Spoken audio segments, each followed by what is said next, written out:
Пятидневный испытательный полет продемонстрирует возможности исследования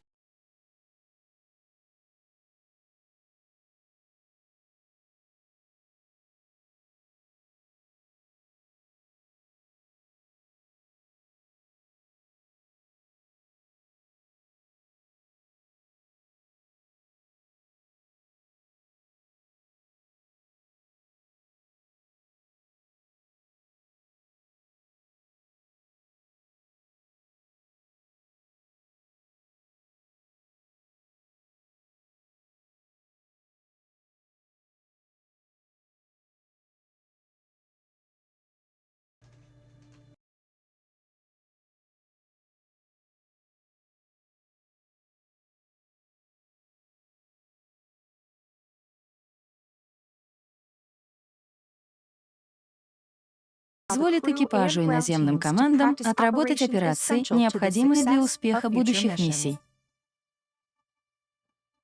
В день запуска экипаж Artemis-2 облачается в скафандры, проходит заключительную проверку и отправляется на транспортных средствах для экипажа на стартовую площадку 39B в космическом центре Кеннеди НАСА во Флориде. 322-футовая ракета НАСА SLS или Space Launch System с космическим кораблем Орион, установленная на передвижной пусковой установке, ожидает экипаж, совершивший 4-мильное путешествие от здания сборки транспортных средств на гусеничном транспортере до площадки. Команда запуска заливает в топливные баки ЭЛС более 700 галлонов жидкого кислорода и водорода и проверяет управление, связь и авионику.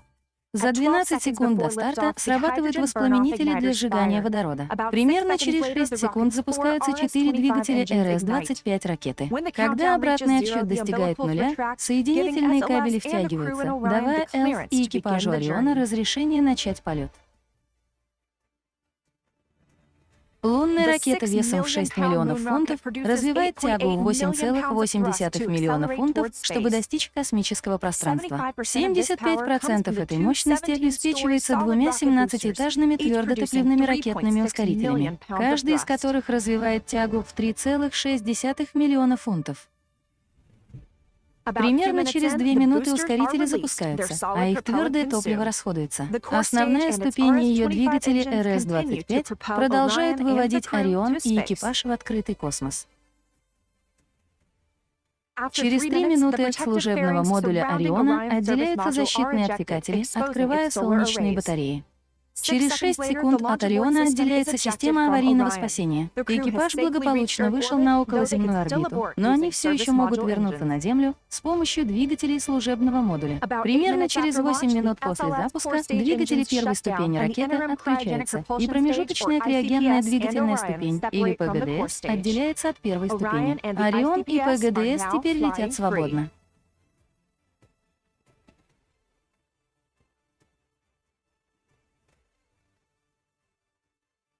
Четыре солнечные батареи Ориона разворачиваются, обеспечивая питание космического корабля и зарядку аккумуляторов, когда он выходит из зоны прямого солнечного света во время полета к Луне и обратно.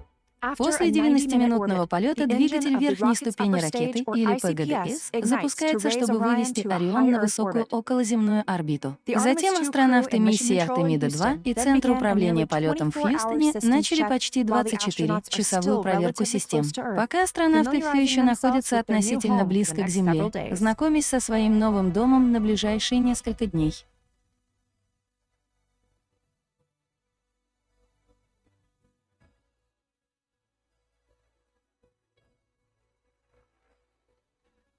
Находясь на высокой околоземной орбите, Орион отделяется от верхней ступени. Использованные ПГДС и адаптер ступени Ориона служат мишенью для проверки ручного управления, называемой демонстрацией сближения, готовя будущих экипажей к стыковке и расстыковке с другими космическими кораблями. Во время демонстрации астронавты Артемиды-2 используют камеры и смотрят в иллюминаторы Ориона, чтобы управлять космическим кораблем, приближаясь и удаляясь, оценивая управляемость Ориона, его аппаратное и программное обеспечение. После демонстрации собираются данные о работе космического корабля, чтобы проверить работу систем жизнеобеспечения, связи и навигации, убедившись, что Орион и экипаж готовы к предстоящему путешествию.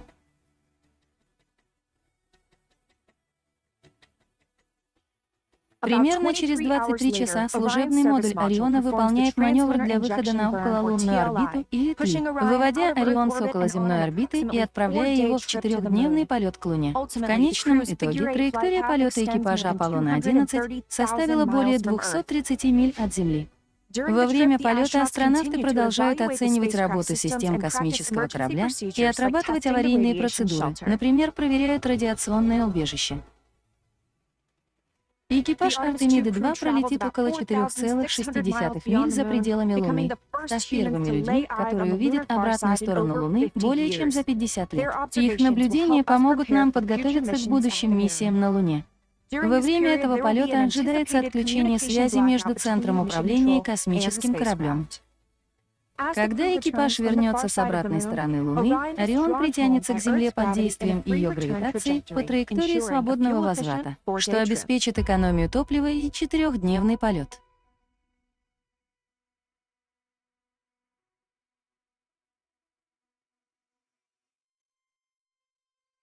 Перед входом в атмосферу командный модуль Ориона отделяется от служебного модуля. 12 двигателей обеспечивают правильную ориентацию Ориона на высоте около 75 миль от поверхности Земли.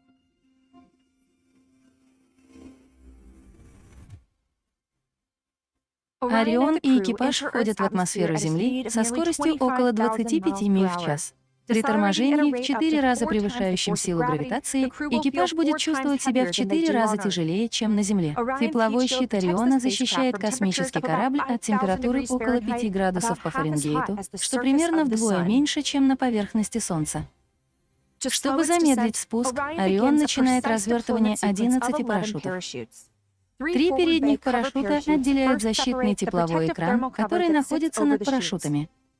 2 тормозных парашюта замедляют и стабилизируют командный модуль, затем соединяются. 3 вытяжных парашюта поднимают 3 основных парашюта, которые раскрываются на высоте 9 футов и развивают скорость 130 миль в час. Эти парашюты замедляют командный модуль до скорости менее 20 миль в час.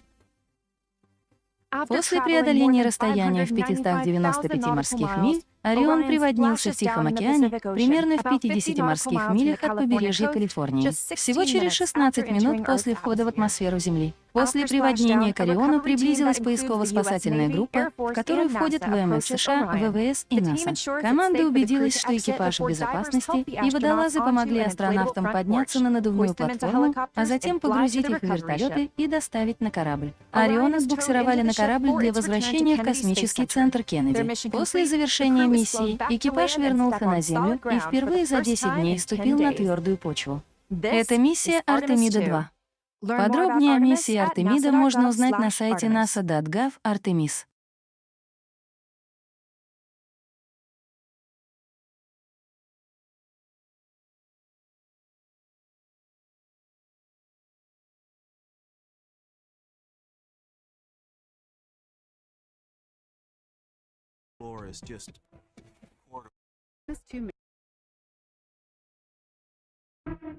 Is a test.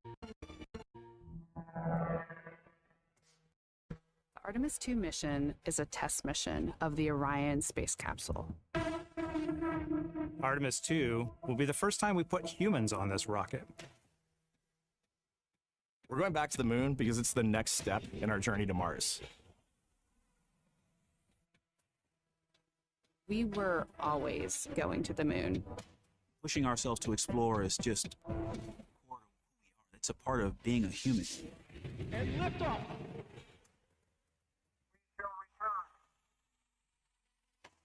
Continuing to test out every bit of Orion. Coming back to Earth, 7 miles. Humanity sets big goals. We can bring together genius from around the world. You have the best people on planet Earth putting this vehicle together. To innovate for the benefit of humanity and to inspire the world through discovery.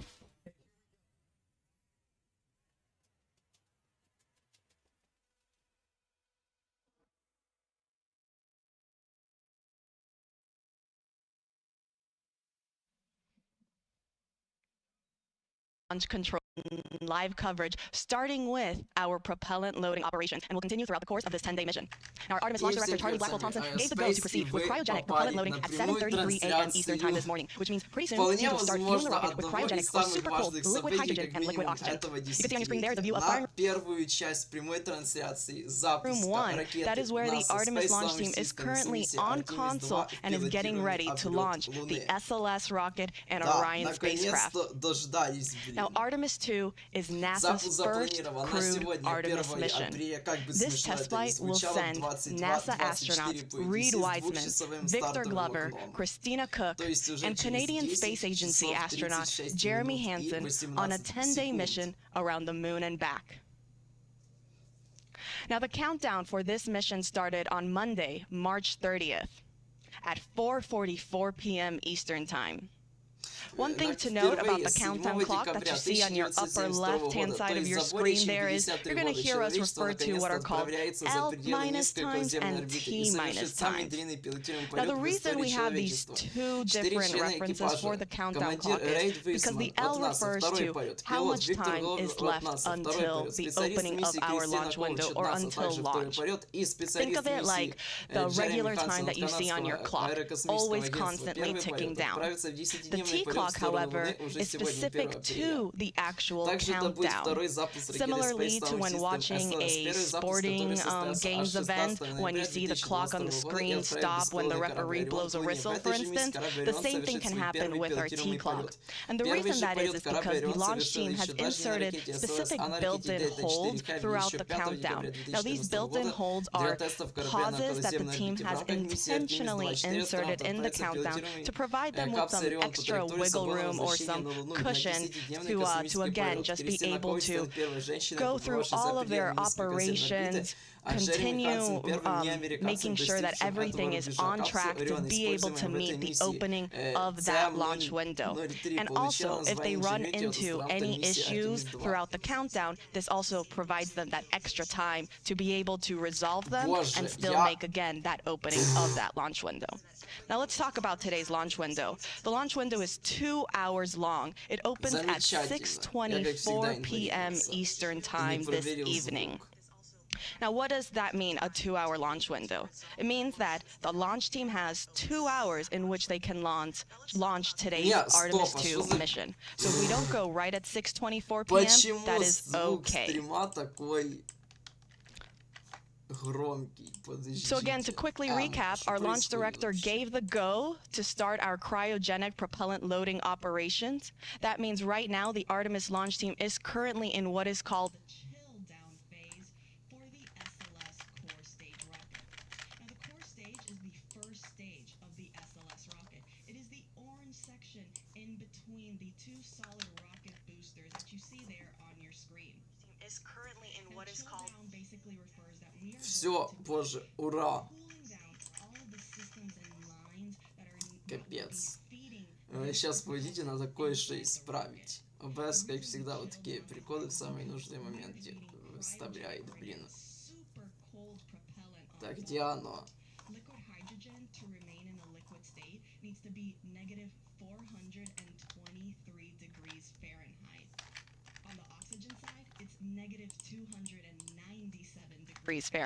Все, ура, боже. Всем привет, с вами я, IoSpace, и вы попали на прямую трансляцию, возможно, одного из самых важных событий, ну, как минимум, этого десятилетия. На прямую трансляцию первой части запуска ракеты NASA Space Launch System с миссией Artemis-2 в пилотируемый облет Луны. Впервые 7 декабря 1972 года, то есть за более чем 53 года, человечество наконец-то отправится за пределы Низкой Околоземной Орбиты и совершит самый дальний пилотируемый полет в истории человечества. 4 члена экипажа, а именно командир Reid Wiseman от NASA, для которого это будет второй полет, пилот Victor Glover от NASA, также второй полет, специалист миссии Jeremy Hansen от NASA. То есть специалист миссии Christina Koch у нас также второй полет, а также специалист миссии Jeremy Hansen от Канадского Космического Агенства, для которого это будет первый полет, отправится в 10-дневный полет в сторону Луны уже сегодня, 1 апреля. Как бы смешно это ни звучало, в 22:24 по EDC. Двухчасовое стартовое окно продлится до следующего дня 00:24 по UTC. Также это будет второй запуск ракеты SLS Space Launch System, первый запуск который состоялся аж 16 ноября 2022 года и отправил беспилотный корабль Орион к Луне. В этой же миссии корабль Орион совершит первый пилотируемый полет. Первый же пилотируемый полет корабль Орион совершил еще даже не на ракете SLS, а на ракете Delta 4 Heavy еще 5 декабря 2014 года для тестов на околоземной орбите. В рамках миссии Artemis-2 4 астронавта отправятся в первой пилотируемой капсуле Орион по траектории свободного возвращения на Луну. 10-дневный космический полет. Кристина Коуч станет первой женщиной, побывавшей за пределами Низкой Околоземной Орбиты, а Джереми Хансен первым неамериканцем, достигшим этого рубежа. Капсула Орион, использующаяся в этой миссии CM-003, получила название Ingenuity от астронавтов Artemis-2 также из-за испарения водорода вследствие увеличения времени пребывания на низкой околоземной орбите по сравнению с миссией Artemis-1, в миссии будет использоваться многократная транслунная инъекция MTLI. Часть работы по включению двигателя будет выполнена второй ступенью ракеты SLS ICPS, а полная работа европейским сервисным модулем ESM на следующей орбите. Artemis-2 CubeSat. В качестве дополнительных порезанных грузок для миссии Artemis-2 выбраны 4 CubeSat, которые будут размещены внутри адаптера ступени Орион, из которого будут выведены после отделения космического корабля. Выбранные CubeSat Так-же от немецкого аэрокосмического агентства, а также DLR Athena от аргентинского космического агентства, также Konae Red Cube от корейского управления аэрокосмической техники и Space Weather CubeSat 1 от саудовского космического агентства.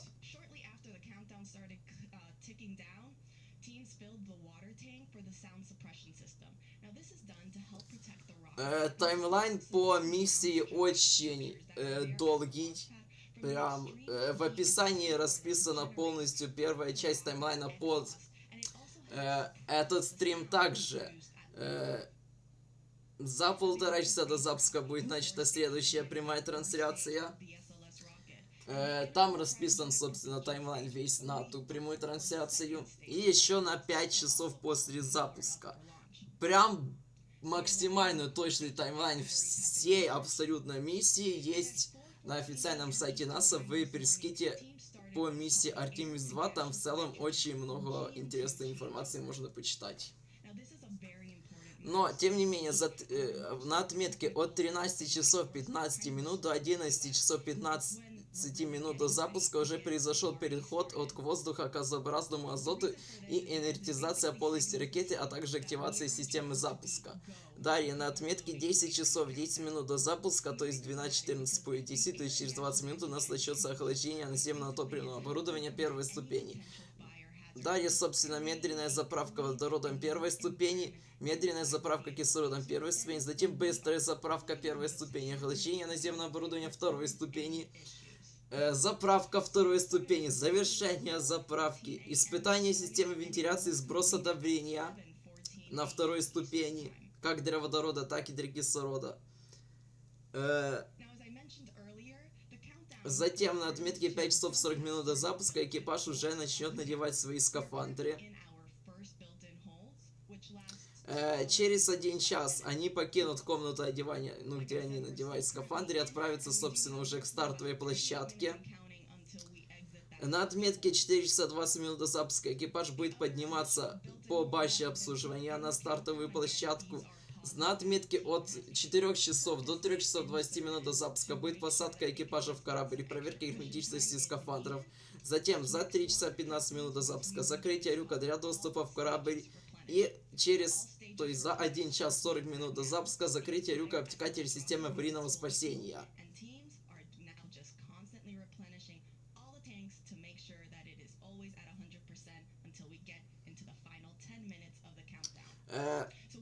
Затем за 8 минут до запуска отвод рукава башни обслуживания для экипажа.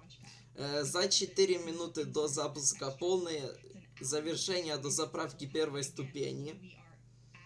И за 50 секунд полное завершение до заправки второй ступени. Поскольку в качестве топлива на ракете используется жидкий водород и жидкий кислород, в первую очередь жидкий водород очень быстро испаряется. Поэтому даже когда баки будут полностью заправлены, уровень топлива нужно небольшой дозаправкой поддерживать. вплоть до самого запуска.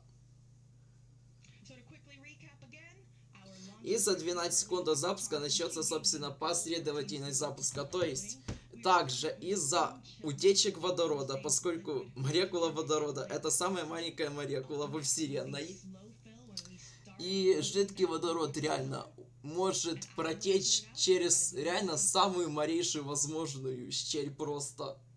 Это его самая большая проблема, утечки водорода, из-за которых в том числе этот запуск был перенесен на 2 месяца. Ну, сначала на месяц именно по утечке водорода, потом еще на месяц, как оказалось, по проблемам с гелием на второй ступени, с подачей гелия на вторую ступень.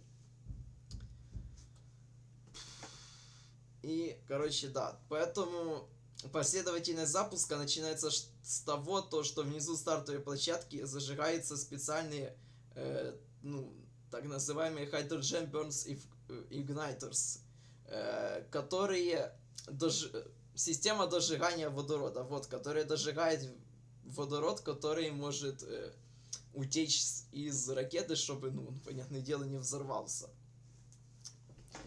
Затем, собственно, зажигание 4 двигателей РС-25 первой ступени.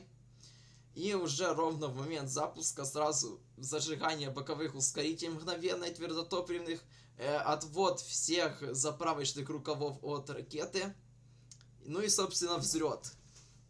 Далее через 2 минуты отделение ускорителей, через 3 минуты 18 секунд сброс системы аварийного спасения, через 8 минут разделение ступеней, через 20 минут открытие солнечных панелей, через 49 минут первое зажигание двигателя второй ступени, который выведет вторую ступень космического корабля на орбиту 2222 на 185 километров, и через 1 час 48 минут второе зажигание двигателя второй ступени, которое поднимет орбиту до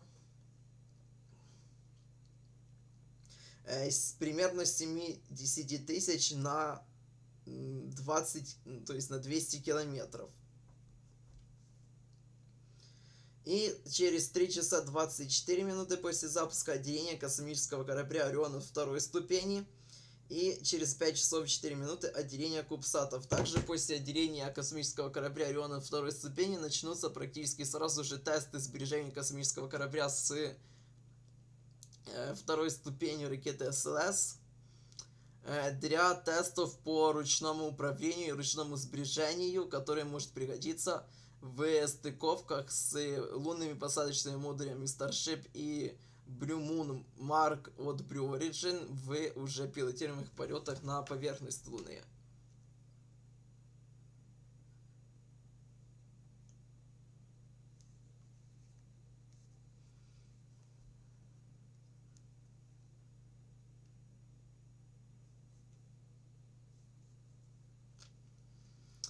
Кстати, шанс на запуск по погоде сегодня 80%. Ну, в целом, что очень хорошо.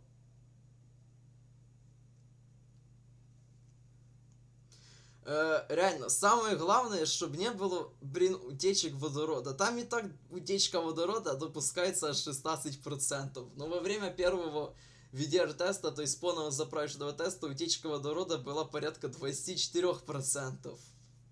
Так что... Да. Реально, главное просто, чтобы не было утечек водорода. И вот реально, во всех этих переносах больше всего жалко экипажа миссии. Потому что они 3 раза, получается, уходили на карантин, поскольку он должен начинаться за 14 дней до запуска. И если вот реально самый ужасный будет, если запуск перенесут в последний момент. Потому что экипаж всрал весь день просто на это, чтобы его в итоге потом перенесли, если так случится.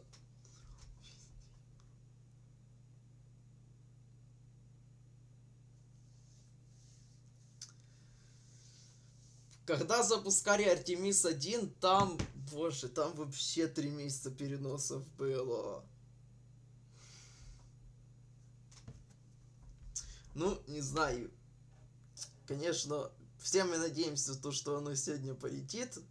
Но реально, нужно думать реалистично. И мне вот, реально, Я не то, что отрицаю то, что оно не может сегодня полететь. Но если оно сегодня полетит, я просто в это не поверю, ей-богу. Чтобы вот эта штука, эта корыто полетела с... Ну, уже в любом случае не с первой попытки, ну, считай с первой попытки. Именно в этом стартовом окне 6-дневном. То есть у них возможность запуска вот сегодня 1 апреля, потом 3, 4, 5, 6, а затем уже только 30 апреля.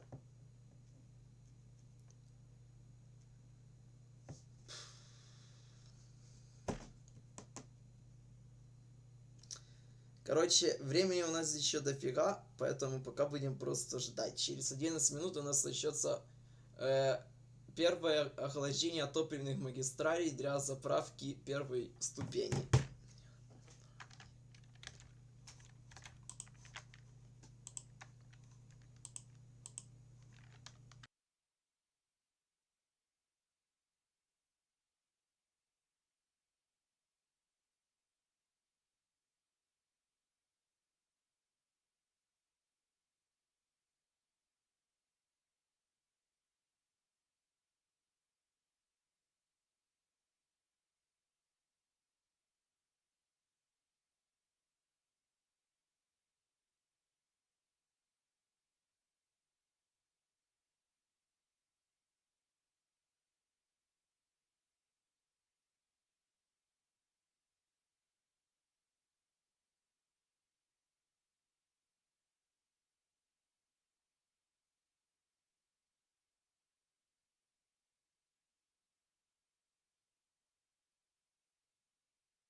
Welcome back. This is Artemis Launch Control. For those of you that are just now joining us, this is our NASA live coverage for the Artemis-2 mission. We are starting our propellant loading operations and we'll be giving you 24/7 live coverage starting with our tanking operations and continuing throughout the rest of this mission. We're here in Firing Room 1. You can see there on your screen we have our Artemis launch team getting ready to launch the SLS, or Space Launch System rocket, and Orion spacecraft for the agency's Artemis-2 mission later this evening. Now that launch window opens at 6:24 p.m. Eastern Time today. The team do have a 2-hour launch window, which means that if we don't launch right at 6:24 p.m., they do have an additional 2 hours in which they can launch. Now, as you can see, it is a gorgeous, bright, and sunny day here on the Space Coast in Florida. Currently, you don't see any clouds in sight, but I can confirm there are some pretty white, puffy clouds. They don't seem to be a threat. In fact, our launch weather officer, he told the launch team that they have favorable and acceptable weather, not only for tanking, but also throughout today's countdown. Now the teams will continuing to monitor the weather forecast as we get closer to today's launch window. We're currently predicting 80% favorable weather conditions for that 2-hour launch window. We are currently 10 hours and 17 minutes and counting from the opening of the Artemis 2 mission. We are currently in what is called our chill down operations for the core stage liquid oxygen and liquid hydrogen tank.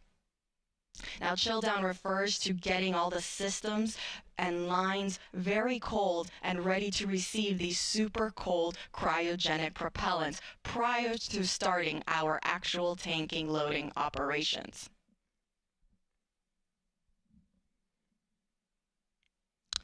Now let's break down the SLS rocket. We start with the core stage. That is the first stage of the rocket. Then on top of the core stage, you have what is the upper stage, or that interim cryogenic propulsion stage.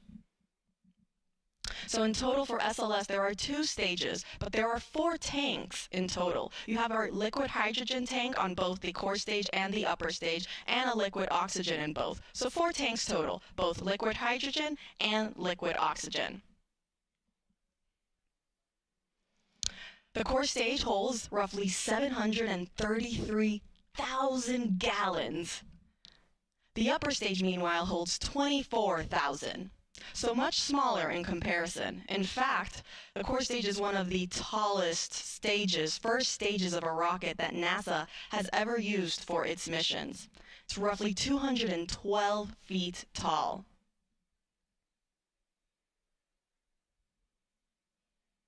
Now, fully fueled, SLS weighs approximately 5.74 million pounds.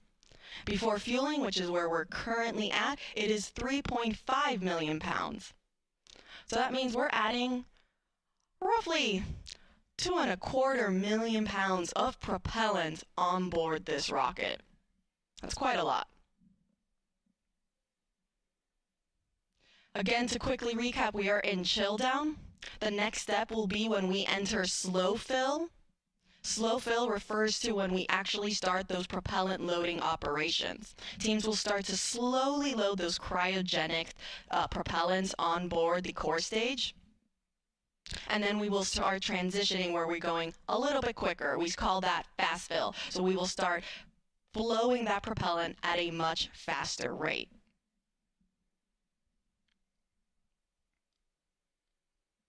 I'll continue reporting out as these milestones are underway.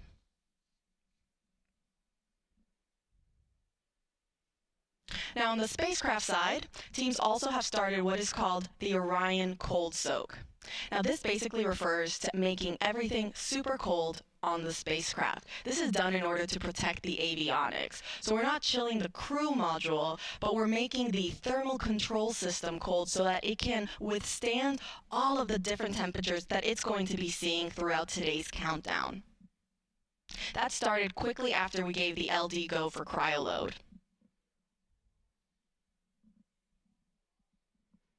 Now, Artemis 2 is a test flight. We're going to send astronauts Reid Wiseman, Victor Glover, Christina Koch, and Jeremy Hansen on a 10-day mission around the moon. This is the first crewed test flight for NASA's Artemis missions. And we're going to be testing the life support systems that are on board Orion.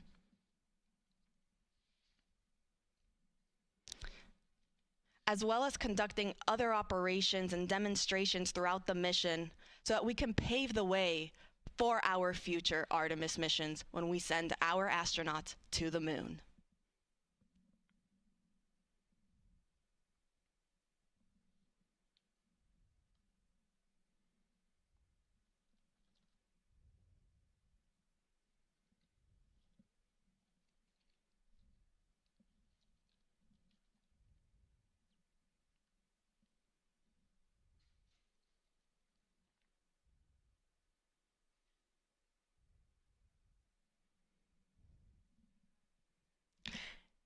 In fact, one of the new operations or the new demonstrations at our our astronauts will get to perform throughout this mission is what is called the proximity operations demonstration. So after launch, after the upper stage, this will be roughly about 50 minutes after launch, the upper stage is going to fire its RL-10 engine. It has one RL-10 engine at the bottom. It will fire its engine so that it starts a 30-second perigee raise maneuver burn. This is going to put the spacecraft, or the Orion spacecraft, this low point on its elliptical orbit as it's going around Earth. About an hour later, the upper stage will fire its engine again to begin a 20-minute apogee raise burn, in which point we're going to be sending the spacecraft to its highest point in its elliptical orbit around the Earth. Now, roughly 3 hours and 25 minutes into the mission, so this is about, again, 3.5 hours after launch, Orion will separate from the upper stage. At this point, this is when our astronauts, our crew on board, they're going to begin manually testing Orion's controls and steering thrusters so that they can start what is called this proximity operations demonstration. This is basically a series of maneuvers that are going to have the Artemis-2 crew flying Orion and practice approaching the upper stage and backing away for roughly 70 minutes. Now, the reason we're doing this test is so that, again, we can practice this for when we go and have Artemis-3, and we actually have Orion practicing docking with our lunar landing systems. Now, it is important to note that Orion won't actually dock with the upper stage for Artemis-2. Instead, it will get close and then drift and then go back and separate and then get close again. We really just want to practice those proximity operations to confirm we can do it. The spacecraft can get aligned with where it needs to be.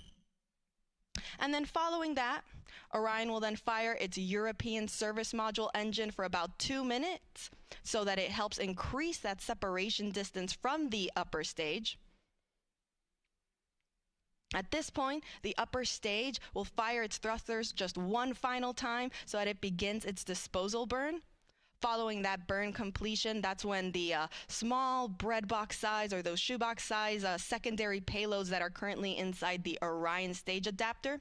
If you see on your screen there, up at the top, we have our Orion spacecraft, and then underneath there will be the Orion stage adapter that is in between the upper stage and the spacecraft. It is where we currently house those secondary payloads. These are what are called a bunch of CubeSats. These are some science experiments that are being housed there, and then they will separate with the upper stage and go to their respective destinations to conduct their scientific data. Now again, once those are ejected from the Orion stage adapter, that's approximately 5.5 hours into the mission. The upper stage will then go back on its trajectory and will re-enter over the Pacific Ocean about 26 hours after launch. Now, during this time, the Orion will remain in a high Earth orbit for about 25 hours before it executes its translunar injection burn. Now, this is the burn that is needed so that it can head on and send our 4 astronauts around the moon and back. So that's just a little quick recap of what our next day looks like within the next 24 hours. But let's take you back to where we currently are at. Again, we are 10 hours and 8 minutes and counting from the opening of today's launch window. That launch window opens at 6:24 p.m. Eastern Time. We are currently in what is called chill down for the core stage liquid hydrogen and liquid oxygen. Next up will be slow fill when we start loading that liquid propellant, and I'll report out once that is underway.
И мы продолжаем прямую трансляцию запуска ракеты NASA Space Launch System с миссией Artemis-2 в пилотируемый облет Луны, до которого у нас остается 10 часов 5 минут и 15 секунд. Запуск запланирован на сегодня, 1 апреля в 24 по EDC с двухчасовым стартовым окном, и примерно 5 минут назад у нас началось первое охлаждение топливных магистралей для заправки первой ступени.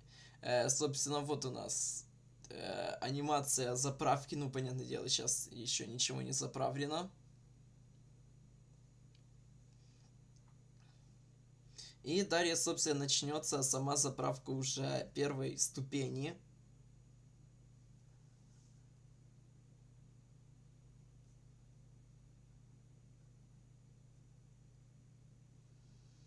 То есть на отметке 9 часов 25 минут до запуска в 12:59 по EDC начнется медленная заправка водородом первой ступени, и далее еще через 15 минут медленная заправка кислородом первой ступени. Затем через 10 минут уже быстрая заправка.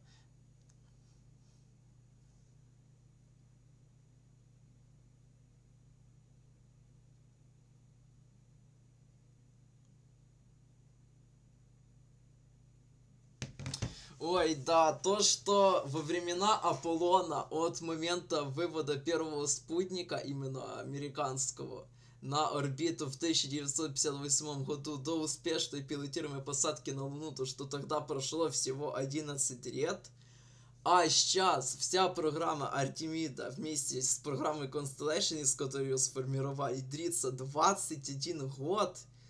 И сегодня только, возможно, будет пилотируемый облет Луны. Это, ну, реально, просто не укладывается в голову никаким образом.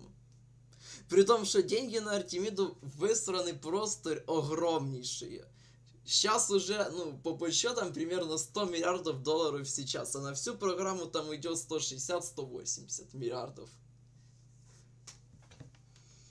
Удивительно просто.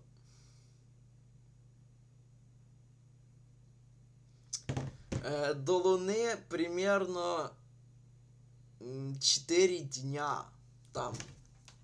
Сейчас я, может, скажу точно. Ну, примерно 4 дня, да.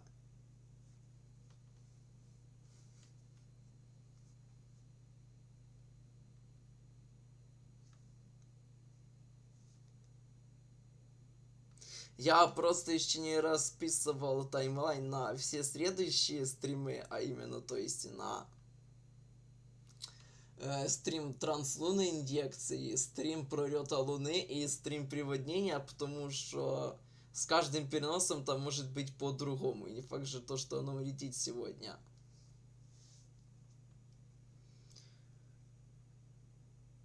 Ну вот, вход в сферу притяжения Луны будет на отметке 4 дня 6 часов 59 минут после запуска. Максимальное сближение с Луной будет через 5 дней 1 час и 23 минуты после запуска.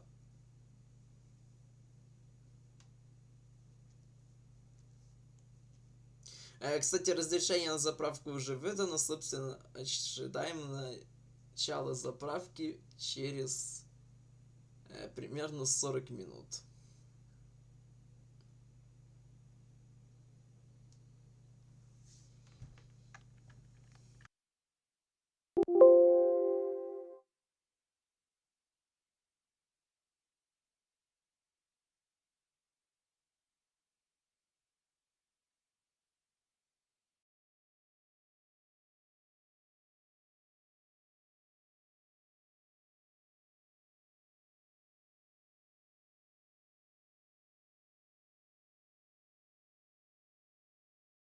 Continue that way.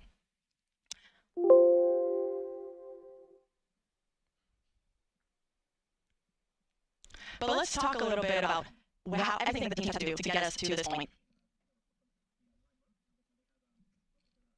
So the teams first rolled the SLS rocket and Orion spacecraft to the launch pad for the first time on January 17th. Then on February 2nd, teams performed a wet dress rehearsal. Now, this was a rehearsal to practice loading the propellants on board the rocket, getting into terminal count, but not actually launching. So it was like a practice test before launch. During that first wet dress rehearsal in February, we experienced the hydrogen leak. which, following that test, teams then decided to perform another wet dress rehearsal.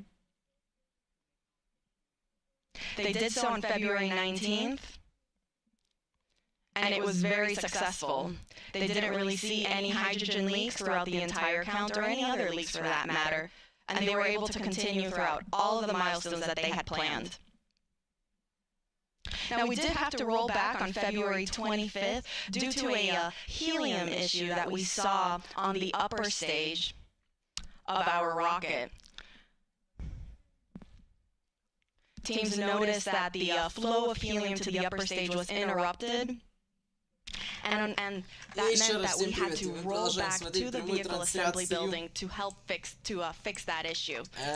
Мы продолжаем смотреть прямую трансляцию запуска ракеты NASA Space Launch System с миссии Artemis-2 в пилотируемый облет Луны, который запланирован на сегодня в 22:24 по UTC, то есть через 9 часов 41 минуту 25 секунд. И, боже, они опять поменяли таймлайн заправки, поэтому сейчас мне нужно, собственно, в описании его переписать, потому что, получается, таймлайн заправки неправильный. Ой, сейчас. Полный таймлайн есть на официальном сайте НАСА в пресс-ките миссии Artemis-2. Прям всего полета от отметки 49 часов до запуска до завершения прям всего полета после приводнения. И в целом много полезной, интересной инфы.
Welcome back. This is Artemis Launch Control. We are currently 9 hours and 37 minutes and counting from the opening of today's launch window for the Artemis-2 mission.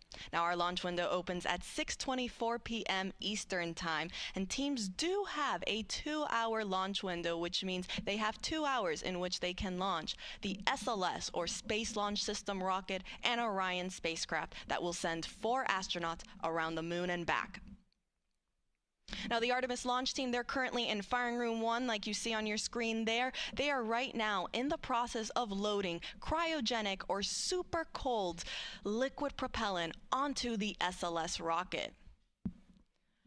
We are now in our fast fill operations for the core stage liquid oxygen tank. This means that we just completed the slow fill on that tank, and we have now transitioned into fast fill, which means we are now starting to load liquid oxygen at a much faster rate. Now, on the hydrogen side, we are still in slow fill for liquid hydrogen. So slow fill for liquid hydrogen, fast fill for liquid oxygen on the core stage. Now, just to throw some numbers at you guys again, the hydrogen tank on the core stage holds roughly 537,000 gallons. The liquid oxygen tank, meanwhile, holds roughly 196,000 gallons. On the upper stage, in total, that's also another 24,000 gallons. So you have 4 tanks, over 750,000 gallons of liquid hydrogen and oxygen that is being fed all to these engines, to the 4 RS-25 engines at the bottom of the core stage and the 1 RL-10 engine that's at the bottom of the upper stage. And now, why do we need so much propellant? Because we're sending our astronauts around the moon. We are going into deep space. We're going farther than we have since our Apollo missions in 1972. Now, again, all of this liquid propellant feeds the engines that are at the bottom of those stages for this tremendous and magnificent rocket that we see out there on the pad. In fact, in total, SLS is roughly 322 feet tall. It's taller than the Statue of Liberty.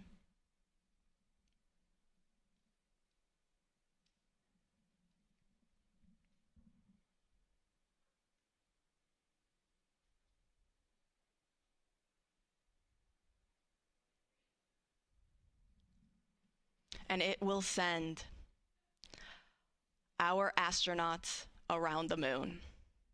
We have our Commander Reid Wiseman, pilot Victor Glover, and mission specialists Christina Koch and Jeremy Hansen. You can see them there on your screen. From left to right, you have Victor, Jeremy, Christina, and Reid. They'll be getting ready to start their day and get on board their rocket for their mission around the moon.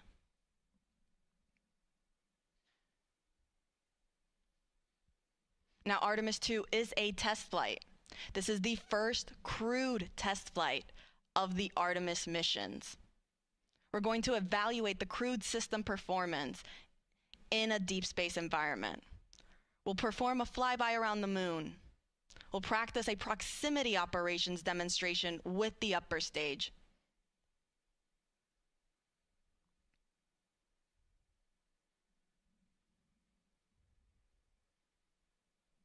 All in preparation for our future Artemis missions, for when we land humans back on the lunar surface.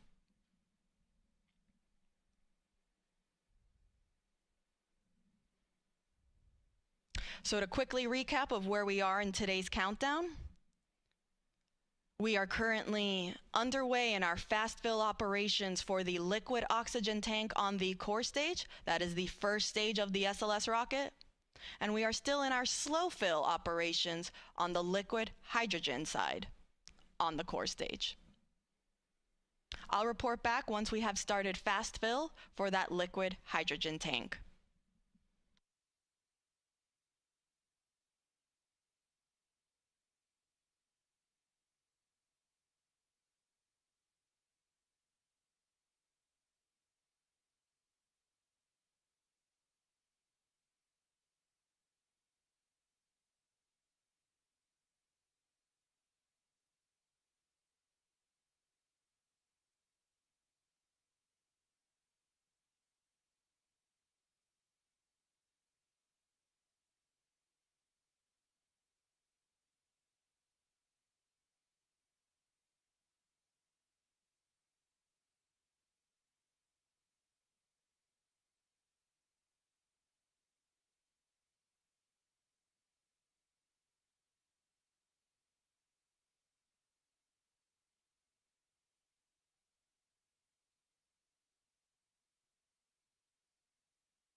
Короче, я поменял таймлайн по запуску в описании, и получается у нас уже началась медленная заправка как и водородом, так и кислородом на первой ступени.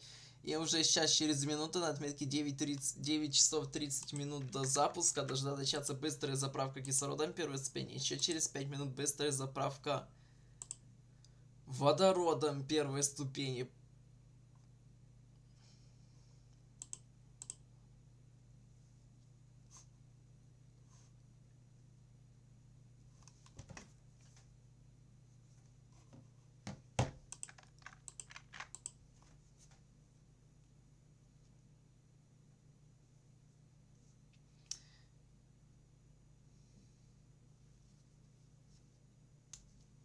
Итак, быстрая заправка кислородом первой ступени уже должна была быть начата.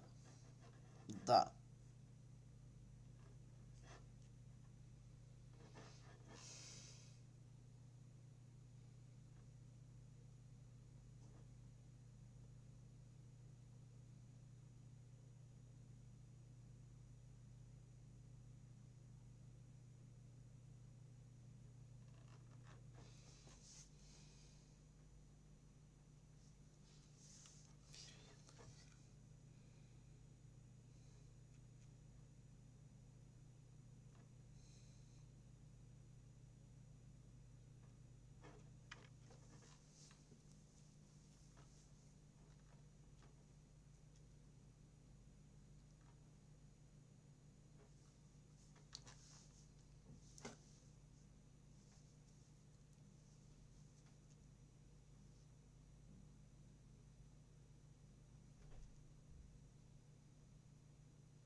Почитаю чат. Есть 3... Да ё-моё, боже, реклама уже и в чате вылазит, капец. Есть 3 официальные цифры вероятности отказа ракеты СЛС на начальном этапе подъема. Я думаю, что есть. Но я не знаю сколько. Ну, блин, мне кажется, безопасность этой ракеты реально там 99,9% именно по запуску. Потому что, ну, во-первых, ну, учитывая как минимум то, сколько денег на нее потрачено, сколько миллионов тестов она должна была пройти. Ну, реально, если с ней, блин, что-то произойдет, ну, все, короче, им конец. Они реально тогда обосрутся на весь мир просто с этой программой. Если за такие деньги, за такое время они еще умудрятся что-то, ну, неправильно сделать там, что произойдет авария на старте.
Так, и сейчас уже должна была начаться быстрая заправка водородом первой ступени. И далее на отметке 9 часов 5 минут до запуска, то есть 13:19 по ET, начнется охлаждение наземного топливного оборудования для заправки второй ступени. Да, быстрая заправка водородом первой ступени начата.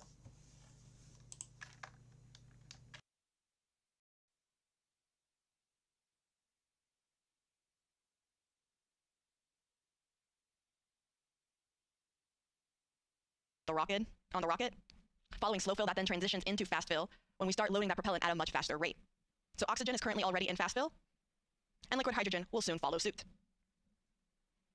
Now you can see there on your screen on the rocket, you can see maybe some little like checker marks that look to be on the solid rocket boosters. Those are the two nose cone shaped boosters in between on either side of the core stage. Now, what do those black and white checkerboards and squares and circles mean? Well, these are our photogrammetric markings. They serve as imagery references for the engineering photo and video documentation as for the post-flight analysis of how SLS attitude and its position relative to the ground structure during liftoff and ascent performed. So they're not just on there randomly, they do serve a purpose. And it is, again, for all of that post-flight analysis. Now let's take it back over to the firing room.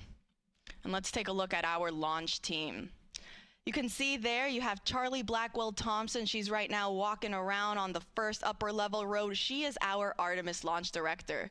She's currently wearing a green blazer, and you might see some other folks around the room also wearing green a lot. Why green? Well, at NASA, we love our superstitions and we love our traditions. And for the launch team, green is one of those fun traditions that they like to carry on. Green for them means go, so they wear green for good luck.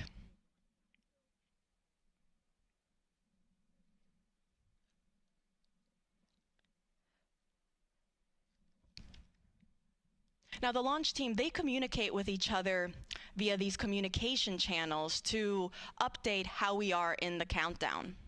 I'll be monitoring those loops, and I'll report out as each call out is made. The team actually just reported that we have now transitioned from slow fill to fast fill on the core stage liquid hydrogen tank. This means we are now in fast fill for both liquid hydrogen and liquid oxygen.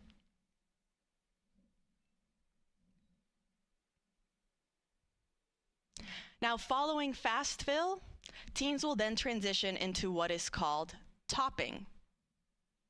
Topping just refers to finishing up the last little bit that is needed to get to 100% level on both tanks. Once we finish topping, we will then enter what is called replenish mode. And this means that the teams are just constantly replenishing these tanks to maintain 100% flight level. This is done because as the temperatures of these liquid propellants naturally warm up throughout the countdown, they will start venting off into a gas state. And so because of that, the teams want to constantly be replenishing the tanks so that they're not losing any propellant and we're going down from that 100% level. So again, we are now in fast fill for both core stage liquid hydrogen and liquid oxygen. On the upper stage, meanwhile, we haven't started our propellant loading operations there. I will report out once that process is also underway. Teams will first start with chilling down the upper stage liquid hydrogen tank. And because the upper stage is so much smaller than the core stage, it actually gets to skip a step in its propellant loading operations, and it goes straight from chill down to fast fill. And really, this is done again because of the sizes of these tanks. On the core stage, you have the liquid hydrogen tank that fits roughly 537,000 gallons of liquid hydrogen. The liquid oxygen tank, meanwhile, holds roughly 196,000 gallons. In total, that's about 733,000 gallons on the core stage alone. On the upper stage, meanwhile, the total amount of propellant is roughly 24,000 gallons, so significantly smaller. And because of this, they are able to go straight from chill down into fast fill.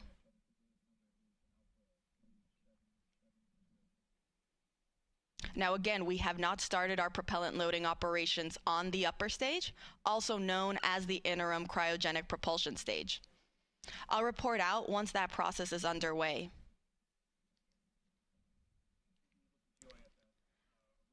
But to quickly recap, we are in fast fill for the core stage liquid hydrogen and liquid oxygen.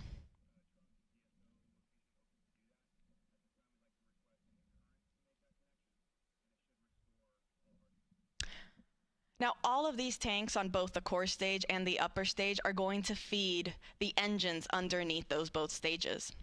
On the core stage, there are 4 RS-25 engines. You see them there on your screen right there. So both the liquid hydrogen and the liquid oxygen tank, they feed those 4 RS-25 engines that start at roughly T-minus 6.36 seconds until liftoff. That's when they get ready.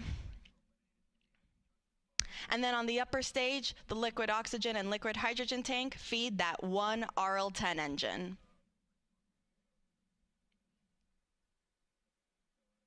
Now, combined with the solid rocket boosters, SLS produces roughly 8.8 million pounds of thrust.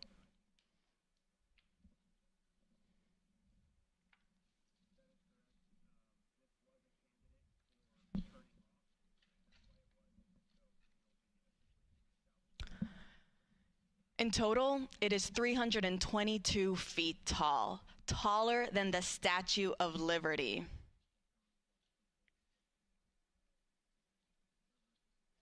In fact, let's break down the rocket for you a little bit. So up there at the top, we have our Orion spacecraft. Right underneath is actually then what is called the Orion stage adapter. That's when the SLS rocket actually starts. The Orion stage adapter is the smallest portion of the rocket, roughly 5 feet tall. Underneath that is then our upper stage, or that interim cryogenic propulsion stage. Then you'll see this nose cone orange shape underneath. That's the launch vehicle stage adapter. It's actually enclosing part of that upper stage for protection. Underneath the cone-shaped structure is our core stage. That is the first stage. It has that pretty butterscotch color.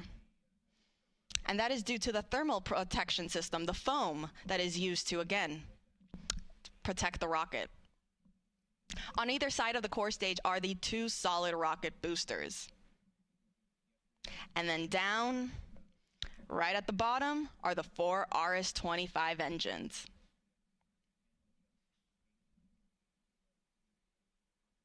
All right, so we are in fast fill again for core stage liquid hydrogen and liquid oxygen. I'll report out when the next milestone is underway and when we start our upper stage loading operations.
И мы продолжаем смотреть прямую трансляцию запуска ракеты с NASA Space Launch System с космическим кораблем Orion миссии Artemis-2 в пилотируемый облет Луны, который стартует сегодня в 22:24 по ETC, то есть через 9 часов 3 минуты 24 секунды. И сейчас у нас уже должно было начаться. Да, началось охлаждение магистралей для заправки второй ступени. И далее через, получается, 33 минуты на отметке 8 часов 30 минут до старта. То есть, сейчас я скажу во сколько. В 13:54 по ETC должна быть уже начало заправки.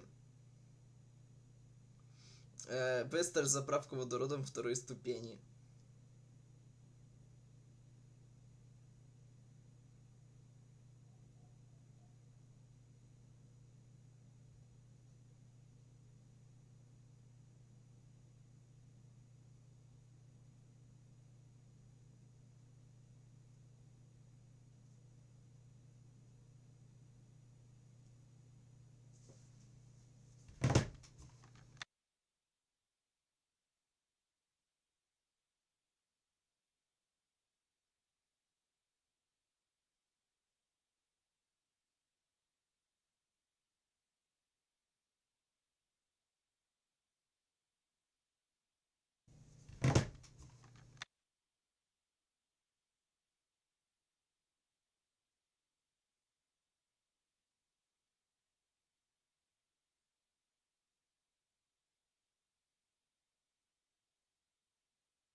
This is Artemis Launch Control. We are currently 8 hours and 58 minutes and counting from the opening of today's launch window for the Artemis-2 mission.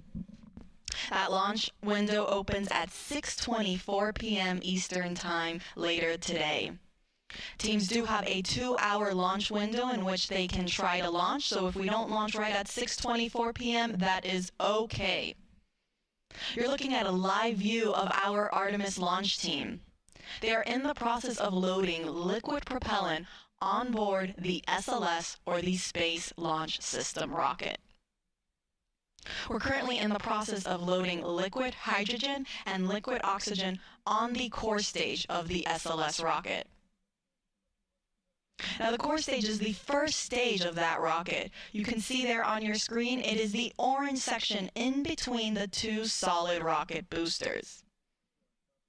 That's actually a great view of our rocket at Launch Pad 39B. I mean, you can see it is a beautiful day. We have some puffy white clouds, blue skies, all in all, very favorable weather. In fact, our launch weather officers, they've been predicting 80% chance of go for our launch window this evening.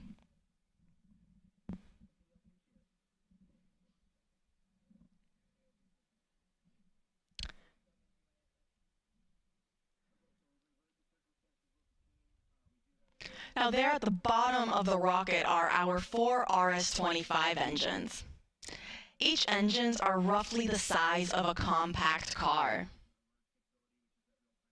The solid rocket boosters, those are the 2 white rocket boosters and on either side of the core stage.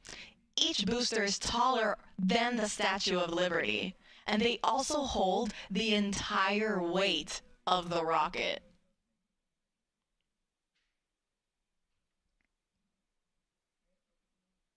Now, fully fueled, SLS weighs 5.74 million pounds.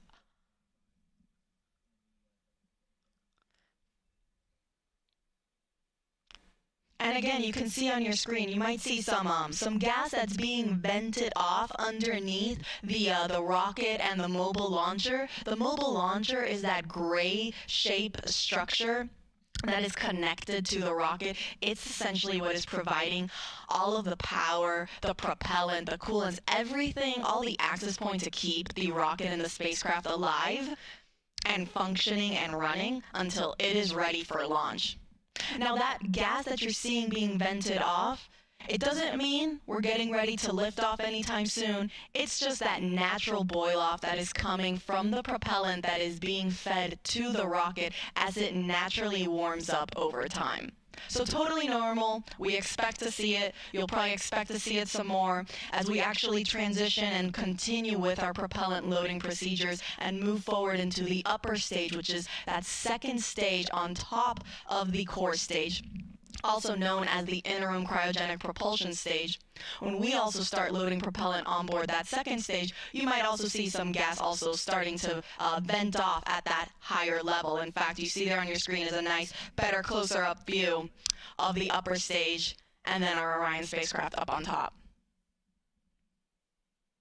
Now let's take you to a graphic of where we currently are in our tanking operations.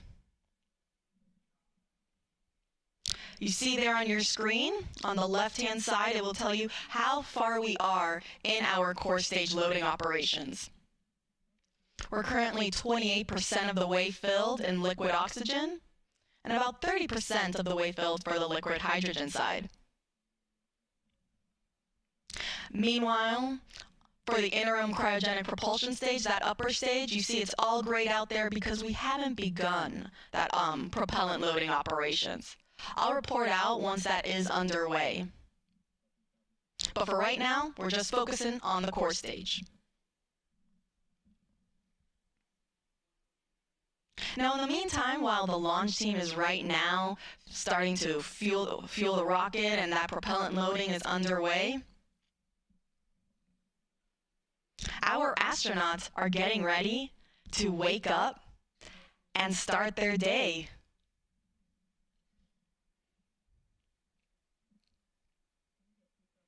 As a reminder, we will be sending 4 astronauts around the moon and back. Commander Reid Wiseman, pilot Victor Glover, and mission specialists Christina Koch and Jeremy Hansen will go on a 10-day mission around the moon. Artemis-2 is a test flight where we are going to test the life support systems with our flight crew on board. This is NASA's first crewed Artemis mission, and it will pave the way for our future Artemis missions for when we land humans back on the lunar surface.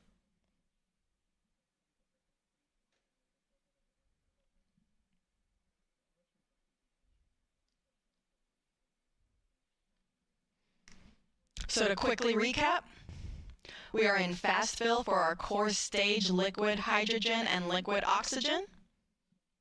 And I'll report out once our upper stage propellant loading operations are underway.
This is Artemis Launch Control. We are currently 8 hours and 45 minutes and counting from the opening of today's launch window for NASA's Artemis-2 mission.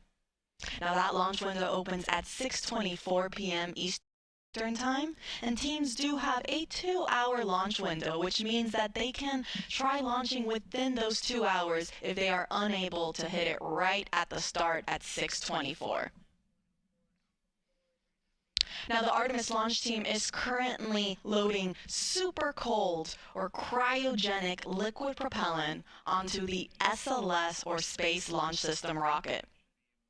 We're currently in our fast fill operations for the core stage liquid hydrogen and liquid oxygen tanks, and the teams just reported that they are also now starting their chill down operations for the liquid hydrogen tank on the upper stage, or that second stage of the SLS rocket. You can see a great view of it there on your screen. It sits right up on top of where you have the nose cone shape structure. That's orange. Up on top there is a portion of that upper stage, also known as the interim cryogenic propulsion stage.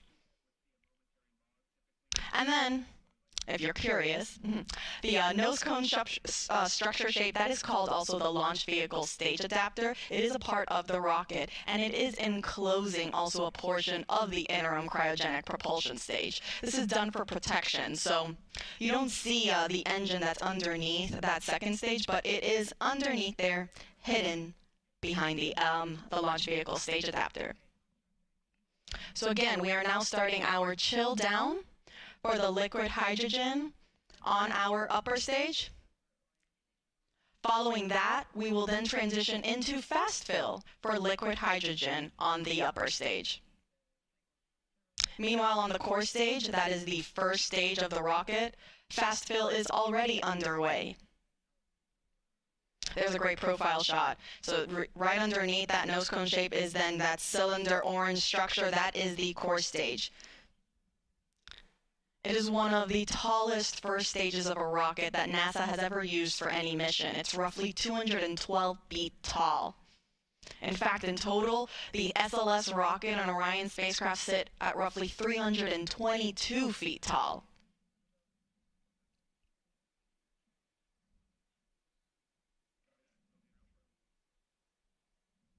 Now, I'll report out once chill down is complete on the upper stage and we have transitioned into fast fill.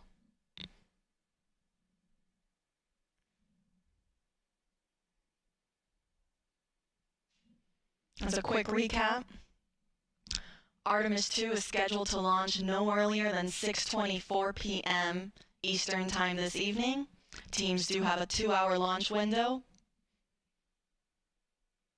And this mission will be sending 4 astronauts around the moon and back.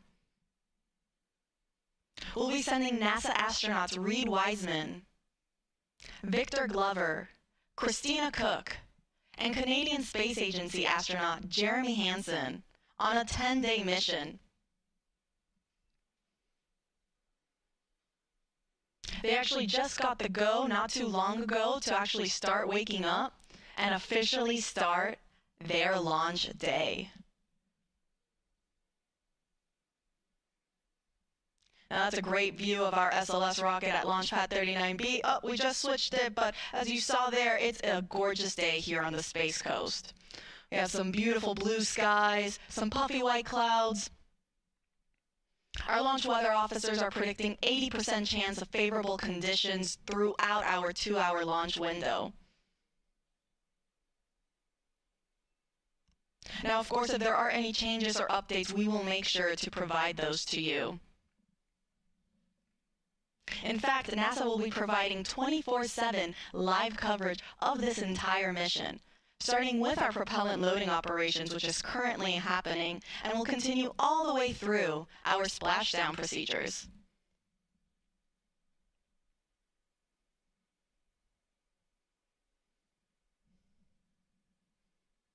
You can see there on your screen how to watch.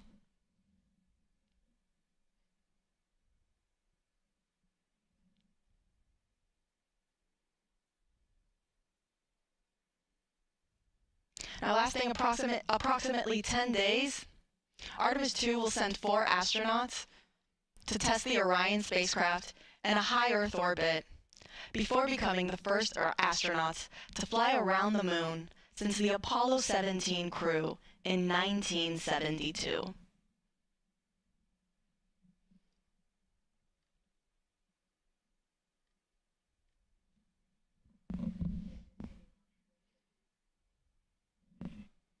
Again, we are in fast fill for core stage liquid hydrogen and liquid oxygen, and we are in chill down for the liquid hydrogen tank on our upper stage or interim cryogenic propulsion stage.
И снова всем привет, с вами IoSpace. Я напоминаю то, что мы продолжаем смотреть запуск ракеты NASA Space Launch System с космическим кораблем Орион, миссии Artemis-2 в пилотируемый облет Луны. Запуск запланирован на сегодня в 22:24 по EDC. До него остается 8 часов 31 минута и 17 секунд. И у нас уже была начата быстрая заправка как и жидким водородом, так и жидким кислородом на первой ступени. И... Да ё-моё.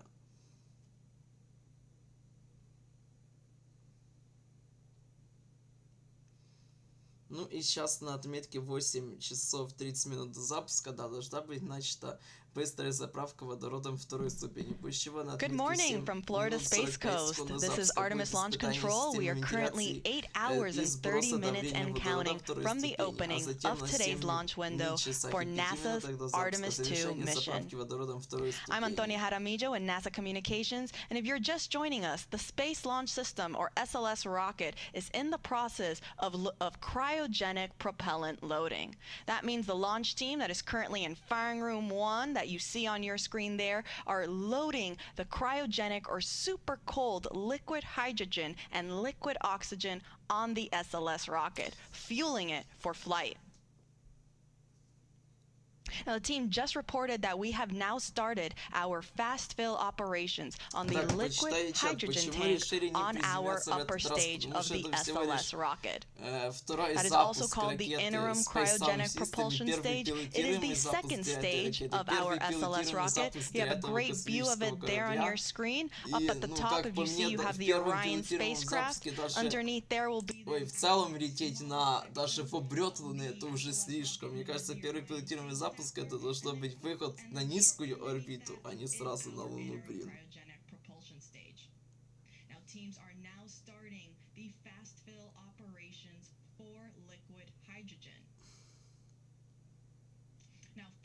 В какую сторону ракету искать на небе? Ну, думаю, если это пишет человек, допустим, из стран бывшего СССР, что скорее всего, ну, блин, ее-то, может, мне кажется, не будет ее у нас видно вообще, потому что она, по-моему, будет на другой вообще стороне от Земли, и сюда уже пламя от первой ступени не дойдет уж точно.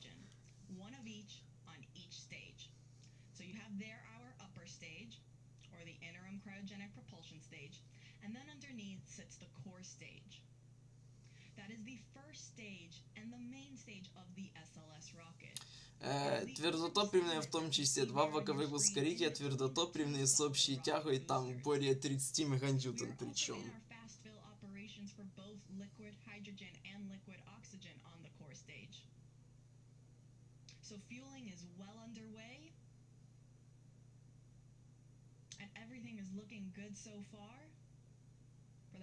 For our 2-hour launch window that opens at 6:24 p.m. Eastern Time this evening.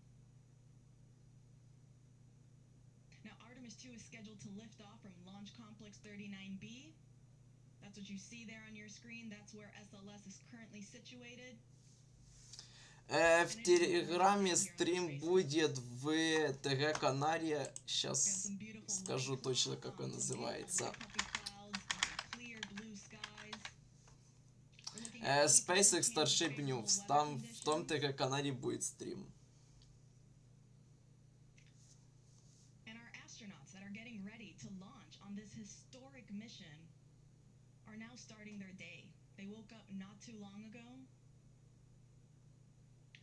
Soon go through all of the checkouts and steps that are needed before they're ready to get on their rocket. There's a picture of them on your screen there. From left to right, we have the pilot, Victor Glover. Then you have our mission specialist, Jeremy Hansen, and right next to him is our other mission specialist, Christina Koch.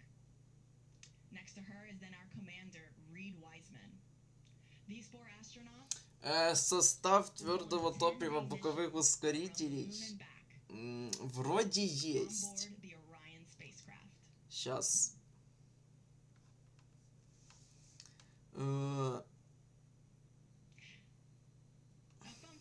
see again there, we were talking a little bit about the different sections of the rocket, and we mentioned briefly the Orion stage adapter.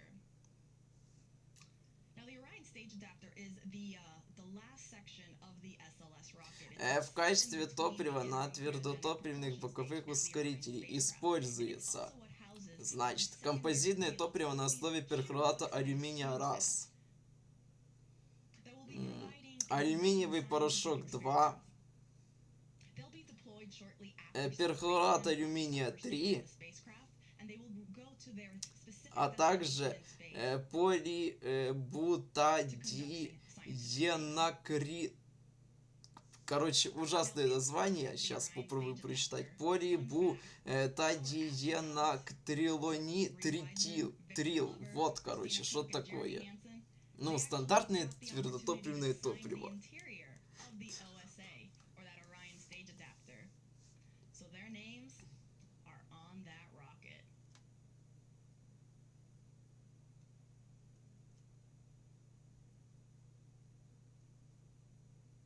It is fully built by NASA at Marshall Space Flight Center in Huntsville, Alabama.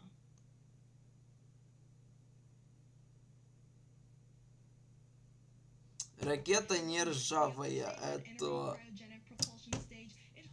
изначально у ступени такой цвет. The liquid hydrogen tank is approximately 17,000 gallons, and the liquid oxygen is roughly 6,000 gallons. Much smaller in comparison to the core stage that holds roughly 733,000 gallons total. Да, первая и вторая ступени на жидком кислороде и жидком водороде. On the core stage tank, and then roughly 197,000 or 196,000 on the liquid oxygen tank. Fully fueled, SLS weighs about 5.74 million pounds of thrust. And now all these four tanks, the one on the upper stage and the one on the core stage, they feed, all those tanks, they feed into the engines at liftoff. So the core stage will feed the 4 RS-25 engines that you see at the bottom of your screen there.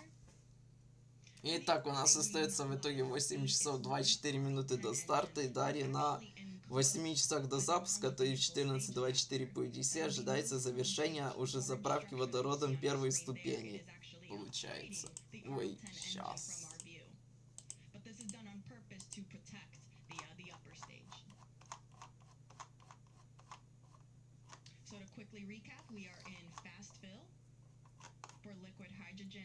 Да, на 8 часах до запуска закончится заправка водородом первой ступени. Тут в целом получается то, что полная заправка ракеты завершается за 5 часов 10 минут до запуска, а потом они тратят еще кучу топлива на то, чтобы поддерживать уровень топлива на ракете из-за испарения топлива. И также получается то, что посадка экипажа в ракету происходит уже когда она полностью заправленная. Ну, кстати, в целом смысл в этом есть. Для данной ракеты, скорее всего. Потому что самый большой шанс, мне кажется, переноса именно в моменте заправки из-за утечек водорода. И типа, чтобы экипаж там не сидел почем зря, если будет перенос. Ну, как одна из, мне кажется, возможных причин. Потому что, ну, я привык к тому, что Falcon 9, допустим, который у нас чаще всего запускается с экипажем, то там садят сначала экипаж, потом уже только начинает заправку ракеты.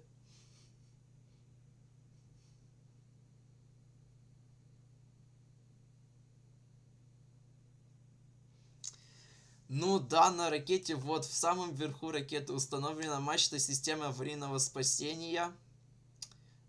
Также на твердотопливных двигателях 4 твердотопливных двигателя с самой тяги и система аварийного спасения, а также кольцо двигателей для управления ориентацией. В случае чего, ну, просто сработает сразу же автоматически система аварийного спасения и отведет пилотируемую капсулу мгновенно, ну, очень быстро на большое расстояние от ракеты. Потом система аварийного спасения сбрасывается, ну и они приземляются на парашютах.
Так, ладно, поговорим теперь про саму программу Артемида, что она из себя представляет. Представляет она из себя в первую очередь программу Constellation, поскольку, да, программа Артемида выходит еще из программы Constellation.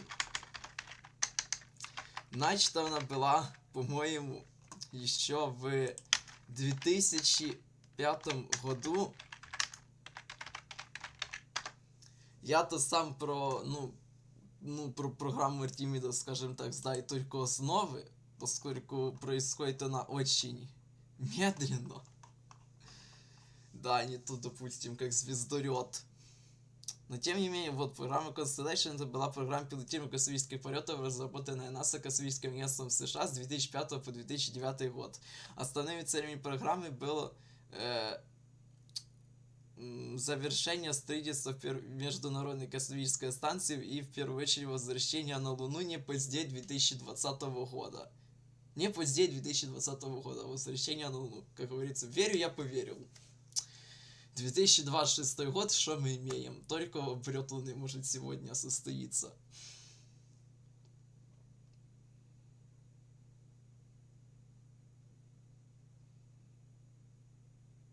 Также еще по этой программе хотели полететь даже на Марс.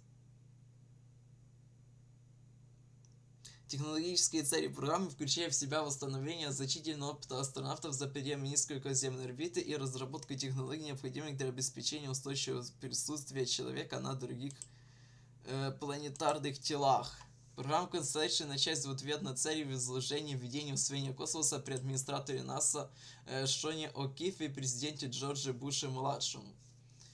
Преемник О'Киффа Майкл Д. Гриффин распорядился провести всесторонний анализ, получивший название «Исследование архитектуры исследовательских систем», который изменил подход НАСА к достижению целей, изложимых в введении в освоение космоса, и его результаты были сформированы законом об ассигнованиях НАСА 2005 года. Закон подписывал НАСА разработать устойчивое присутствие человека на Луне, включая надежные подготовительные программы для содействия исследованиям науки, торговли и превосходству США в космосе, а также в качестве ступеньки к будущему исследованию Марса и других целей. Работа над программой Constellation предусматривалась целью, которой было отправить астронавтов сначала на Луну, а затем на Марс и дальше. Оценочная стоимость программы оценивалась на 2004 год. Вся программа 230 миллиардов долларов. Фактическая стоимость программы за 5 лет составила 9 миллиардов долларов. Во время всей программы было совершено лишь только 2 запуска, и то не орбитальных. А именно, то есть, запуск. Система аварийного прекращения запуска Макс космического корабля типа это. Ну, короче, пытаюсь система аварийного спасения для космического корабля Орион. И то она была предполагалась в использовании для ракеты RS-1, а на SLS используется другая система уже аварийного спасения. И также запуск ракеты RS-1X. То есть прототип ракеты RS-1, и то также не орбитальный, а чисто, ну... Она в целом составила только из 4-сегментного ротопливного ускорителя с имитатором масса 5-го сегмента и симулятором верхней ступени. 6 минут продлился весь запуск. Он был совершен 28 октября 2009 года.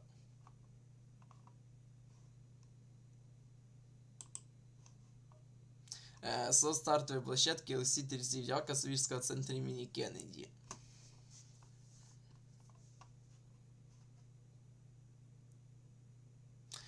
Далее, после вывода комитета Августина в 2009 году о том, что программа Constellation может быть реализована без существенного увеличения финансирования, 1 февраля 2010 года президент Барак Обама предложил ввести программу, вступив в силу с принятием бюджета США на 2011 год. Затем он пересмотрел заявление администрации о важной речи космической политики в Космическом центре имени Кеннеди 15 апреля 2010 года. Октября подписание закона авторизации НАСА 2010 года переустановило программу. При этом контракты по Constellation находились в силе до тех пор, пока Конгресс не примет меры по отмене предыдущего мандата. В 2011 году НАСА передала проект своей новой системы запуска космических аппаратов, то есть Space Launch System SLS по программе Артемида. Одной из главных целей программы Constellation была разработка космического аппарата и ракет-носителей для замены Space Shuttle. НАСА уже начала проектировать 2 ракет-носителя RS-1 и RS-5. Когда программа была создана, RS-1 был разработан исключительно для запуска экипажей миссии на орбиту, в то время как RS-5 должен был использоваться для запуска другого оборудования, требующего большей грузоподъемности. Система обеспечивала ускоритель RS-1. В дополнение к 2 этим ракетам-носителям НАСА разработала другие космические аппараты для использования во время программы Constellation, включая пилотируемые капсулы аппарата Орион, вторичный ускоритель Air Departure Stage и лунный посадочный модуль Altair.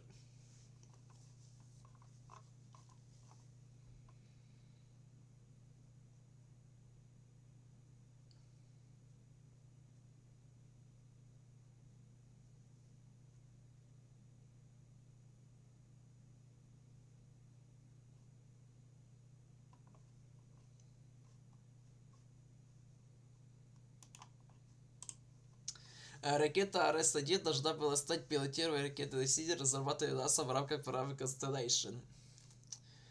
Изначально была известна как CLV. Планировалось использовать RS-1 для запуска космического корабля Орион, предназначенного для пилотирования космических полетов НАСА после вывода из эксплуатации Space Shuttle в 2011 году. RS-1 должен был дополнить более крупный беспилотный RS-5, который был грузовым носителем для Constellation. НАСА собрала конструкции RS за их предполагаемую общую безопасность, надежность и экономичность. Однако программа Constellation, включая RS, были отменены. Стоимость проекта RS-1 составила 6 миллиардов долларов потраченных денег по программе Constellation. Вест-ракет составила 94 метра, диаметр максимальный 5,5 метров, 2 ступени с грузоподъемностью на Низкую Околоземную Орбиту 25,4 тонны. Запуски планируются со стартовой площадки LC-39B. В качестве первой ступени использовался 5-сегментный твердотопливный ускоритель высотой 54 метра, диаметром 3,7 метра, стартовым весом 730 тонн, максимальной тягой на уровне моря 14,6 мН. Собственно, точно то же, что используется на Space Shuttle. Ну, просто добавили еще один сегмент, и точно прям такой же 5-сегментный ускоритель используется сейчас на ракете Space Launch System. В качестве второй ступени Планировалось использовать жидкостную вторую ступень на жидком водороде и жидком кислороде с одним двигателем J2X максимальной тягой 1400-800 кН в вакууме.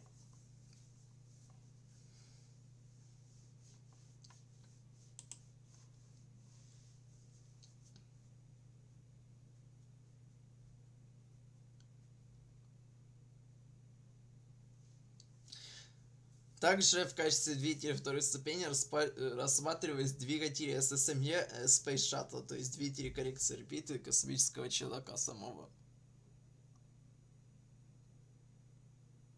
Также в качестве первой ступени возможно было использование ускорителя ISMR, но в итоге их вообще разработку прекратили.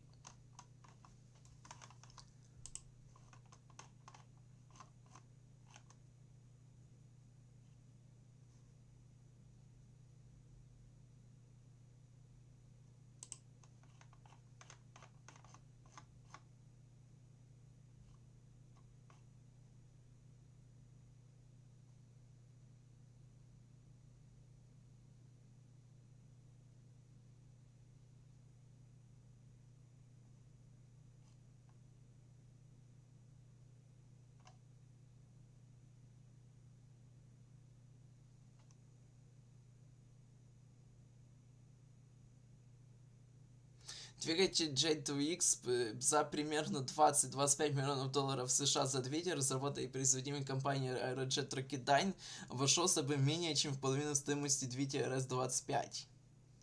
И вот речь идет о основном двигателе космического челнока, который был разработан для запуска на Земле. Двигатель J2X с самого начала проектировался для запуска в воздухе, так и в условиях близких к вакууму.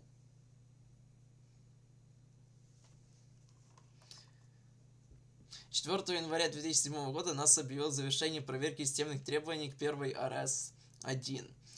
Первой пробной версии, проведенной для этого пилотируемого космического корабля со времен Space Shuttle. Эта проверка стала первым важным этапом в процессе проектирования и была призвана обеспечить соответствующие системы запуска RS-1 всем требованиям, необходимых для программы Constellation. В дополнение к публикации результатов проверки НАСА также объявил о переработке конструкции топливных баков. Вместо отдельных баков для жидкого водорода и жидкого кислорода, разделенных между баковым соединением, как у внешнего бака Space Shuttle, новые баки были бы разделены общей перегородкой, подобной тому, что используется на ступенях Сатурн-5. Это обеспечило бы значительную экономию массы и устранило бы необходимость проектирования межступенчатого блока второй ступени, который должен был бы нести вес космического корабля Орион.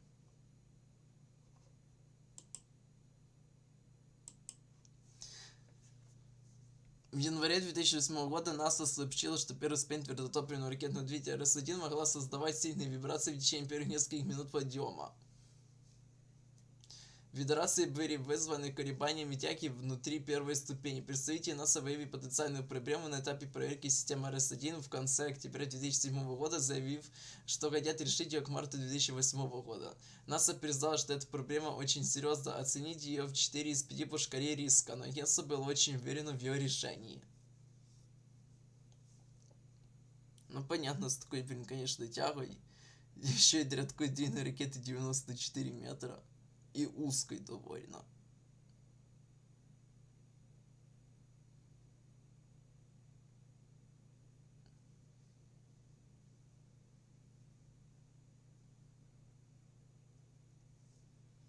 Но анализ данных по телеметрии с полета RS-1X показал, что вибрации от колебаний тяги находились в примерах нормы для полета этой ракеты.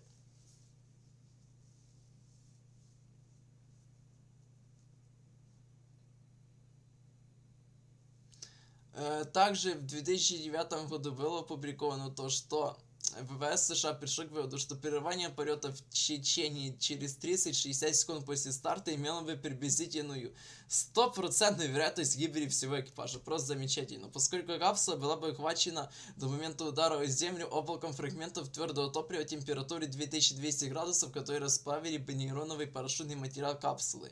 Исследование НАСА показало, что капсула с экипажем пролетела бы мимо более серьезной опасности.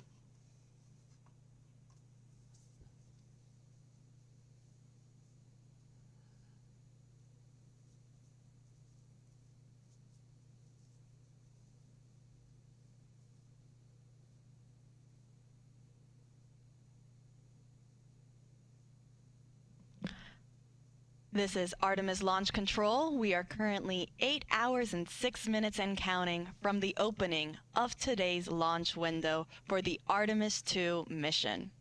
Now that launch window opens at 6:24 p.m. Eastern Time this evening. Teams do have a 2-hour launch window, which means that if we don't launch right at 6:24, they do have an additional 2 hours in which they can try to launch. Now the launch team, which we see here on our screen, they're currently in firing room 1 at NASA's Kennedy Space Center in Florida.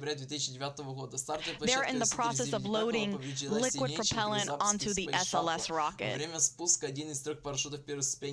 Now, it's not just the launch team that's here in the firing room that is helping and is on console for today's launch, but we also have supporting teams across the country that are tuning into this countdown. One of those teams is actually the Artemis Mission Management Team. They recently just got here on console. They have a separate section and room. If you actually look, it's to the right-hand side of our launch director and assistant launch director, Charlie Blackwell-Thompson and Jeremy Graber, respectively. Over there on the right-hand side where you kind of see that glass enclosure structure, in there is where our Artemis Mission Management Team will sit for the duration of today's countdown. Now, they just recently arrived on console. And apart from the mission management team, we also have the mission control team at NASA's Johnson Space Center in Houston and the SLS Engineering and Support Center at NASA's Marshall Space Flight Center. And this doesn't include the other several contractor locations that are also around the country supporting this launch and this mission. А предполагаемые затраты по запуске Арес-1 составили бы почти $1 миллиард. Сейчас, на минуточку, запуск SLS стоит 4,1 миллиард долларов. Так что... So again, you have our prime main launch team that is here in firing room 1, Charlie Blackwell-Thompson. You see there she's wearing a green blazer. She's our launch director leading this team. But then there are also supporting teams that are also assisting the launch team throughout today's countdown. That includes the Artemis Mission Management Team,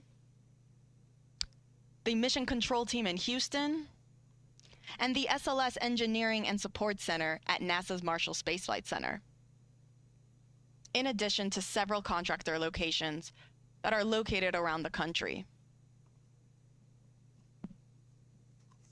Now, as we mentioned, we are currently in our propellant loading operations for the SLS rocket. Teams are currently in fast fill for both core stage liquid hydrogen and liquid oxygen. The core stage is the first stage of the SLS rocket. Here's a great graphic where you can see where we currently are at in our tanking operations. And you'll see above the core stage, we have also started our loading operations in the interim cryogenic propulsion stage. This is the second stage of the SLS rocket. Now, we have not started loading liquid oxygen yet. I'll report out when that is underway. But in the meantime, we are good with we are in the process of loading liquid oxygen and liquid hydrogen on the core stage and liquid hydrogen on the upper stage. I'll report out when we are now starting our liquid oxygen operations on the upper stage.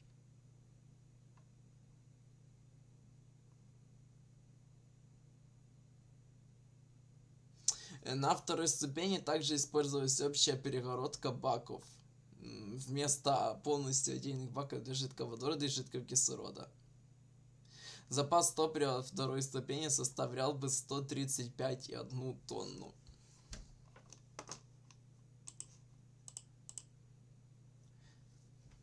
Так, и сейчас через 2 минуты у нас уже должно быть полное завершение уже заправки жидким водородом второй ступени.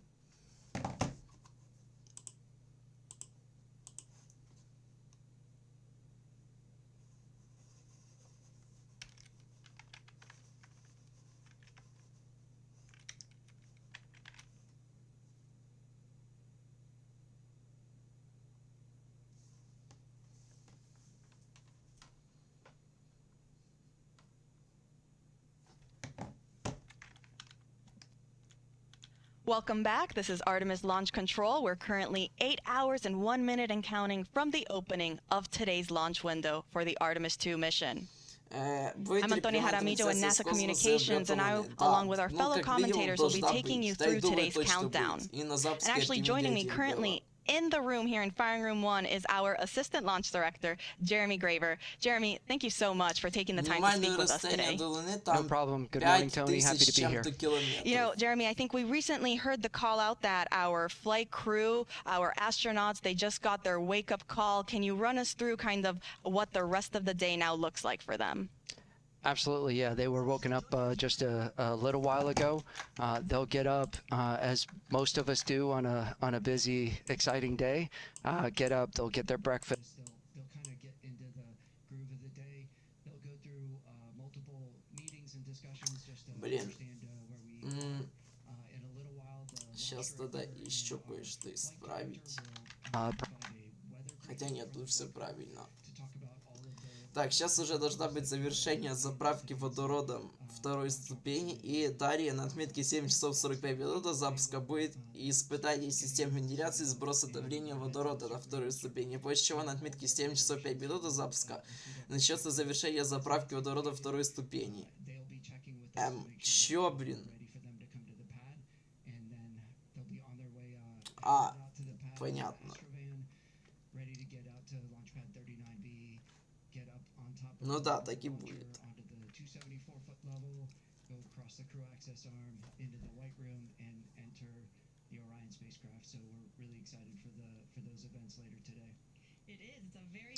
И да, завершение заправки водорода первой ступени завершено.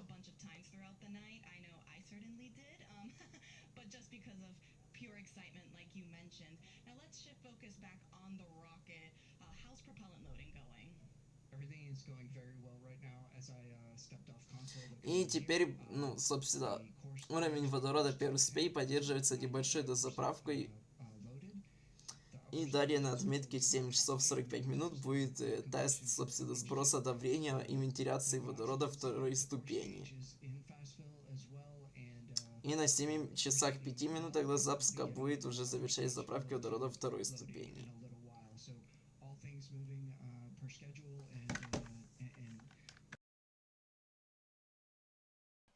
That is great news, and actually I think we just heard that they got the go for transitioning into that liquid hydrogen on the core stage 2 topping. So, like you said, we're getting very close. Absolutely. That is exciting, you know. So, can you tell us a little bit then about those upcoming milestones once we finish that propellant loading on all 4 tanks? Yeah, so it's absolutely critical for us to get into what we call stable replenish on all stages, and what that means is the liquid oxygen and liquid hydrogen tanks on both the core stage and the interim cryopropulsion stage, or ICPS, are fully loaded, and we are just maintaining that level of loading, and that's a very quiescent configuration for us, and that's required for us to be in that configuration to then be allowed to send the flight crew, our closeout crew, which is there to assist the flight crew getting on board Orion. We need to be in that stable replenish configuration to be able to send those crews out to the launch pad. And as we send those crews out, that is really our press and our push to launch. We'll get the crew on board.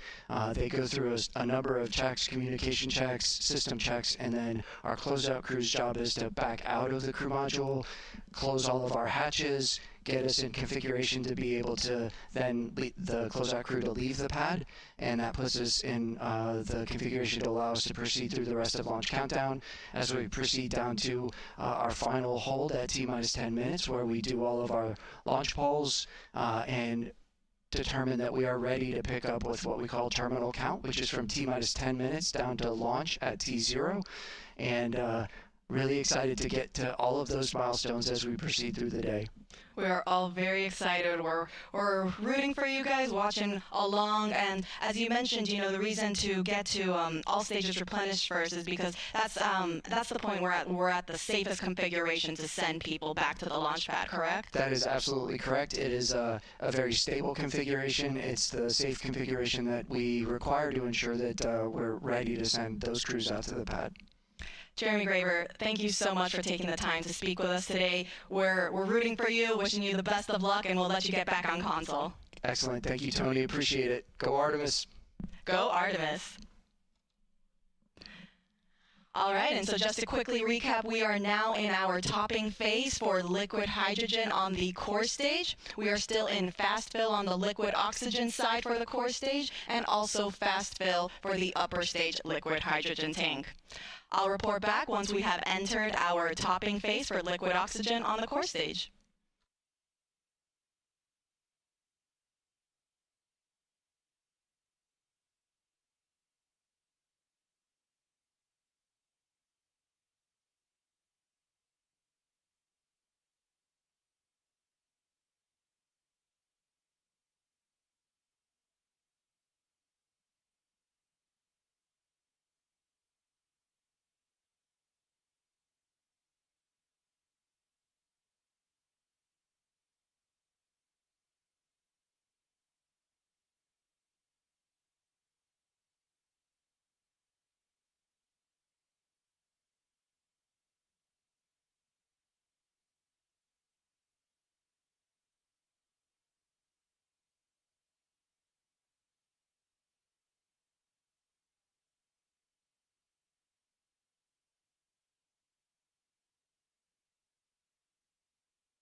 This is Artemis Launch Control. We are currently 7 hours and 47 minutes and counting from the opening of today's launch window for NASA's Artemis-2 mission.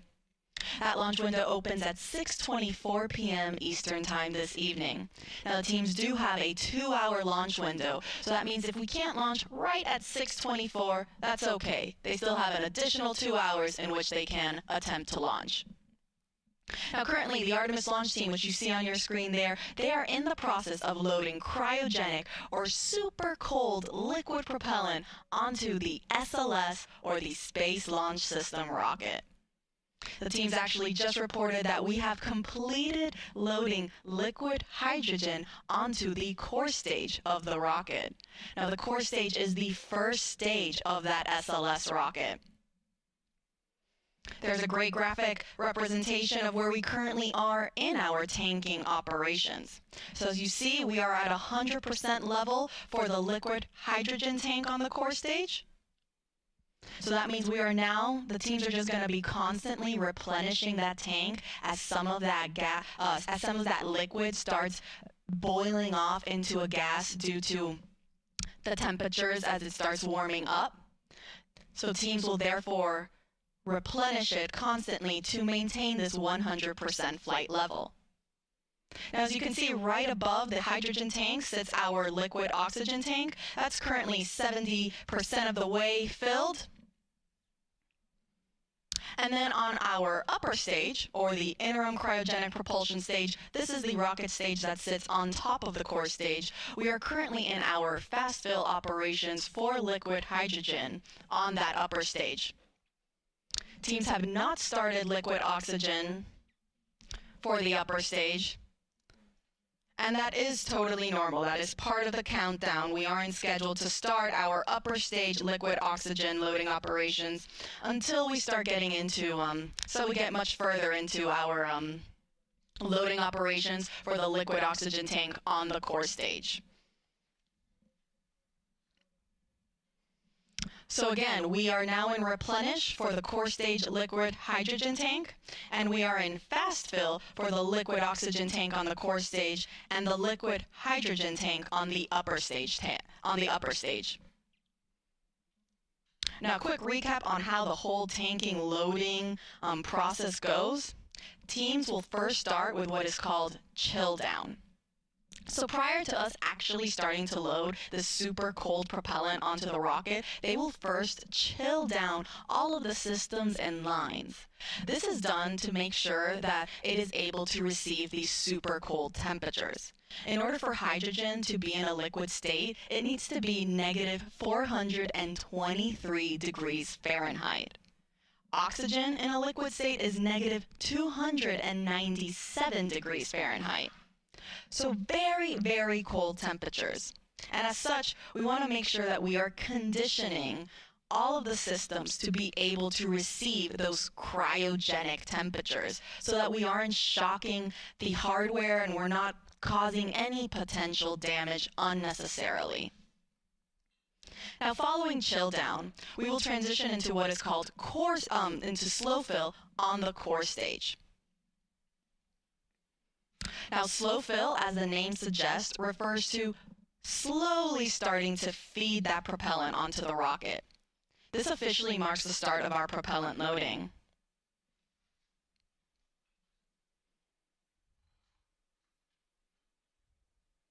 Teams actually got into slow fill for the liquid oxygen and liquid hydrogen tanks on the core stage earlier this morning, a little bit before 9 a.m.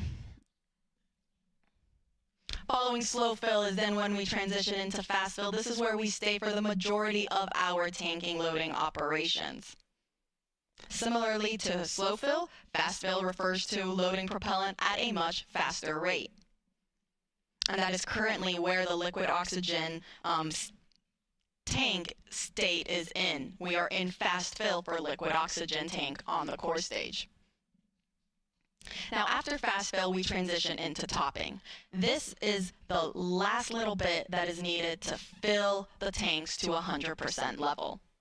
Hence why we're topping it off. Following topping, we are now at 100%. And so now we transition into replenish mode. Replenish just means we're going to be constantly replenishing these tanks so that we make sure we are again at 100% flight level.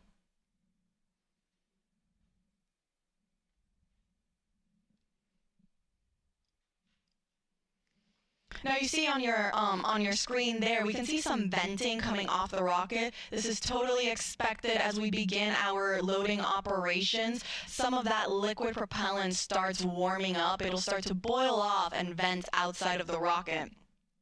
Hence why we see some of that gas getting expended from down underneath where the engines are at the bottom, and also a little bit at the top where the upper stage is located.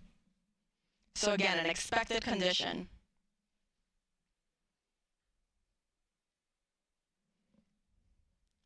Now let's take you through the rocket a little bit. See up there on your screen, we have the Orion spacecraft. Underneath there is the Orion stage adapter. The Orion stage adapter is what houses our secondary payloads, or these scientific CubeSats. They're shoebox-sized scientific experiments that will go to space following separation from the upper stage and the spacecraft. It's also the smallest section of the SLS rocket at only 5 feet. Underneath the Orion stage adapter sits the interim cryogenic propulsion stage, or that second stage. Underneath there is our core stage, or the first stage of the rocket.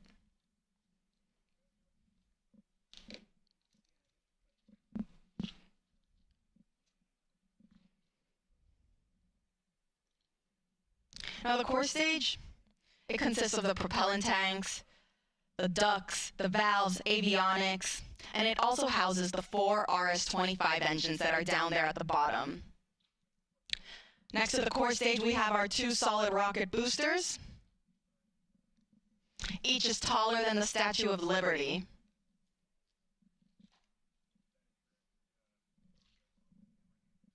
Now on those rocket boosters, you can see our NASA worm. The worm logo spans 25 feet end to end, or roughly the length of 1 booster motor segment. Now we actually have 5 segments each on each booster, so 10 segments total. It's actually 1 segment more than what was used during the space shuttle program. And you should also be able to see some black and white markings around the rocket. Now these are used for imagery for the SLS engineering and support team that's based out at NASA's Marshall Space Flight Center in Huntsville, Alabama. They use this for imagery to track and guide the rocket after liftoff and during ascent. And it will also be used in their post-flight analysis.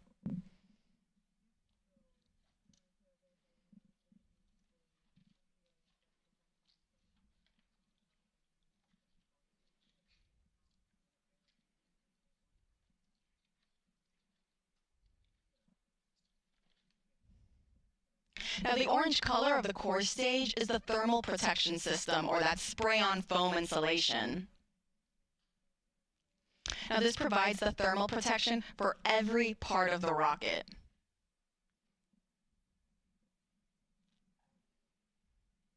And when the foam is applied, it gives the rocket this light yellow color that the sun's ultraviolet rays eventually tan, giving our SLS rocket its famous butterscotch color.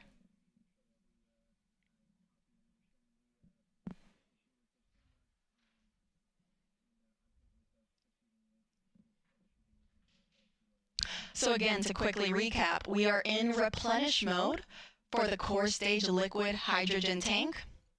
We are about 75% of the way filled on our liquid oxygen tank on the core stage. But we're still in fast fill.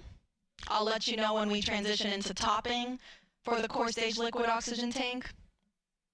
And then on the upper stage, teams are also in fast fill for liquid hydrogen. And they have not started the liquid oxygen operations on the upper stage yet. I'll make sure to report out all of these milestones as they're underway.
This is Artemis Launch Control. We are currently 7 hours and 30 minutes and counting from the opening of today's launch window for the Artemis 2 mission.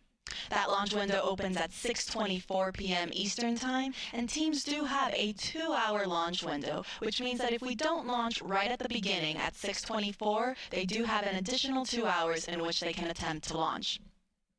Our launch team is currently in Firing Room 1 at NASA's Kennedy Space Center in Florida and are in the process of loading cryogenic or super cold liquid propellant onto the SLS or the Space Launch System rocket.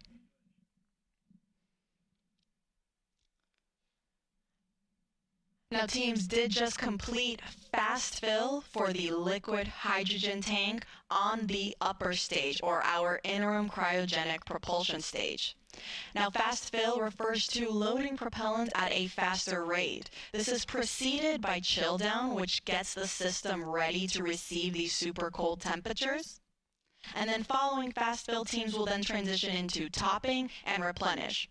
I'll get more into those, but before that, again, we just finished fast fill for the liquid hydrogen tank on the upper stage, and teams are now performing, before they start topping, what is called a vent and relief test. This test is basically just pressurizing the upper stage tanks with helium to test the relief capabilities of the tank pressure to make sure that it can handle that pressure capability during flight. So between fast fill and topping, teams will perform this test on both the liquid hydrogen and the liquid oxygen tanks on the upper stage. Following that test completion, we will then transition into topping, which just means finishing loading the rest of the tank to 100%. Following topping, we enter what is called replenish mode, which basically just means that now we are going to be replenishing these tanks at 100% level, because as we naturally get throughout the countdown, that propellant is going to start warming up and it'll start boiling and venting off, as you can see on your screen there what is happening. So because of that, and because the teams want to make sure that they still have 100% level in all 4 tanks, the 2 on the upper stage and the 2 on the core stage, or the first stage of the rocket, they continuously replenish the tanks until the final 10 minutes of the launch countdown, or what is known as terminal count. Now, speaking of replenish mode, we are currently in replenish mode for the core stage liquid hydrogen tank. So we were just talking about how we finished fast fill on the upper stage liquid hydrogen tank. We are also then in replenish mode for the core stage liquid hydrogen tank. On the liquid oxygen side, we are still in fast fill for the core stage liquid oxygen. And then on the upper stage, we haven't started those liquid oxygen operations yet. The teams want to wait until we are a little bit further along in the core stage liquid oxygen loading operations before we transition into that upper stage loading operation.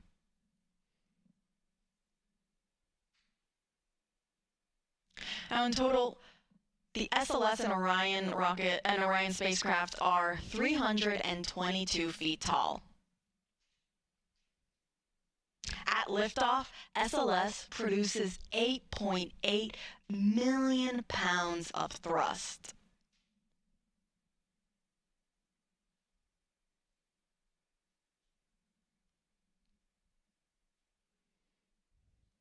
A little bit more than the Saturn V rocket that was used during the Apollo missions, which were roughly 7.5 million pounds of thrust to send those astronauts to the moon.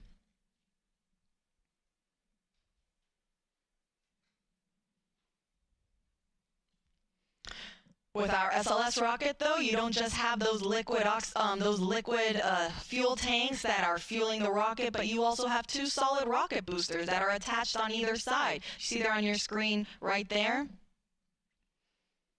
They also help provide that extra push and that thrust right at liftoff.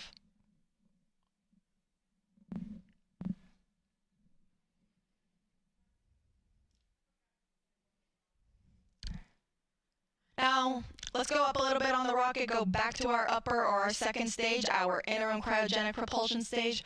For those that have been following us along since Artemis 1, you might remember that the interim cryogenic propulsion stage for Artemis 1 provided the big push to send the Orion spacecraft on its way to the moon. For Artemis 2, however, it's going to be a little different. And the reason for that is because Artemis 2 is NASA's first crewed test flight, meaning we are sending astronauts on board this rocket for the first time. And because of that, we are going to have the capability to practice a bunch of different systems and tests and operations that we couldn't do if it were uncrewed. One of these operations is what is called the proximity operation demonstration.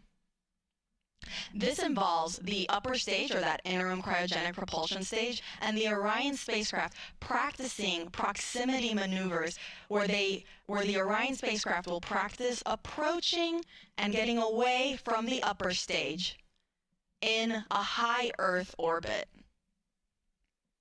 The reason teams want to practice this is in preparation for Artemis 3 and future Artemis missions for when Orion docks with our lunar landing systems.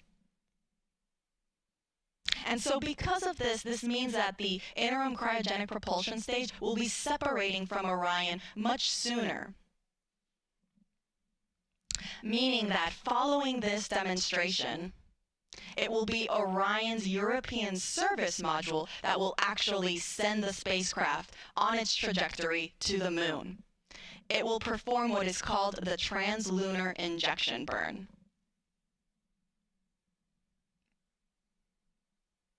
Now, this proximity operation is scheduled to happen during the first day of flight, so pretty soon.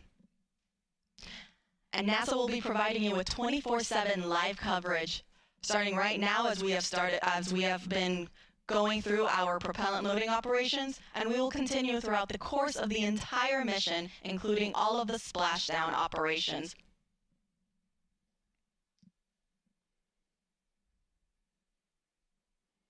Artemis 2 will send NASA astronauts Reid Wiseman, Victor Glover, and Christina Koch, and Canadian Space Agency astronaut Jeremy Hansen on a 10-day mission around the moon and back. Orion is scheduled to splash down off the coast of San Diego in the Pacific Ocean.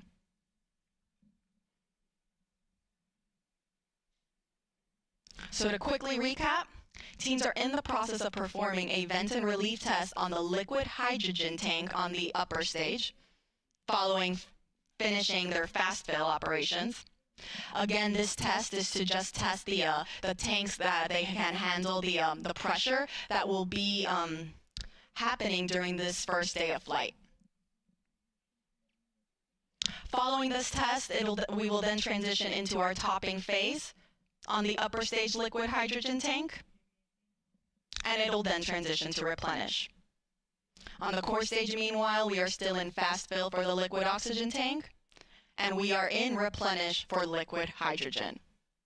Now, this is a very, very big and important milestone to me because, again, for those that have been following us along, especially with Artemis 2, during our fast fill operations on the core stage liquid hydrogen tank during wet dress rehearsal 1, that was our first test of this Artemis 2 moon rocket where we tested loading the propellants on board. Teams experienced the liquid hydrogen leaks shortly after getting into fast fill during that first test. They then performed the second wet dress rehearsal where they did not see any major leaks. Tanking loading operations went very smoothly, and it was a very successful test. And so it's great to see that throughout today's countdown for launch, there also weren't any significant issues or leaks reported during our liquid hydrogen loading phase on the core stage. So we are now in replenish mode for liquid hydrogen. We're about 84% of the way on the liquid oxygen tank. And we're also almost there on the upper stage for liquid hydrogen. Now I'll report out once liquid oxygen operations for the upper stage are also underway.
Welcome back. This is Artemis Launch Control. We are currently 7 hours and 9 minutes and counting from the opening of today's launch window for the Artemis-2 mission. Our Artemis launch team is currently in the process of loading liquid propellant onto the SLS, or Space Launch System rocket. Teams just reported out that we are in our topping phase. For the upper stage liquid hydrogen tank, this means we are almost at 100%, if not pretty much there, on that upper stage tank. The upper stage is the second stage of the SLS rocket. Here's a graphic representation where we can see where we're currently at in our tanking operations. That means we have now finished loading our liquid hydrogen on both the core stage and the upper stage. As I said, we're in that topping phase to get us to 100%. And afterwards, we'll then transition into replenish mode to stay at 100% level. You can see on the core stage, we are already at the replenish mode, if you see that 100% level right there.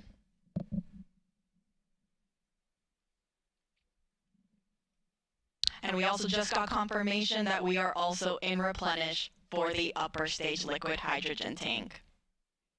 Now on the liquid oxygen side, we still have a little bits to go. We're almost there on the liquid oxygen tank for the core stage. You see roughly 92% of the way filled. And we haven't started our liquid oxygen propellant loading operations on the upper stage. Teams are getting ready to start chilling down that tank. Teams do this to make sure that all of the systems and lines are ready to receive these cryogenic temperatures. As you can see on your screen there, for hydrogen to stay in a liquid state, it must be negative 423 degrees Fahrenheit. Oxygen, meanwhile, is negative 297 degrees Fahrenheit. So these super, super cold temperatures, we want to make sure that the rocket is able to receive them without damaging any of the hardware on board. So we'll start with chilling down that liquid oxygen tank and lines before we actually start loading it onto the upper stage.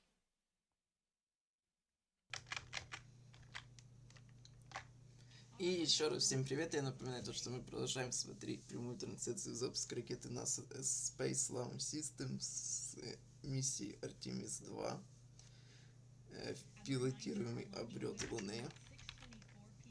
И до запуска у нас остается 7 часов 6 минут, запуск запланирован на сегодня в 22:24 по UTC.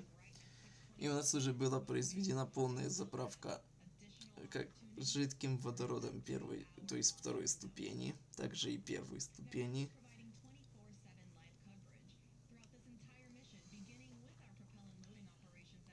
И сейчас на отметке 7 часов 5 минут до запуска должно быть завершение заправки водородом второй ступени. И далее на отметке 6 часов 30 минут до запуска должна начаться быстрая заправка кислородом второй ступени.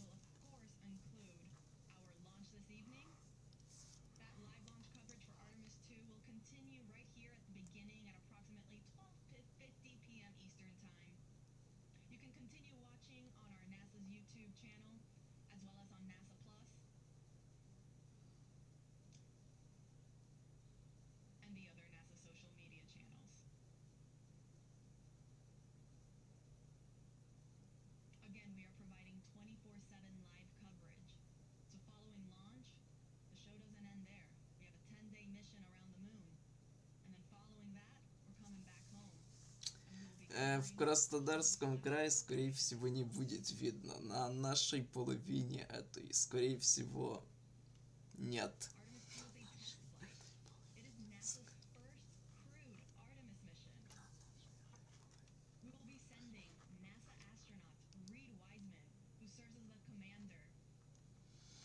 Так, все, да, завершилась полная заправка водородом второй ступени. И далее на отметке 6 часов 30 минут до запуска будет завершение заправки, то есть начало заправки кислородом второй ступени.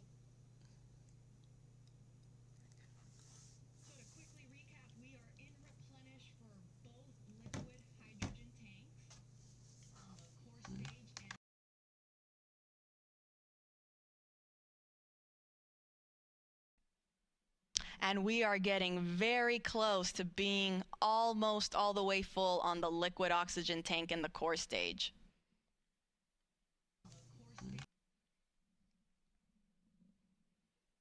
I'll make sure to report out once we start entering topping for the liquid oxygen tank in the core stage. Again, that refers to the last little bit that is needed to get us to 100%. And I'll also make sure to let folks know when our chill down operations are in work on the upper stage liquid oxygen tank. As a reminder, all of this propellant that are on board these 4 tanks of these two rocket stages, they feed the engines that are underneath and then provide the power and the push to send the Orion spacecraft on its voyage to the moon.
This is Artemis Launch Control. We are currently 6 hours and 49 minutes and counting from the opening of today's launch window for NASA's Artemis 2 mission.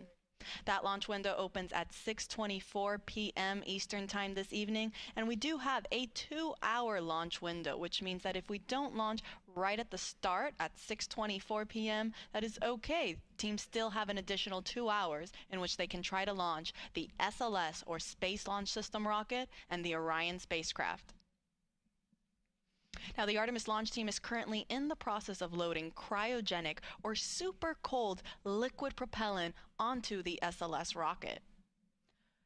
We are currently in what is called replenish mode for our liquid hydrogen tanks on board the SLS core stage and the interim cryogenic propulsion stage. These are the two stages on the SLS rocket. Now, replenish mode means that we have finished loading hydrogen on board both of these rockets. That means they are at 100% level. And teams are just constantly replenishing the tanks to make sure that they stay at 100%. Since, as throughout the countdown, that liquid propellant will start boiling off as it starts warming up, and it will then be vented out and released from the rocket, which you can see there on your screen.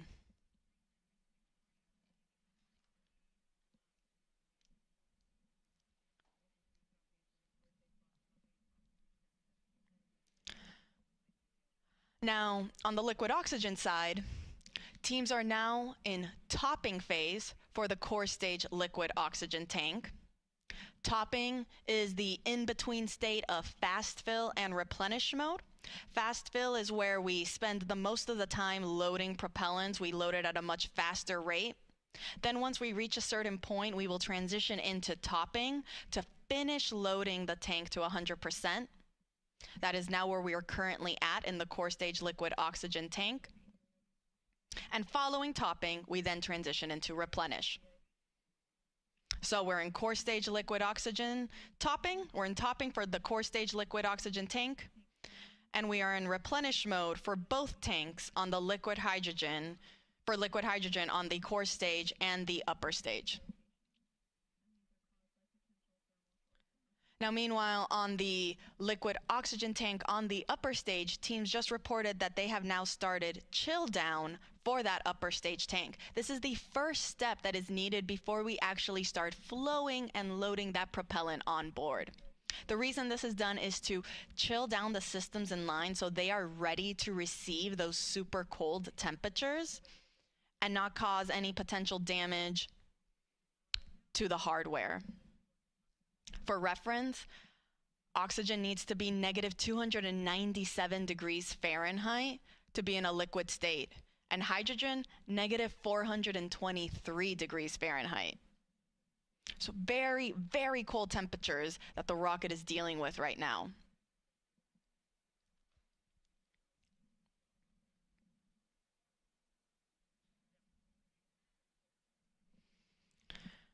Now again, we are underway for the Artemis 2 mission. This is the second Artemis mission in NASA's Artemis program.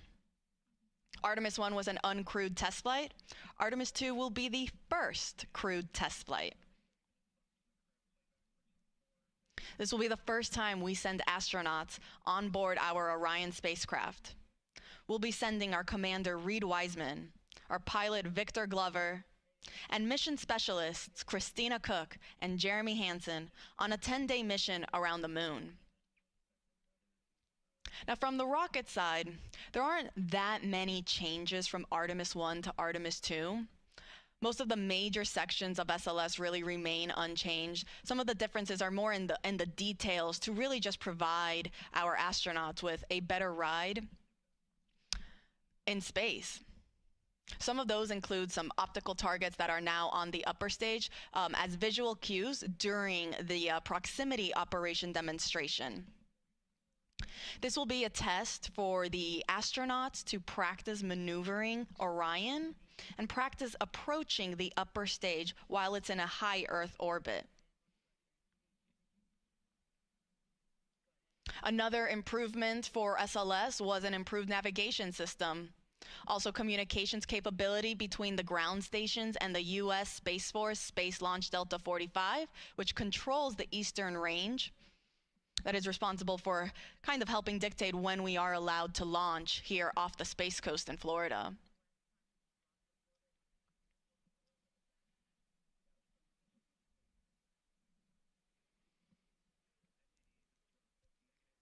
Now, all of the 4 tanks on the upper stage and the core stage, they feed the engines that are down below. At liftoff, the 4 RS-25 engines will operate for the first 8 minutes during flight. The 2 solid rocket boosters that are on either side, those operate for only 2 minutes, and they provide 75% of the power at liftoff.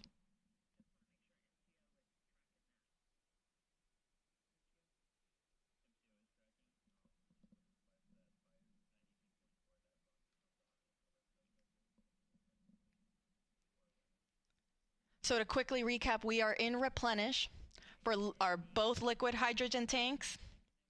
We entered topping for the liquid oxygen tank on the core stage. That means very, very soon we'll be in replenish mode for that tank as well. And we are in our chill down operations for the liquid oxygen tank on the upper stage. Pretty soon we will be entering fast fill. I'll report out when that is underway.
This is Artemis Launch Control. We are currently 6 hours and 38 minutes and counting from the opening of today's launch window for the Artemis-2 mission. That launch window opens at 6:24 p.m. Eastern Time this evening, and teams do have a 2-hour launch window in which they can attempt to launch the SLS, or the Space Launch System rocket, and Orion spacecraft. The Artemis launch team is currently loading cryogenic or super cold liquid propellant onto SLS. We are currently in replenish mode for both liquid hydrogen tanks on the 2 stages of our SLS rocket. We're still in our topping phase on the core stage liquid oxygen tank. That means we're just finishing it up. You can see there it looks almost all the way full. And following that, it will enter into what is also into its replenish mode as well. The liquid oxygen tank on the upper stage, meanwhile, is now in fast fill. So that means all 4 tanks are now receiving propellant.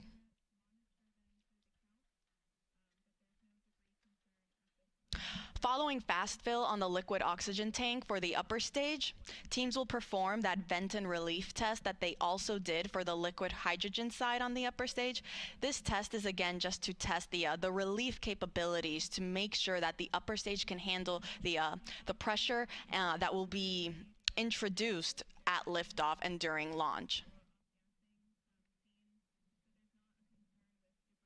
Following that, it will then enter topping and will then go to replenish mode as well.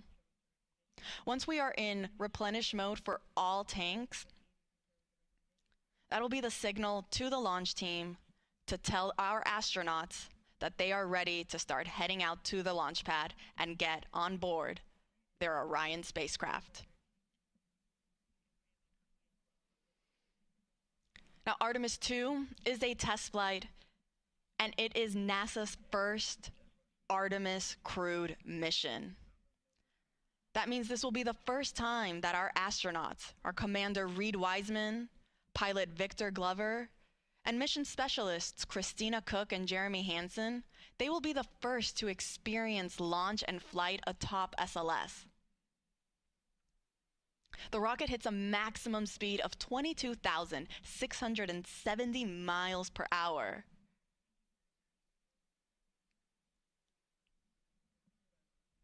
And our astronauts will get to experience the entire ride.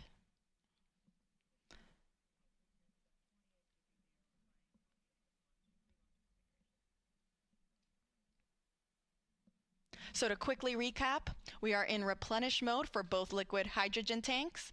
We are in topping, meaning we are finishing up loading liquid oxygen on the core stage. That is the first stage of the rocket. And we are in fast fill for the liquid oxygen tank on our second stage, or that interim cryogenic propulsion stage. I'll report out once we have also entered replenish mode for the core stage liquid oxygen tank.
И мы продолжаем смотреть прямую трансляцию запуска ракеты NASA Space Launch System с миссией Artemis-2 на космическом корабле Орион в пилотируемый полет Луны. До запуска остается 6 часов 32 минуты. Запуск запланирован на сегодня 22:24 по UTC.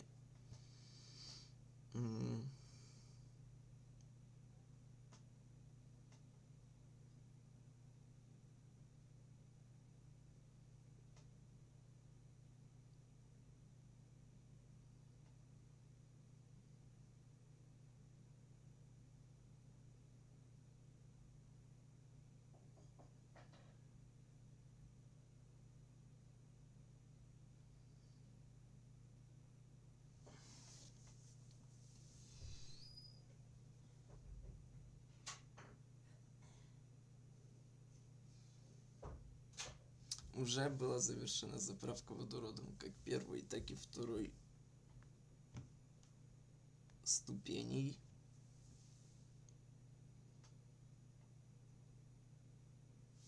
И сейчас должна быть начата на отметке 6 часов 30 минут до запуска быстрая заправка кислородом второй ступени. И затем на отметке 6 часов 5 минут до запуска, то есть в 16:19 по UTC, будет завершение заправки кислородом первой ступени.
И есть начало заправки жидким кислородом второй ступени.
This is Artemis Launch Control.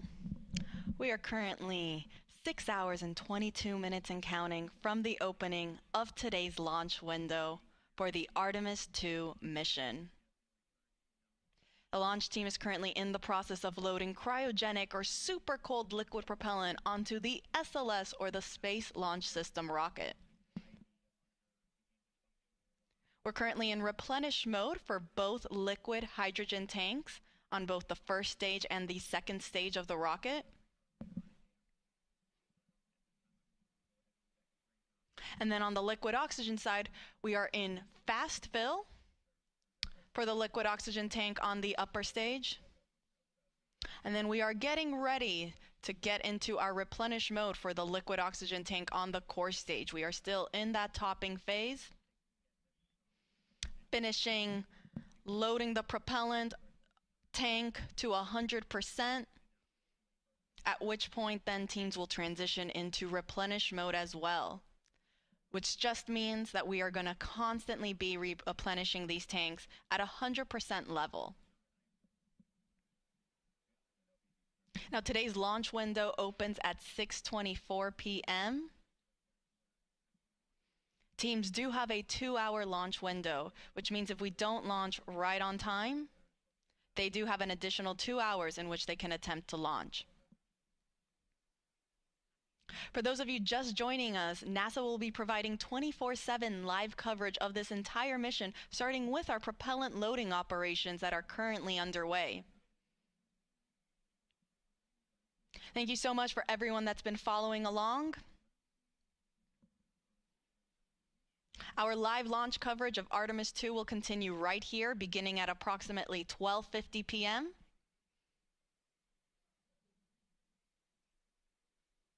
where the rest of my NASA commentators will be chiming in on how the rest of today's countdown goes. And we'll take you through the rest of the mission.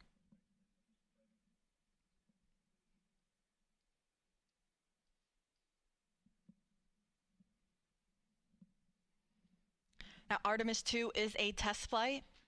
It will be the first mission that sends astronauts on board SLS and Orion. You can see a photo on your screen there of our Artemis-2 crew. We have our Commander Reid Wiseman on the right-hand side. Then we have our 2 mission specialists in the middle, Christina Koch, and then Canadian Space Agency astronaut Jeremy Hansen. All the way on the left is our pilot, Victor Glover. All 4 of them woke up not too long ago at around 9:25 a.m. this morning. Not a terrible wake-up call. In that time, they've been getting ready, having breakfast, getting some briefings. And they'll get one more briefing. It's the flight crew weather brief, where they'll get a status on where we are in the countdown, what the current forecast looks like. Following that brief, they will then start their suit-up operations before they go out to the launch pad and board their spacecraft.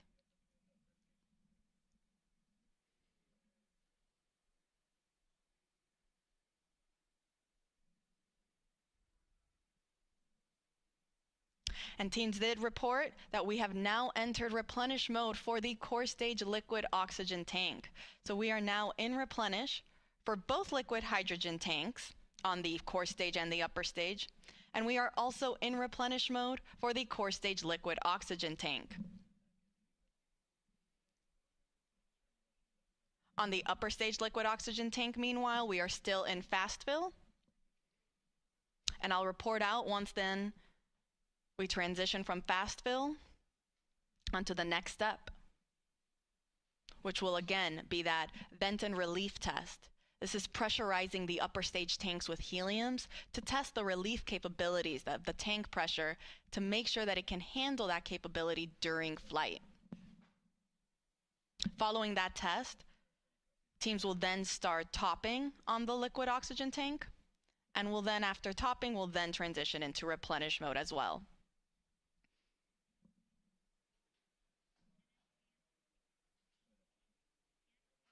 I'll report out when that's underway.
This is Artemis Launch Control. We are currently 6 hours and 8 minutes and counting from the opening of today's launch window for the Artemis-2 mission. Now, the launch window opens at 6:24 p.m. Eastern Time this evening, and teams do have a 2-hour launch window, which means that they have 2 hours in which they can try to launch the SLS, or the Space Launch System rocket, and Orion spacecraft that will send NASA astronauts Reid Wiseman, Victor Glover, Christina Koch, and Canadian Space Agency astronaut Jeremy Hansen on a 10-day mission around the moon and back. Now, the launch team is currently in the process of loading cryogenic or super cold liquid propellant onto the SLS rocket. The propellants that are used to power SLS are liquid hydrogen and liquid oxygen. We are currently in our replenish phase for both liquid hydrogen tanks on the 2 phases of the on the 2 stages of the rocket. That is both the core stage and the interim cryogenic propulsion stage. Replenish mode just basically means that now these tanks are at 100% level, and teams are going to constantly be replenishing them as they start to warm up and boil off. You can see some of that gas that's being vented off the rocket there.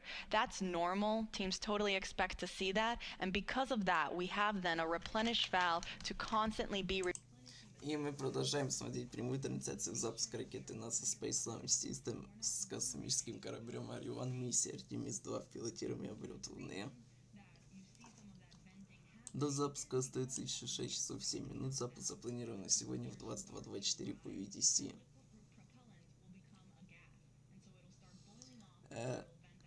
Первая ступень уже полностью заправлена жидким водородом, а также вторая ступень полностью уже заправлена тоже жидким водородом. И сейчас на отметке 6 часов 5 минут до запуска у нас начнется, то есть завершится заправка кислородом первой ступени. А также сейчас на отметке 6 часов 5 минут до запуска уже экипаж должен начинать надевать свои полетные скафандры.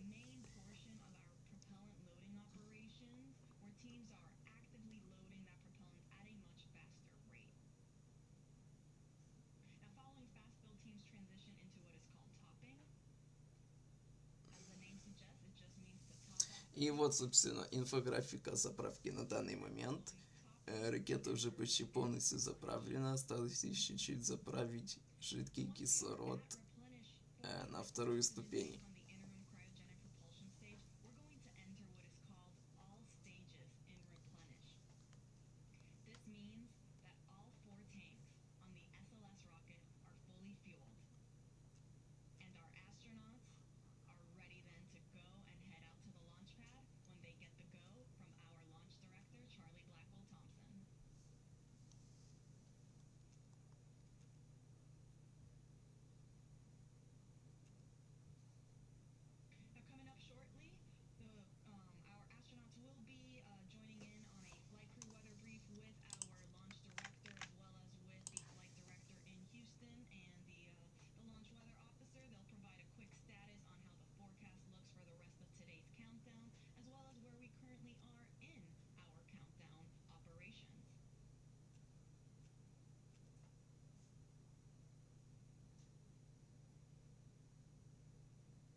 Teams are forecasting 80% go for weather conditions during that 2-hour launch window.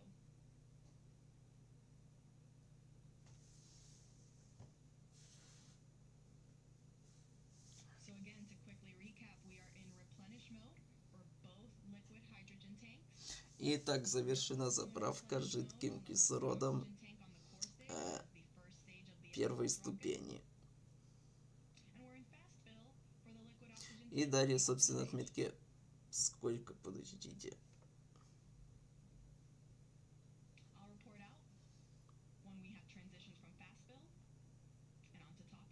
Да, на отметке получается 5 часов 45 минут до запуска еще будет испытание систем вентиляции и сброса давления на кислороде второй ступени. И на отметке 5 часов 10 минут до запуска будет, то есть в 17:14 по ETC будет завершение заправки кислородом второй ступени, а также экипаж будет покидать комнату, одевание скафандров и уже отправляться к стартовой площадке.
This is Artemis Launch Control. We are currently 5 hours and 42 minutes and counting from the opening of today's launch window for the Artemis-2 mission. That launch window officially opens at 6:24 p.m. Eastern Time, and teams do have a 2-hour launch window, which means that they have additional opportunities if they don't meet the beginning of that window. Now joining me is Artemis Launch Director Charlie Blackwell-Thompson. Charlie, thank you so much for taking the time to speak with us today. Oh, you're more than welcome. It's great to be here, Tony. It sure is. Now, we know that you just conducted a flight crew weather brief with our astronauts as well as teams and mission control and our launch weather officer. Do you mind providing us kind of how that went and what we can expect? Yes, the weather brief went really well. What we do during that weather brief is we give the flight crew a summary of where we are in our tanking, what's left, and of course we have our core stage and our upper stage fully loaded with LH2, and we're in replenish, and we are just finishing up our LO2 or liquid oxygen load into the upper stage. So we provided that status along with any non-conformances that the crew might be interested in, and then we went through the weather. And so our weather from our launch weather officer remains at a 80% likelihood of go today and a 20% chance of violation. We are watching some precip that is making its way toward the pad, but we expect that that is going to dissipate as we get closer to the opening of our window. So really good to hear the crew's voices and to talk through a day of launch ops. You know, it's something that we simulate, but there's nothing like the real day. Absolutely. I can only imagine, and it's great news to hear that we are still 80% go. Those are very, very favorable conditions. Let's hope it stays that way. You mentioned we're getting closer to reaching what is called all stages in stable replenish. That means that we will have all 4 tanks at 100% flight level. Charlie, can you walk us through then what are some of those upcoming milestones once we reach all stages replenish? Absolutely. So one of the big milestones when you reach stable replenish on all the all stages is you begin to send the closeout crew into the pad, and so we're just a few minutes away from getting into that, and we'll deploy them to the pad, and they'll start getting ready for the flight crew. And then, of course, shortly after that is the exciting milestone of seeing the crew walk out of the operations and checkout building and make their way to the pad. And that's certainly something that we've been waiting a very long time to see. It's going to be very exciting, I think, certainly for our team. It'll be exciting for our country, and it'll be exciting for people all over the world who are watching our crew head to the pad, knowing that we are just about 5 hours or so from launch. You couldn't have said it any better. This is very exciting for the entire world. We cannot wait for that moment when we see our astronauts depart their crew quarters and head to the pad. Charlie, thank you so much for taking the chance to speak with us today. We are rooting for you. We're wishing you the best of luck in today's countdown, and we'll let you get back on console. All right. Thank you, Tony. Appreciate the opportunity to chat with you, and go Artemis. Go Artemis. All right, so to quickly recap, we are in replenish mode for both liquid hydrogen tanks, and we are getting ready to also hit replenish mode on the liquid oxygen tanks for both of those. We will report out when that is underway.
This is Artemis Launch Control. We are currently 5 hours and 37 minutes and counting from the opening of today's launch window for NASA's Artemis-2 mission.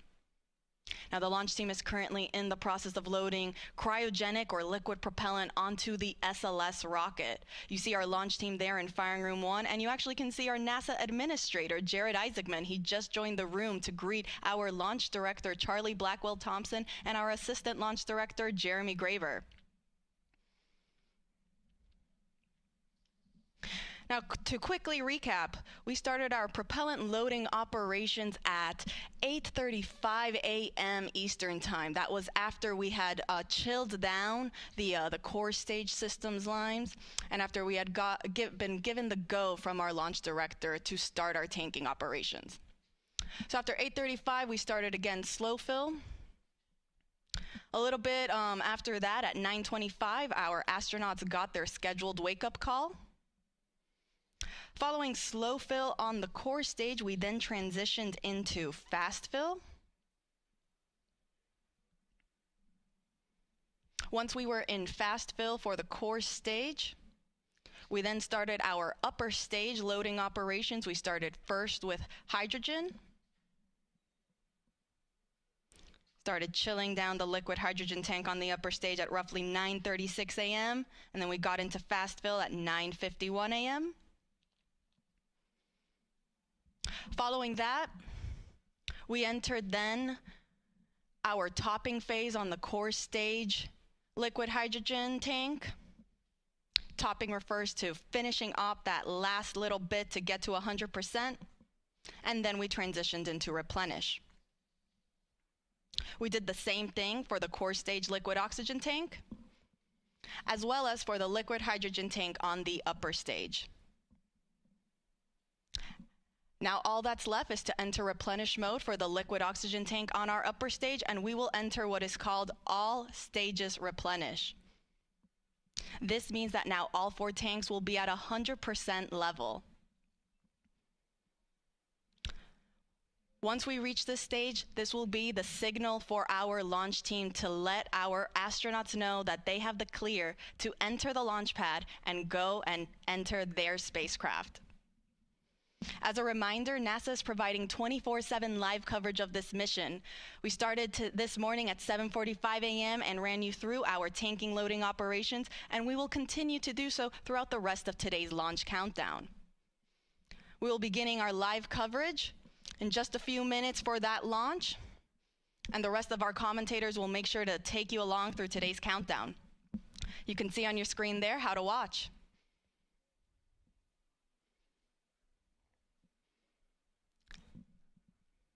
And as our launch director just recently said when she came on air, let's go Artemis 2.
Good afternoon from the Space Coast of Florida, where 4 astronauts are about to suit up for NASA's boldest test flight in a generation. This crew could be the first humans to journey around the moon in more than half a century. The Artemis-2 mission is a test mission of the Orion space capsule. Artemis-2 will be the first time we put humans on this rocket. We're going back to the moon because it's the next step in our journey to Mars. We were always going to the moon. Pushing ourselves to explore is just core to who we are. That's a part of being a human. And lift off. We shall return. Continuing to test out every bit of Orion. Coming back to Earth, 7 miles a second. When humanity sets big goals, we can bring together genius from around the world. You have the best people on planet Earth putting this vehicle together. That's what's up. To innovate for the benefit of humanity and to inspire the world through discovery. And here we go.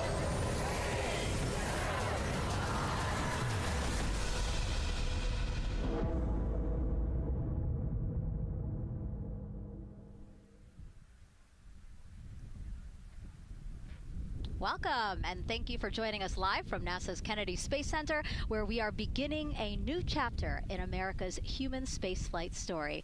We are so humbled to have thousands of people here in person to witness this, and the many more watching online from around the world. I'm NASA's Megan Cruz, and this is NASA astronaut Nicole Ayers. Thanks, Megan. What a historic day to be here. What a historic day to be here. Obviously, for what we see right behind us here, the SLS rocket and Orion spacecraft on launch pad. Artemis-2 is a nearly 10-day flight test to prove NASA can safely fly astronauts around the moon before attempting to land on it in just 2 years, hopefully. Yes, like you said, it's a test flight, so we're going to put humans on this rocket for the first time ever, and we're going to test out the systems on board and hopefully get around the moon. And why does NASA want to return us to the moon? And we want to go back for scientific discovery, right? We want to create a permanent presence on the lunar surface. We want to be able to harness some of the volatiles or the resources on the moon in order to get us onto Mars later. So we're going to use the moon as a stepping stone to get to Mars, but also we're going to use the moon to learn so much about Earth and about the creation of the solar system. The moon is this untouched witness mark for the Earth and the solar system. And what I really love is all the things that we do to get us to И мы продолжаем смотреть прямую трансляцию запуска ракеты NASA Space Launch System с космическим кораблем Orion, миссия Artemis-2, пилотируемый облет Луны. Запуск запланирован сегодня в 22:24 по UTC 1 апреля. Со стартовой площадкой SLS в космическом центре имени Кеннеди во Флориде в США. До запуска остается 5 часов 20 минут. И, собственно, вот экипаж уже начинает, сейчас должен начинать одевать полетные скафандры и далее отправляться, собственно, на стартовую площадку. Первая ступень ракеты полностью заправлена, вторая ступень полностью заправлена водородом, и также скоро должна завершиться заправка жидким кислородом на второй ступени.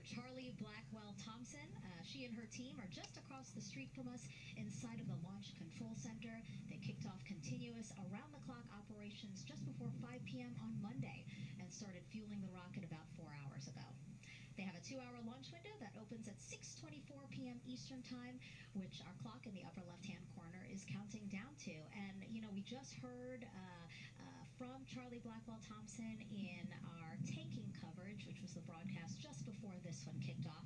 And basically, she said weather is 80% go. Yes, 80%, we will take that. It's a little windy. There's some clouds building, but we're going to keep an eye on it, and 80% is a good number to keep moving today.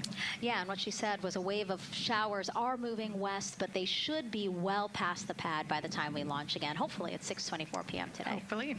All right, so again, let's head back into that suit-up room. We see Reid Wiseman. He is the commander of the Artemis-2 crew, and Nicole, he is putting on what you guys are calling the communications cap, the comm cap.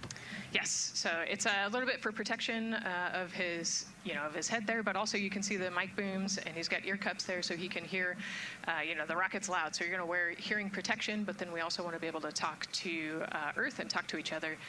So they're getting that settled, and then he will put the helmet on over that comm cap.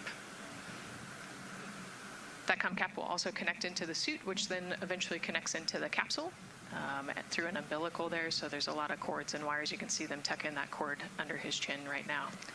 And so the suits they're wearing, they're called the Orion Crew Survival Suits, or OX suits. And so they're worn for long re-entry. Для тех, кто не понимает, как-то видели фото запуска. Открой тайну. Ракета Space Launch System уже запускали 16 ноября 2022 года в беспилотный облет Луны космического корабля Орион.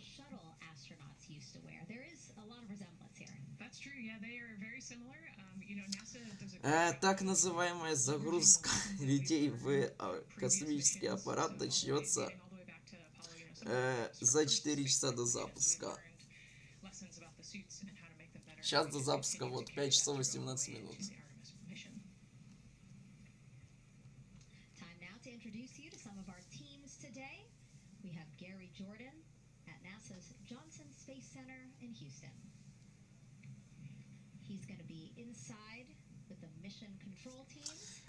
Также по погоде у нас до сих пор остается также 80% на запуск, что, ну, хорошо, вполне.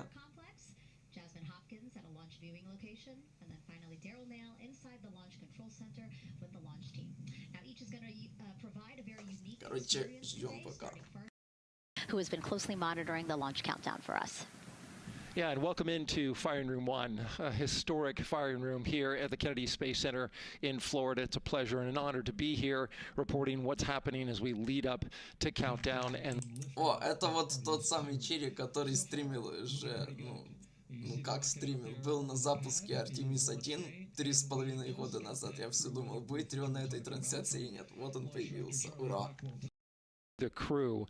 It looks like a countdown at this point is in good shape, and that's great news. Fueling continues to track well. We just reached all stages replenish. And while we're talking about the fueling, let's talk about that tanking. Pull up the tanking graphic if we could now.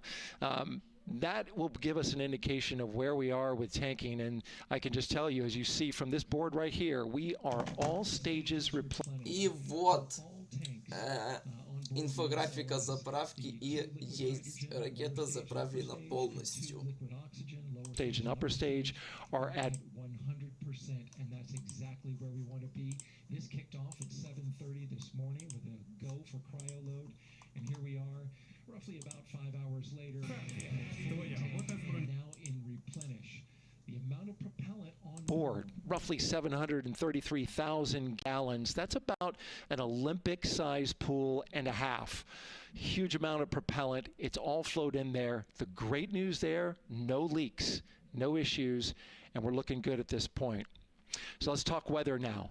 The weather, while it is favorable overall, it's not totally clean, and that was hinted at earlier when we talked about the storms. There is, of course, some onshore flow. Currently, our overall attempt percentage stands at 80% chance of acceptable weather conditions at the time of liftoff, which is going to be within our launch window. That's tonight from 6:24 p.m. Eastern Time until 8:24 p.m. Eastern Time. Winds are good. The lightning risk is low. But scattered showers still remain possible around the Cape and including near the pad. So the expectation is that there'll be some more active weather coming our way, but we're expecting it to push to the west. So the watch item is really any isolated shower that could briefly move through the area and trigger a constraint, especially for flight through precipitation. Well, you're looking now inside the astronaut suit-up room, and of course we got the 4 astronauts there. They talked to Charlie Blackwell-Thompson today, and you know, everything looks good there. We're tracking one minor NC issue at this point. We'll talk, it's a non-conformance. We'll talk about that a little bit later in our next hit.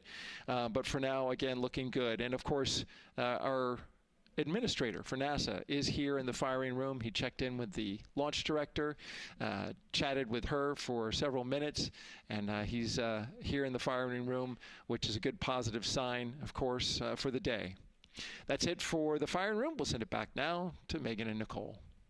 Daryl, thank you so much. Yeah, let's get back into the suit-up room here, where we now have a shot of all 4 astronauts, and it appears all of them are undergoing their suit leak checks. Can you talk to us about what that is, Nicole? Sure, yeah, you can see, as the suit expands, that we're going to pressurize those suits. So in the case that we need it, if we lose pressure in the capsule, those suits will protect the astronauts and keep them pressurized and keep them survivable. So these guys are going to hold their breath for about 10 seconds. Any movement in the suit could cause changes in the pressure, and so we want to get a really nice, precise, accurate measurement on the leak check. And so they'll hold their breath. Even just their heartbeat could potentially make some differences in those super sensitive sensors there. So you can see the red and blue valves there, the air in and air out, and it looks like Victor just had a good leak check. Yeah, and actually they do 3 leak checks, again, just to get an average reading to say, hey, we have confidence that these suits are holding the right pressure. As Nicole said, that tube that's going in,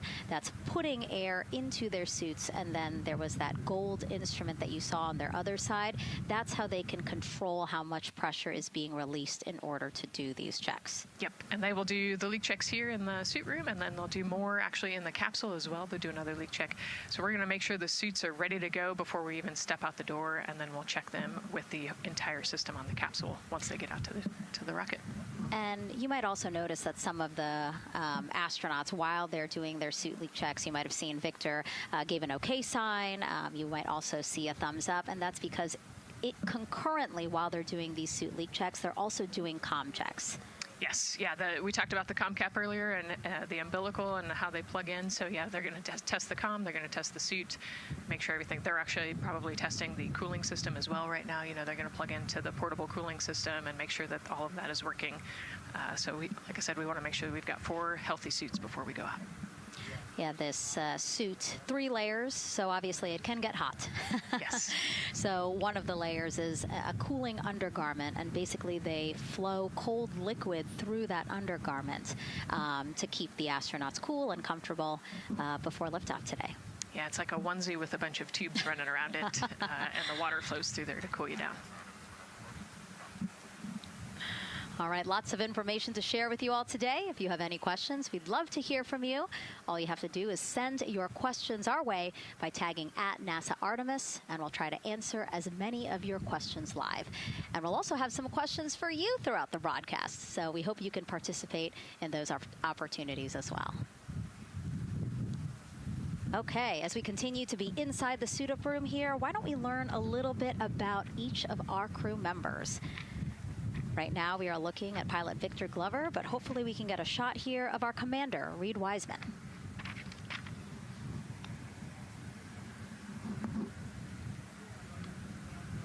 Now, Reid Wiseman is a Baltimore native.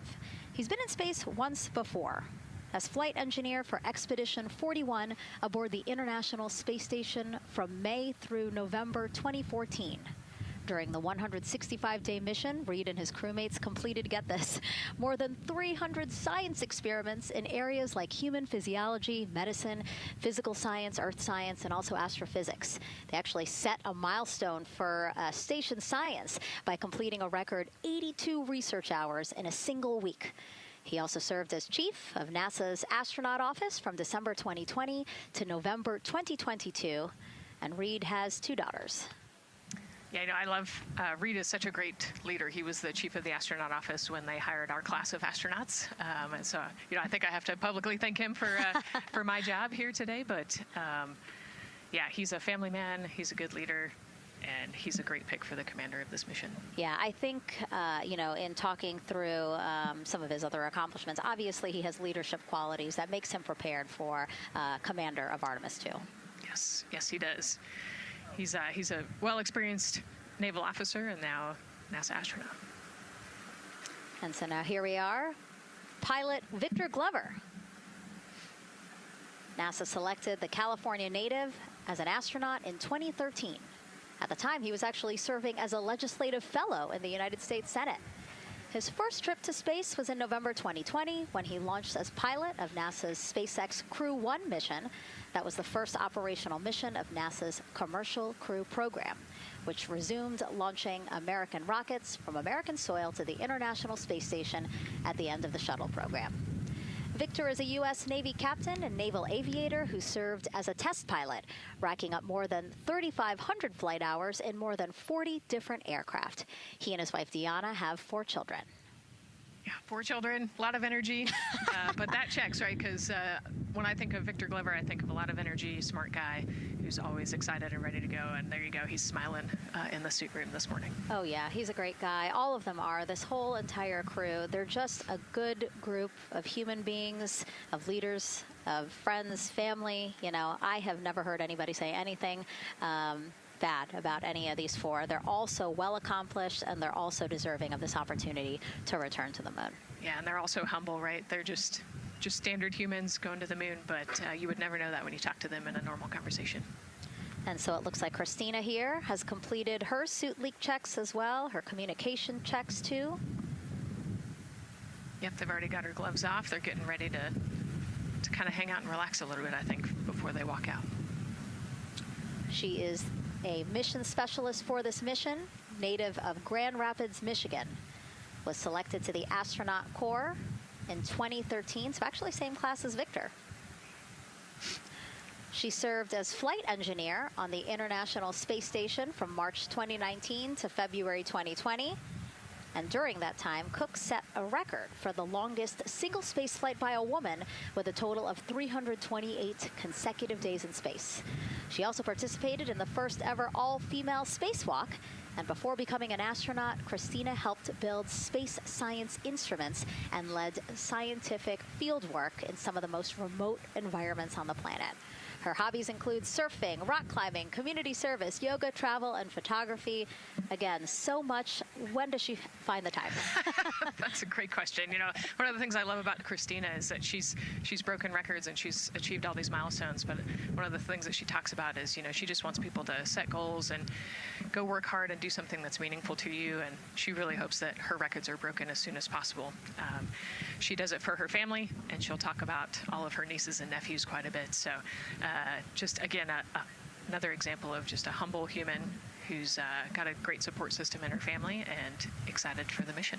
Yeah, she's always saying that she just wants the opportunity to push people farther, to push humanity farther, see what we can accomplish together. So, yeah. Again, all 4 of them say that. They're really in tune on what they think or what they feel like their role is in this mission. Yeah, I think their legacy is going to be, you know, providing the shoulders for others to climb on. And last but not least, first-time flyer, Canadian Space Agency astronaut Jeremy Hansen will fly to the moon as a mission specialist on the Artemis-2 mission. The London, Ontario native was selected as an astronaut in 2009. After that, he worked as Capcom at NASA's Mission Control Center in Houston. Capcom stands for Capsule Communicator, and that's the sole direct voice communicating with astronauts in space. He also participated in training exercises such as living on the ocean floor off the coast of Florida to simulate deep space exploration for 7 days. In 2017, he became the first Canadian to lead a NASA astronaut class. He also enjoys getting out on a sailboat, rock climbing, and mountain biking. Jeremy and his wife, Catherine, have 3 children, and he actually got to hang out with them over the weekend. So the crew arrived here for launch at Kennedy Space Center on Friday, and then their family members arrived Saturday. Yes, yeah. They, as long as their family can quarantine with them, then they will stay, you know, quarantined in Houston, and then they all fly down to Kennedy Space Center, and then you get to spend the last few days with your close family and friends. We actually do a behind-the-glass visit with some of those other maybe extended family members that couldn't quarantine with you. But yeah, it's a quaint time here once you get to Kennedy Space Center. A great sign here, all 4 astronauts have removed their helmets. And that indicates again that all 4 have completed suit leak checks. And so, Nicole, what they're doing now is they have these pockets on their forearms. That's just somewhere where they can put personal items that they might want, right? Yeah, just kind of stowage pockets. You know, there's always something that you might need or want while you're in the capsule, and then also last-minute personal items if you want to put a couple things in there. So everybody kind of has their own unique stash in their pockets. And then another pocket has emergency equipment that they might need, right? Like a signaling mirror, things like that. Right, yeah, the suit is basically all in one. You know, it's got the oxygen bottles there on their right legs. You'll see in a different shot, they've got pockets with survival gear in it, and that is to keep them safe. So if they had to egress the capsule, either from the launch pad or from the water, then they will have all of the survival gear with them. They'll have about 10 minutes of oxygen as well from that bottle so that they can get to safety quickly and safely. We are now 5 hours, 3 minutes and counting from the opening of our 2-hour launch window, and we have our first questions from social media.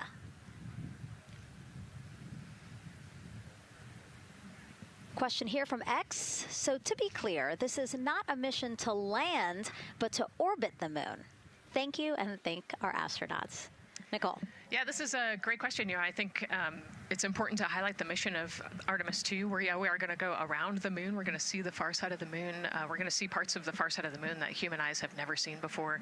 It's very similar to the Apollo 8 mission, right? We're also potentially going to be able to see the landing sites for the future Artemis missions and kind of provide the overall context of those landing sites amongst the entire moon site there. So it's an exciting mission. We'll get to learn a ton about you know, there's so much science that's going to be on this mission as well, right? Where they're going to do some science experiments on humans, learn about the stress of the environment, and we're going to learn about the radiation environment. We're going to learn about the suits as well. We've got some technology demonstrations that are going to happen. So there's a lot going on this mission as we fly around the moon and come back. Mm-hmm.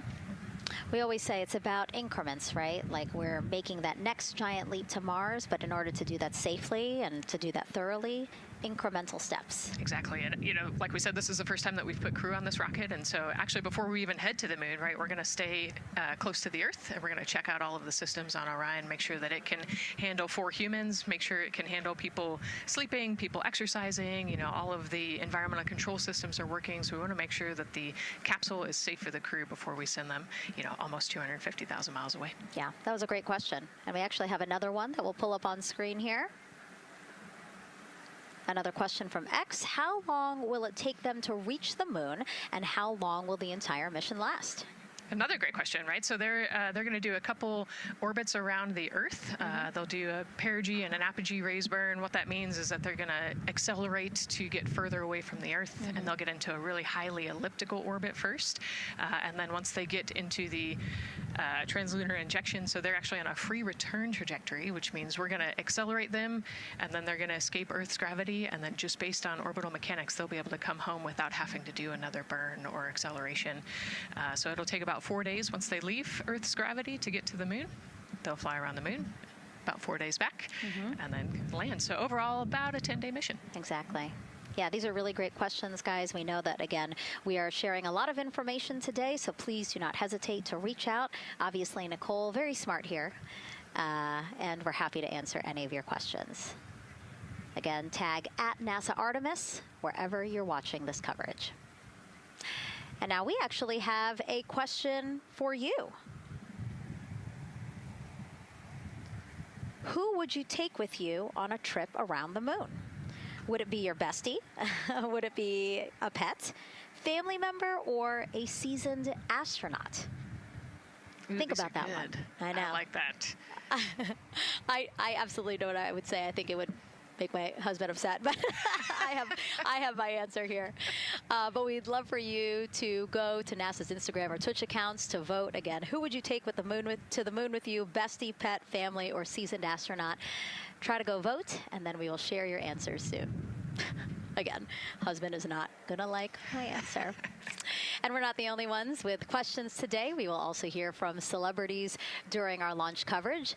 See what Stanley Tucci, Scarlett Johansson, and others want to know about NASA's Artemis 2 test flight. Plus the surprise of a lifetime as kids marveled at the rocket and spacecraft rolling to the launch pad. Look at those cute faces there. Oh, I love that. Love those suits. And we'll show you how the astronauts will eat, sleep, and go to the bathroom while in space. Keep in mind, the Orion spacecraft is about the size of a 6-person tent. Yeah, not super big, but you know, it's 10 days with your 3 best friends, so I think it's manageable for sure. But you know, every ounce counts when you're trying to get to the moon. And as we continue to look into the suit-up room here, a fist pump for some of the folks in the crowd there by Victor. Why don't we take a look around the center here? We know that there are some folks who are already getting ready to check out the team here as they drive across KSC to their launch pad. Look at that. Oh, that's so awesome. That's a great crowd. They're waiting there in front of the vehicle assembly building. So actually, they're just down the road from us. This is a good crowd, as Nicole said. Oh, there they are. They just got their cue. Oh, now? Let me wave now. Oh, yeah, they are excited. That's amazing. So all of these folks, content creators that are getting behind-the-scenes access as part of NASA's NASA social experience here. So as you can see, very excited. The crew will get into their convoy and drive past them here pretty shortly. Yeah, what an amazing way to share the Artemis story, right? By inviting these social media experts out to share the story as they drive by. All right, again, let's take a look at the clock. 4 hours, 58 minutes and counting from the opening of today's 2-hour launch window. So why don't we check back in with Daryl with the launch team. Megan and Nicole, and inside Fire Room 1, I'm listening to Launch Director Charlie Blackwell-Thompson greet the Ascent crew who just came on console over there at Johnson Space Center. So good to have the Mission Control team jumping on with us. So far, the launch team here in the firing room has had a really good morning. Really smooth tanking that kicked off at 7:30 a.m. this morning. They got to all stages replenish just before 1 o'clock p.m. Eastern time, and it was an incredibly smooth tanking. That's great as we look here watching the crew and also with an eye on the rocket. Weather, of course, we've talked a little bit about that. It's favorable overall, 80% go for our 2-hour window between 6:24 p.m. and 8:24 p.m. We don't have an exact T0 right now because that's going to come to us closer when we get closer to launch, roughly about 20 minutes before liftoff.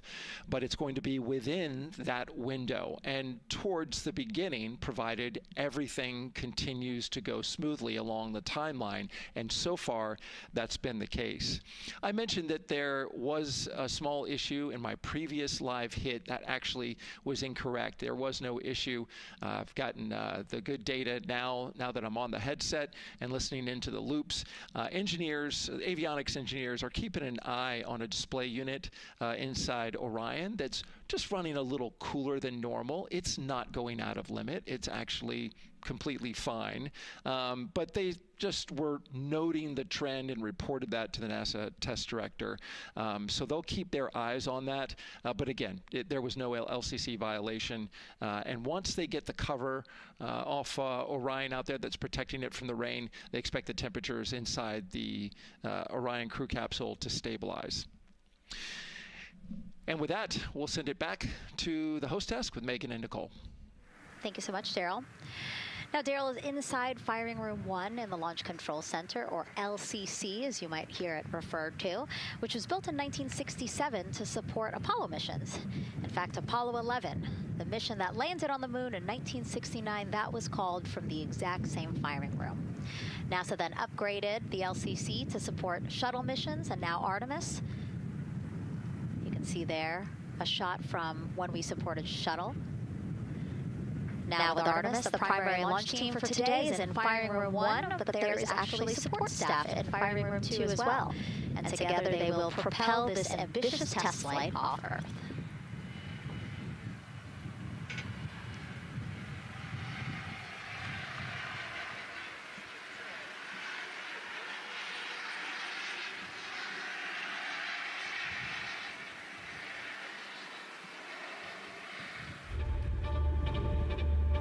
We're going back to the moon because it's the next step in our journey to Mars.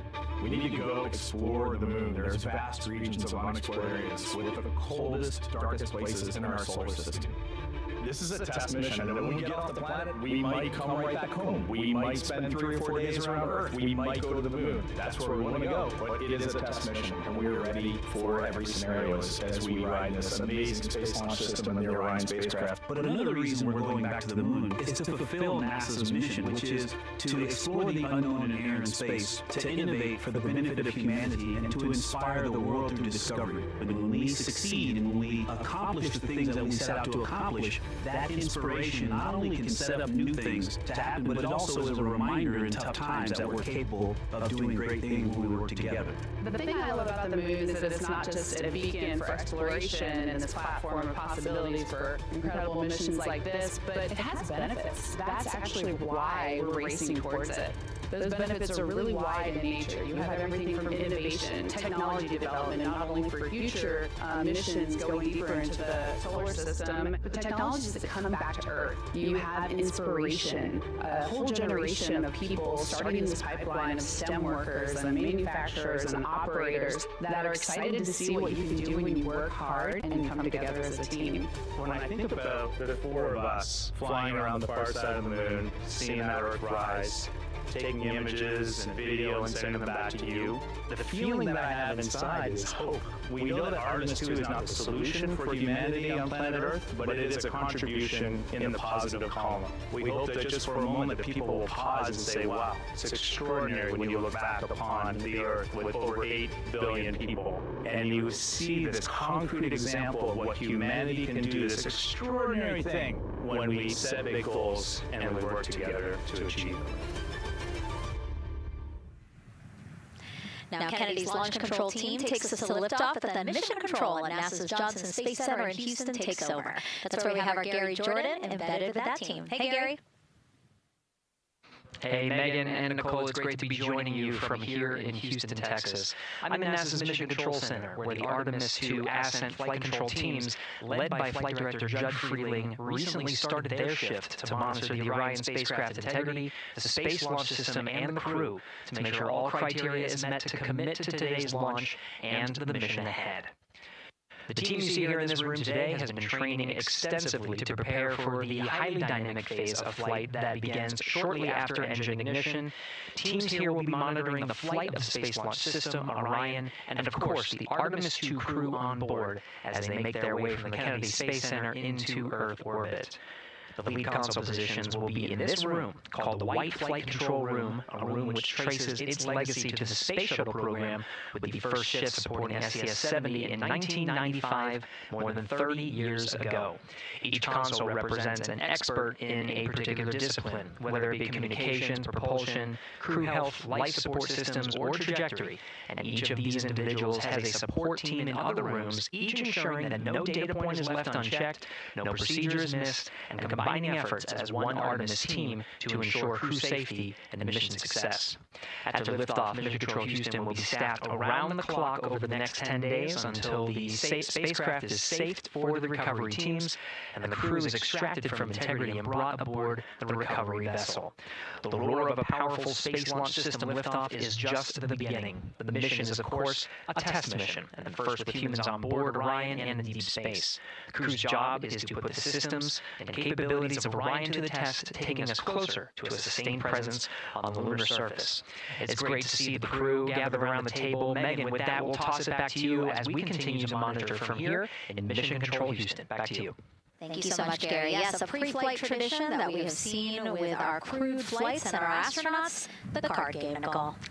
Yeah, you know, this is a fun time for the crew. Kind of relax a little bit, play a card game with the chief. You can see Scott Tingle there's the dealer today. Looks like they're playing high card wins. So Victor won. He's out now. Jeremy's out. You know, there are two schools of thought on this game. Either you want to get rid of all your bad luck or go out on a high note. So it looks like the crew chose we're going out on a high note. And you know, I think one of my favorite parts when I talked to Reid about this is he was just excited to play a game with his old boss from Naval Test Pilot School. So once again, his boss today. Yeah, and I love this part of the tradition because this is when, again, you usually see them like, laughing, but very focused still. But when they get to this table, laughs, high fives, smiles, just really a brief moment of levity in what can be and will be a very long day for them. Yes, it's a long day. There's a lot of preparation that goes into today, and so they're just, I think, at least for us, it was a nice brief moment of some relaxation, a couple laughs, a moment to take a few deep breaths and reflect on the mission ahead, and then, get some high fives as well. And so with their bad luck dispelled, some good luck from Scott Tingle. It seem like there, right? Yes, definitely. It's actually a really fun tradition. I think that card game is more steeped in tradition than anything else. Every crew has played that same card game. As you said, Nicole, the primary reason for why they're there to suit up, to do communications checks, to do pressure checks all done, and now it seems like Reid had some words for the team in that room. Yeah, this day can't happen without thousands of people, right? And so the suit room is a great example of that. You've got all of the suit techs, and you've got your support team there, everyone who has made this day possible. They've been working with the suit team for years at this point, getting ready. So some fist bumps to the group. Again, the suit team are the folks dressed up in those white, very snazzy outfits. Special outfits that we can talk a little bit more about later, but each crew member was assigned their own suit technician. So as you said, working very closely with the same person to make sure that the crew felt comfortable and ready in these suits as they lift off from Kennedy Space Center. Right, and each suit is slightly different, each person is slightly different, and so these suit techs know each individual super well. They know exactly how they like to get into the suit, exactly where things might get caught, or small adjustments that might need to be made, so they know their suit techs well, and their suit techs know them very well. And so as we take a couple of pictures here, we really hope that you are learning a lot about the suits and the process of checking them out for a mission. But imagine the opportunity to get a hands-on demonstration from people who helped design these suits. Take a look.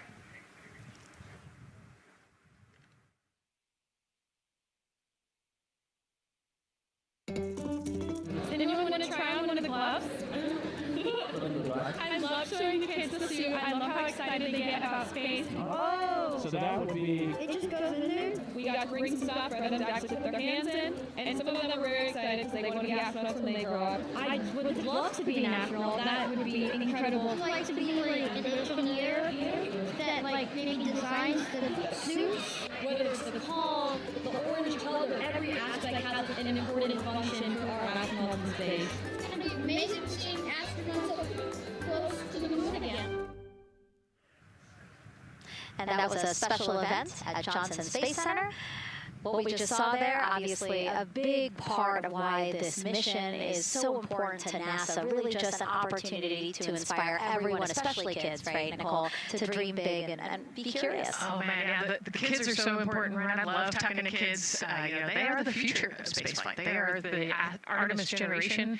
And, if we could just inspire even one of them to go on to be a scientist or an engineer or maybe even an astronaut someday, that's a win. And now let's turn our focus to the rocket for a little bit. Powering liftoff will be, again, NASA's Space Launch System rocket right behind us. And to learn more about SLS, let's go to Megan Carter, who's at Kennedy Space Center's Visitor Complex at an exhibit dedicated to Artemis and the future of spaceflight. That's right, Megan. I am so excited to be over here at the Visitor Center, but not just because of launch. I get to introduce you to the moon board. This is obviously a very complex mission, lots of moving parts and pieces, so the moon board is going to allow me to break some of those things down for you just a little bit more in depth, starting with that SLS rocket. Now, the SLS, or the Space Launch System, very big, very powerful. It is going to be producing 8.8 million pounds of thrust at launch, and like I mentioned, mentioned, very large. As you can see here, you're going to stand about 322 feet tall with Orion there on top, just a little bit taller than the Statue of Liberty. Now, there are many components that make up this rocket, so I'm going to point out just a handful that you're going to hear about a lot throughout this broadcast, starting with our boosters. These two twin solid rocket boosters are going to be very powerful. They are going to burn for the first 2.5 minutes of flight, and each one is going to stand 17 stories tall. They weigh in at about 1.6 million pounds each. Now, I am going to jump back out and I'm going to show you a little bit about our core stage. That's going to be known as the backbone, essentially, of our rocket, and it is made up of around 5 components, starting with this engine section down here. This engine section is where our 2 propellants are going to be funneled down through our pipelines, and they are going to be mixed at 2 different temperatures, very complex processing, and they are then going to go on to feed that fuel to our 4 very powerful RS-25 engines. These are going to produce about 500,000 pounds of thrust each at launch, and they will burn for 8 minutes.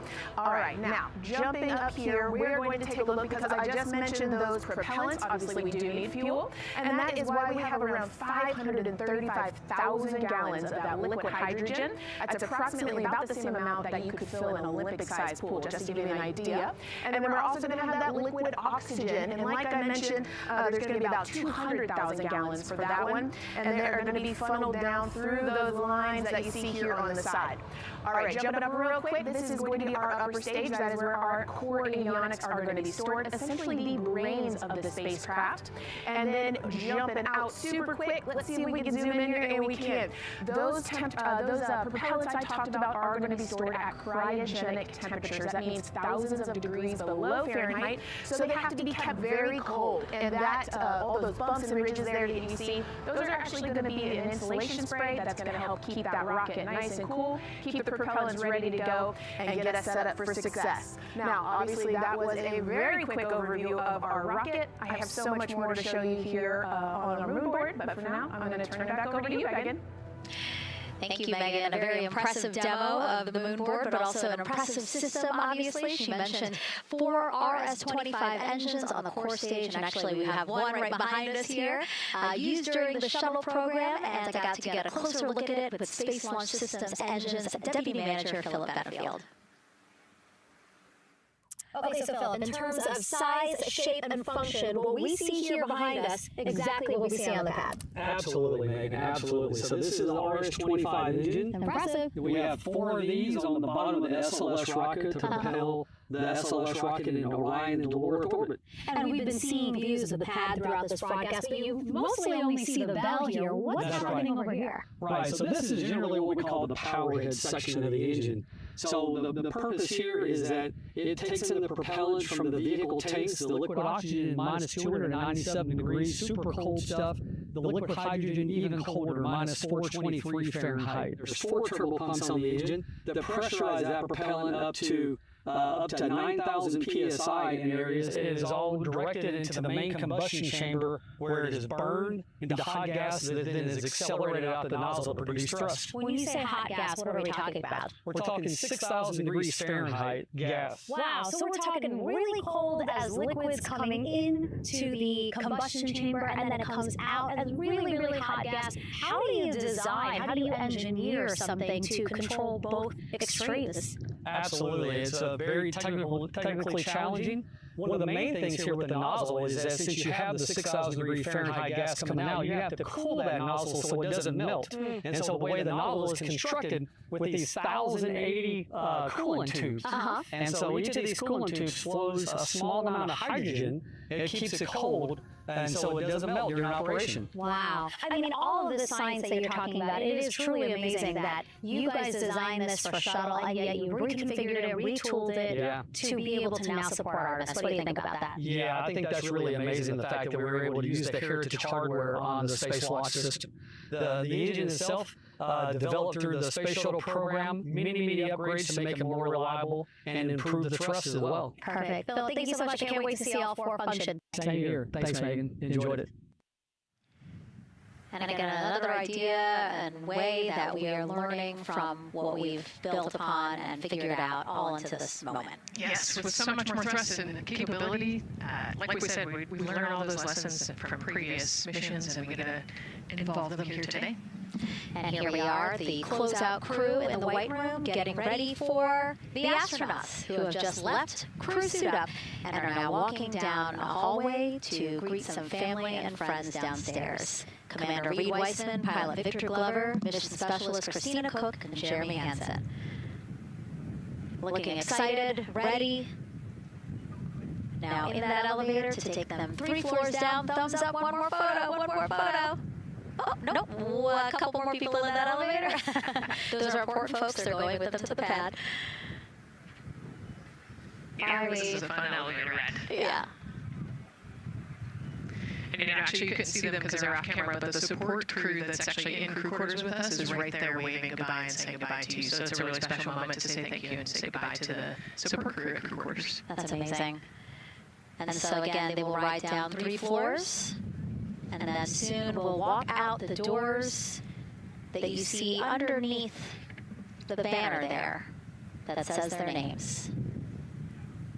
These doors, the same doors that astronauts who have launched from Kennedy Space Center have walked out of since the Apollo program. Yes, and you can see another tradition is putting your patch on that archway as well. So I'm sure they did that over the last couple of days. They did. It's actually it's so hard to see because there's so many of them, which is also great. But it's on the door frame on the right-hand side, the very, very bottom. Awesome. Great crowd here. A shot now of everyone who is waiting to greet the crew as they walk out of the operations and checkout building here at Kennedy Space Center and will board their ride to the launch pad. Yeah, this is a really great shot, right? Because you get to see a little bit of what goes on there. So you've got the close family that were in quarantine with them up close. They get to wave goodbye one last time. You've got a little bit of media in the background, and then you've got some NASA employees and a lot of the program managers off to the side as well to wave goodbye one last time and wish them luck. Yeah, it's a really nice moment. Again, they have had some quality time with family, but this is their final opportunity to say, see ya in 10 days. Yep, the last wave. And so there are different pens of people, again, as Nicole was alluding to, specific to the quarantine rules that you followed in order to be able to have that access, have that closeness with the crew. And then on the bottom left-hand side of your screen, the Astrovan. And that is going to be the crew's ride out to the launch pad. This modified Airstream motorhome can seat up to 8 people inside. It has a TV and sound system, and we know they plan to watch a video during their trip out, right, Nicole? Yes. I think Top Gun is on the menu, and also Point Break, because, you know, Christina surfs, so I think they've got a pretty decent entertainment planned. So I love that. It gets them in the headspace, the right headspace to really just enjoy the ride to space. NASA's history with Airstream dates back to the 60s when the company created a crew quarantine vehicle for when astronauts returned from the moon. This picture here, President Nixon talking to the Apollo 11 astronauts inside said quarantine vehicle.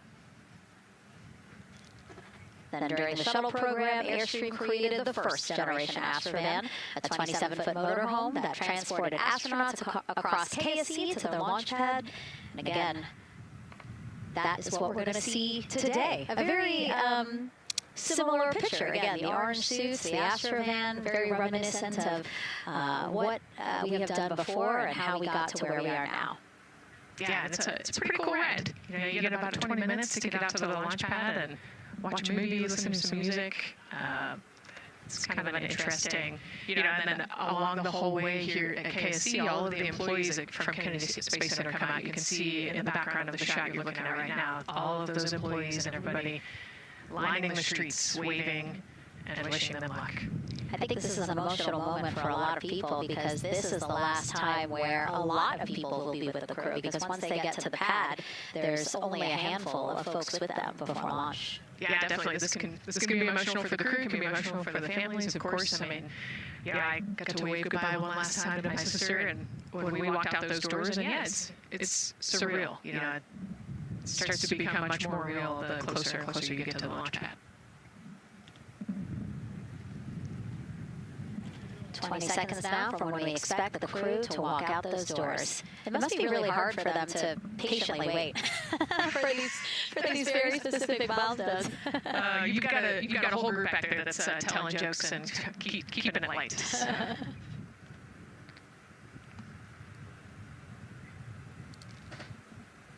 And here they are, NASA's Artemis-2 crew.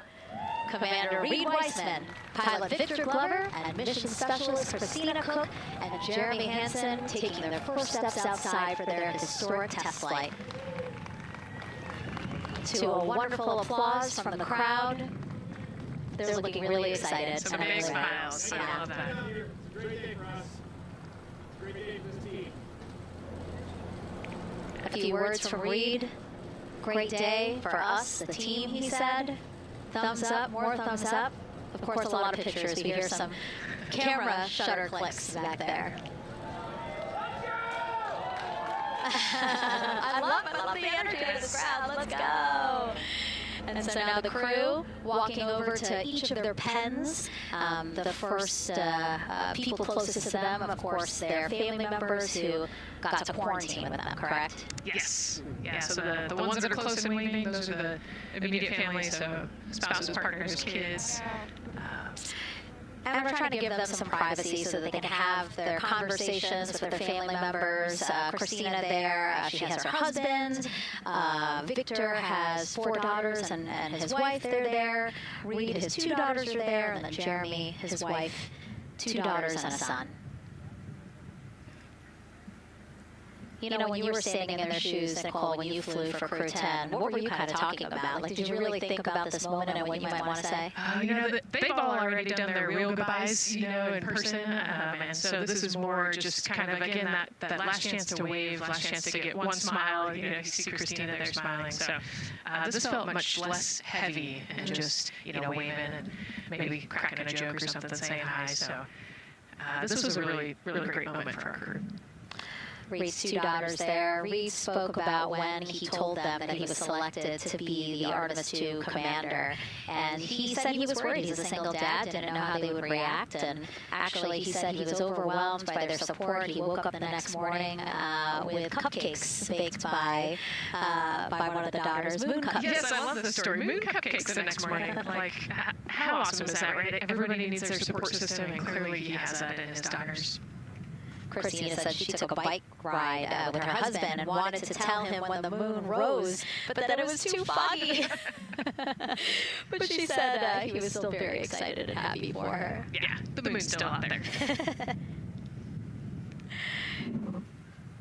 A close-up now of, again, Commander Reid Wiseman and Mission Specialist Christina Koch. To the right of your screen, as we pan left, we have pilot Victor Glover. Victor told his wife, and they told their 4 kids together, and he said that one of them just started yelling, "Let's go!" Yes, I love that. Again, the support from the family is awesome. And Jeremy said his wife with 3 children, super excited. He felt very supported. You know, he did have that tough conversation, obviously, of talking about the realities of this being a test flight, but he said they were super supportive. And now as he walks away, some kisses from Victor Glover to his family, hearts to Christina. Jeremy being a gentleman, pausing so that Christina can take a nice photo without him. Hearts, too, from Reid there.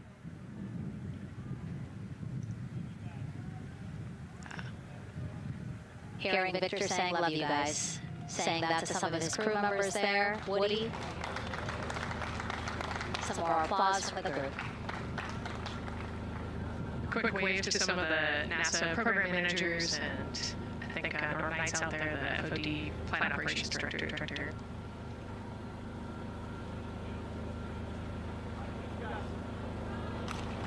You heard Reid there saying thank you guys as the crowd picks up again with their applause, and the four of them step into their astrovan. Looking at the clock, very on schedule right now. Again, according to the very detailed timeline of launch today, they are expected to drive off in about 20 seconds.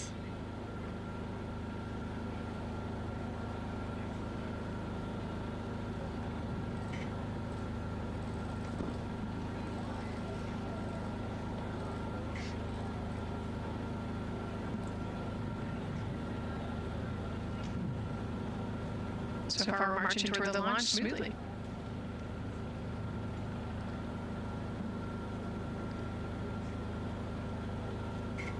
Do you think they're queuing up the video?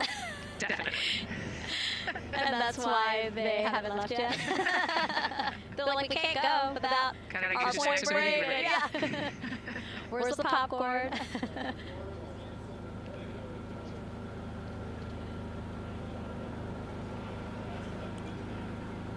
Again, good on the timeline. Of course, they do have these very specific milestones, but this is not one that has to be completely stuck to the second of the minute. Yeah, we will make up that time easily.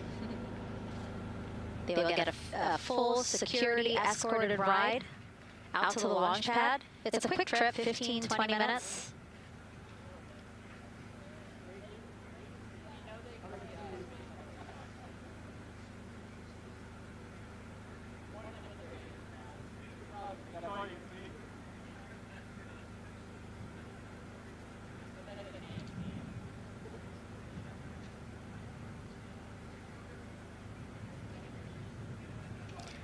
The closeout crew at the pad, still just getting everything ready for their arrival. Configuring Orion, right, Nicole? Yes, so they're probably laying out the seat restraints and getting out all of the umbilicals set and ready to go so that when the crew gets there, they can ingress and start getting strapped in and connected to the capsule. And in our smaller box there, we have a shot of our administrator, Jeremy Hansen, bouncing around quite a lot today. Was in the firing room right after the crew weather brief, saying to the crew that they are good for them to start suiting up, and now here to wish them well as they drive out to the pad. Yes, he's so invested in this mission. I love it. You know, he's been an active participant today, and exciting to see him there at the walkout.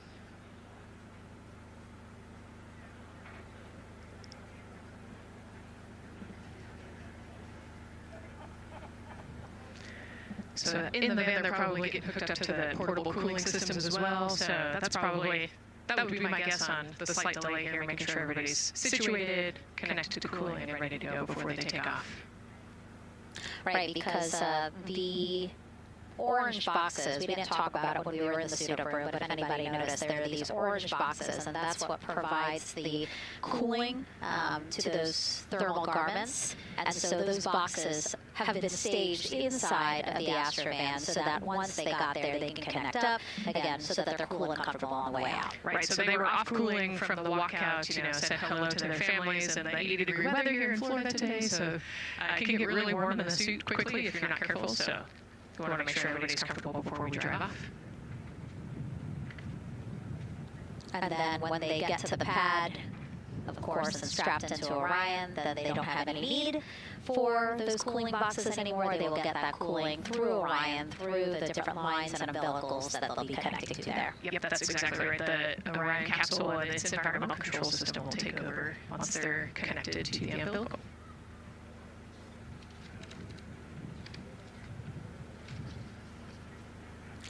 And so when we were watching them get into the elevator, I said, oh, there's a couple more people going in there. And they were, again, those folks in the white suits that we saw. Again, suit technicians. Yep. And there they go. And off they go. Reid, Victor, Christina, and Jeremy now on their way to launch pad 39B, where they will fly to the moon. Something no human has done in over 50 years. They may also set a new record as the farthest humans have ever been from Earth, a record set by the Apollo 13 crew almost 56 years ago today. We still hear cheers as they drive away from the operations and checkout building here at Kennedy Space Center. Now, while the crew make their way to the pad, let's get to know each of them even better. First, Commander Reid Wiseman. The moon, to me, it's the thing that connects me together with all the other humans in my life. I remember being a little kid lying in bed at night and just looking out at the moon in whatever phase it was in, and I was thinking, man, my friends that live like 20 miles away, they can probably look out and see that same exact moon. And then when I was in the Navy, I would look out at the moon, and I'd be halfway around the planet. I would think, man, my brother can see that moon where he is, and he's halfway around the planet from where I am. To me, it's a connection of life on Earth. We can all look up and see that moon, and it's always changing. The moon is never the same 2 days in a row. I love that. My name is Reid Wiseman. I'm the commander of NASA's Artemis-2 mission around the moon.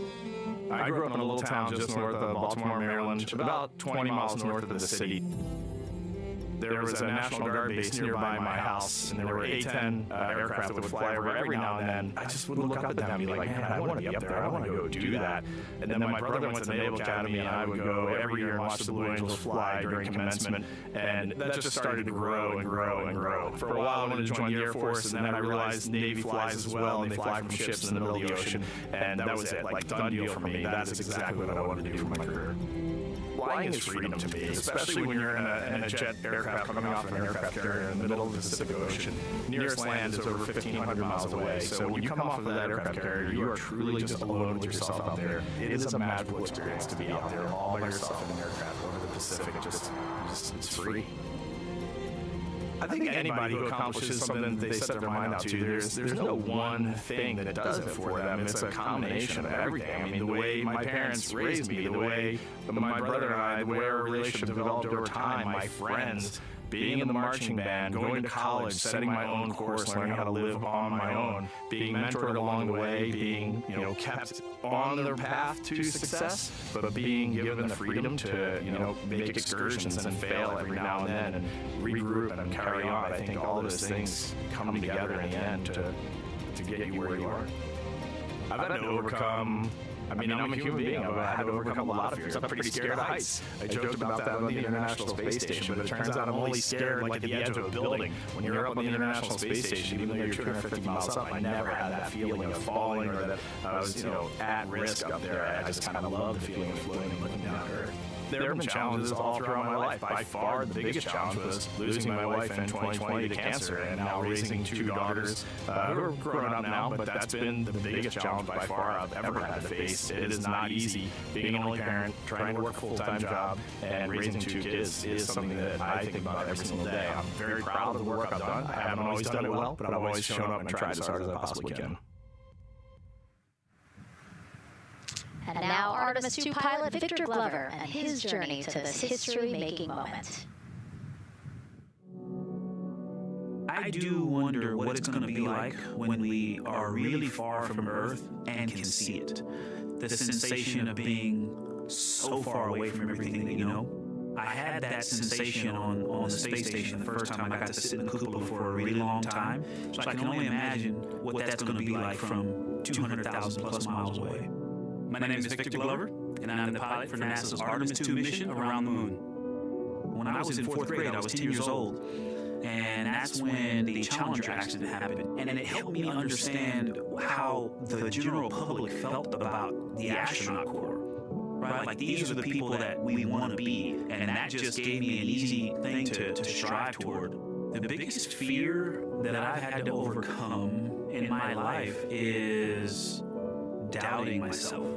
Going to college when no one in my family had gone to college was a huge risk. I had more confidence in my athletic ability than in my academic abilities. I could play football with those college students that I saw on TV, but my classmates that I saw in the lab and around the University Union, I didn't know if I had what they had. I think addressing that self-doubt was a part of, swinging for the fence and trying to go get an engineering degree, not just go to college, but get an engineering degree, and then go do something challenging and technical like flying. Apollo is known for sending humans to the moon, Artemis has an opportunity to continue the Apollo story, but I actually think it's important for this story to stand on its own. Artemis is a new program, and we're trying to do new things. And it's great to compare and contrast. When you look at our spaceship, you can see parts that were designed, built, and integrated in another country. When you look at our crew, you see that our crew is international. There are also men and women. And I just think that comparing and contrasting makes the story even richer.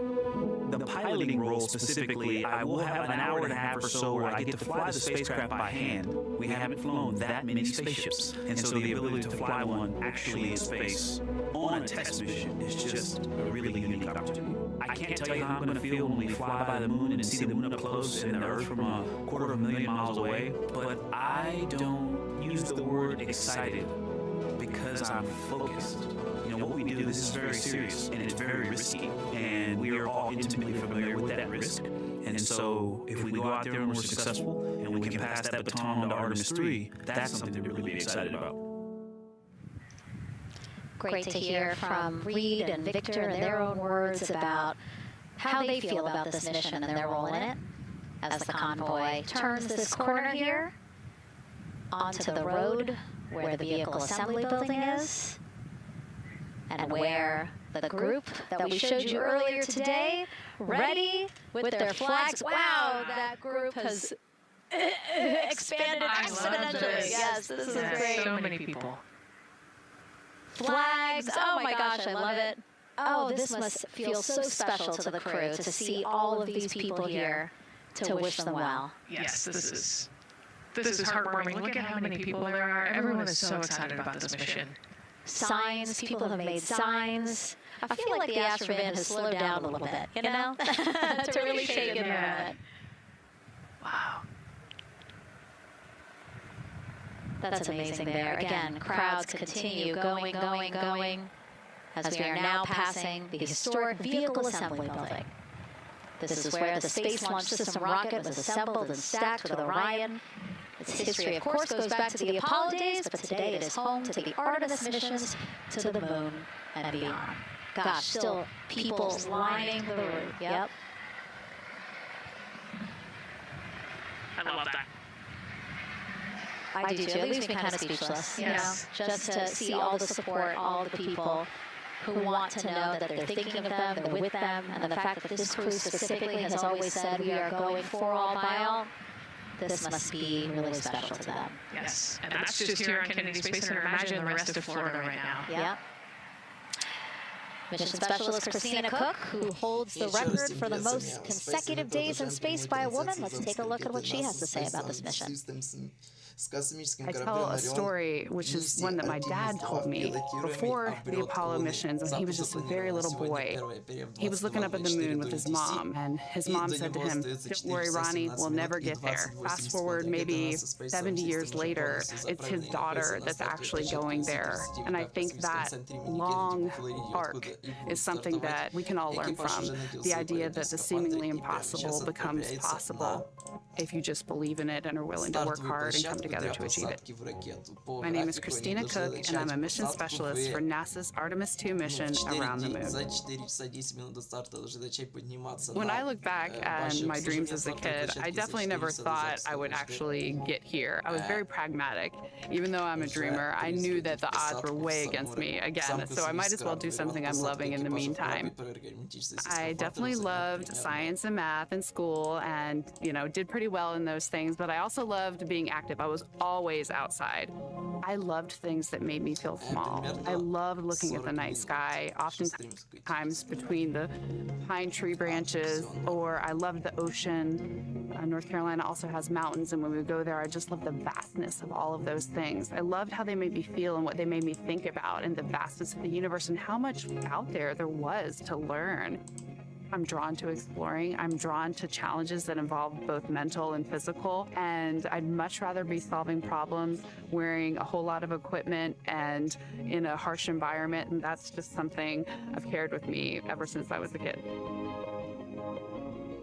Thinking about the fears or challenges that I've had to overcome, there are just so many. I mean, basically, it's just been, that has been the journey. I always say to people, do what scares you. And that means I have to follow my own advice. So doing what scares me meant getting on a plane and going to the Antarctic, getting on a plane and going to study abroad in Ghana, applying to become an astronaut, opening the EVA hatch in the airlock and going out of it into the darkness, strapping myself onto a rocket.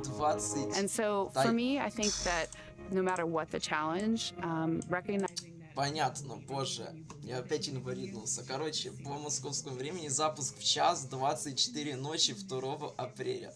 До запуска 4 часа 15 минут 13 секунд.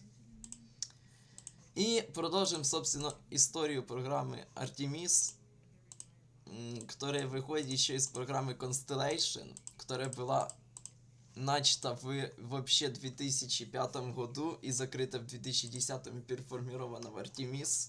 Constellation предполагала ракеты RS-1, RS-5 и также космический корабль Орион и посадочный модуль лунный Альтаир. По этой программе состоялся решетная система аварийного спасения космического корабля Орион и суборбитальный запуск прототипа ракеты RS-1. И вот, также планировалась ракета RS-5 тогда. Ранее известный как Cargo Launch Vehicle CALV, был запланированы компоненты для запуска груза в рамках отмененной программы NASA Constellation, которая должна была заменить космический челнок после вывода его из эксплуатации в 2011 году. RS-5 также предназначался для доставки грузов для обеспечения присутствия человека на Марсе. RS-5 и меньший по размеру RS-1 были названы в честь греческого бога войны. RS-5 должна была запустить ступень старта с Земли и лунной посадочной модуль Альтаира в возвращение NASA на Луну, который планировался на 2019 год. Верю, я поверил. То есть опоздание 10 лет по факту, ибо сейчас посадка на Луну, то, мне кажется, раньше 2029 года не состоится. Она также должна была служить основой ракеты-носителя для миссии за пределы системы Земля-Луна, включая, конечно, цель программы «Пилотируемую миссию на Марс». Беспилотная RS-5 должна была быть большая по размеру и предназначена. То есть без... Что за бред тут написан? Короче, ладно. Предполагается, что космический корабль Орион, который будет запускаться на ракете, то есть RS-1, должен был вмещать до 6 человек. Обе ракеты считаются более безопасными, чем существующие тогда космический челнок, должны переиспользовать технологии, разработанных и программе Аполлон, программы Шаттл и программы Дельта-4 и ELV. Однако программа Constellation, включая RS-5, была отменена в октябре 2010 года. Но, тем не менее, высота ракеты RS-5 планировалась 109 метров, диаметр 8,4 метра и стартовый вес 3700 тонн. С грузоподъемностью на Низкую Околоземную Орбиту, внимание, в 188 тонн. Сейчас же SLS 95 тонн всего лишь. А полезная нагрузка в трансляцию орбиту должна была составить до 71 тонны. У SLS же всего лишь 27 тонн. Там также должно было ставиться два боковых 5-сегментных твердотопливных ускорителя, точно такие же, которые сейчас используются на Space Launch System. В качестве первой ступени стартовый вес, который составил бы почти 2000 тонн, должно было устанавливаться 5 двигателей RS-25, либо же RS-68B, либо же 6 двигателей вообще RS-68B, то есть до 6 двигателей. Сейчас же устанавливается всего 4 двигателя RS-25. И максимальная общая тяга первой ступени могла составить от 8450 кН до 18822 кН, который также работает на жидком водороде и жидком кислороде. Вторая ступень, также работающая на жидком водороде и жидком кислороде, планировала установка одного или двух двигателей J2X. С тягой на каждом двигателе 1400 кН. Сейчас же двигатель RL-10, который устанавливается на Space Launch System, максимальная тяга всего в 100 кН.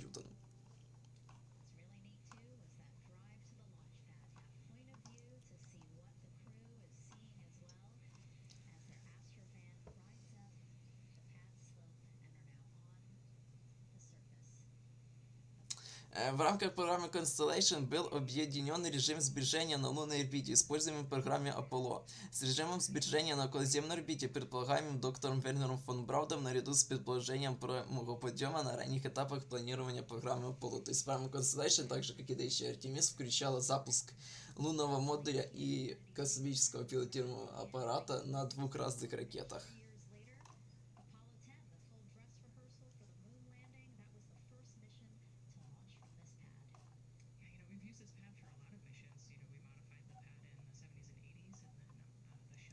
Также планировались версии SLS-4 и RS-B-Lite.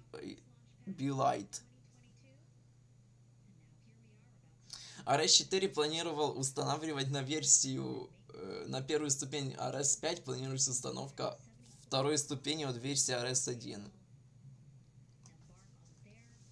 Общая грузоподъемность должна была составить на низкую околоземную орбиту 90 тонн. НАСА также осматривала возможность использования RS-4 для оценки профиля высокоскоростного входа в атмосферу капсулы Орион с пропуском.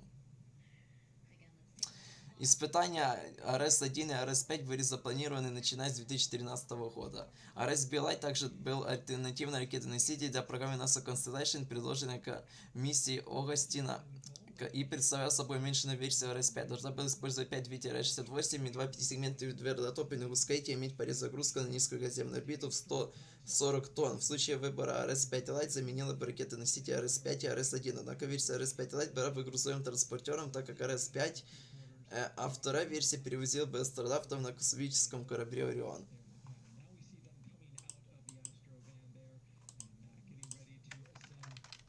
Into the white room. One of the things that you're going to start to hear. И вот у нас экипаж уже прибыл на стартовую площадку C-39B и поднимается в лифте на башню обслуживания. Ну, то есть им сначала нужно подняться на саму, как бы, ну, не знаю, как это называть, вот первый лифт, в котором они поднимаются на основание, скажем так, стартовой площадки, и затем уже лифт, на котором они поднимаются по самой башне обслуживания, почти на самый верх башни обслуживания, на высоту порядка 85-90 метров до космического корабля Орион. Блин, насколько же эта штука огромная, блин, по сравнению с Falcon 9 и с Союзом.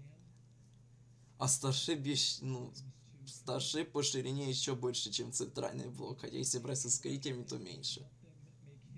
Ужас. Там даже, блин, тупо трубопроводы, капец, какие огромные по сравнению с людьми.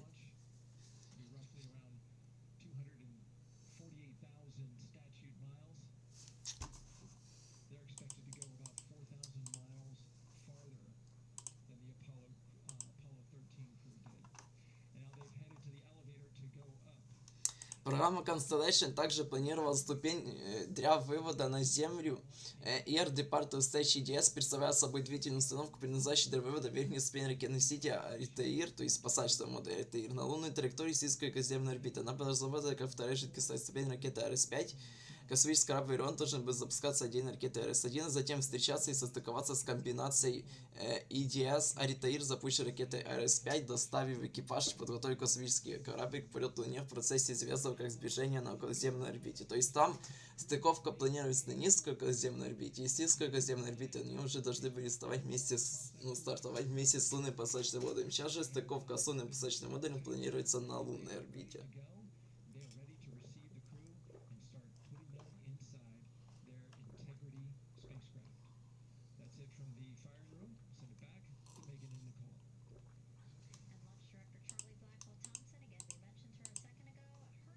Также даже планировались миссии к астероидам по программе Constellation.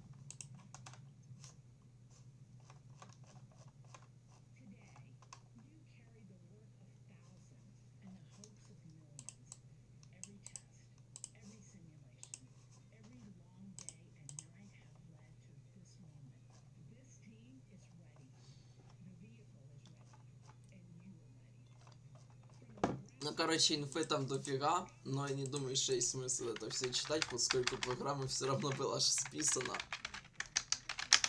Поэтому переходим к программе Артемида.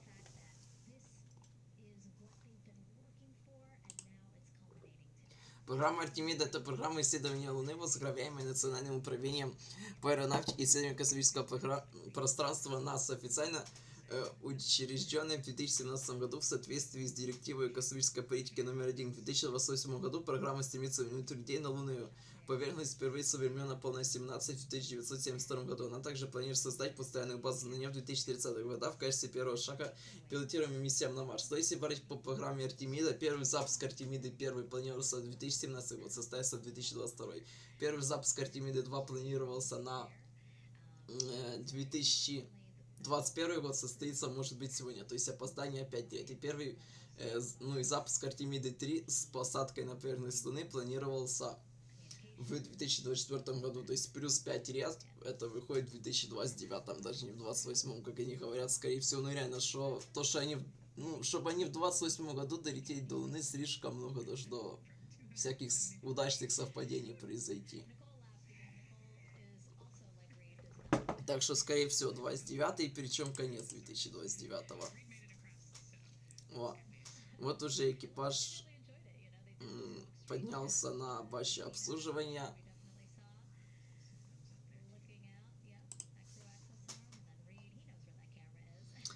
Так вот, к основным элементам программы Артемида относятся разработанные на основе космического челнока компоненты, такие как основная ступень ракетно-носителя Space System, ее двигатель С-25, твердотопие на ракетном вскрытии, а также системы, созданные в рамках минимум программы Constellation, включая космический модуль Орион, теперь использующий европейский служебный модуль вместо модуля американского производства, модернизированный ускоритель, 5-сегментный и первоначально разработанный для ракеты RS-5.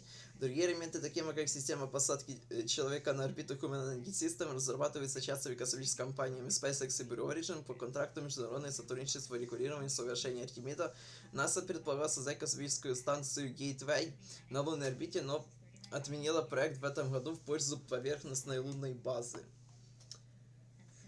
Стоимость программы сейчас составила уже порядка $100 миллиардов, а в итоге цена всей программы составит $160 миллиардов, что уже почти как программа Apollo с поправкой на инфляцию. Только программа Аполлон за 12 лет достигла от первого запуска спутника на орбиту посадки человека на поверхность Луны, а тут 21 год не могут слетать в облет Луны.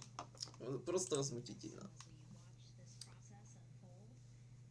По программе Артемида состоялся всего лишь один полноценный запуск, собственно, Artemis-1.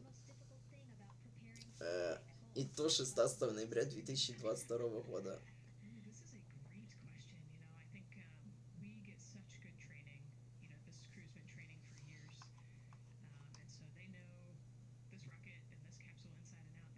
В рамках программы Artemis-1 в 2000... Ладно, это потом. Программа Артемида организовала вокруг серии миссий Боже, я уже заговариваюсь. Программа Артемида организована вокруг серии миссий возрастаемой сложности, которые планируется проводить с интервалом примерно в год. Верю, я поверю, вот, между первой и второй прошло 3,5 года. А также предположены дополнительные миссии. Каждая пронумерованная миссия сосредоточена на запуске носителя Space System космическим кораблем Орион. После миссии Artemis-2 также будут зависеть от миссии поддержки других организаций космического аппарата. Миссия Artemis, известная под названием Лунный кодекс, также предусматривает отправку на Луну архива культурных произведений от создателей всего мира.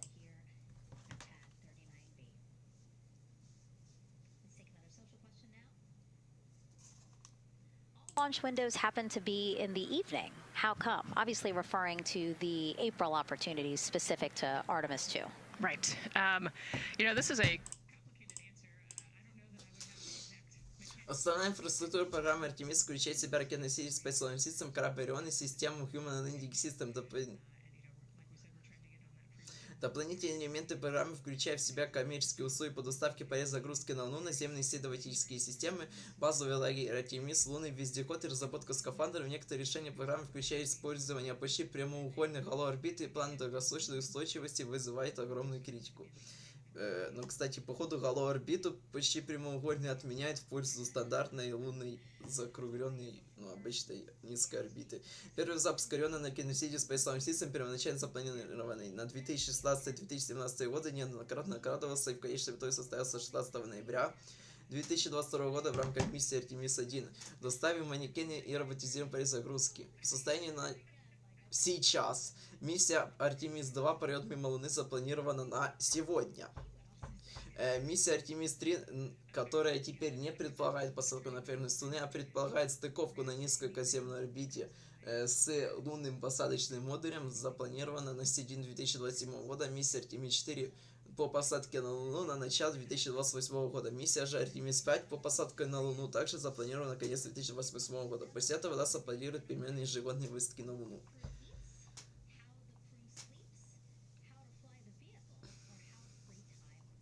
Про Артемиду первую потом, и вторую также. Но планируется, что миссия Artemis-3 с середины 2027 года станет второй пилотируемой миссией. Экипаж стартует на борту SLS и космического корабля Орион и проведет испытания сближения и стыковки на Низкой Околоземной Орбите с одними или обеими коммерческими разработанными лунными посадочными модулями, запущенных отдельно. А именно Starship компании SpaceX и Blue Moon Mark 1 или даже Mark 2 компании Priogen. Также протестирует скафандр Axiom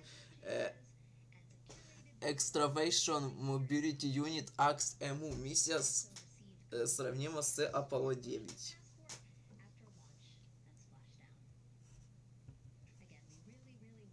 Планируется, что миссия Артемида-4 в начале 2008 года станет первой американской пилотируемой высадкой на Луну после Аполлона 17 в декабре 1972 года. Эта миссия станет первой, в которой будет использована стандартизированная конфигурация ракеты SLS с коммерчески разработанной верхней ступенью, замещающей нынешний ICPS.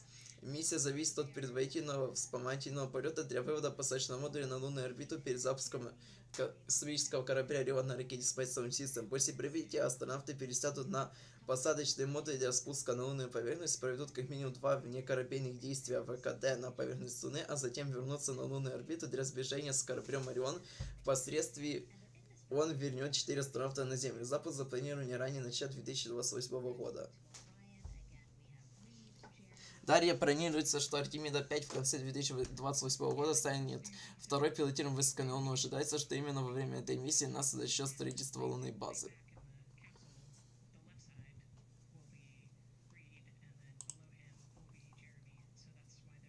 В рамках вспомогательной миссии, осуществляющихся по доставке роботизированных перезагрузок модулей Gateway, Gateway это Минири, аппаратов Human Energy System и элементам лунной базы, большинство из них выполняется по контракту НАСА с коммерческими поставщиками. В рамках программы Commercial Lunar Payload Service CLPC разработанные посадочные модули запускаются на коммерческих ракетах, доставляют оборудование на лунной поверхности. Полеты CLPC начались в 2024 году первоначальной доставкой лунных приборов и будут продолжаться на протяжении всей программы Artemis для поддержки пилотируемых операций, включая доставку базовых лунных модулей на Луну, луноходов и другого оборудования на поверхность Луны. Разработанные в настоящее время аппараты и системы посадки человека на Луну Human Energy System, это Starship Human Energy System компании SpaceX и Blue Moon компании Priogen, предназначены для доставки астронавтов с лунной орбиты на поверхность, обеспечивая их жизнедеятельность во время операций на поверхности Луны и возвращения на лунную орбиту, где они будут состыкованы с космическим кораблем Орион. Они также будут запускаться отдельно на своих ракетах-носителей, а не на ракете Space System. Планировать, что лунная космическая станция Lunar Gateway будет обеспечивать стыковку пилотируемых кораблей Орион, размещение логистических модулей и оказывать помощь в лунных операциях. Программа Lunar Gateway была отменена в этом году и больше не включена в планы программы Artemis. Согласно более ранним планам, первые 2 модуля Gateway, энергетический двигательный модуль ПП и жилой и логистический форпост Halo должны были быть запущены вместе на ракете-носителе SpaceX Falcon Heavy. Дополнительные же модули должны были быть доставлены на коммерческие ракеты-носители вместе с Орион, а пополнение запасов обеспечивалось бы космическим кораблем Dragon XL.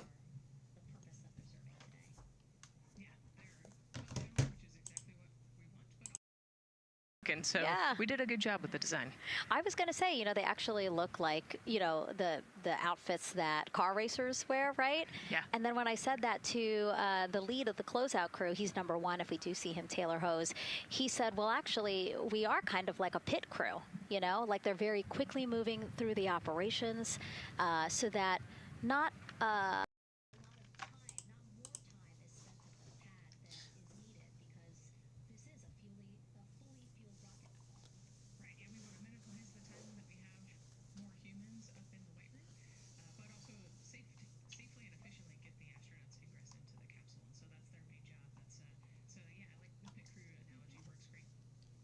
11 декабря 2017 года президент США Дональд Трамп подписал директиву по космической политике номер 1, призывающую к реализации возглавляемой США программы возвращения человека на Луну, за которой последует миссии на Марсе и за его пределы.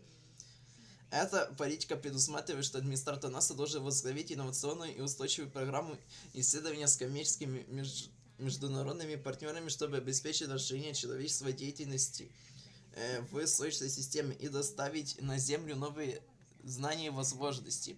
Цель этой инициативы более эффективно организовать усилия правительства, частной промышленности, международных организаций по возвращению на Луну и подготовке к последующему освоению Марса человеком.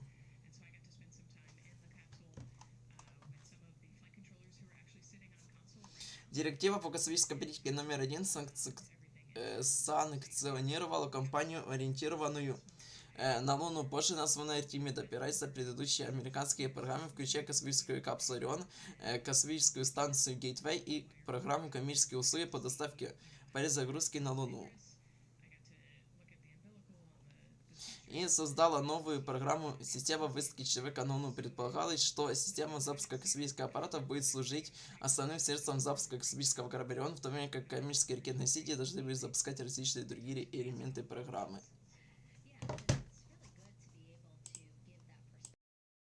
As you guys will see, yes, we do have cameras inside Orion and we'll of course take you in, but it doesn't give you a true feeling or idea of how big the space is, you know, how things are configured. Again, like when we see them go in, they're actually on their backs. Yep. So again, it's just hard to really get a sense of the inside there, but Nicole is going to really help walk us through that.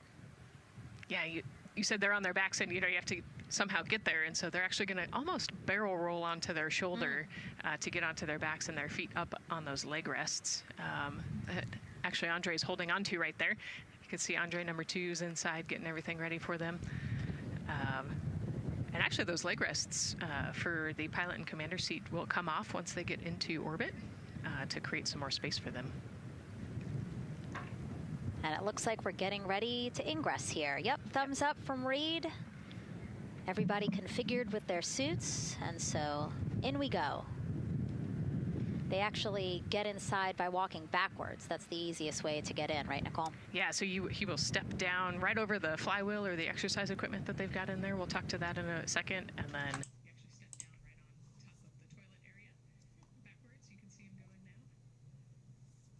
26 марта 2019 года было объявлено, что цель НАСА по высадке на Луну будет ускорена на 4 года. Высадка запланирована на 2024 год. В 2019 году, также 16 мая, администратор НАСА Джим Брайдестайн объявил, что новая программа будет названа Артемида в честь богини Луны из греческой мифологии, сестры близнеца Аполлона, в честь которой предоставила программа НАСА по высадке на Луну в 1960-х годах. По состоянию на май 2019 года миссии на Марс в 2030 годам по-прежнему планировались. В середине 2019 года НАСА запродюсировало дополнительное финансирование, и началось. $100 миллиардов. Пожалуйста. Уже сразу. Ну, дальше тут, кроме увеличения финансирования, они ничего не просят. Вот, в апреле 2020 года НАСА вводила финансирование компаниям Blue Origin, Dynetics и SpaceX на 10-месячные предварительные проекты исследования Human Landing System. 16 апреля 2021 года НАСА заключила контракт со SpaceX на разработку, производство и выполнение 2 лунных посадочных полетов с лунным посадочным модулем Starship Human Landing System. 26 апреля компания Blue Origin и Dynetics подали протест против решения в управлении подготовки правительства ГАУ после того, как ГАУ отклонировала тесты. Blue Origin подала в суд на НАСА из-за решения, и НАСА согласилась приостановить работу по контракту до 1 ноября, пока продолжается судебное разбирательство. Судья отклонил из 4 ноября, и НАСА возобновила работу с SpaceX. 15 ноября 2021 года аудит управления генерального инспектора НАСА оценил стоимость программы Артемида в $93 миллиарда до прошлого года, то есть сейчас уже порядка 100. Помимо первоначального контракта со SpaceX, НАСА заключила 2 отдельных контракта в мае 2019 года и сентябре 2021 года по аспектам Human Landing System, чтобы стимулировать альтернативные проекты отдельно от первоначальной разработки Human Landing System. В марте 2022 года было объявлено о разработке новых правил устойчивого развития и о том, как НАСА занимается как модернизацией Starship Human Landing System, Вариант в рамках первоначального контракта со SpaceX, так и разработкой новых конкурирующих альтернативных проектов. Это произошло после критики со стороны членов Конгресса по поводу отсутствия резервирования и конкуренции, побудило НАСА запросить дополнительную поддержку. Вот, инвалиды есть инвалиды. О, нифига, посадка экипажа в корабль уже начинается.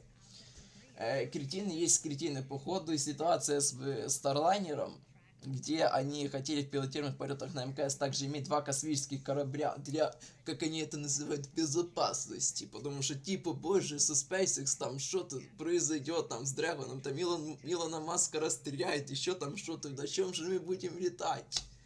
Пожалуйста, сделали бы, блин, Boeing Starliner, Корета, это в страту денег опять-таки больше, чем на SpaceX, чем на Crew Dragon на SpaceX Илона Маска. И что в итоге? Первый полет до МКС не долетел, второй полет долетел до МКС в беспилотном варианте с кучей ошибок, третий полет пилотируемый. Они там чуть не померли в том корабле в прямом смысле этого слова. Я как читал краткую версию доклада по этому полету, да это пипец, у них там в капсуле во время полета была температура 8 градусов. Ты прикинь, вот ты сидишь, вы двое сидите вот так, в капсуле, 8 градусов. На высоте, блин, 400 километров, у вас 8 градусов в капсуле, и у вас еще двигатель не работает. И попробуй на этом корыте состыкуйся с Международной космической станцией. Они эту аварию оценили как, ну, самый высокий класс аварии, которая вполне могла бы привести к гибели экипажа. Ой, боже, это капец просто. Следующая миссия по Starliner'у опять будет без экипажа, и фиг знает когда. Если они починят двигательный модуль, то потом будет уже с экипажем. Но, боже, я бы в жизни до этого корыта не сел, ей-богу. Пока Crew Dragon совершил 20 абсолютно полностью во всем успешных пилотируемых полетов, там были только минимальнейшие проблемы. Допустим, ну, мне только запомнилось то, что там парашют частично, может быть, и раскрылся, и то его резервация огромная по парашютам. То Starliner не совершил абсолютно ни одного нормального полета. Так и тут, блин, опять, блин, ноют то, что... Ну как же так, то, что все Илону Маску достается, нельзя так!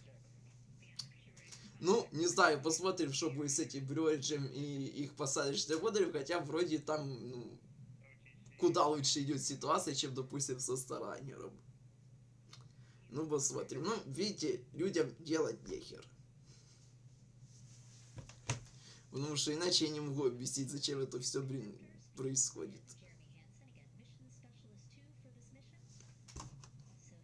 Communication check over, you heard him say 1, Orion to Earth 1 has been completed, a successful test.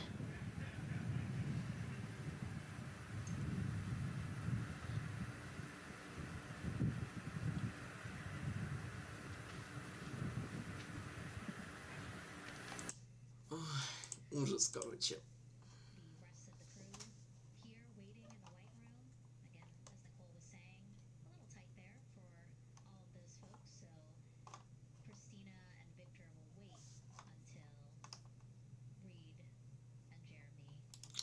Так, ладно, едем теперь по новой, потому что... Так, сейчас.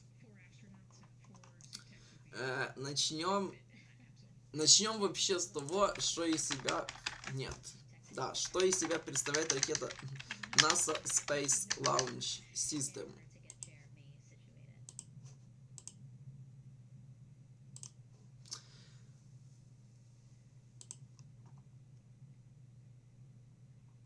Система запуска космических аппаратов, то есть Space Launch System SLS. Это американская сверхтяжелая, самое главное, одноразовая ракета Сити, используя НАСА в качестве основной ракеты Сити для программы Artemis-2. SLS предназначена для вывода пилотируемого космического корабля Орион на траекторию выхода на трансляцию орбиту для миссии на Луну. Первый запуск ракет состоялся 16 ноября 2022 года на борту, которой находилась беспилотная миссия Artemis-1. Разработка SLS началась в 2011 году в рамках программы Constellation по замене выводимого из эксплуатации космического челнока отмененных ракет Сити RS-1 и RS-5. В конструкции ракеты используют все элементы заимствованный из программы космического шаттла, включая двигатель РС-25 и твердотопливные ракетные ускорители, а также новые разработки, такие как основная ступень.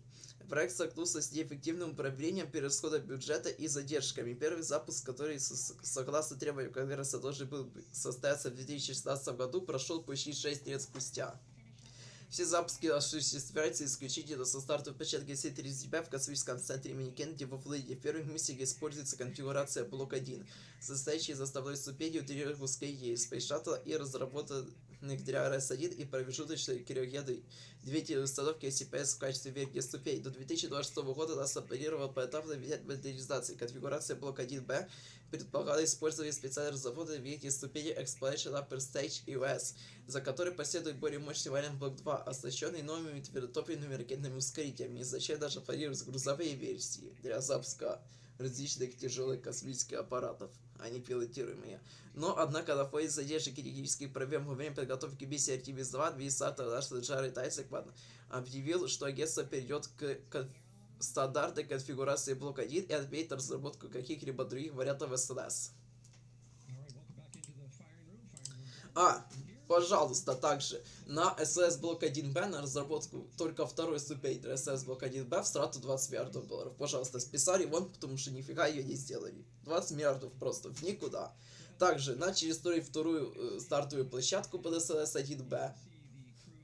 Все, теперь не знаю, на металл ее сдадут. Нафиг она уже не нужна.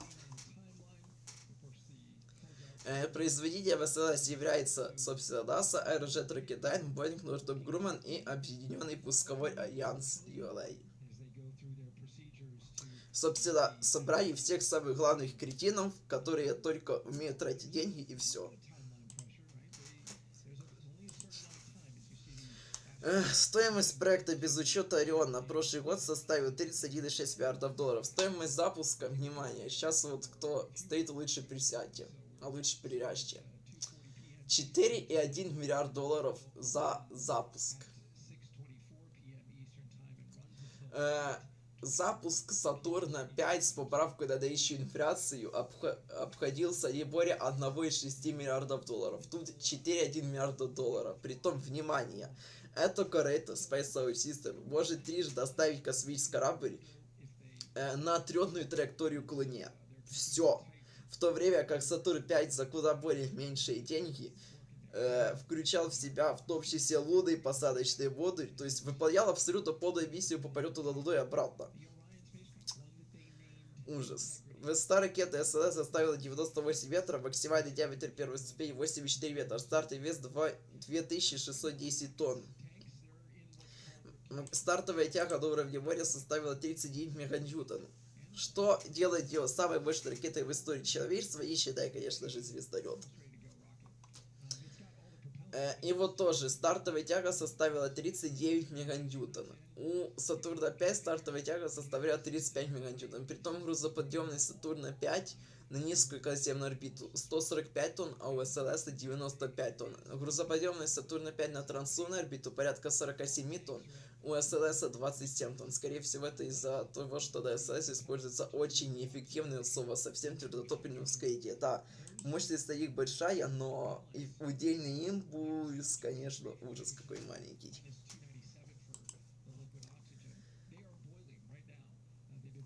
Вот, собственно, все, был произведен один запуск. Ничего, кроме как космический корабль Орион, ракета SLS запускать больше не может.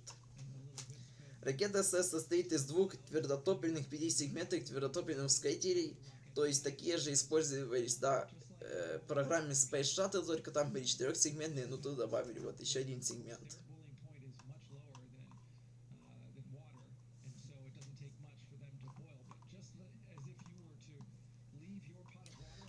Сейчас так, погодите.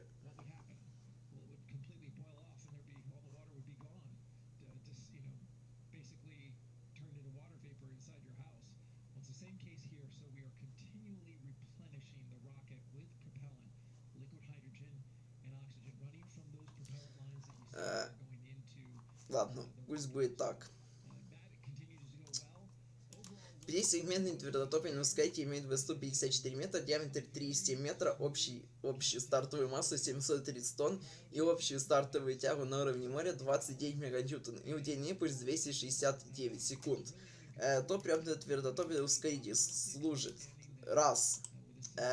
композитное топливо на основе перхлората аммония, алюминиевый порошок 2, перхлорат аммония 3 и полибутадиенакрилонитрил 4. То есть APCPA, APPBAN. Если сокращенно, ну тут так написано.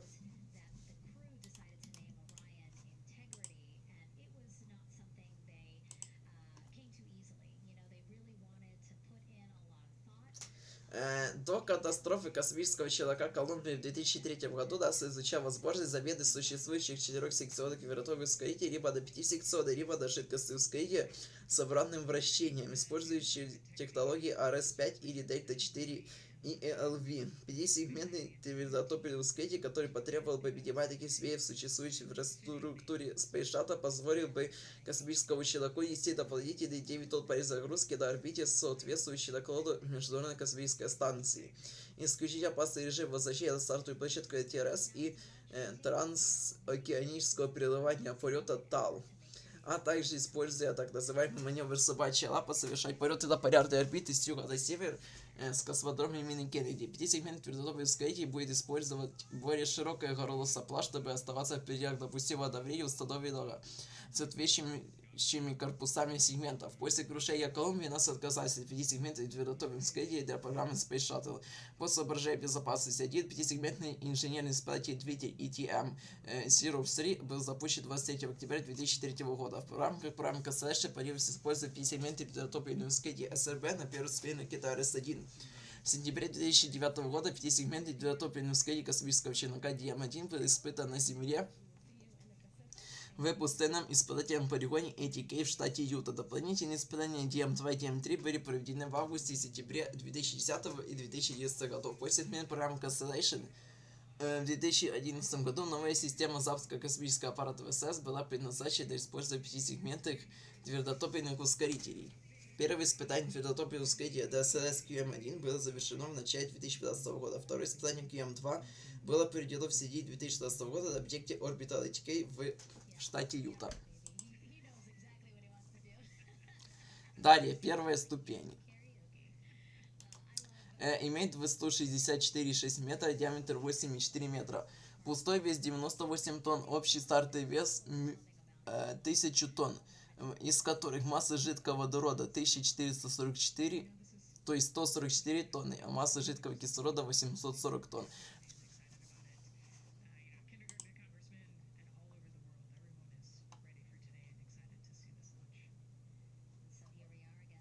Основная ступень ракет-носителя Space Launch System, или просто основная ступень, это главная ступень американской ракет-носителя Space Launch System, построенной компанией Boeing на сборочном заводе НАСА. Она приводится в движение 4 двигателями RS-25. Ступень развивает максимальную тягу приблизительно 7,44 меганьютона, что составляет около 25% тяги ракет-носителя Space Launch System при старте. В течение приблизительно 500 секунд обеспечивает движение ступени в течение последних 375 секунд ее работы. Ступень поднимает ракету на высоту приблизительно 162 км, после чего отделяется и входит в атмосферу над Тихим океаном. Основная ступень появилась в 2011 году, когда была определена архитектура всей системы запуска космического аппарата ВСС. После завершения программы Space Shuttle и отмены ее предполагаемой замены программы Constellation появилась SLS, выкидывающий носитель, предназначенный для пилотируемых полетов на Луну. Основная ступень — это первая ступень SLS ICPS, также промежуточная криогенная двигательная ступень и пятисекционный ускоритель, являющийся адаптированными существующими версиями, которые будут заменены, тут уже устаревшая информация, это все уже отменили. Производство основных ступеней началось в 2014 году, но столкнулось с многочисленными трудностями в производстве и испытаниях. Что задержала готовность первой основной ступени на несколько лет. Первая основная ступень совершила свой полет в рамках миссии Artemis-1, где она успешно выполнила все задачи. По состоянию на 2024 год вторая основная ступень завершена. Собственно, вот в этом запуске она и летит. Третья и четвертая ступень находится в производстве, а работа над пятой и шестой началась. Их производство ожидается после передачи операции Space Launch System компании Deep Space Transport будущему оператору аппарата.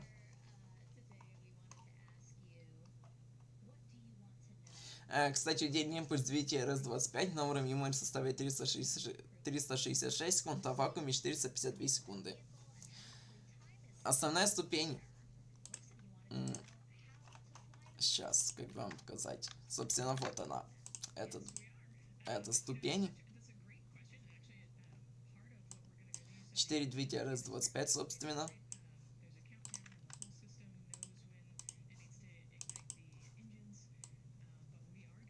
Ой, нет, так не сделаю.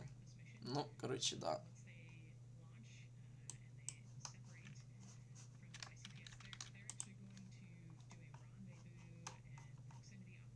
Ой, я инвалид.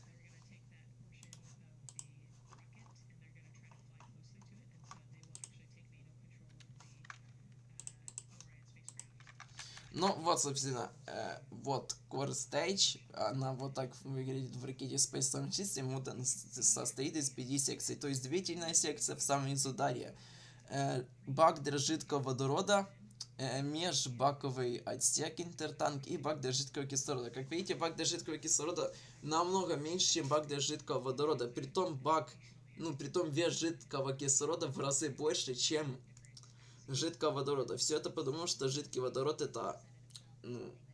водород это самая маленькая молекула во Вселенной, и жидкий водород очень неплотный. Самое неплотное топливо со всех, наверное, что существует. Поэтому вот его бак настолько огромный. Притом жидкий кислород, наоборот, очень плотный. Тем более при низких криогенных температурах. Ну и наверху, собственно, вот forward skirt, который крепится уже межступенчатый отсек. Вот, собственно, двигательный отсек состоит из одной секции, бак для жидкого водорода состоит из 5 таких секций, 2 обычных колец и 2, собственно, купольных вот этих перегородок. Межступенчатый, межбаковый, то есть отсек состоит из просто одной такой секции, а бак для жидкого кислорода состоит также из 2 длинных таких секций, 2 просто колец и 2 купольных секций.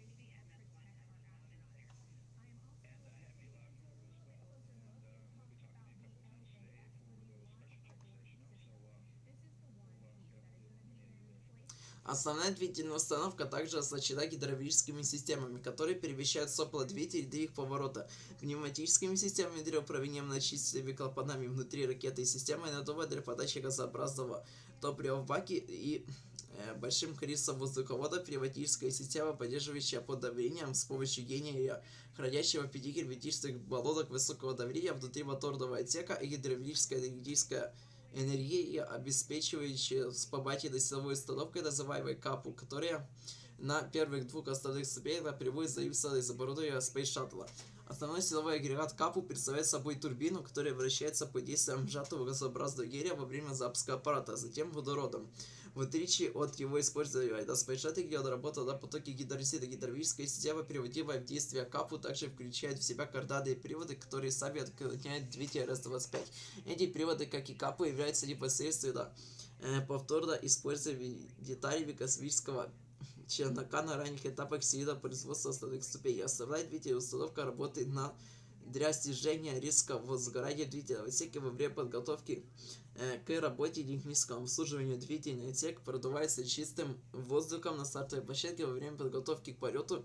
Пространство заполняется азотом, подаваемым из наземного вспомогательного оборудования для предотвращения накопления опасных газов, таких как водород или кислород перед полетом. Основная ступень также получает все необходимые запасы через систему МПС, При этом топливо и гелий под давлением поступает через быстрозъемные соединения кабеля хвостовой сервисный модуль мачты, взаимодействующего с аппаратом на пластине, расположенной в моторном отсеке.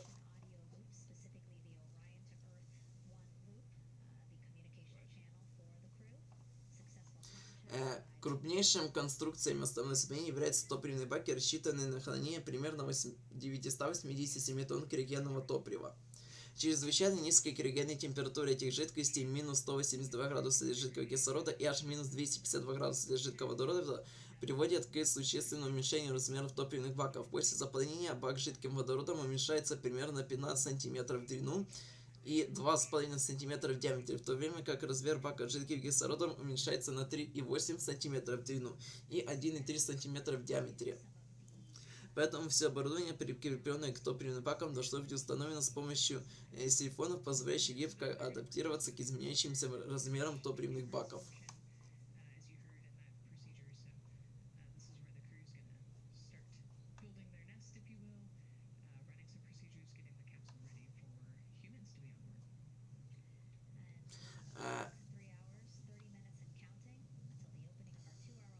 Бак для SLS сделан из алюминиевого сплава 2219.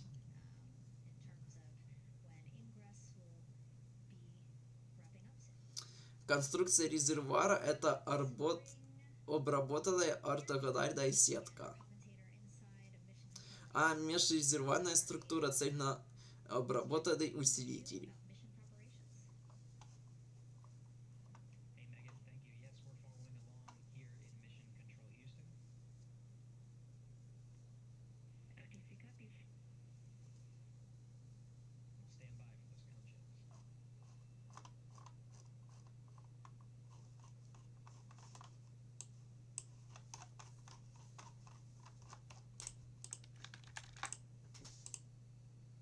Ну, собственно, вот масштаб бака первой ступени SLS по сравнению с людьми. Купольная секция. Межбаковый отсек.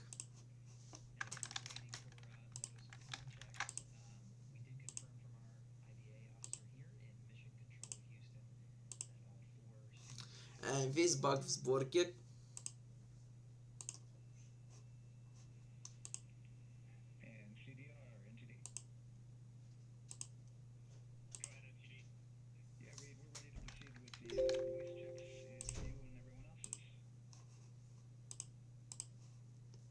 Собственно, на первой ступени устанавливается двигатель RS-25.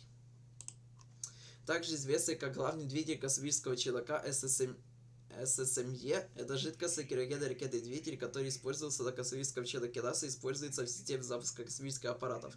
Разработанный и производимый в США компания Rocketdyne, позже браты Витер Rocketdyne и Aerojet Rocketdyne. Двигатель RS-25 работает на криогенном очень низкой температуре в жидком водороде и жидком кислороде. При этом каждый двигатель развивает тягу в 1859 кН при старте.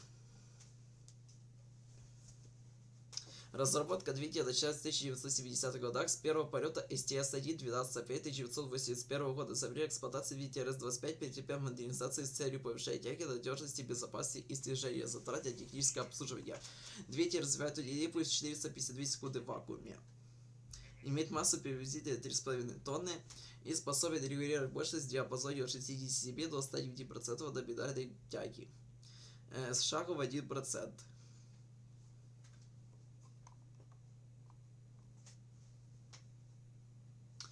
Компоненты RS-25 работают при температурах от минус 253 до 3400 градусов. В космическом челноке использовался блок из 3 двигателей RS-25. На каждой же ракете носителя Space Launch установлены 4 двигателя RS-25. В первых 4 полетах Space Launch будут использоваться модернизированные и отремонтированные двигатели, созданные для программы Space Shuttle. В последующих полетах будет использоваться упрощенный двигатель RS-25E, называемый Production Restart, который находится на стадии испытания и разработки. Собственно, даже в этом... Ладно, про то потом. Но, тем не менее, движок существует порядка 50 лет. Это капец. Соотношение смешивания водорода к кислороду 6 к 1. Соотношение сопла 78 к 1. Тяга в вакууме 2279 кН. Отношение тяги к весу 73 к 1. Давление в камере сгорания 20 мегапаскалей. Высота двигателя 4,3 метра, максимальный диаметр 2,4 метра. Сухая масса 3177 килограмм.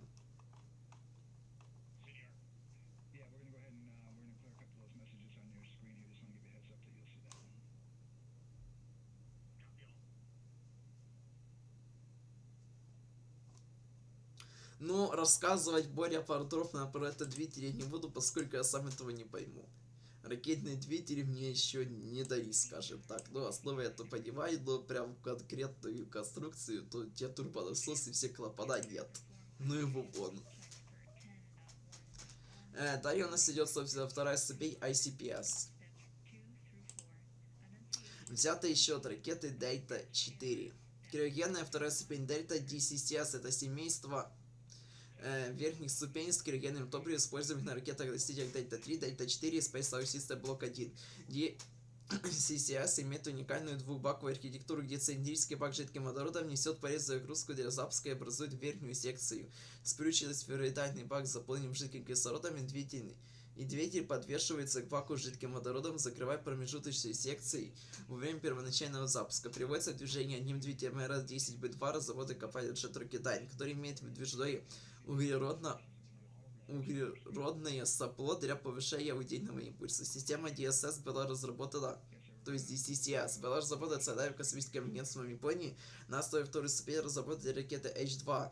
Первые версии для Delta 3 производились компанией Mitsubishi в Японии. Производство Delta 4 было передано компании Boeing Integrated Defense System, а позже компании United Launch Services.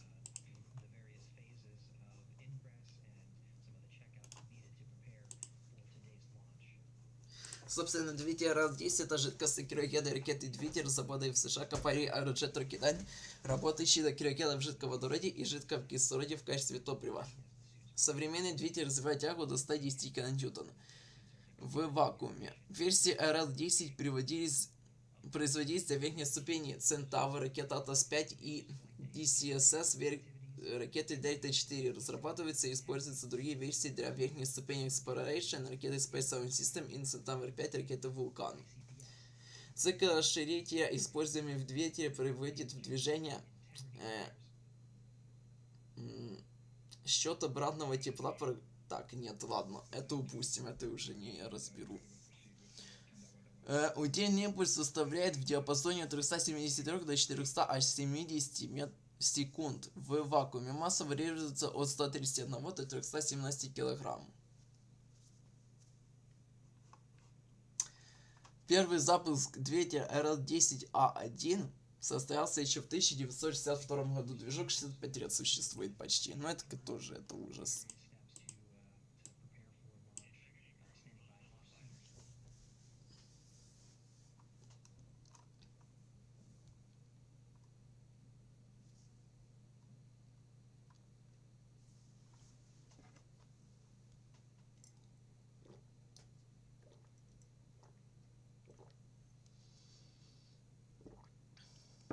Соотношение смешивания водорода и кислорода здесь составляет 5.88 к 1. Соотношение сопла 84 к 1, либо же 280 к 1 при удлинении сопла.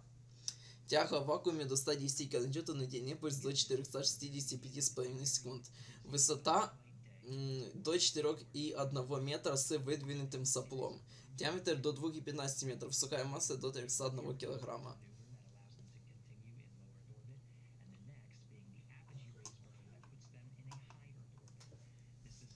РС-10 был первым жидководородным ракетным двигателем, созданным в Соединенных Штатах. Разработка двигателя началась еще в 1950-х годах в космическом центре имени Маршалла и компании Pratt & Whitney. Первоначально РС-10 разрабатывался как двигатель с регулируемой тягой для лунного посадочного модуля Linux ВВС США. Двигатель зажигался электрической искрой. Двигатель РС-10 впервые был испытан на себе в 1959 году в научно-исследовательском центре Pratt & Whitney во Флориде. В штате Флорида. Первый успешный полет состоялся 27 ноября 1963 года. Для этого запуска два двигателя РС-10А3 приводили в движение верхнюю ступень состава ракеты Atlas. Было испытано несколько вариантов этого двигателя в S4 Saturn-1. Использовался красный 6 двигатель RL10A3C. Версия модифицирована для установки на Saturn, а в программе Titan были использованы верхние ступени Tower D1T, работающие на двух двигателях L10A33. В самолете Макдональд Дуглас DCX использовали 4 модификационных двигателя L10A5. Причиной... Так, ладно.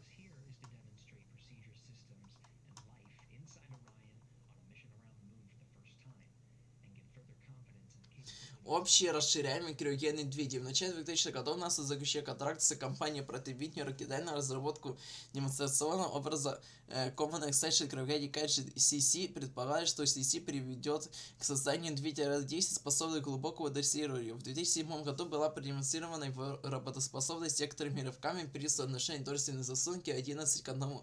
В 2009 году НАСА сообщила об успешном дрессировании со 104 до всего лишь 8% TI, что стали рекордным для двигателя расширяющим циклом этого типа. Рывки были устранены за счет модификации инжектора и системы подачи топлива, которые контролируют давление, температуру и поток топлива. В 2010 году диапазон дрессирования мощности был до соотношения 17,6 к 1. Дрессирование со 104 до 5,9% всего лишь.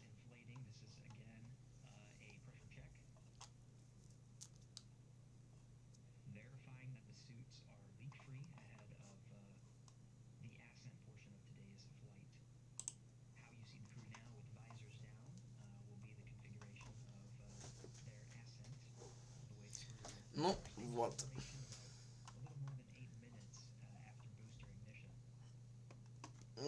Вторая ступень ракеты SLS, промежуточная ракета двигательной установки, имеет высоту 13,7 метров, диаметр 5 метров для бака с жидким водородом и 3,2 метра для бака с жидким кислородом. Пустой вес 3,8 тонны и общую стартовую массу 33 тонны. Собственно, один двигатель L10B2, либо же двигатель L10C2. Там устанавливается с максимальной тягой 110 кН и импульсом 462 секунды в вакууме. И может работать аж 1125 секунд. Ну, то есть почти 20 минут. Это вот хорошо. Удельный пульсат там очень высокий, это хорошо, но тяга прям очень маленькая. Учитывая, что связка космического корабля плюс второй ступени весит примерно 47 тонн, ну 45, окей. Ну да. Не, сколько?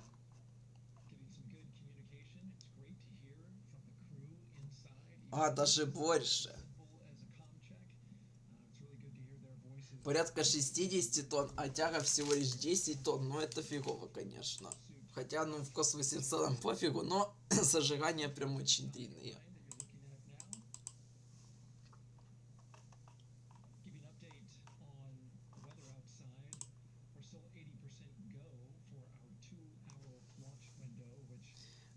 Эта ступень является производной от 5-метровой DCCS с минимальными модификациями для интеграции в SLS. Как и было ранее, DCCS от версии Delta 4, ICPS приводится в движение двигателем RL10.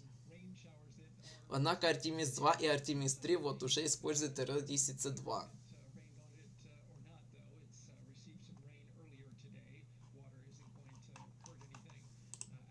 Ну, это 4-метровая версия для Delta 4. А вот 5-метровая версия. И вот, собственно, она.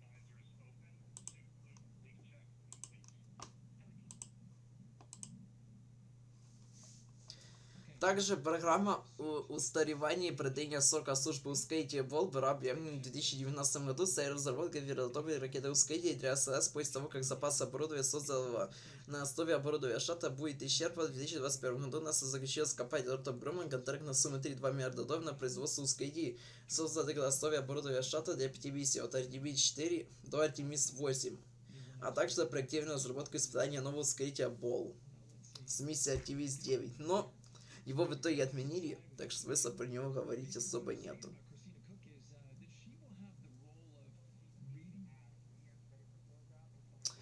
Тяга одному ускорителя должна была составить примерно на 19% больше, чем у 5 секционных ускорителей, которые сейчас используются.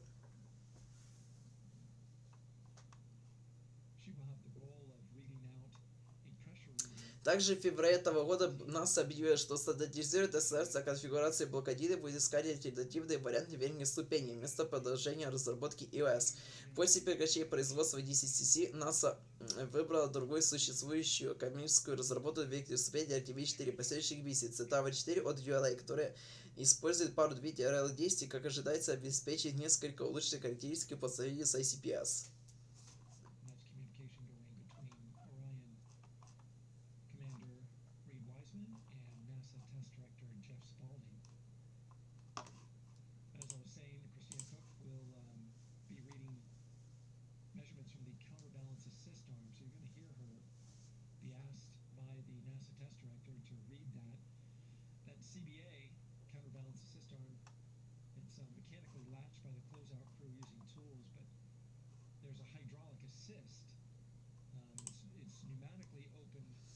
С 2009 по 2011 год в рамках программы Constellation были проведены... это я уже говорил.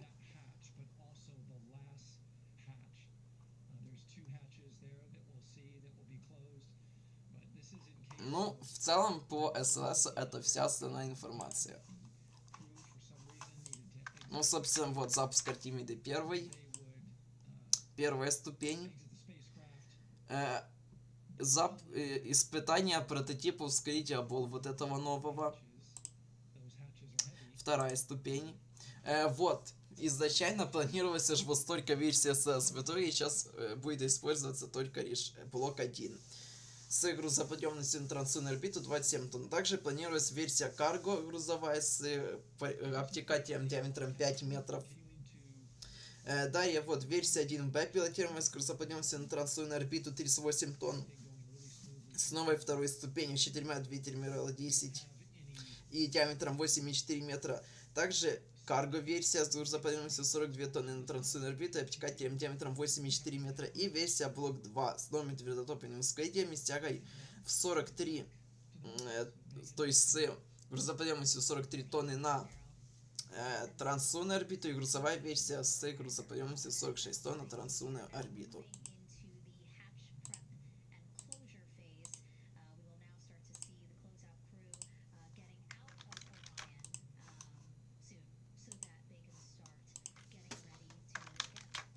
И тем временем у нас до запуска остается еще 3 часа и 13 минут.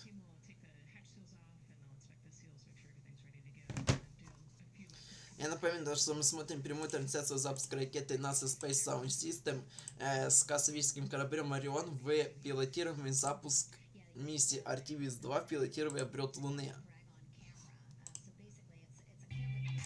Запуск запланирован на сегодня в 22:14. То есть в 22:24 по UTC со стартовой площадки SC-39B в космическом центре имени Кеннеди во Флориде. Ракета уже полностью заправлена, а экипаж уже находится в космическом корабле Орион.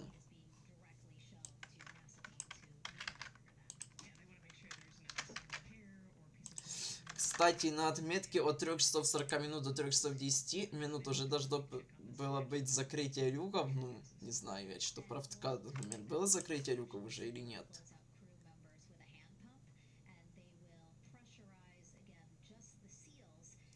Бог его знает.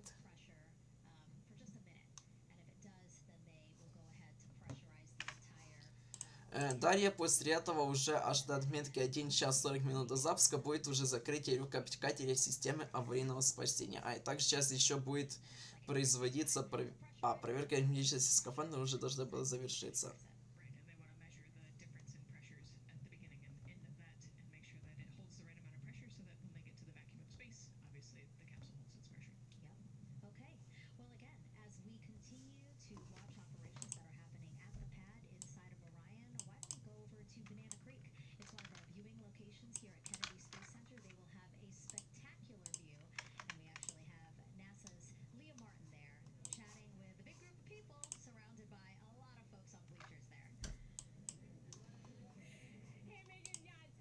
Так, ладно, короче. Пока ждем.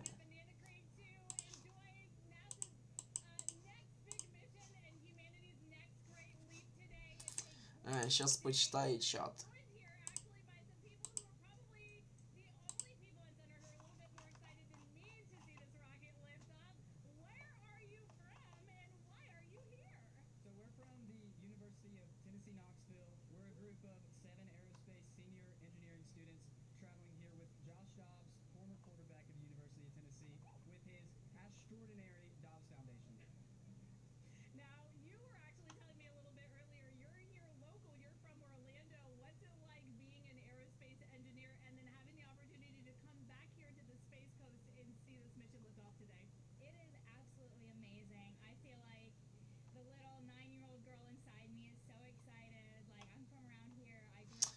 С поясом Вананина не знаю, решили или нет. Там, кстати, действительно до завтрашнего дня объявлены какие-то вспышки на солнце, но говорят, это не должно помешать этому запуску никак. А, это я... Боже, я не про то подумал. Пояса Вананина это другое. А, это не знаю, короче.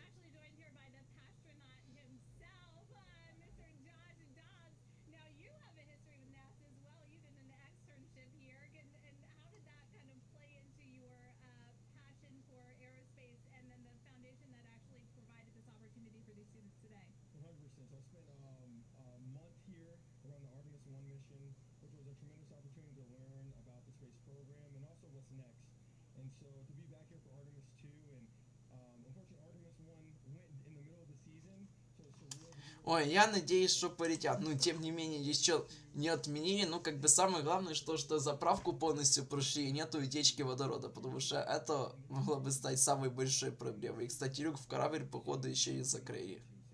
Ну, короче, пока ждем. Engineers and all the hard work that's gone into this moment, and we're excited to watch history happen today. Absolutely, and as a group, I think if you guys had one well wish for the team today, what would you say? I think we can all join together and maybe say go Artemis. Go Artemis. That was a fun interview, and again, just so neat to see all the people who are here. I mean, still hours before liftoff. Not even hours before liftoff, but hours before a 2-hour launch window. So people just really committed to being here and seeing it in person. Yeah, you can see the Banana Creek is already buzzing. Yeah. There behind Leia. You can hear the chatter in the background. It's an exciting time. Yeah, you could tell that it's a lot louder than we noticed because we just have very good mics. But, you know, she's obviously yelling over a huge crowd there. So super fun, super exciting. And yes, I hope that we all get to see liftoff here shortly. Okay, so as we know, Victor, Reid, Christina, and Jeremy will have their hands full during their mission. So for some of their test flight objectives, let's go back to Megan Carter at the moon board.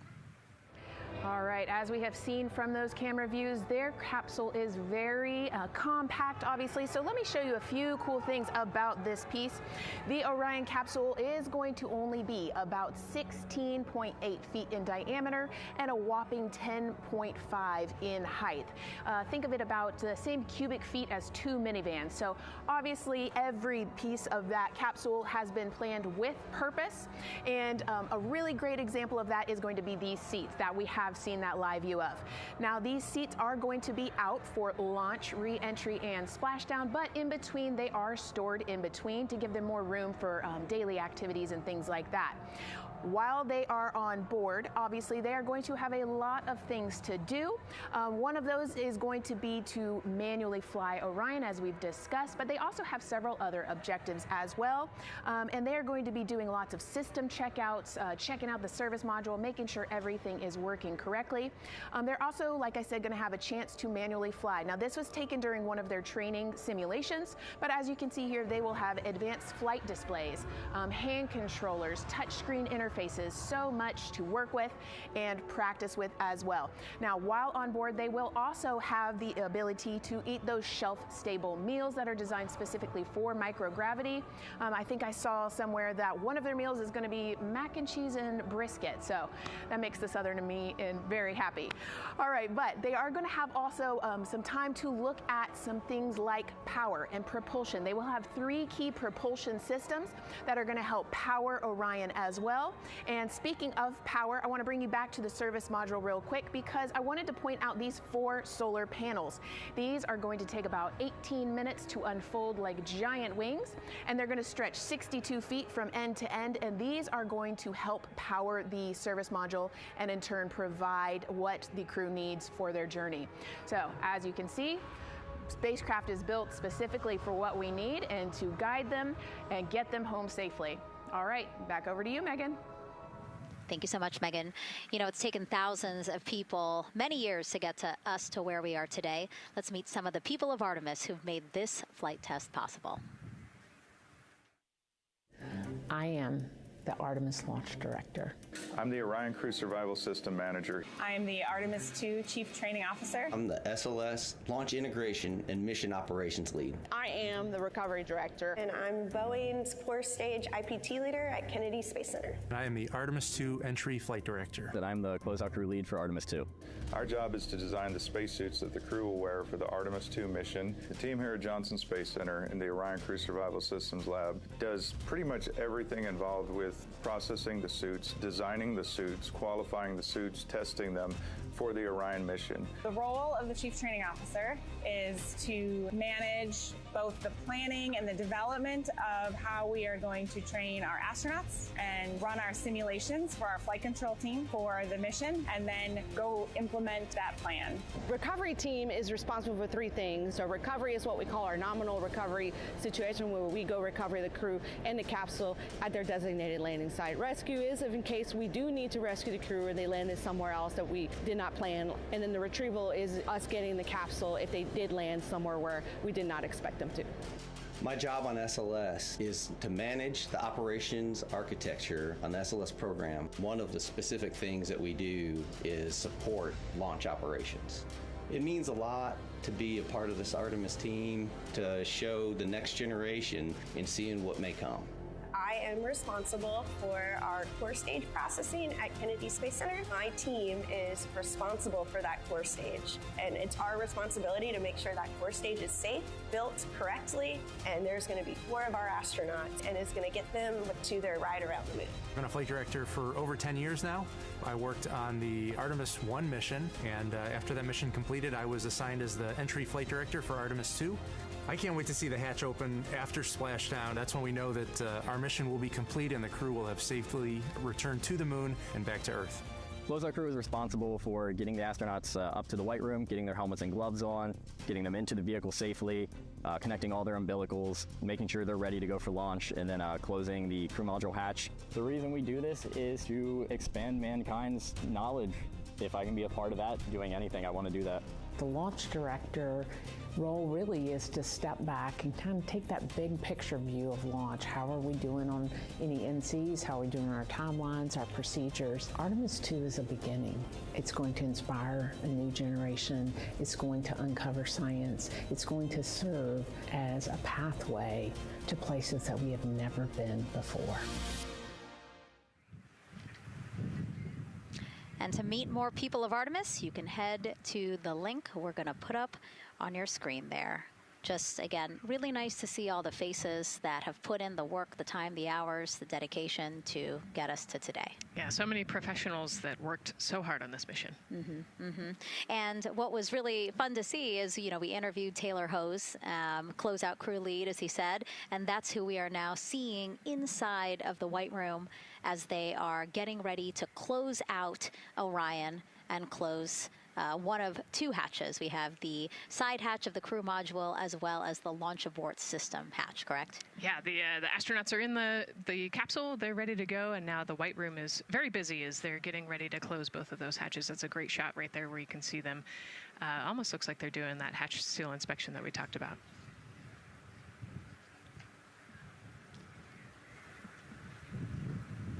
And so, Nicole, as we continue to see them get ready to close that smaller hatch, again, the crew module side hatch, let's take some questions now. Sounds good. A lot has changed since Apollo, and I have a few questions about what's next. What part of the moon are we exploring through Artemis, and what are some of the key points that NASA needs to consider when planning missions like this? Were you expecting to see Scarlett Johansson? I think that took you. Yeah, I mean, took you aback. We've talked about this, but everybody has an interest in this mission. You know, it's humanity trying to explore and go back to the moon. And I love this question. You know, what part of the moon are we going to? You know, eventually we want to get to the polar regions, the South Pole specifically.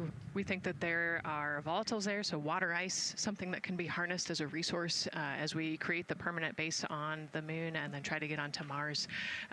Getting to the moon is a tricky mission. You know, we're going further than we have in a long time, and you know, on the International Space Station we're 250 miles from the Earth, and so we're pretty close.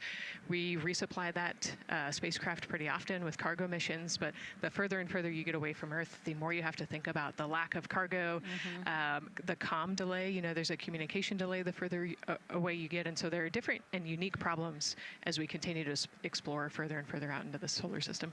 And there is so much to learn about the moon, so it's no surprise that yes, even though our goal is to have a moon base at the lunar South Pole, the lunar South Pole is not the main focus of this lunar flyby. So instead, the crew is going to be focused on observing the far side of the moon. So this is actually an animation of what teams expect the moon to look like if the crew launches today. So this is, of course, the side that faces the moon, and this is the far side of the moon, which when, again, the crew does their lunar flyby on flight day 6, we are expecting this will be their view.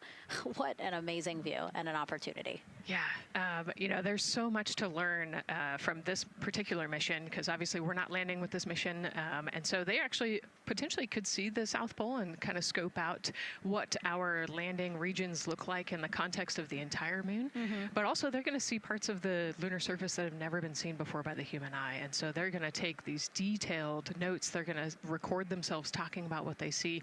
You know, we do a ton of geology training as astronauts, especially this Artemis-2 crew. They did a ton of geology training working with scientists to learn how to pick out the unique portions that we want to go study. You know, what is the context of the moon? What parts of the moon look interesting and look different? You know, the impact craters that we talked about earlier.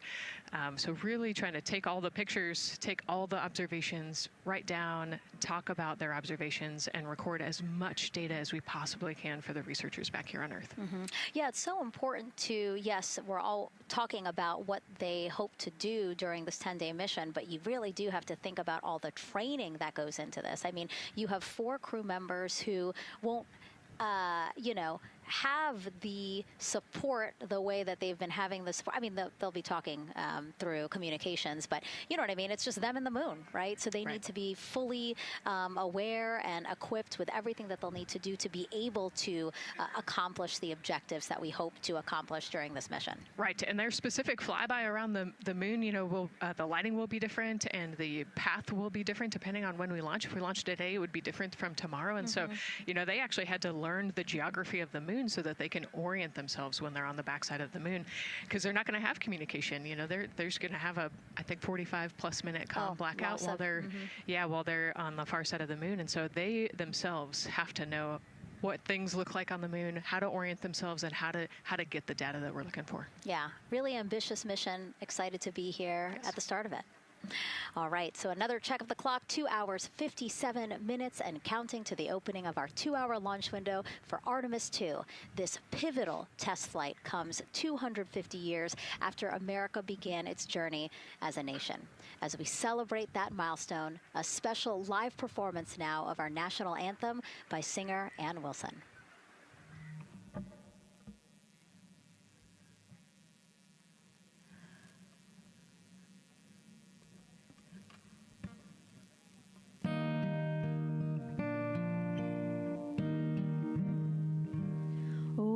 Say, can you see by the dawn's early light what so proudly we held at the twilight's last gleaming, whose broad stripes and bright stars through the perilous fight, o'er the ramparts we watched, were so gallantly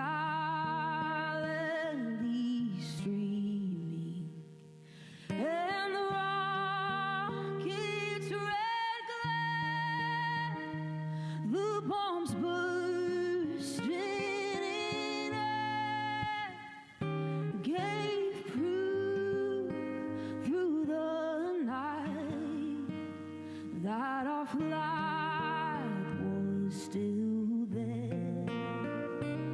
Oh, say does that star-spangled banner yet wave o'er the land of the free and the home of the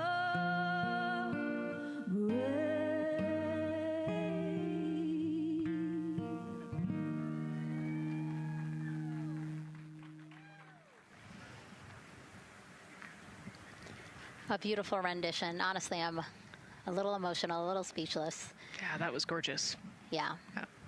I mean, again, we are a nation of explorers, a nation of curious minds, and to see us again 250 years after our Declaration of Independence was signed to when we are trying to return to the moon for the first time in more than 50 years, really powerful. Yeah, leading the way back to the moon. It's exciting. Mm-hmm. And that's so important to us. You know, we do want to be the leaders in exploration, but we definitely know we can't do that alone. You know, we often hear NASA leadership say that, you know, this is not something one nation can do. This is something that is a collaboration of nations, and that's why we have European countries. We also have Canada, again, joining us on this ambitious test flight. Yeah, of course, you know, it goes back to the old proverb, if you want to go fast, you go alone. If you want to go far, you go together. And we want to go far. We want to get onto Mars eventually, and so we're going to get to the moon first, and you can't do that alone. So thank you again, singer Ann Wilson, for that beautiful rendition, again reminding us of what it is we are trying to accomplish for all, by all.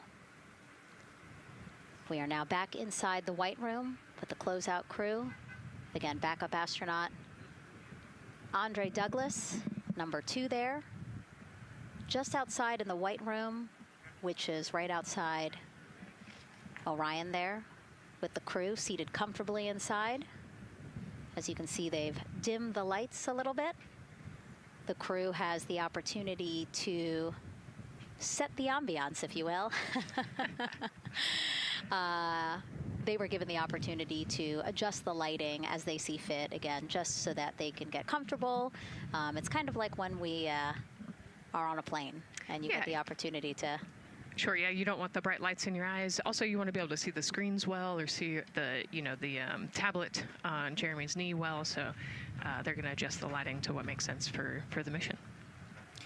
And we saw in that very quick shot there, our best camera view of the 2 hatches is actually that drag-on camera, like we were saying, that kind of moves around. So sometimes it's hard to show that. So there you have it. You can see that the closeout crew has closed the side hatch. And so right now, that's a panel that they have to close out in order to then close the next hatch, which is the launch abort system hatch. And so, Nicole, can you just quickly, again, talk to people about the 2 hatches, again, crew module first, and then the launch abort system hatch? Yeah, so the crew module hatch is the one they're working on right now. They just got closed. You can see he's torquing those bolts down. And that is the hatch that completes the Orion capsule. And then you have the launch abort system, which actually is kind of almost a shell that goes around the capsule and holds onto the capsule during launch. And it has its own separate engines that can pull the capsule away from the rocket safely in the case of an off-nominal data point. So it's actually looking at roll rates and attitude and thrust and all sorts of different data in order to make sure the launch is safe. And if it's not, then the launch abort system will pull the crew module away and get them into a splashdown zone safely.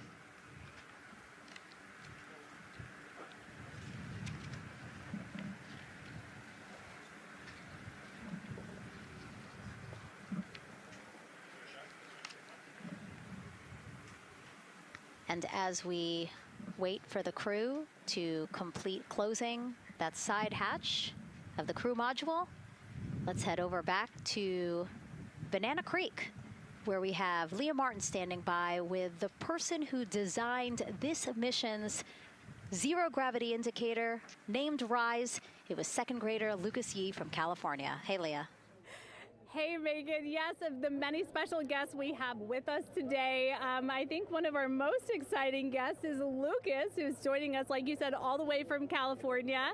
He and his family actually worked this as a group project to design the zero gravity indicator. Lucas, can you tell us a little bit about your design? Yeah. So you named him Rise. Can you tell me why you picked that name? It was very remote, representing the Artemis-2 launch and Earthrise. And yeah, that's pretty much it. So were you really excited to find out that you won the competition and that your zero gravity indicator would be going to space? Yeah. So how does it feel? We're actually just across the river right now from Artemis. We can see it from where we're standing. How does it feel to know that design you created is actually currently on that rocket just a couple hours away from going to space?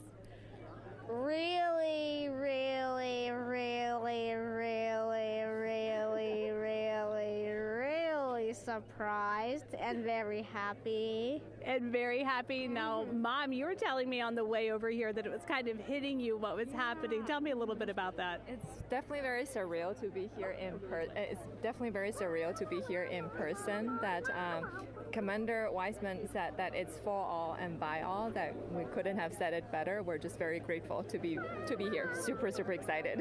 And we're so excited to have you here too. Now, Oliver, this is your first launch too. Is that right? Yeah, that's right. And how does it feel to be here just a little bit away from watching the first group of astronauts in your lifetime on their way to the moon? It feels like very, very happy and surprised. So if you had one word of encouragement or something to say to the crew who's sitting on that rocket right now, what would you say?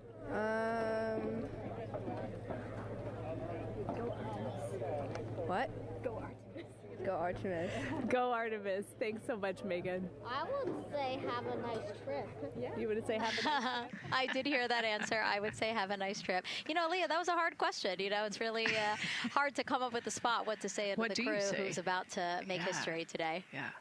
And so the Artemis-2 crew, again, ZGI, Zero Gravity Indicator. It's a plushie, a soft toy that is brought in to the spacecraft with astronauts so that it can be a visual indicator for when we have reached the weightlessness of space, right? Yeah, you saw a little replica there that Lucas had, and then in some of the views in the cabin view, you could see it swinging and hanging earlier. So I think actually Jenny was the one who installed it into the capsule. Oh, really? Yesterday, yeah. So. Oh, we have to unpack a lot here. We got to talk about Jenny, who we will get to here in a second. But then, yes, we will also go back into the capsule so that we can show you where the ZGI is now. But the ZGI was chosen by the crew after a contest where the crew asked for submissions. They got submissions from around the world to, again, design their ZGI that is going with them to the moon. It's kind of like any other road trip.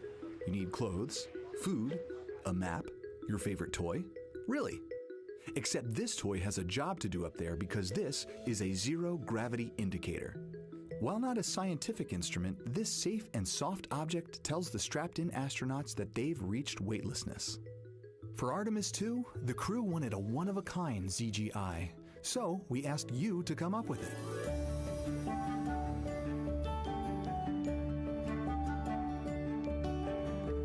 Thanks everyone for sending in your entries from around the world. Over 2,600 of you submitted. And we loved seeing all of your contributions. It was a really difficult decision because each design had a unique quality that stood out to our crew. In the end, we were able to narrow it down to a top 5 from Finland, Canada, Peru, and 2 from the United States, Kansas and California. In the end, we went with one called Rise. It was a design inspired by the Earthrise photo taken on Apollo 8, which is very special to our crew.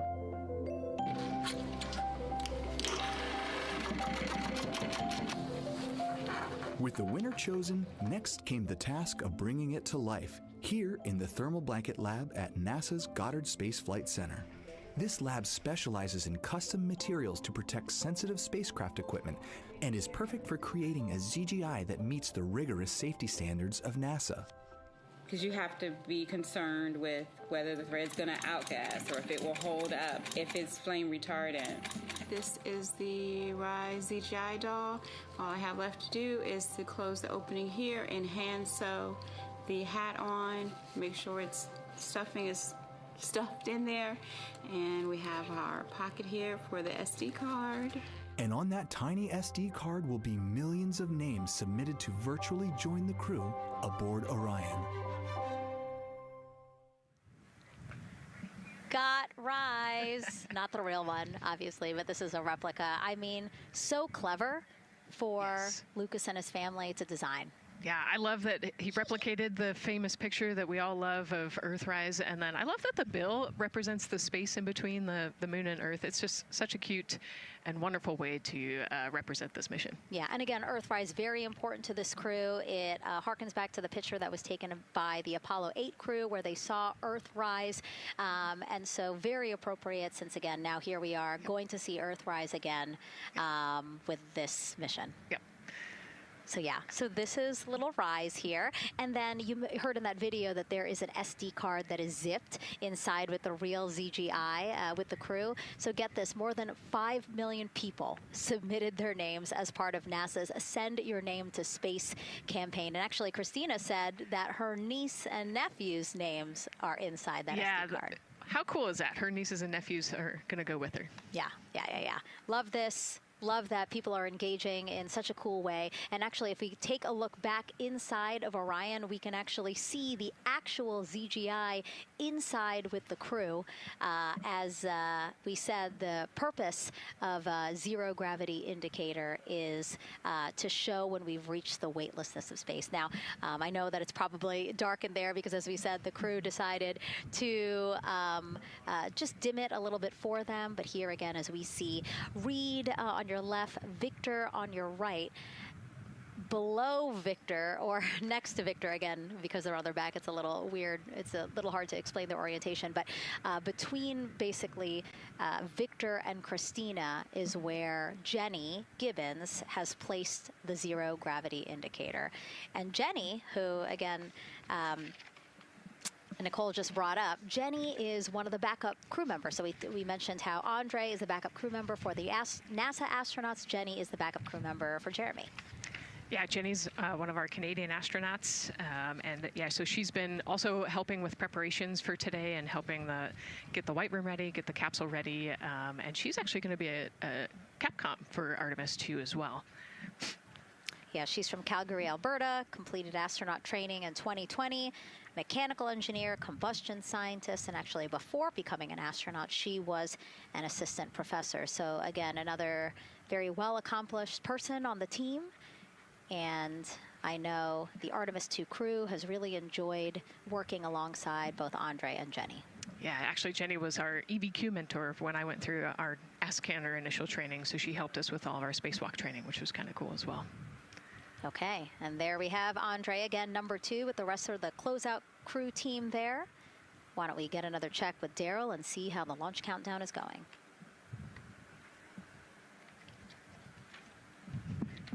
Still going quite smoothly here from firing room 1 here at the Kennedy Space Center.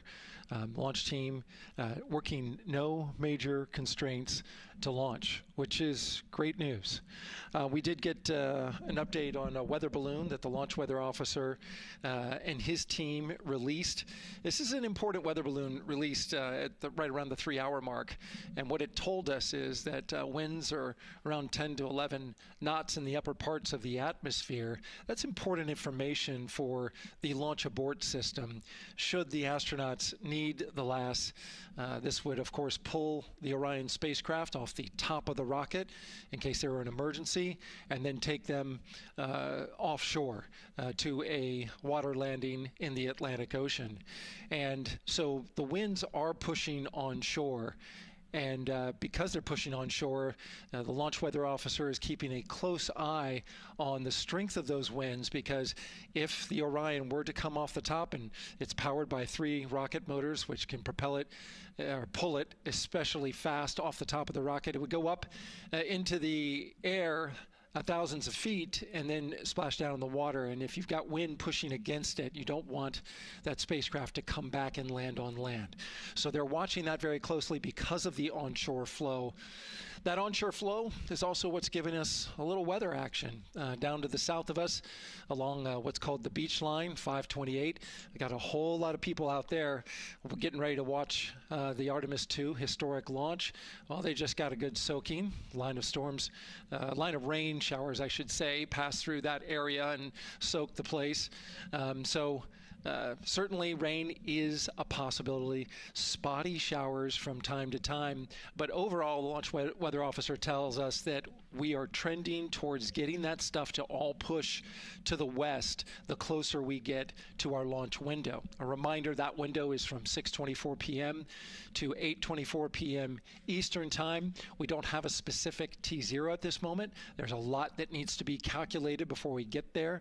We also need to get through the rest of the countdown on time. As of right now, we are right on time. The launch countdown is going exactly as planned. That's not something that we saw certainly in Artemis 1.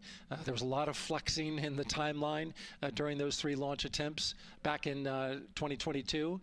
But so far today, on our first launch attempt, we're really enjoying some really solid countdown work, some solid operations by the launch team so far. And to quote our friend Lucas, who created Earthrise, we all really like that. We'll send it back to the host desk. Thanks so much, Daryl. Yes, we really like that, and we really like Rise and Lucas. So thank you for that. That was really cute. Okay, so again, here we are in the big box here. We have our full view of the rocket, looking glorious on there with, again, some clouds, but still weather is good for launch today. And then we have the closeout team continuing to do work in the White Room. We got confirmation that they have successfully completed pressurizing the counterbalance pressurization. Basically, as Daryl explained it before, the side hatch for the crew module is very heavy. So in order to open it, there needs to be pressure applied to it, and that's what we just completed, right? Right, that's exactly it. So the CBA, that counterbalance assembly that we're talking about, has to be pressurized. It's a pneumatic system to help. So in the case of an egress, Christina's the one that has to open that hatch. So once she gets it unlatched and unlocked, then that pneumatic system will help move the hatch. It weighs a lot, and so the average human cannot open that hatch by themselves. And so that's why we want to make sure that the system is pressurized, that it's not going to leak, and that it is ready to go in case they need to open the hatch. So that is complete, and now what is happening are the seal leak checks. So that is in progress. Again, 2 seals go through the entirety of the hatch, and we will take the seals to pressure, hold it for about a minute, and just make sure that it is holding pressure. Again, we want to make sure that the crew has a safe, pressurized environment in any sort of situation while they're in Orion. Yep, that's right. So we're going to take a look at it. We're going to take a look at the starting pressure, and then after a certain amount of time, we'll take a look at the ending pressure, and then there are certain tolerances that we will accept for flight. 2 hours, 37 minutes and counting from the opening of our 2-hour launch window today at 6:24 p.m. Eastern Time. After liftoff, it takes less than 10 minutes to reach Earth's orbit. Let's learn more about today's ascent profile with Gary in Mission Control. Hey, Megan. We are monitoring here in Mission Control Houston. Flight controllers are looking at data from integrity in the Space Launch System during the countdown. We're looking at some of the events happening in the White Room now and just making sure that all criteria is met to commit to launch and ascent today. It's the team you see in this room that would be looking after ascent, which is a very dynamic phase of flight. And after solid rocket booster ignition of the Space Launch System, it's this team that takes over control of the mission. There are voices you'll hear upon ascent, calls being relayed between Stan Love, the Capcom you see here in this shot in Mission Control Houston, that's the voice from this room, and the Artemis-2 crew on the communications channel aptly named Orion to Earth. Here are the calls you may hear during this part of the mission. Capcom's Stan Love, his first call after responding to the crew's successful roll pitch maneuver at 30 seconds is AMT high. This notes that should we lose just one of the main engines, an alternate mission in low Earth orbit can still be achieved.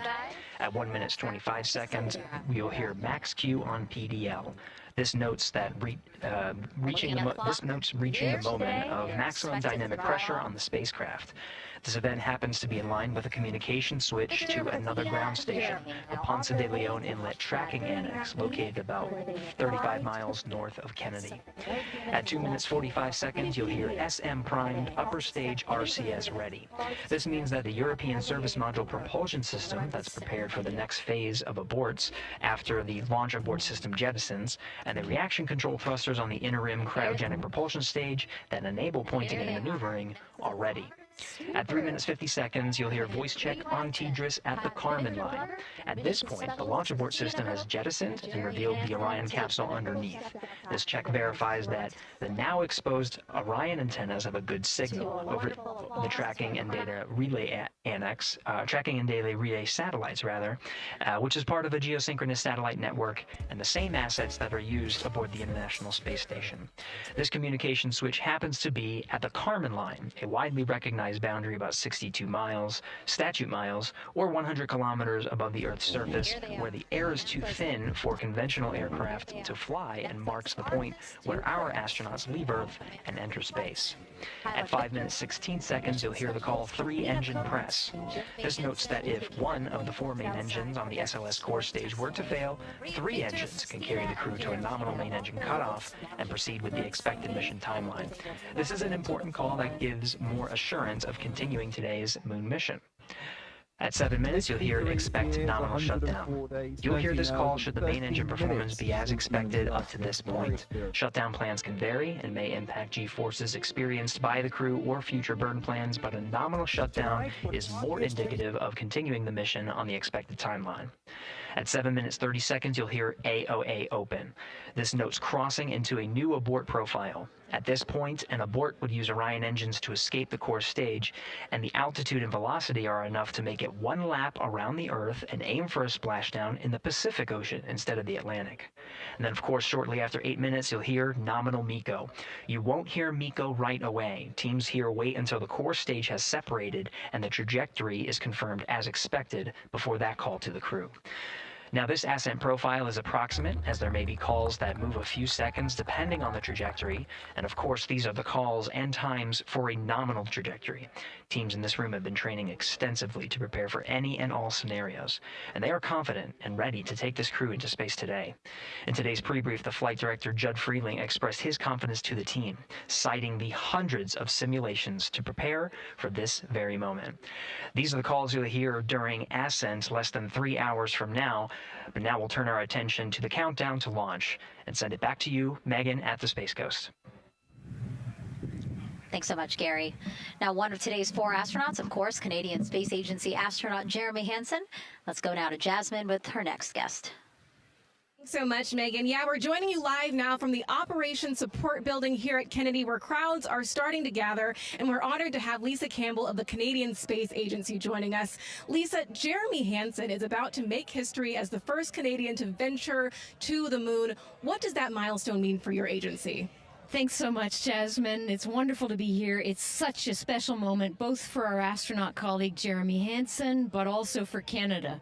We're here because of decades of public investment in space robotics, in space collaboration, and so for our country, we're very proud. He's so ready. He's been waiting for this his whole life, preparing, training, and he's a wonderful example of Canada. Yeah, and that's a perfect way to capture Jeremy. He really has been prepping for this his whole life. This will be his first spaceflight. So what has it been like watching him become part of this Artemis 2 crew? Well, as I mentioned to you, I've known Jeremy since 2020, and he's a colonel, a fighter pilot, a father, and he really is a very dedicated, passionate human being. So both for him to realize this goal of being an astronaut and flying, he also is hopeful that witnessing that will raise awareness about the value of a space program, of the benefits here on Earth, of exploring the universe and our place in it. Wow, that's beautifully said. And really, this international collaboration has been going on for quite some time now. We've worked together in low Earth orbit and now going into deep space together. So why is it so important that we have these international partnerships? It makes us stronger. We can go faster and further together. Canada is one of the original signatories of the Artemis Accords, and Canada and the United States have been partnered for more than 60 years in space. Wow, that is phenomenal, Lisa. And this really is a team effort in many ways. We also have Jenny Gibbons. Yes. She'll be listening in on Capcom. What is her role going to be like? So Dr. Jenny Gibbons has been training all along as the Canadian backup with the Prime crew. Last night, she was in the Orion capsule checking out all of the communications, making sure all of the systems test out and work perfectly. And then she will be among the first lunar Capcom, helping the astronauts navigate during their mission. Wow, Lisa, that is so exciting. Any final words for the nation of Canada before today's mission? Just, we are so proud, so excited, and we can't wait to welcome Jeremy home. Oh, fantastic. Lisa Campbell, thank you so much for being here today. Thank you, Jasmine. Of course. And with that, let's get back to NASA's Megan Cruz. And right now, go ahead. Ma'am, TBA press has been completed. Did you see any drop in pressure? And MS1, we saw just a little bit. It is just over 2,600 now. Copy. Thank you, ma'am.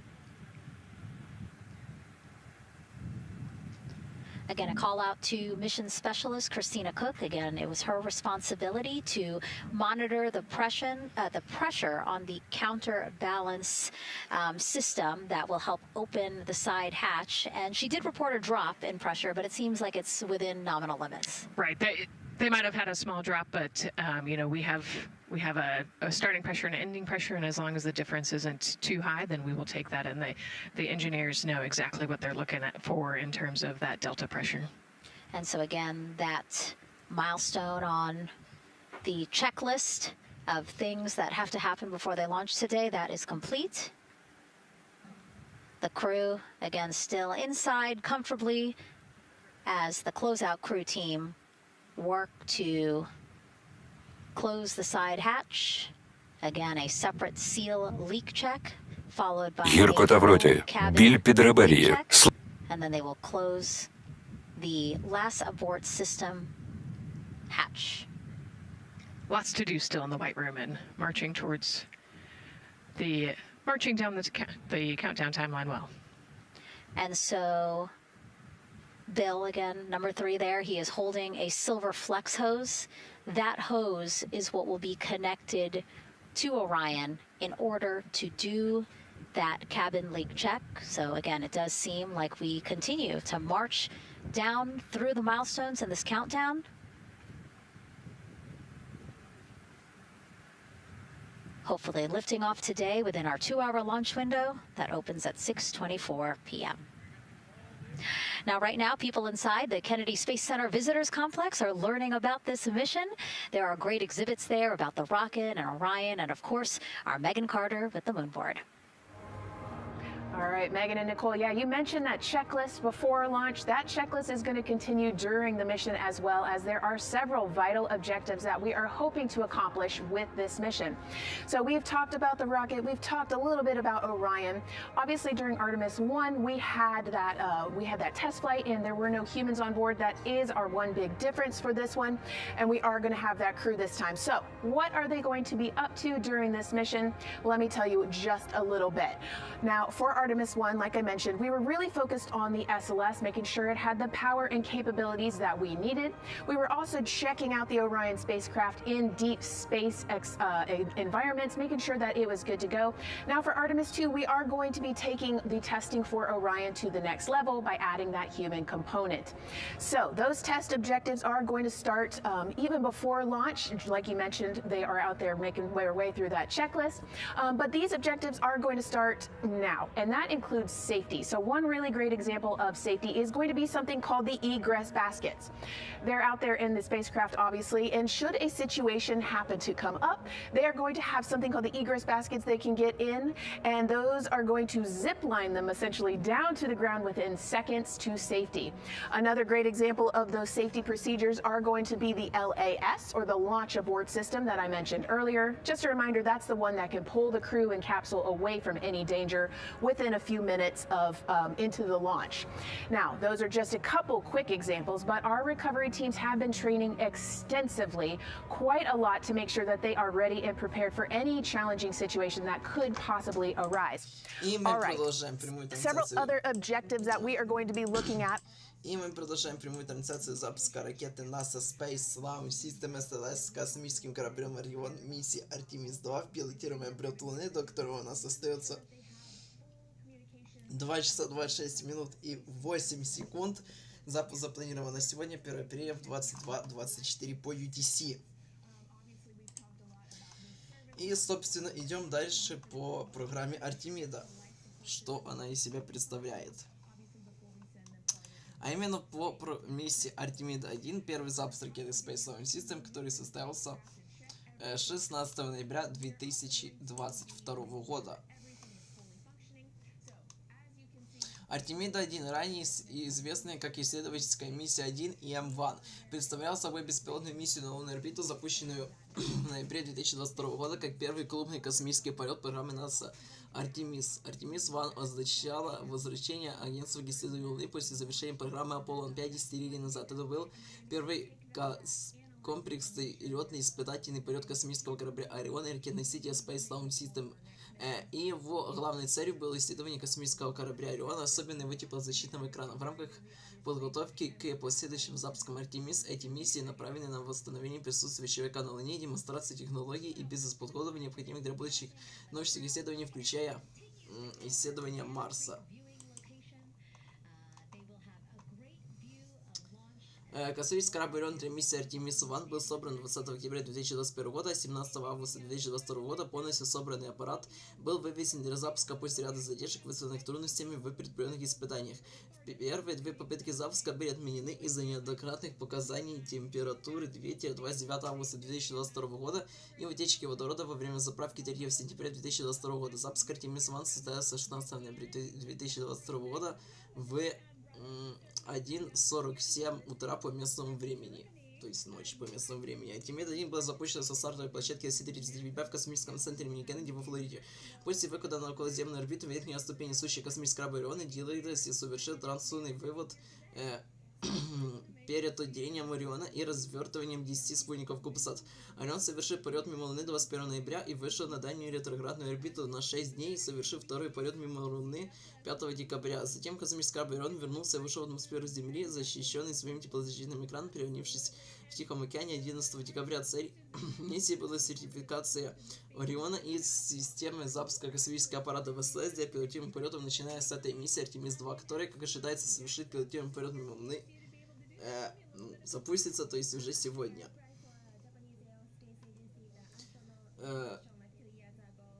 Продолжительность миссии Artemis-1 составила 25 дней, 10 часов, 52 минуты и 46 секунд. Пройденное расстояние составило 2,1 миллиона километров. Собственно, посадка на Землю в Тихом океане у берегов Нижней Калифорнии произведена была 11 декабря 2022 года в 18:40 по UTC.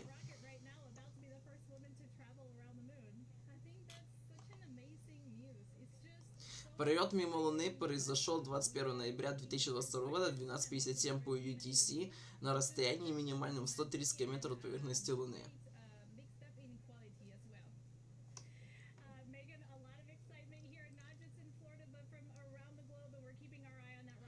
Второй полет мимо Луны состоялся 5 декабря 2022 года в 16:43 по EDT с минимальным расстоянием в 128 километров. Artemis-1 была запущена в варианте блок 1 системы запуска космических аппаратов SLS. Выйдя на орбиту, IoSpace включила свой двигатель для выполнения маневра транслунной инъекции TLI, который вывел космический корабль Орион и 10 кубсатов на траекторию к Луне. Затем Орион отделился от IoSpace и продолжал свой полет в лунное пространство. После деяния Ориона адаптер ступени IoSpace вывел 10 кубсатов для проведения научных исследований и демонстрационных технологий. Космический корабль Орион провел в космосе около 3 недель, включая 6 дней на дальней ретроградной орбите DRO вокруг Луны. Он приблизился к лунной поверхности на расстоянии примерно 130 километров и достиг максимального расстояния от Земли в 432 210 километров.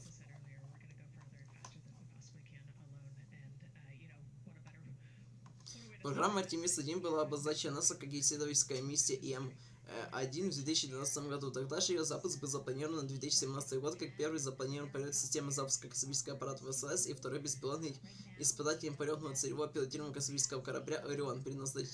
Первоначальные планы ИМ-1 предусматривали облет Луны в течение 7-дневной миссии.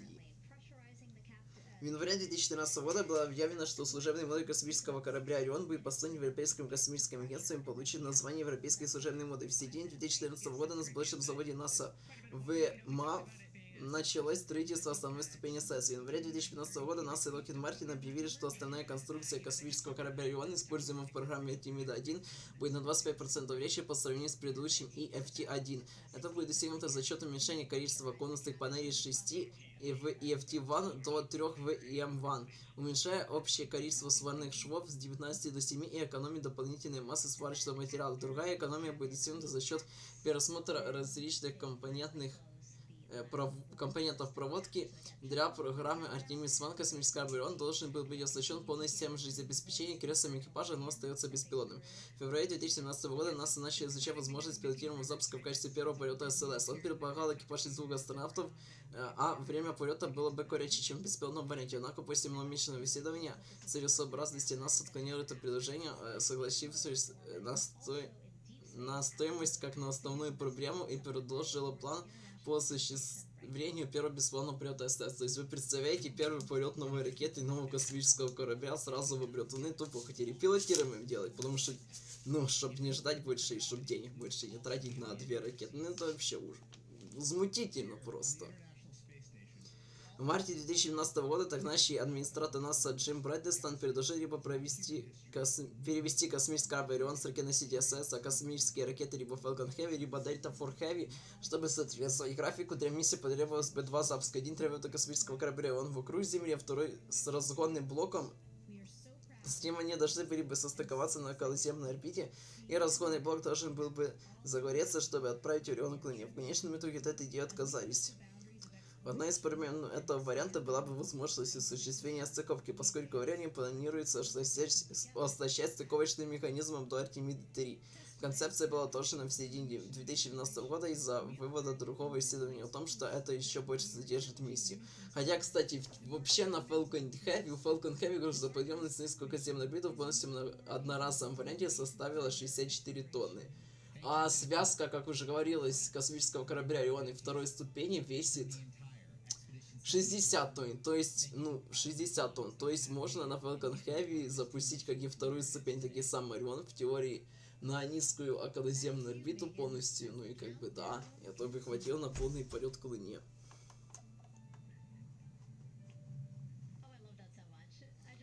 Основная ступень для Artemis-1 построена компанией Boeing на сборочном заводе Миша в Луизиане, получила все 4 двигателя в ноябре 2012 года и была объявлена готовой месяц спустя. Основная ступень кинул завод для прохождения серии испытаний Green Run в космическом центре Стэнни, состоящей из 8 испытаний возвращающей сложности, а именно модальные вибрационные испытания, испытания авионики, системы защиты от сбоев,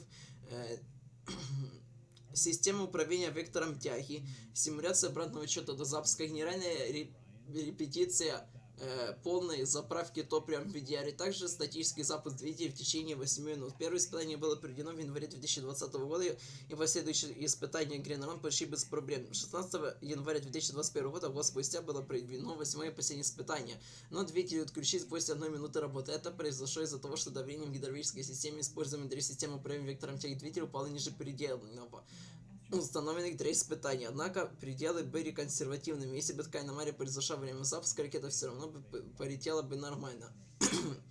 Статическое огневое испытание было проведено снова 2 дня спустя, на этот раз достигнув полной 8-минутной продолжительности работы. Сборка SLS Orion осуществляется путем установки остальных узлов на мобильную пусковую платформу внутри здания сборки космических аппаратов НАСА ВАП.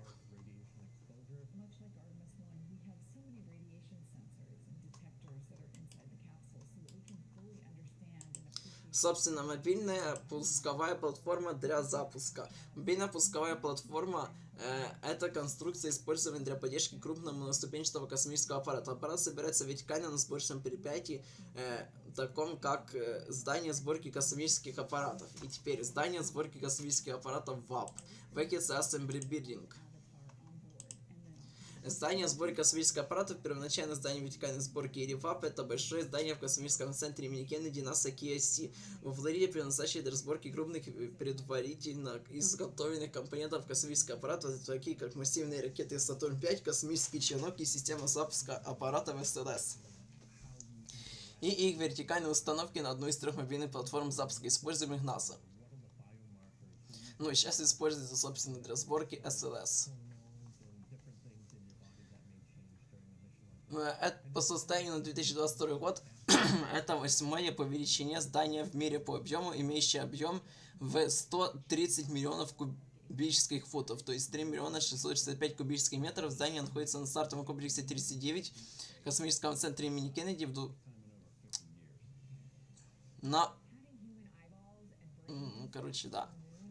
Здание ВАП самое большое одноэтажное здание в мире. До 1974 года было самым высоким зданием 160 метров во Флориде и является самым высоким зданием в Соединенных Штатах за пределами городской зоны. Здание вертикальной сборки ВАП было завершено в 1966 году. Первоначально было построено для вертикальной сборки космических аппаратов Аполлон, Сатурн-5 и первоначально называлось зданием вертикальной сборки.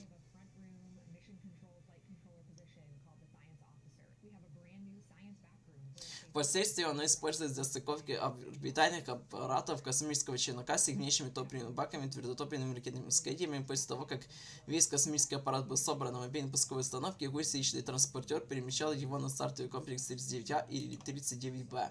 Собственно, гусеничный транспортер. Гусеничные транспортеры, официально известные как гусеничные транспортные средства для ракет, представляют собой гусеничную машину, пару гусеничных машин, используемых для транспортировки ракет-носителей и здания сборки по гусеничной дороге к стартовому комплексу 39. Первоначально они используются для транспортировки ракет Сатурн-1Б и Сатурн-5 в рамках Аполлон и Skylab и Аполло-Союз, а затем они используются для транспортировки космических челноков. Гусеничные транспортеры перевозят ракеты на мобильных пусковых платформах, используемых НАСА, и после каждого запуска возвращаются на стартовую площадку, чтобы доставить платформу обратно в ВАП.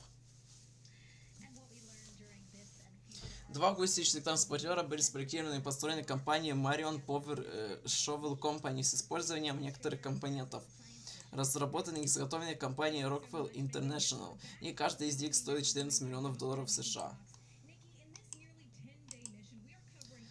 То есть $128,5 миллионов США с поправкой на сегодняшнюю инфляцию. После постройки гусеничный транспортер стал самым большим самоходным наземным транспортом средства в мире, хотя другие транспортные средства, такие как роторный экскаватор, например, Баггер 228, значительно больше, они приводятся в движение внешними источниками энергии. На них устанавливаются 2 дизельных двигателя V16 Alco на, то есть 251C с мощностью каждый по 2050 кВт, то есть 2750 лошадиных сил, приводящие в действие 4 генератора мощностью 1000 кВт. 2 двигателя мощностью также 794 кВт приводят в движение 2 генератора мощностью по 750 кВт, обеспечивающих питанием вспомогательного оборудования домкаров рулевого управления, освещением, вентиляцией. по 16 тяговых электродвигателей, по 4 на каждом углу. Собственно, вот такая вот штука. Вот она с SLS, собственно. Сатурн 5. Space Shuttle. RS-1.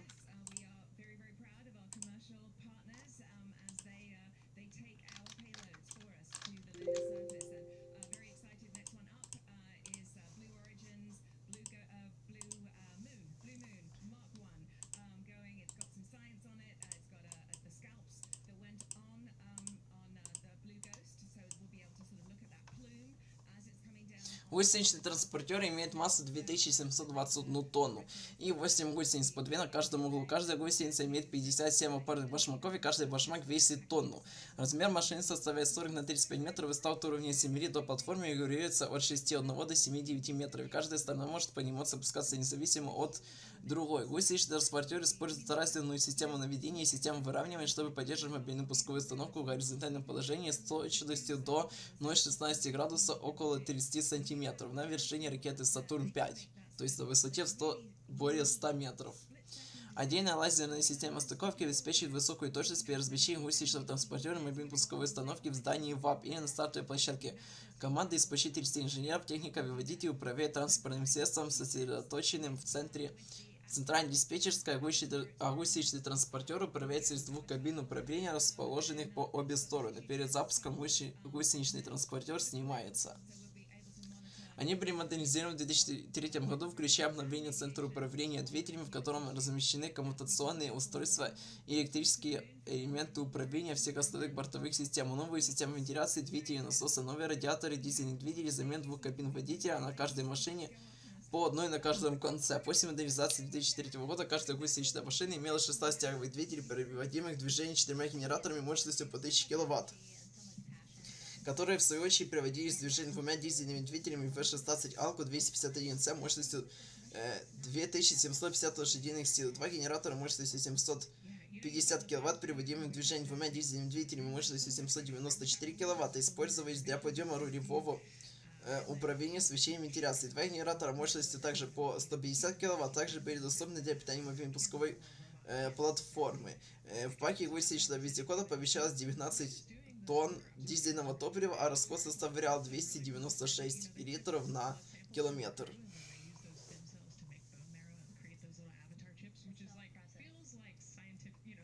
Вот. Гусеничные машины двигались по гусеничным дорогам длиной 5,5 и 6,3 км к стартовым площадкам СИ-39А и СИ-35 соответственно с максимальной скоростью 1,6 км в час с грузом или 3,2 км в час с резервом без груза. Среднее время в пути от здания ВАП по гусеничной платформе до стартового комплекса 39 составляло около 5 часов. Каждая гусеничная дорога имеет глубину 2 метра и покрыта речным камнем из Алабамы и Теннесси из-за его низких фрикционных свойств, что снижает вероятность возникновения искр. В 2000 году НАСА раскопала и восстановила участок гусеничной дороги времен программы Apollo, чтобы обеспечить доступ к высокому отсеку 2 в здании ВАП, защиты от ураганов до 3 шаттлов одновременно.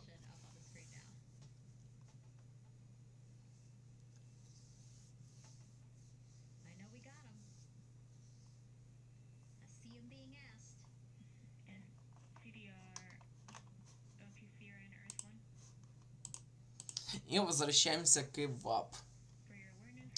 Здание было спроектировано с учетом будущего расширения, но в итоге оказалось больше, чем когда-либо понадобится НАСА. Первоначально во время планирования космического центра имени Кеннеди предполагалось до 5 стартовых площадок. Были разработаны проекты 6-секционного здания ВАП. Однако, поскольку планы были сокращены по 2 стартовым площадкам, то ВАП было уменьшено до 4 секций. Подрядчики построили ВАП с расчетом на возможность расширения до 6 секций, но такое расширение так и не потребовалось. Фактически только 3 секции были соединены с гусеничной дорожкой. Секция 2 расположена на западной стороне здания. Дальше стартовых площадок использовался ограниченно во время программы Сатурн-5 и в конечном итоге был переоборудован в складское помещение для программы Шаттл.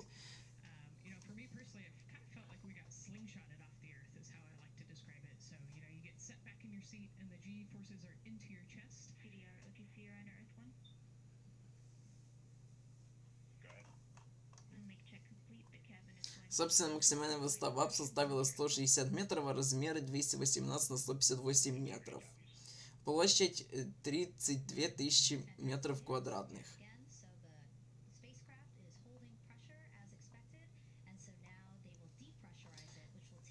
В 1963 году НАСА заключил контракт с архитектурной фирмой Urbach Architects на проектирование и строительство здания ВАП в рамках программы НАСА по отправке астронавтов на Луну. В рамках программы Аполлон строительства началось забивки первых стальных фундаментов свай, а 2 августа 1963 года. В общей сложности было забито 4225 свай на глубину до 50 метров до скального основания, а фундамент состоял из 30 тысяч кубических ярдов, то есть 23 тысяч кубических метров бетона. Для строительства ВАП потребовалось 98 590 коротких тонн стали.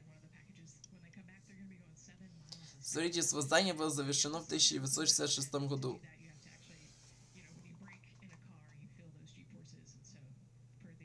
В здании ВАП установлено 5 мостовых кранов,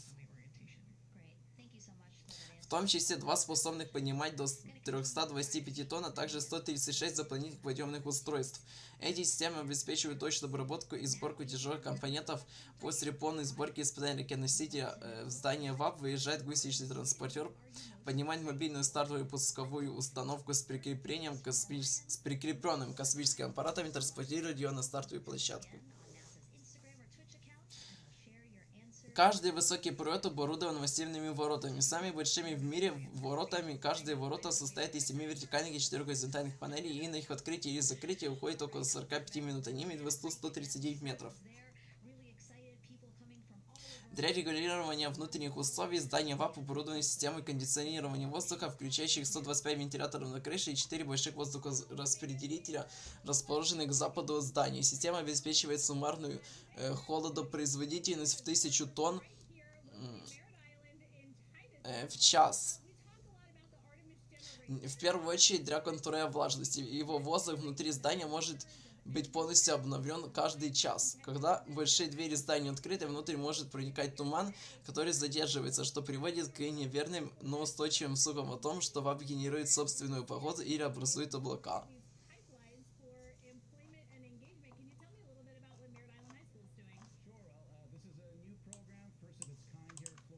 Ну, собственно, вот.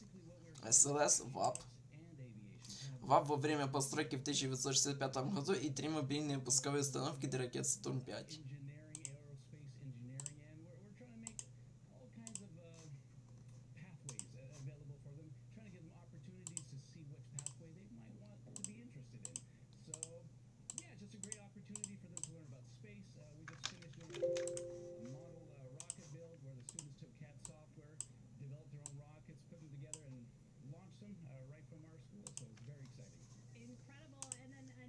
И возвращаемся обратно к мобильной пусковой платформе.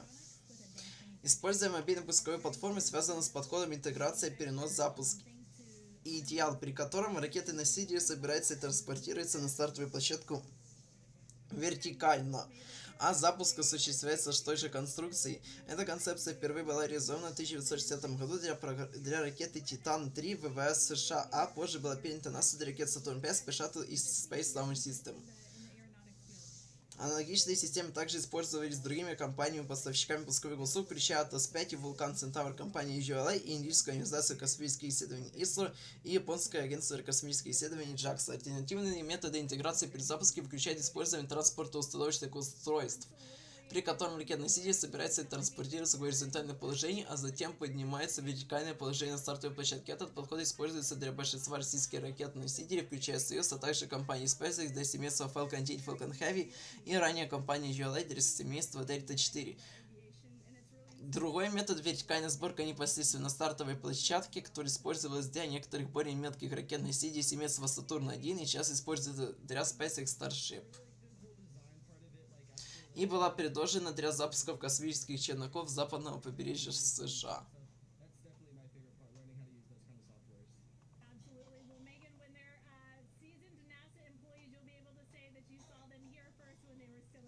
С 1967 по 2011 год на стартовом комплексе 39. Кстати, стартовый комплекс 39. то есть стартовый комплекс 39 космического центра имени Кеннеди. Это стартовая площадка для ракет в космическом центре имени Джона Ф. Кеннеди на острове Мэрит во Флориде, США.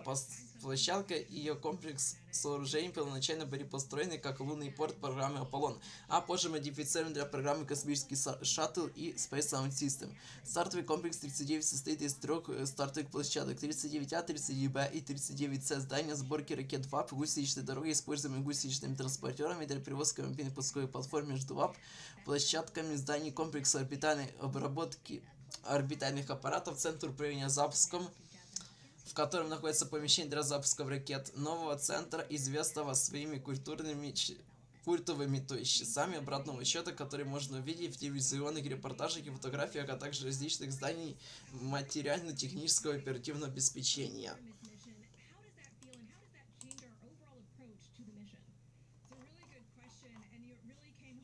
Кстати, гусеничная дорога – это двухполосная дорога шириной 40 метров в космическом центре Кеннеди во Флориде, которая проходит между зданиями сборки аппарата ВАП и двумя стартовыми площадками. Ее длина составляет, собственно, 5,5 и 6,8 километров до площадок 39А и 39Б соответственно.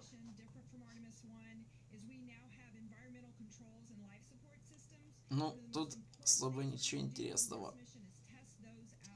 Полоса движения состоит из двух полос шириной 40 метров, разделенных разделительной полосой шириной 15 метров. Верхний слой речной камень и залобами толщиной 10 сантиметров на прямых участках и 20 сантиметров на поворотах. Речной камень с залобами был выбран из-за многих свойств. Под ним находится 1,2 метра щебня, уложенного на два слоя насыпи. В 2014 году был начат проект по ремонту и модернизации полосы движения впервые с момента ее постройки. И в июне 2014 года на поверхность был добавлен дополнительный щебень. Ну, собственно, вот эта дорога и есть. 39Б и 39А. Это она во время постройки. Ну и вот Сатурн 5 на этой дороге. Вот вперед, собственно, 39А, налево 39Б. И Space Shuttle также.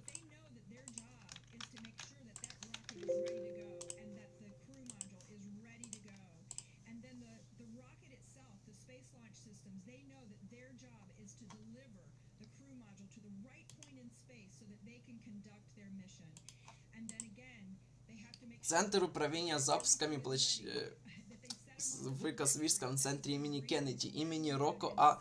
Петрони, обычно известный просто как Центр управления запуском или LCC, это четырехэтажное здание в космическом центре имени Кеннеди НАСА на острове Мэрит в штате Флорида, используемый для управления запуском ракетной сети со стартового комплекса 39 космического центра имени Кеннеди, примыкая к юго-восточному углу здания сборки ракет. Оно включает в себя офисы, телеметрические, сидящие контрольно-измерительное оборудование и помещения для запуска ракет. Центр космических запусков производил запуски с момента запуска беспилотного Аполлон-4 9 ноября 1967 года. Первый пилотируемый запуск LCC с пилотируемым экипажем состоялся 21 декабря 1968 года в рамках программы космических... Чего, блин? Шо... Ладно, тут... Ну, в общем, центр LCC также использовался в рамках программы Space Shuttle, понятное дело, и НАСА отремонтировал центр для миссии системы запуска космического аппарата SLS, которые начались в 2022 году с миссией Artemis-2. В феврале 2022 года центр был переименован в честь бывшего директора по операциям запуска Рокко А. Петрони.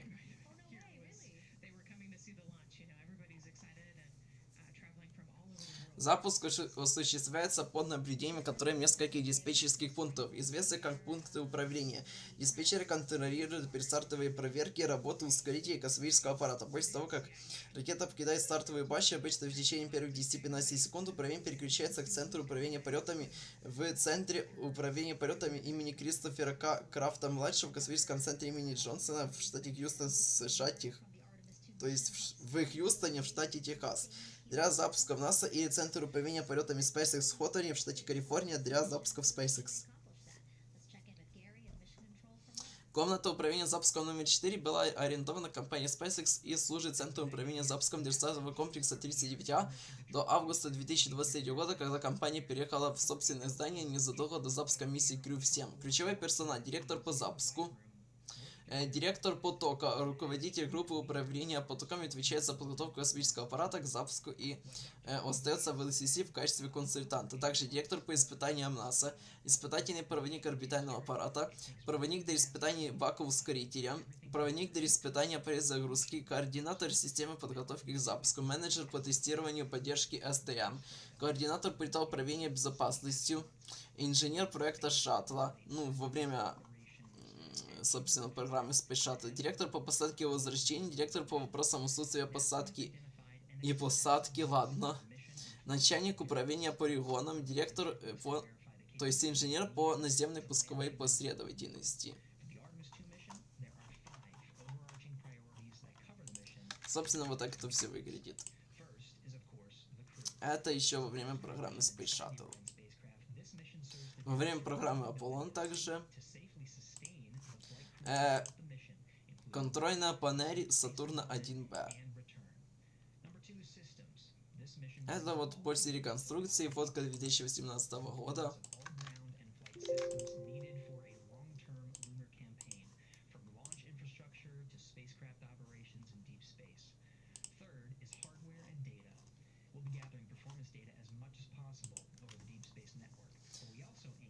Также компания SpaceX арендует стартовый комплекс 39А у НАСА из 2014 года, модифицировали его для поддержки запуска ракет Falcon 9 и Falcon Heavy. НАСА начал модифицировать стартовый комплекс 39B в 2007 году для размещения ныне существующей программы Artemis-1, запуск которой состоялся в ноябре 2022 года. Стартовая площадка, получившая обозначение 39C, которая должна была быть копией площадок 39A и 39B, первоначально планировалась для программы Apollon, но так и не была построена. Меньшая площадка, также обозначена как 39C, была построена с января по июнь 2015 года для размещения ракет носителей малой грузоподъемности. Запуски НАСА спусковых площадок 39А и 39B контролируются из Центра управления запусками НАСА ЛСС, расположенного в 4,8 километрах от стартовых площадок ЛС-39. Одна из нескольких стартовых площадок, использующих радиолокационные и системы сбережения восточного испытательного полигона.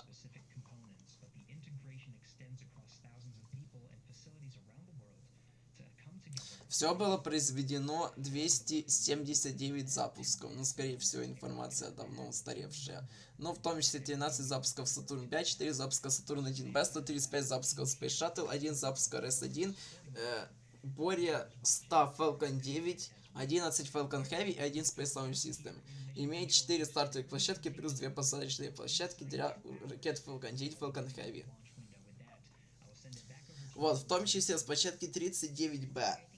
Было произведено 60 запусков, всего 60 запусков, 1 запуск Сатурн-5, 4 запуска Сатурн-1Б, 53 запуска Space Shuttle, 1 запуск RS-1X и 1 запуск SLS. Первый запуск площадки 39B был произведен 18 марта 18 мая 1969 года по миссии Apollon-10.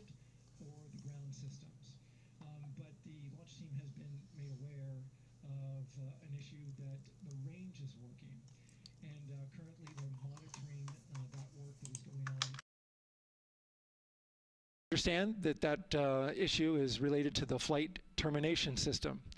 Now, the flight termination system, just to give you a quick explainer, every rocket has a flight termination system. It's the system that the Eastern Range here uses in order to send a destruct signal to a rocket in case it veers off path. So it's a very critical, important safety component in terms of how the range keeps the public safe here.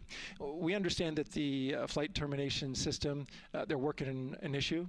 And so as they continue to work that issue, they've asked for some assistance from the launch team to help verify some of the work that they're doing on their FTS system. And this is where it gets a pretty unique situation here. The assistance they've asked for is to verify. Северная часть острова Мерит, где располагается, собственно, площадка LC-39, была впервые освоена около 1890 года, когда несколько самостоятельных выпускников Гарвардского университета приобрели 18 тысяч арков и построили трехэтажный клубный дом из красного дерева почти на месте площадки 39А. В 1948 году ВМС передали бывшую военную морскую базу базу Банана Ривер, расположенную к юго-востоку, то есть просто к югу от мыса Канаверал, ВВС для использования в испытаниях захваченных немецких ракет В-2. Расположение этого места на восточном побережье Флориды было идеальным для этого цели, поскольку запуски производились бы над океаном, вдали от населенных пунктов. В 1949 году это место стало объединенным полигоном дальнего действия. В 1950 году была переименована в авиабазу Патрика. В 2020 году в космическую базу Патрик. В 1951 году ВВС анонсировали аннексировали часть мыса Канаверал, расположенную к северу, образовав центр испытаний ракет ВВС, будущую космическую станцию на мысе Канаверал CCSFS. Испытание разработки ракеты и ракетной техники производилось здесь до 1950-х годов. Позже была создана орбитальная стартовая платформа для Starship с планами размещения 2 посадочных площадок, а также для Falcon 9 и Falcon Heavy для осуществления посадок с возвратом на стартовую площадку.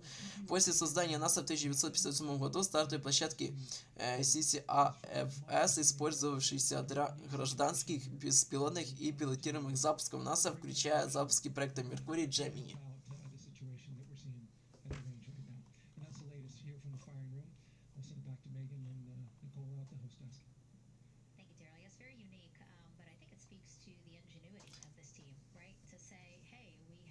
Также на стартовых площадках установлены большие пламяотводы. Один из 2 огнеотражателей был установлен на рейсах под стартовых площадок. Наличие 2 огнеотражателей позволяет использовать один, пока дроид ремонтировался после предыдущего запуска. Каждый огнеотражатель имел размеры в высоту 12 метров, в ширину 15 и в длину 23 метра, весил 635 тонн. Во время запуска он отклонял пламя от выхлопных газов ракеты носителя в траншеи глубиной 13 метров и шириной 18 метров, длиной 137 метров. Также управление запуском и заправки топливом было создано. Собственно, тот центр управления полетом. А также большие криогенные резервуары, расположенные рядом со стартовыми площадками, хранили жидкий водород и жидкий кислород для 2 и 3 ступени ракет Сатурн-5. Высокая взрывоопасность этих химических веществ требовала принятия многочисленных мер безопасности на стартовом комплексе. Стартовые площадки располагались на расстоянии 2660 метров друг от друга. До начала операции по заправке во время запуска неосновной персонал был отстранен от опасной зоны.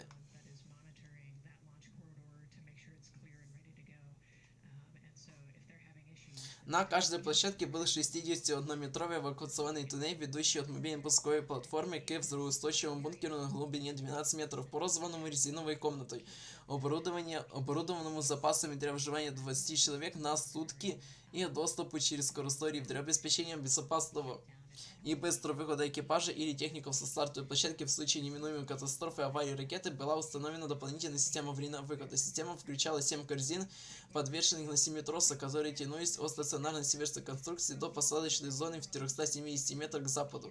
Каждая корзина могла вместить до 3 человек и скользила по тросу со скоростью до 80 км в час. В конечном итоге плавно останавливалась с помощью тормозной системы, сетки и цепи, которые замедляли, затем останавливали корзины. Система была демонстрирована в 2012 году.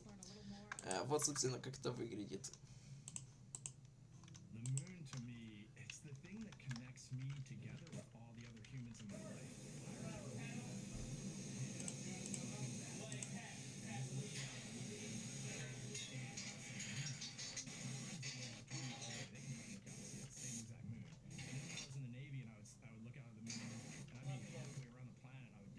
А это еще с программы Space Shuttle. Ну быстрее, господи.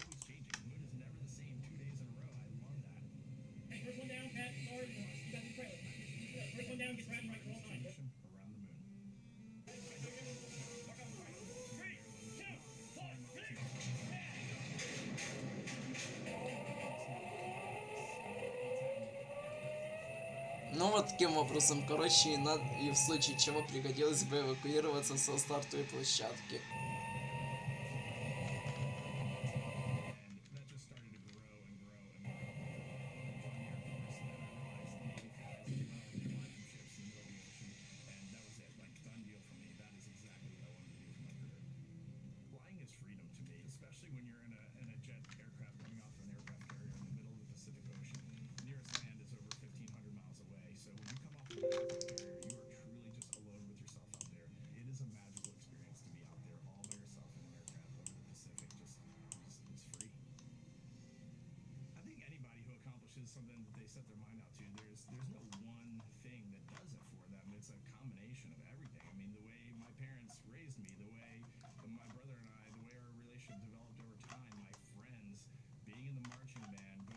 Ой, что-то я... Подождите. А, вот.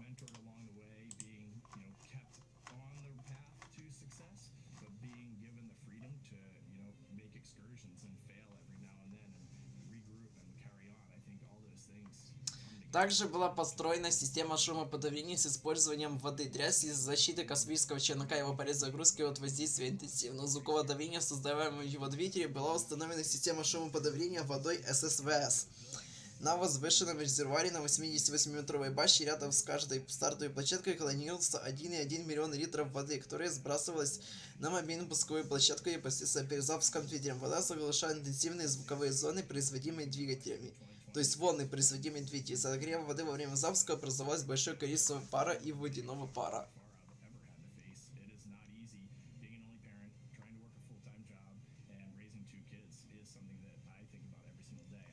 Стартовый комплекс был оборудован системой аварийных спасательных корзин для быстрой эвакуации, собственно, что уже было показано. Также пожарная станция стартовой площадки эксплуатировала палки из 4 модифицированных пожарных машин М113А2 варианта БТР М113, окрашенные в неоново-зеленую спасательную ливрею. Эти машины обеспечивали надежную транспортировку спасателей и пожарных в случае необходимости приблизиться к стартовой площадке во время аварийной ситуации при запуске. Они также могли использоваться для безопасной эвакуации астронавтов и экипажа с окрестностей стартовой площадки. Во время запуска две пилотируемые БТР располагались менее чем в миле стартовой площадки с пожарными в режиме готовности. Одна беспилотная находилась на площадке для дополнительной возможности эвакуации, а четвертая обеспечивала резерв пожарной станции. Во время запуска Discovery в рамках миссии STS-124 31 мая 2008 года стартовая площадка C-39A получила значительные повреждения, в частности бетонной траншеи, используемые для отвода пламени твердотопливных ускорителей. Последующее расследование показало, что повреждения были результатом карбонизации эпоксидной смолы и коррозии стальных анкеров, выдерживающих огнеупорные кирпичи в траншее. Повреждения усугублялись тем фактом, что стальная кислота является побочным продуктом сгорания твердотопливных ракетных ускорителей.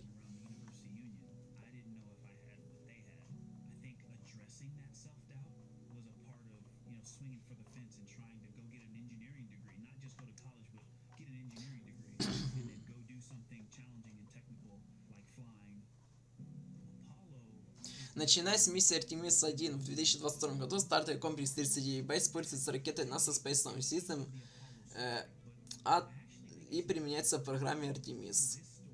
Стартовая площадка также давалась в аренду NASA аэрокосмической компании Northrop Grumman для использования в качестве стартовой площадки для их ракеты-носителя Омега-А, также созданной на базе космического челнока, но в итоге ракету списали.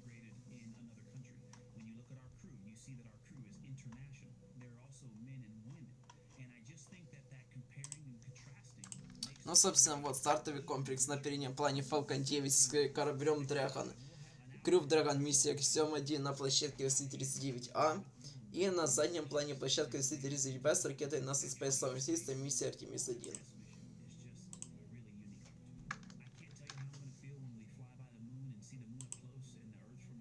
Сатурн 5, собственно. Вот тут гусеничный транспортер. Также Сатурн 5. Старт миссии Аполлон 11. Сатурн 1Б. Space Shuttle Atlantis. Проход в белую комнату. Те самые бронетранспортеры. Запуск RS-1X. И первый запуск SLS. Оба Space Shuttle на 39А и 39Б.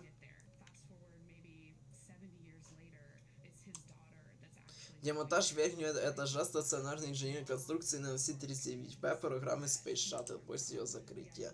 Резервуар для хранения жидкого водородного топлива расположен к северо-востоку от стартовой площадки 39B ракетоносителя SLS. Собственно, SLS. Ну и вот так вот.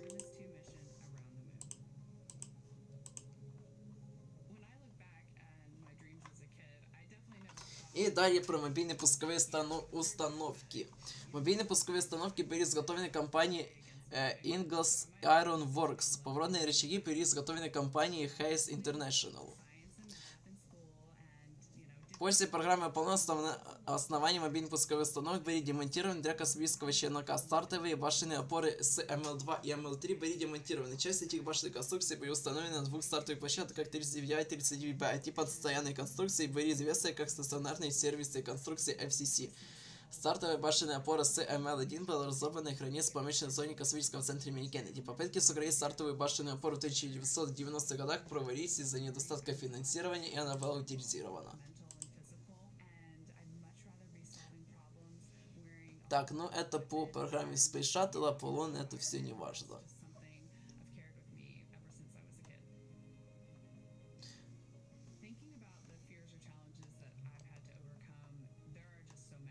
Ну, в общем, было построено 3 мобильных пусковых установки.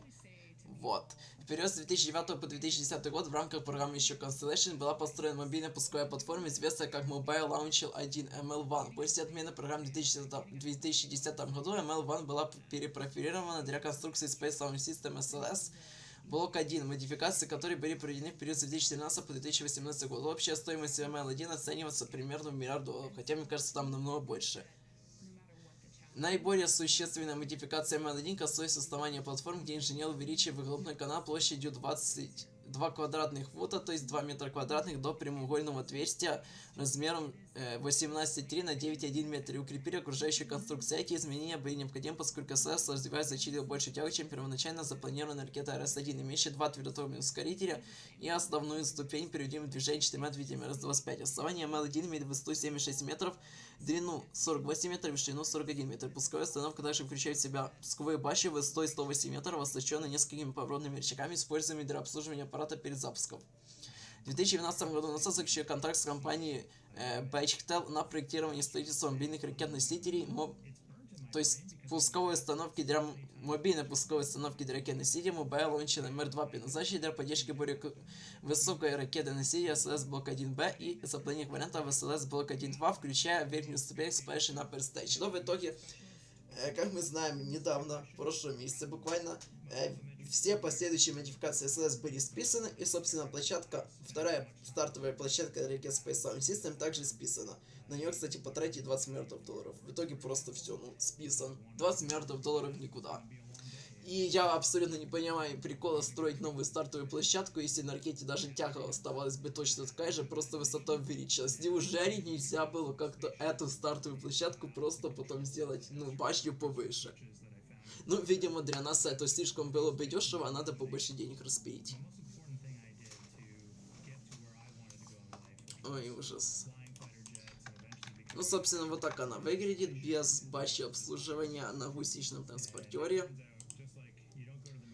Для Сатурна 5, 3 мобильные пусковые установки. Space Shuttle,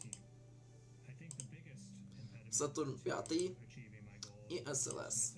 Также для Атласа 5 есть понятные дела такие же для GCLV и других ракет.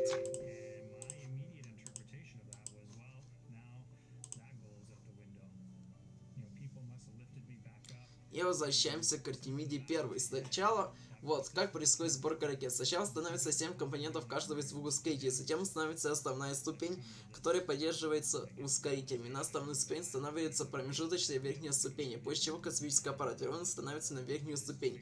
Промежуточная криогенная двигательная ступень была первой частью SLS, доставлена в космический центр имени Кеннеди в июле 2017 года. 3 года спустя, 12 июня 2022 года, все твердотопливные ракетные ускорители SLS были доставлены поездом в космический центр имени Кеннеди, а адаптер ступени ракет-носителя SLS LVSL был доставлен баржей спустя месяц, 29 июля.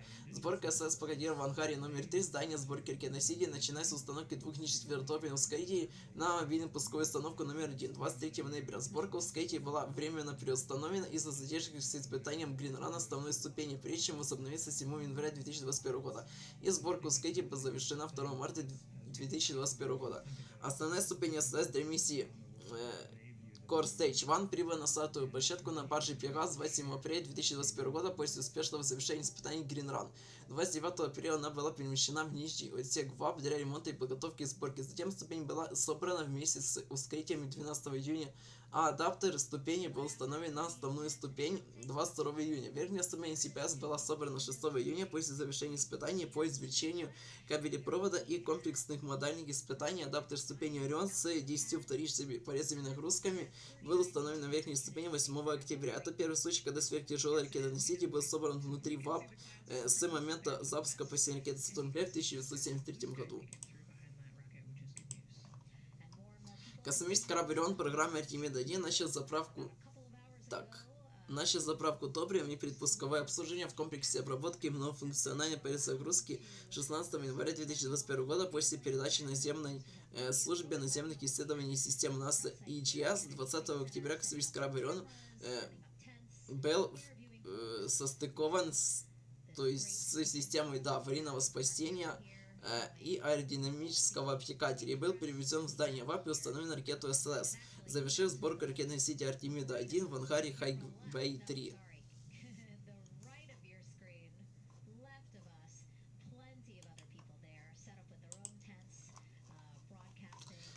Комплекс для обработки порезанных нагрузок. Комплекс обработки многоцелевых перезагрузок MPPF.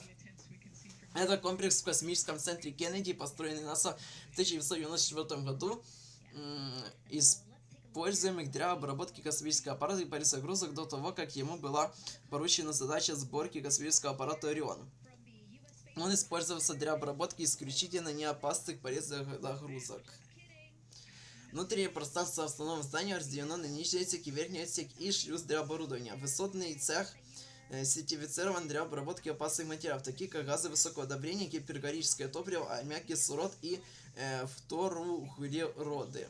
Он имеет порезную площадь 40 на 18 метров с высотой потолка 19 метров. Он оборудован мостовым краном грузоподъемностью 18 тонн и с высотой подъема крюка 15 метров, вертикальными воротами размером 12,2 на 9,1 метр. Низкий цех имеет порезную площадь 10 на 10 метров с высотой потолка 6,1 метр, имеет... также есть и высокие и низкие сараи, относятся к частным помещениям класса 100 тысяч. Шлюз имеет порезную площадь пола 11,9 на 8,8 метров, при высоте потолка 6,1 метр, является чистой комнатой класса 300 тысяч. Он оборудован дверью размером 4,6 на 6,1 метр. Обработка космического корабля Орион будет осуществляться группой по эксплуатации космического аппарата и автономному управлению во время сборки СС мобильной пусковой установки в ВАБе. В это время космический корабль будет загружен летные принадлежности. К этим летным принадлежностям относятся топливо, монометилгидрозин и кисель гидроксид азота, используемый в двигательных установках Ориона, аммиачный хладагент для терморегулирования и фреон для системы охлаждения служебного модуля и также MPPF будет использоваться для демонтажа капсул Ориона, вернувшихся из космоса, и удаления любых остаточных летных принадлежностей. Собственно, вот так эта штука выглядит. Вот, это часть Space Shuttle вообще.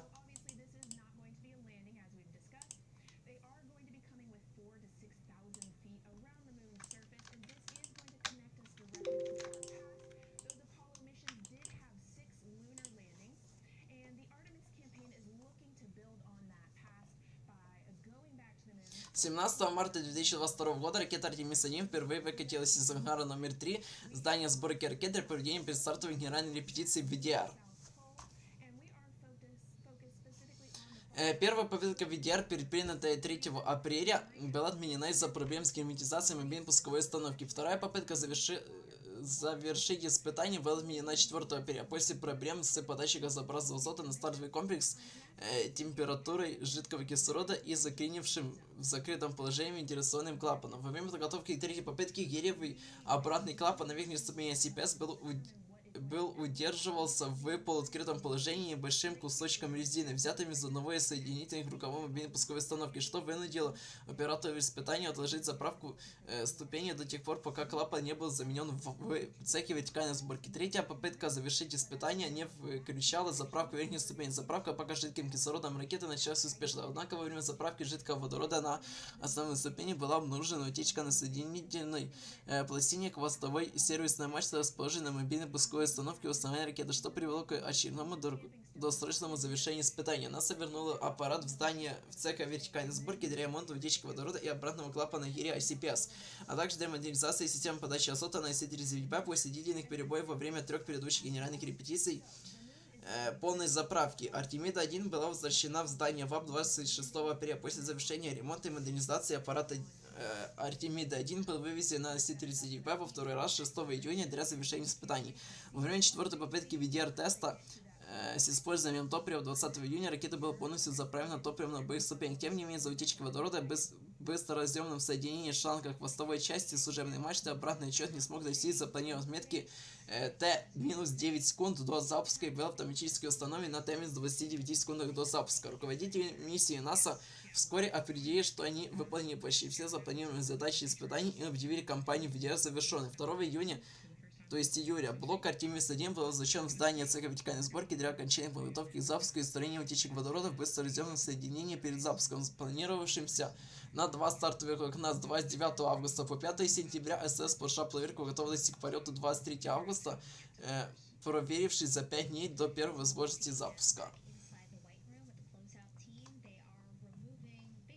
Заправка топливом была запланирована в период сразу после полуночи 29 августа 2022 года, но была отложена на час из-за штормов в прибрежной зоне. Началась только в 1:13 ночи по местному времени. Перед запланированным запуском в 8:33 утра было замечено, что температура давления номер 3 номер 3 двигателя ракеты превышает максимально допустимый предел для запуска. Другие технические неполадки включали 11-минутную задержку связи между космическим аппаратом и наземным центром управления, утечку топлива и трещину в изоляционной пене соединительных элементов между баками с жидким водородом и жидким кислородом. НАСА отметила, что запуск после незапланированной задержки и течения 2-часового стартового окна.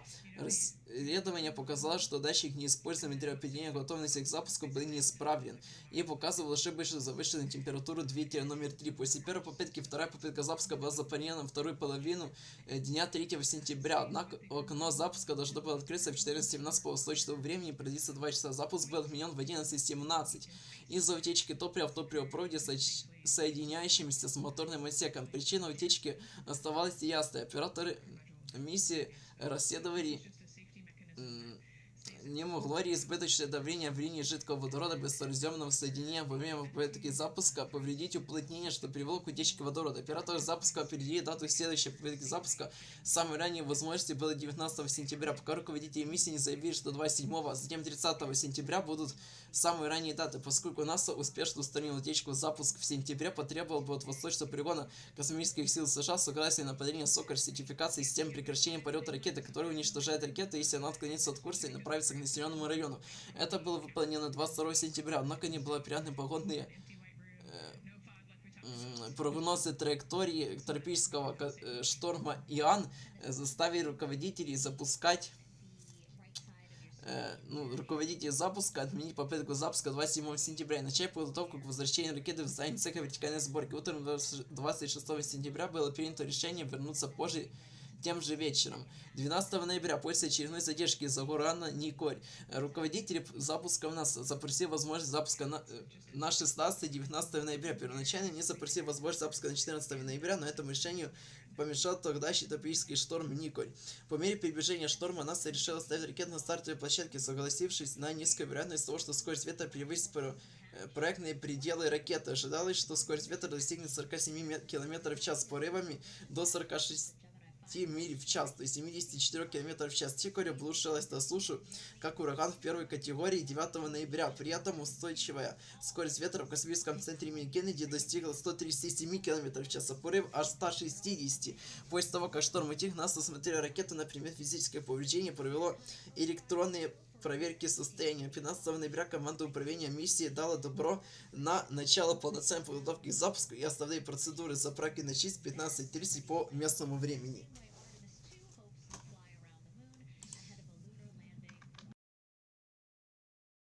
throughout the broadcast to stay on the moon and pave the way to Mars. Yeah, we talk about incremental steps, right? And so Artemis-2 is very similar to Apollo 8 in terms of that increment. They're going to fly around the moon and set up the rest of the Artemis program for landing on the moon, but also with a nod towards the fact that we do this for all humanity. And I love the thoughtfulness and how much importance they put on their patch design. Another camera angle of inside the Orion spacecraft. I was going to say, we might be able to see Rise, but I think it's right behind Reid's foot there. And so to orient people again, so basically we have Christina in your upper right hand, Christina in your upper left hand corner. Then you have... Короче, сказать, что это был ужас, это ничего не сказать. Готовые ракеты не могли запустить более полугода. То есть сначала, боже, тупо проблемы даже с VDR-тестом. Что вообще такое VDR-тест? Ну, понятно, полностью полный тест заправки, а также тест обратного отсчета. То есть, грубо говоря, производятся полностью все те же процедуры, что и при настоящем запуске, только без зажигания двигателя и самого, собственно, запуска. Сначала полностью топливо заливают, потом сливают. После достижения нужной отметки до времени так называемого типа запуска. Короче, это был капец.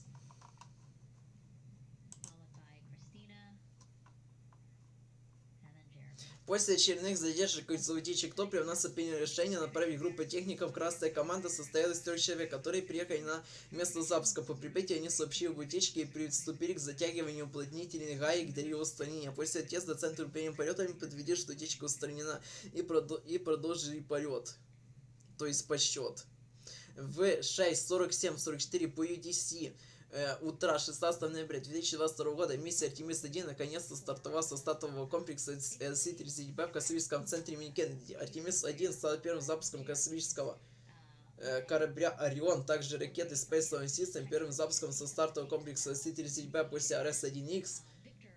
Космический корабль Орион и IoSpace были выведены на номинальную орбиту после отделения от системы запуска космического аппарата SLS, точнее от первой ступени, достигнув орбиты примерно через 8 минут после запуска.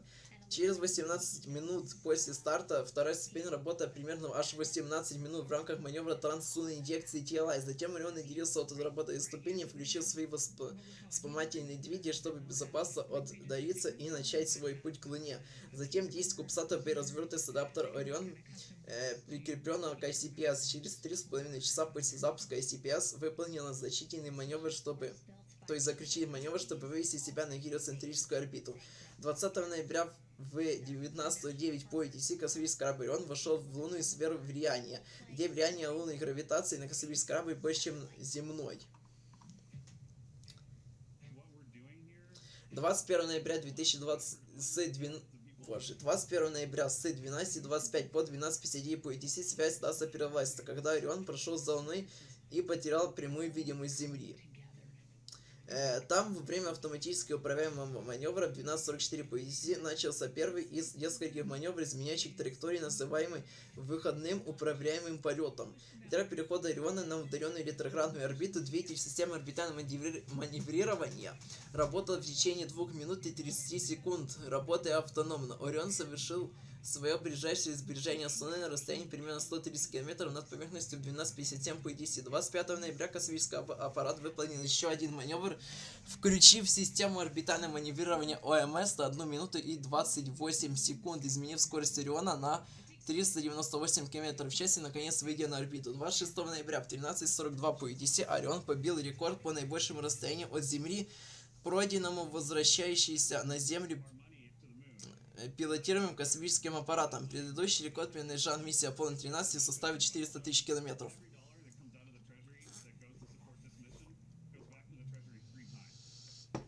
28 ноября Орион достиг расстояния в 432 тысячи километров от Земли. Максимальное расстояние достигнуто за время миссии. 30 ноября космический корабль Орион выполнит торможение для поддержания траектории и снижения скорости перед запланированным торможением 1 декабря в 21:53 по UTC, чтобы покинуть свою удаленную ретроградную орбиту вокруг Луны и начать обратный путь к Земле. 5 декабря То есть 5 декабря в 16:43 по UTC космический аппарат достиг расстояния в 128 км от поверхности Луны в точке максимального сближения посредством переключения режима возврата к Земле, чтобы покинуть зону гравитационного влияния Луны. Космический аппарат снова полетел за Луной, потеряв связь с центром управления полетами примерно на полчаса. Незадолго до пролета Орион столкнулся с электрической аномалией, которая вскоре была устранена.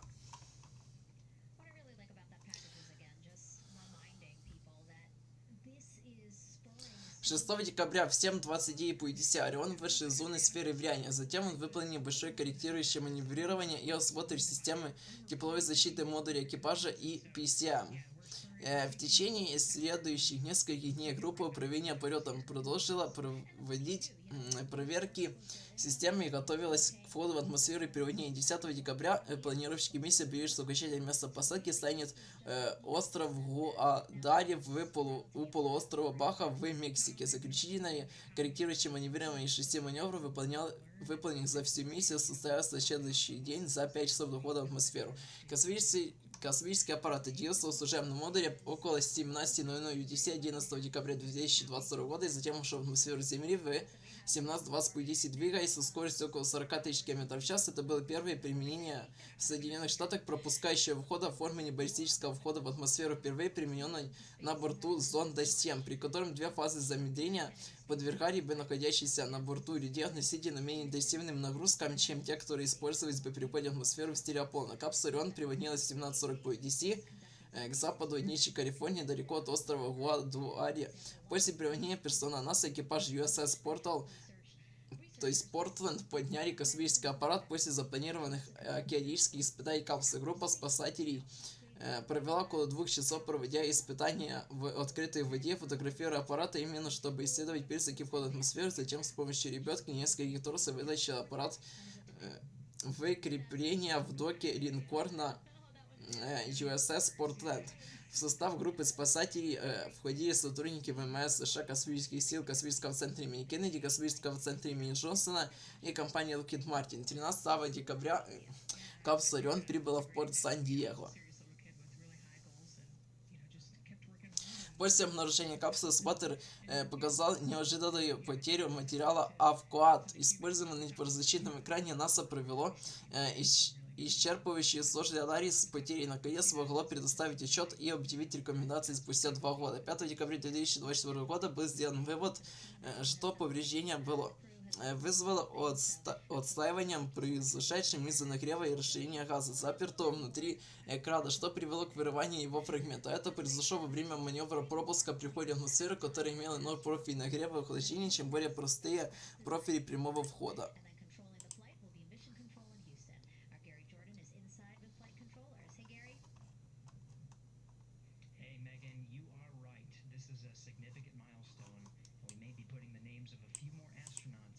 Собственно, вот пролет Ориона в озере Луны в миссии Artemis-1 патч. Полный таймлайн миссии Artemis-1, ну, до выхода на трансунные орбиты. Вот, полный.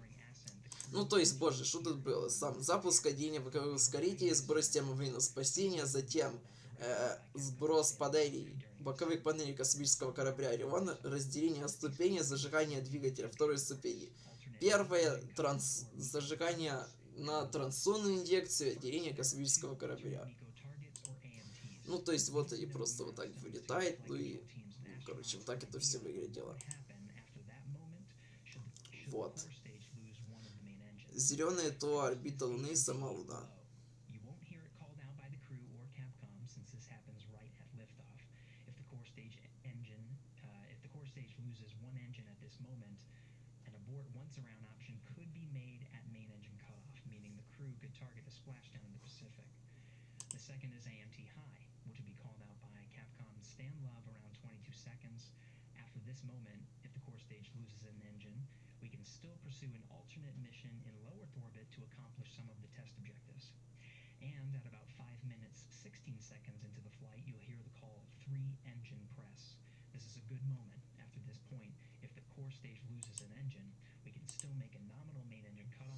Это прожиг первой ступени 16 января 2021 года под миссией Artemis-1.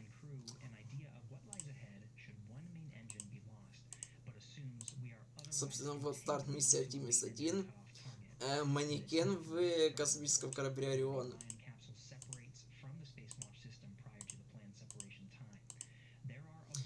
Уже спуск в атмосфере. И тепловой щит после приводнения. Также вот тут размещены были, собственно, 10 кубсатов. А также можно было на сайте НАСА бесплатно сделать себе вот такой, типа, бординг-пасс, посадочный, типа, ну, билет на миссии Artemis-1 и на космическом корабле Орион действительно был установлен диск, и там были написаны все вот эти имена. Вот. У меня тоже такой билет где-то есть. И на Artemis-2 тоже есть.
Наше возвращение на Луну будет отличаться от того, что было в прошлый раз. Мы планируем исследовать большую часть лунной поверхности. И сейчас система управления космическим аппаратом ведет обратный отсчет времени до старта Ориона в его первый полет к Луне. И вот мы начинаем.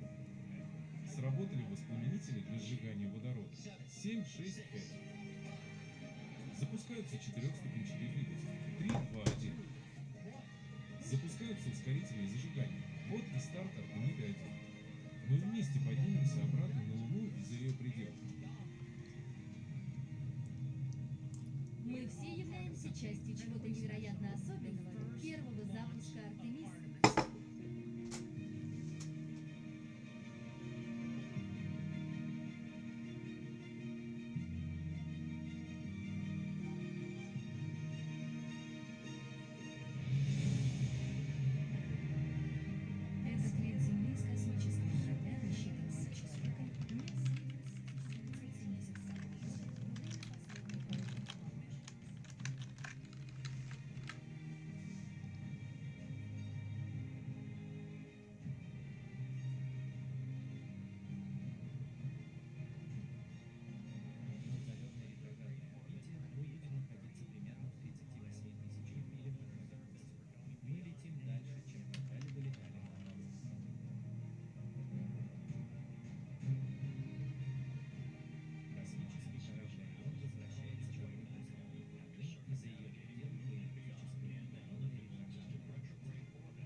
пилотируемых полетов на Луну, 6 из которых успешно завершились высадкой на поверхность, позволив 12 астронавтам пройтись по лунному грунту. Следующая глава программы НАСА по исследованию Луны под названием Артемида ставит перед собой задачу не просто создать условия для длительного пребывания человека на Луне и вокруг нее, но и подготовиться к еще более сложным пилотируемым миссиям на Марс. Иными словами, все, что мы должны уметь делать на Луне, мы должны сначала отработать на Луне. Итак, как будет выглядеть миссия Артемида? Как будет выглядеть? Все спроектировано и испытано с учетом самого важного фактора – безопасности астронавтов. Это космический корабль «Орион», предназначенный для полетов в дальний космос и рассчитанный на пребывание в нем человека. Он состоит из 3 частей – жилого модуля, в котором во время полета будут жить и работать до 4 астронавтов, и служебного модуля. В нем находится система жизнеобеспечения экипажа, собственный двигатель и запас топлива, а также система аварийного спасения с двигателями, которые в случае возникновения нештатной ситуации во время запуска смогут отвести жилой модуль на безопасное расстояние. Для выполнения задачи по запуску экипажей тяжелых грузов НАСА разрабатывает ракету-носитель Space Launch System, состоящую из грузового отсека, разгонного блока, массивной центральной ступени и 2 твердотопливных ускорителей. Это самая мощная ракета в мире, которая по многим параметрам превосходит легендарный Сатурн-5, использовавшийся в программе Аполлон. Полностью заправленная ракета весит более 2,7 миллиарда граммов, из которых 2,3 миллиарда приходится на топливо. После запуска ничто не сможет остановить то, что произойдет дальше.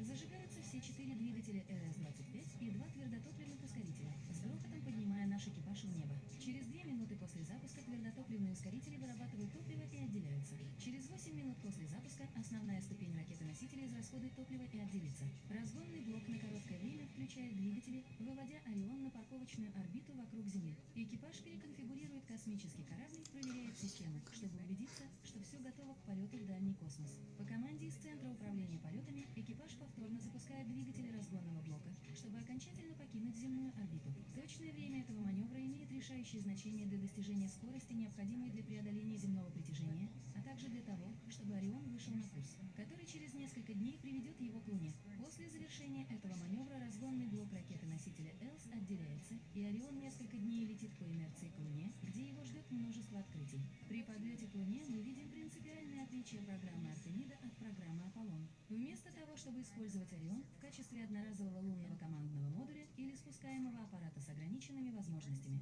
программа Артемида использует другой подход – предварительную подготовку. Все необходимое для лунных миссий будет заранее доставлено на орбиту коммерческими и международными партнерами. Это и луноходы, и научное оборудование, и система жизнеобеспечения для людей на поверхности. Кроме того, на орбите Луны будет находиться специальная лунная станция под названием Gateway. Здесь, на этой станции, мы можем заранее подготовить мощный лунный посадочный модуль и установить мощную систему ретрансляции связи. Gateway, спроектированный с использованием открытых стандартов, может расширяться по мере появления новых миссий и партнерских соглашений, что позволит одновременно проводить несколько пилотируемых миссий на Луну и вести научные исследования даже в перерывах между ними. Gateway также способен корректировать свою орбиту, чтобы обеспечить доступ к любой точке Луны, чего не могли сделать миссии Аполлон. Но главное в этом подходе – вывод Gateway на уникальную галоорбиту, позволяющую отточить маневры, необходимые для полетов на Марс. С учетом растущего числа коммерческих и международных проектов, Gateway станет идеальным связующим звеном между Землей и всем, что находится за ее пределами. Чтобы успешно состыковаться со станцией, «Орион» должен выйти на ту же эллиптическую орбиту, что и Gateway. После стыковки заранее отобранные члены экипажа перейдут в лунный спускаемый аппарат, а те, кто останется на станции, будут работать на Gateway. Сама система лунного спускаемого аппарата состоит из 3 частей. Спуск с галоорбиты Gateway на низкую окололунную орбиту, спуск с низкой окололунной орбиты на поверхность Луны и после завершения лунной миссии, взлет с поверхности Луны и возвращение на орбитальную станцию.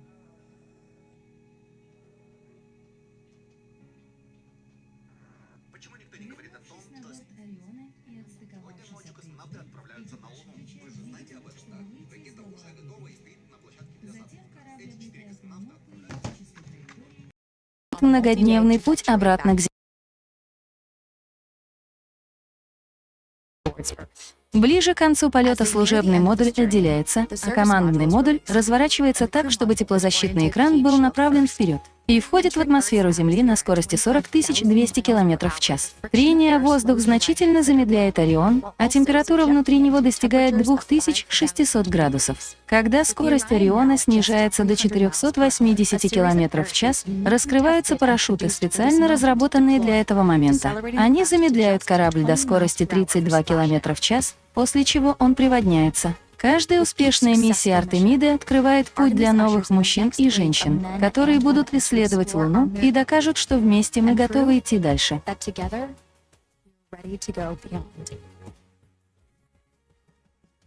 Не знаю.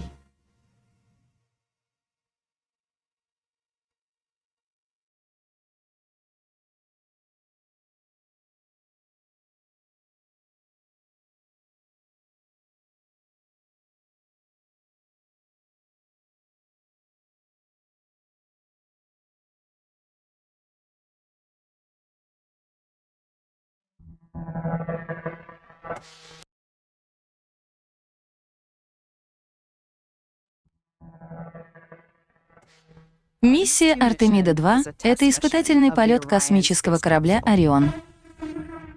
В рамках миссии Артемида-2 мы впервые отправим людей на этой ракете. Мы возвращаемся на Луну, потому что это следующий шаг на пути к Марсу. Мы всегда стремились вернуться на Луну. Стремление к исследованиям — это основа нашей сущности. Это часть того, что значит быть человеком. И взлетаем. Мы вернемся. Продолжаем тестировать каждый элемент Ориона. Возвращаемся на Землю со скоростью 11 км в час. Когда человечество ставит перед собой большие цели, мы можем объединить гениев со всего мира. Над созданием этого корабля работают лучшие специалисты на планете.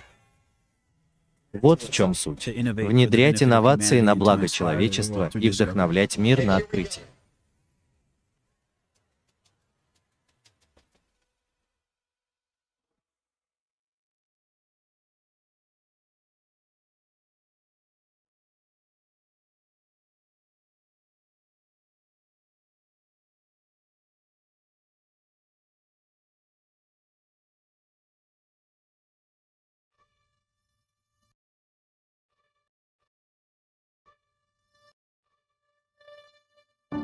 Артемида-2 НАСА — это первая лунная экспедиция с экипажем за последние 50 лет. 4 астронавта отправятся вокруг Луны, готовя человечество к длительному пребыванию на Луне для научных открытий и исследований.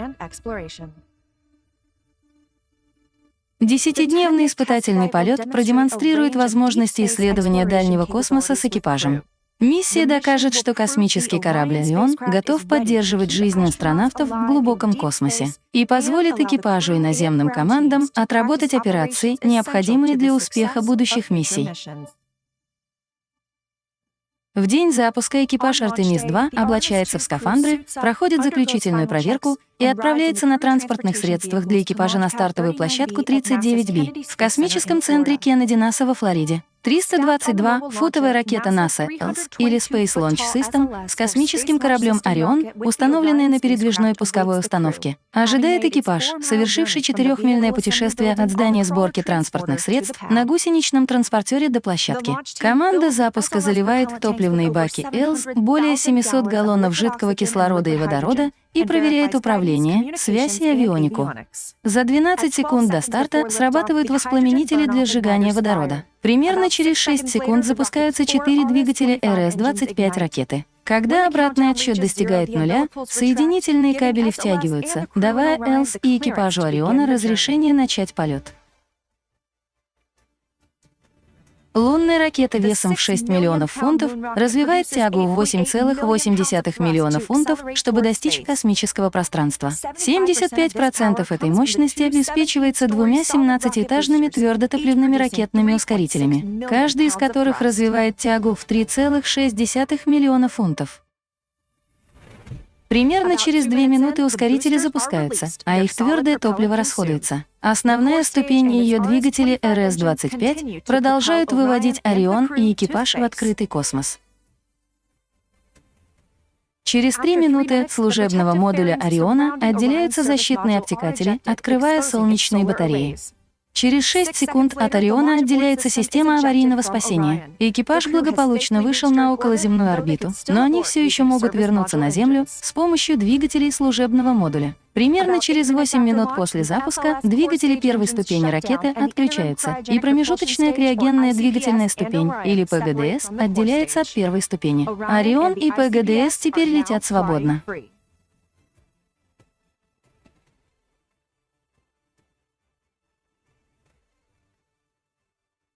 4 солнечные батареи Ориона разворачиваются, обеспечивая питание космического корабля и зарядку аккумуляторов, когда он выходит из зоны прямого солнечного света во время полета к Луне и обратно. После 90-минутного полета двигатель верхней ступени ракеты, или ПГДС, запускается, чтобы вывести Орион на высокую околоземную орбиту. Затем астронавты миссии Артемида-2 и Центра управления полетом в Хьюстоне начали почти 24-часовую проверку систем. Пока астронавты все еще находятся относительно близко к Земле, знакомясь со своим новым домом на ближайшие несколько дней.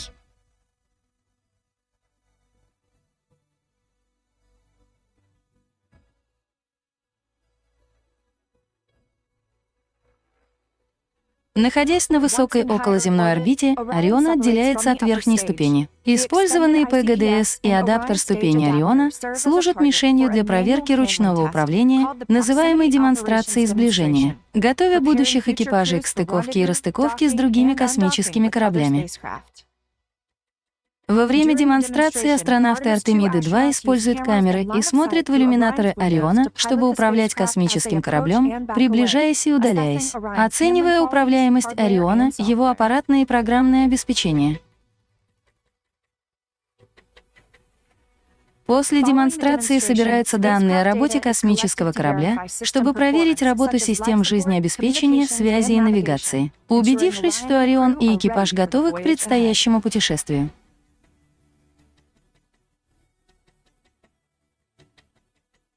Примерно через 23 часа служебный модуль Ориона выполняет маневр для выхода на окололунную орбиту, или ТЛИ, выводя Орион с околоземной орбиты и отправляя его в 4-дневный полет к Луне. В конечном итоге траектория полета экипажа Аполлона-11 составила более 230 миль от Земли. Во время полета астронавты продолжают оценивать работу систем космического корабля и отрабатывать аварийные процедуры, например, проверяют радиационное убежище. Экипаж Артемиды-2 пролетит около 4,6 миль за пределами Луны, став первыми людьми, которые увидят обратную сторону Луны более чем за 50 лет. Их наблюдения помогут нам подготовиться к будущим миссиям на Луне. Во время этого полета ожидается отключение связи между Центром управления и космическим кораблем. Когда экипаж вернется с обратной стороны Луны, Орион притянется к Земле под действием ее гравитации по траектории свободного возврата, что обеспечит экономию топлива и 4-дневный полет.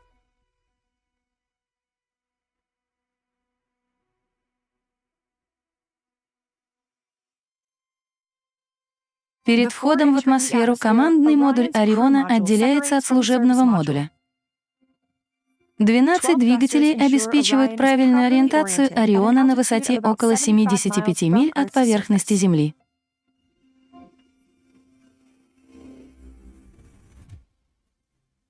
Орион и экипаж входят в атмосферу Земли со скоростью около 25 миль в час. При торможении, в 4 раза превышающем силу гравитации, экипаж будет чувствовать себя в 4 раза тяжелее, чем на Земле. Тепловой щит Ориона защищает космический корабль от температуры около 5 градусов по Фаренгейту, что примерно вдвое меньше, чем на поверхности Солнца. Чтобы замедлить спуск, Орион начинает развертывание 11 парашютов. 3 передних парашюта отделяют защитный тепловой экран, который находится над парашютами. 2 тормозных парашюта замедляют и стабилизируют командный модуль, затем отсоединяются. 3 вытяжных парашюта поднимают 3 основных парашюта, которые раскрываются на высоте 9 футов и развивают скорость 130 миль в час. Эти парашюты замедляют командный модуль до скорости менее 20 миль в час. После преодоления расстояния в 595 морских миль, Орион приводнился в Тихом океане, примерно в 50 морских милях от побережья Калифорнии. Всего через 16 минут после входа в атмосферу Земли. После приводнения к Ориону приблизилась поисково-спасательная группа, в которую входят ВМС США, ВВС и НАСА. Команда убедилась, что экипаж в безопасности, и водолазы помогли астронавтам подняться на надувную платформу, а затем погрузить их в вертолеты и доставить на корабль. Орион отбуксировали на корабль для возвращения в космический центр Кеннеди. После завершения миссии экипаж вернулся на Землю и впервые за 10 дней ступил на твердую почву. Это миссия Артемида-2. Подробнее о миссии Артемида можно узнать на сайте nasa.gov Artemis.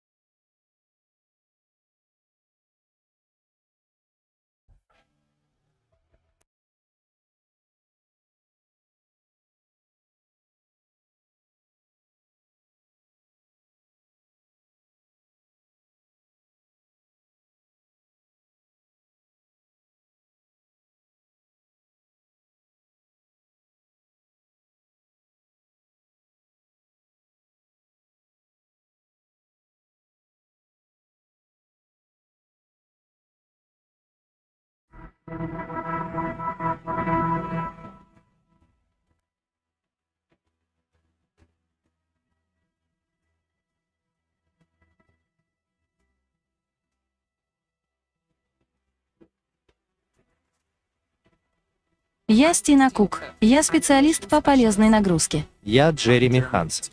Я специалист по полезной нагрузке. Я Виктор Гловер. Я пилот.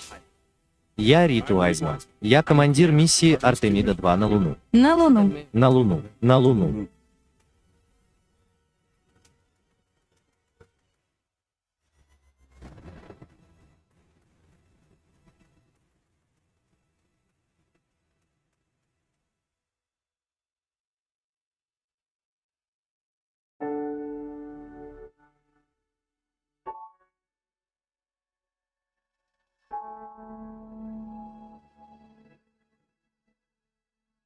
Когда я была маленькой, у меня висел плакат с фотографией Земли с восходом над ней, знаменитым снимком, сделанным с Аполлона-8. Меня поражало, что именно человек сделал этот снимок, и это изменило наше представление о собственном доме. Луна — это не просто символ размышлений о нашем месте во Вселенной. Это не просто символ исследования.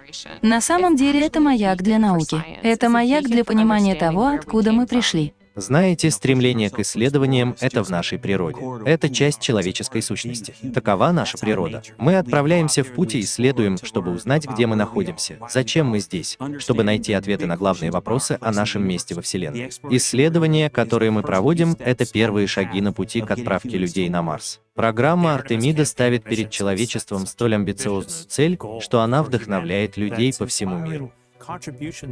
Эта идея вдохновляет не только одну страну, но и государства по всему миру, которые объединяют усилия. Когда я смотрю на экипаж Артемиды-2, Виктора, Кристину и Джереми, я вижу, что они хотят отправиться в эту миссию. Они целеустремленные и невероятно скромные. С ними так здорово работать. Артемида-2 — это масштабная миссия, но я надеюсь, что, оглядываясь назад, мы поймем, что это было только началом.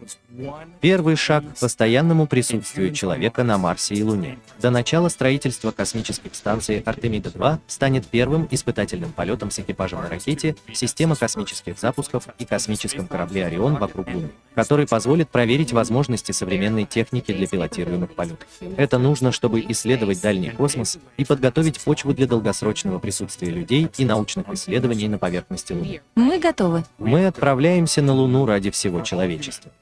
Мы Артемида.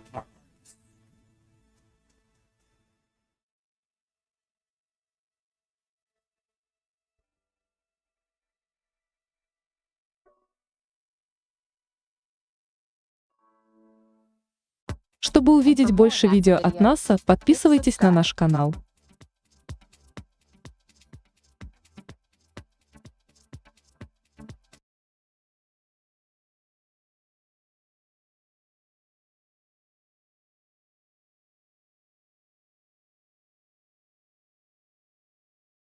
Around the Earth. NASA's expedited recovery teams are staged off the coast of San Diego to get to the crew and integrity quickly for this abort option.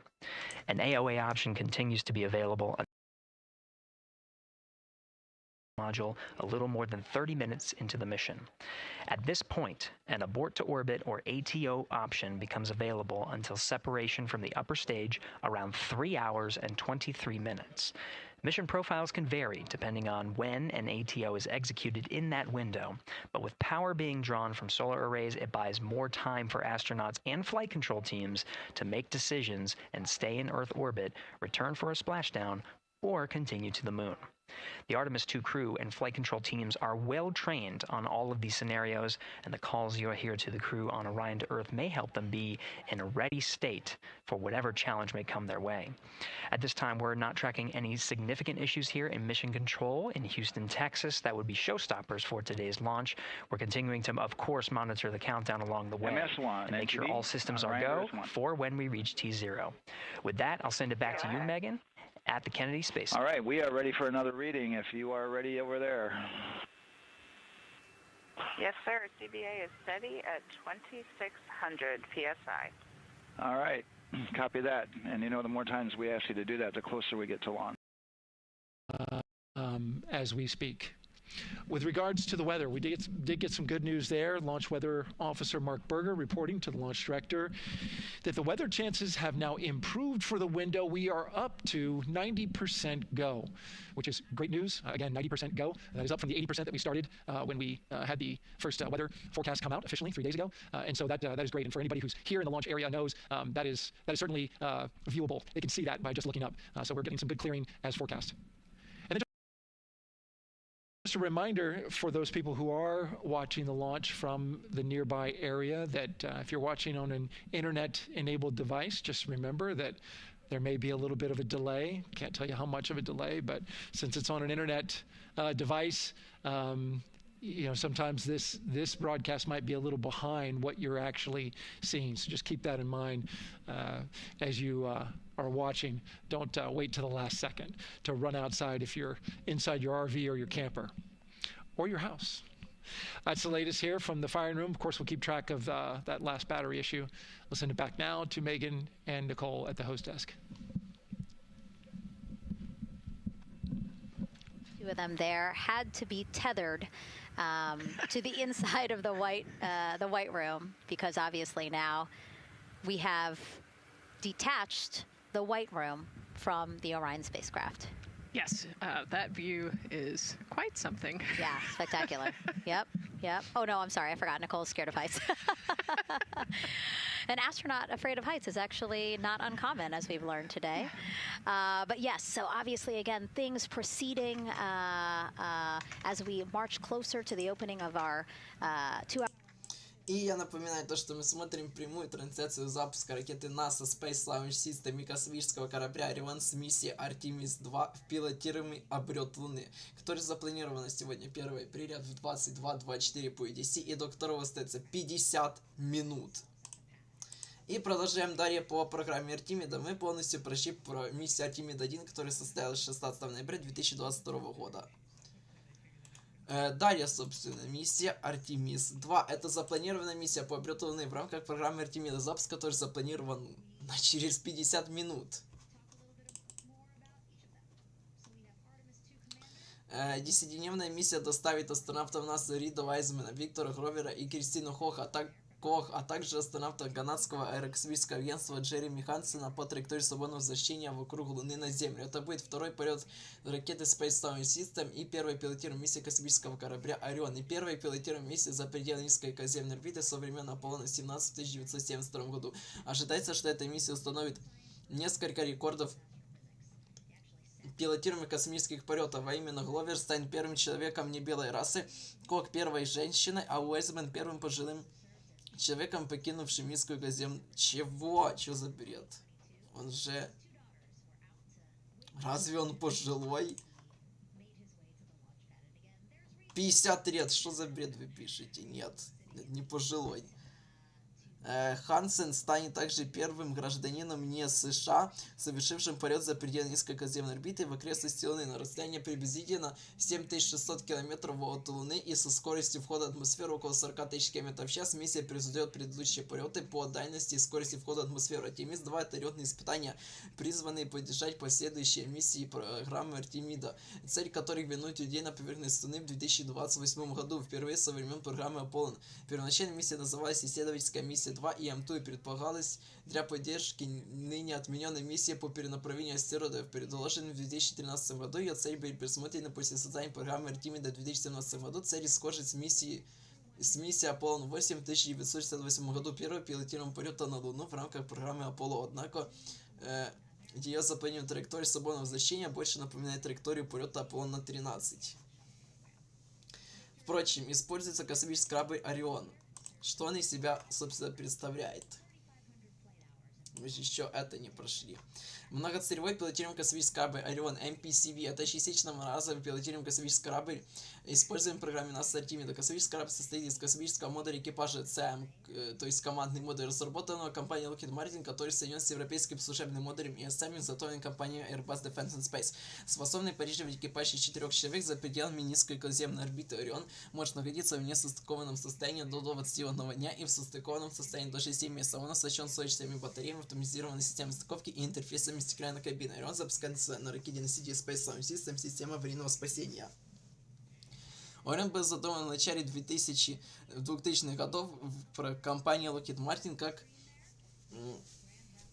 предложение для пилотируемого исследовательского аппарата SAF для использования в программе NASA Constellation. Был выбран NASA в 2006 году после отмены программы Constellation в 2010 году. Орион был зачитан переработан для использования в инициативе NASA путешествия на Марс, позже получившей название от Луны до Марса, и в итоге программы Артемида.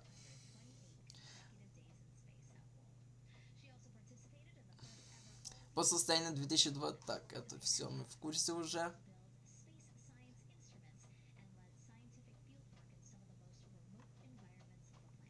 Орион использует ту же базовую конфигурацию, что и командно-служебный модуль Аполлона, который впервые доставил астронавтов на Луну, но с увеличением диаметра, обновленной системой тепловой защиты и другими более современными технологиями. Он предназначен для поддержки длительных миссий в дальний космос с активным временем пребывания экипажа 21 дня, плюс 6 месяцев в режиме ожидания.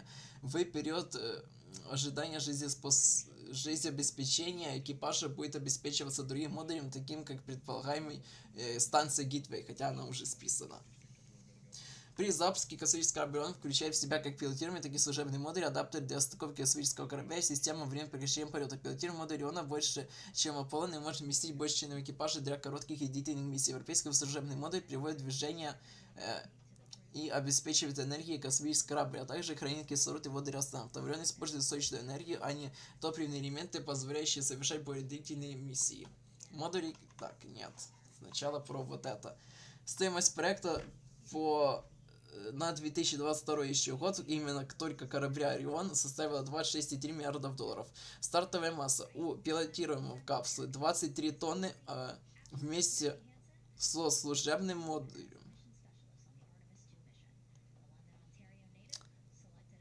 Стоп, подождите.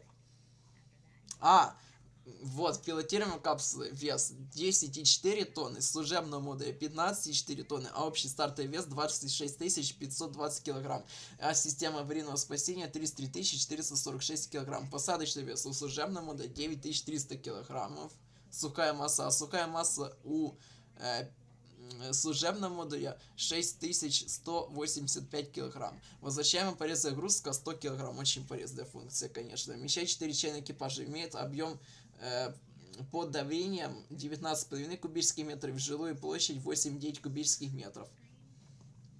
Высота капсулы составляет 3,3 метра, диаметр 5,03 метра. Первый полет был 5 декабря 2014 года миссии EFT-1. Было построено 4 корабля, запущено, собственно, 2. И вот, да. Ой, ё-моё, а чё за хрень опять происходит? Ну... А так, если... Ужас. О, ура.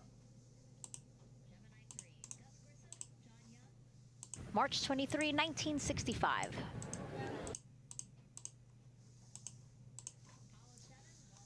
И теперь идем к EFT-1. Первый испытательный полет для... Exploration, короче, как оно там? Подождите. Exploration Flight Test 1. Исследовательский испытательный полет 1 и EFT-1, ранее известный как Orion Test Flight 1 или OFT-1, представляет собой демонстрационную миссию и первый летный испытательный полет части экипажа на модуле космического корабля Orion. Запуск без экипажа состоялся 5 декабря 2014 года в 12:05 по UTC. На ракете-носителе Delta 4 Heavy со стартового комплекса 30B на авиабазе ВВС Добыть Канаверал. Эта миссия представляла собой 4-часовой испытательный пилотируемый модуль Orion на двух витках, включающие высокий апогей на втором витке и завершавшиеся высокоэнергетическим входом в атмосферу со скоростью около 8-9 км в секунду. Эта конструкция миссии соответствует миссии Аполлон-2 и Аполлон-3 1916 года, которые подтвердили работоспособность системы управления полетом и теплозащитного экрана Аполлона в условиях входа в атмосферу, запланированных для возвращения с лунных миссий. В ходе FT-1 были протестированы несколько систем пилотируемого модуля космического корабля, включая события, отделение, авионику, характеристики теплозащитного экрана, парашюты и операции по возвращению. Беспилотный испытательный полет служил предвестником первой миссии Ориона на борту системы запуска космического аппарата СЛС в рамках миссии Artemis-2. Поскольку европейский служебный модуль еще не был доступен, Орион совершил полет со структурно представленным служебным модулем. Он также нес только частичную систему аварийного спасения прекращения запуска, ограниченную двигателем, используемым для сброса системы в конце запуска, а также адаптер Ориона к ступени, разработанный для будущего использования SLS.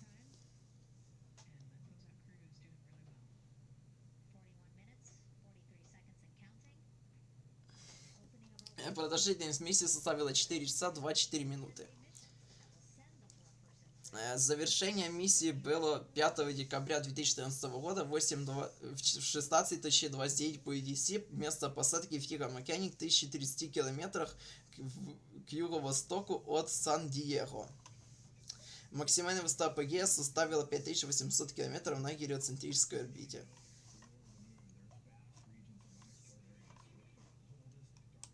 И возвращаемся обратно к... нет, сейчас, боже, где...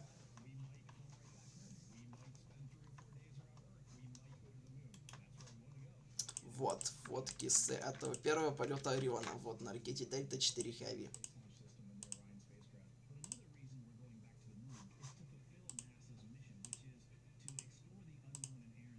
Это вот сама капсула. Система аварийного спасения. Приводнение. Ну вот так вот.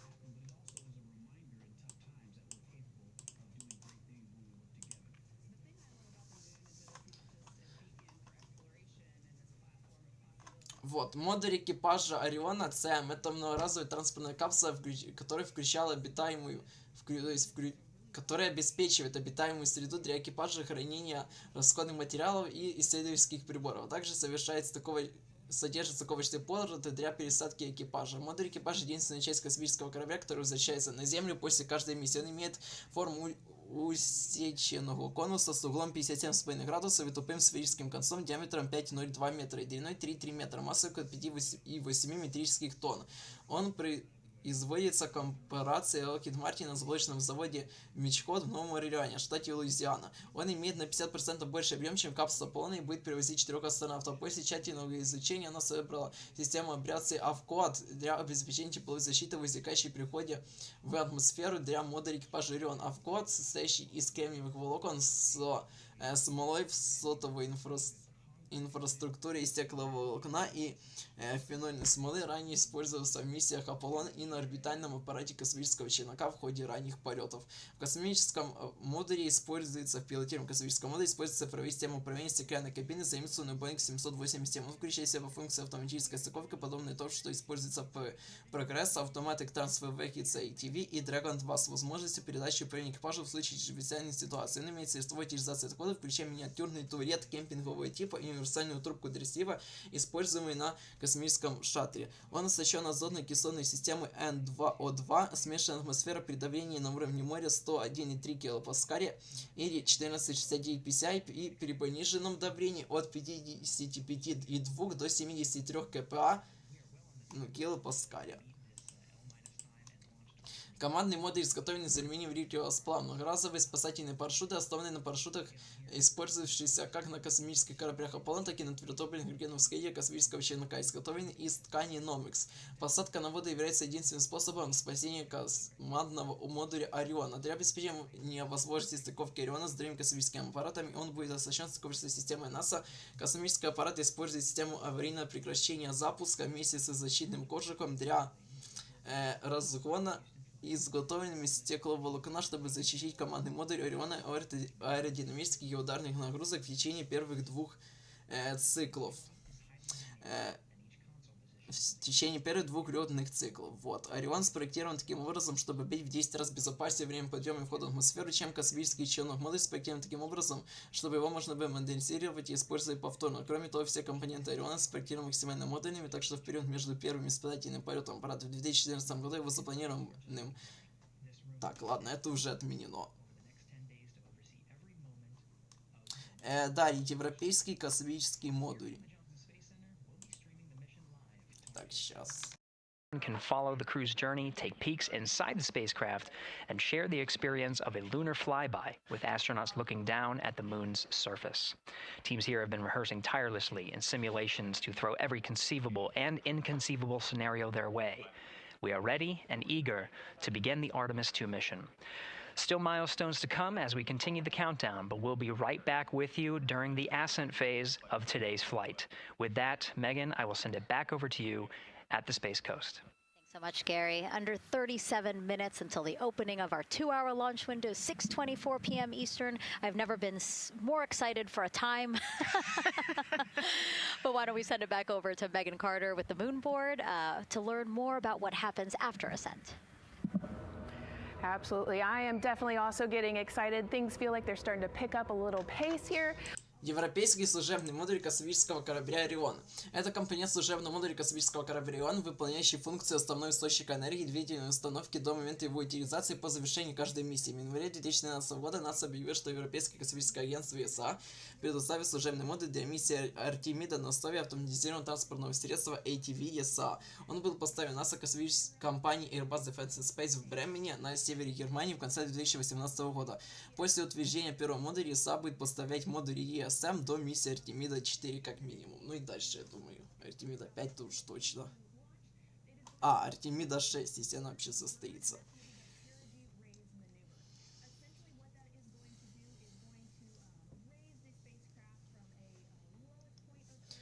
Высота этого модуля составит 4 метра. Максимальный диаметр 4,1 метра без учета сочных панелей. Либо же 5,2 метра с сложенными панелями.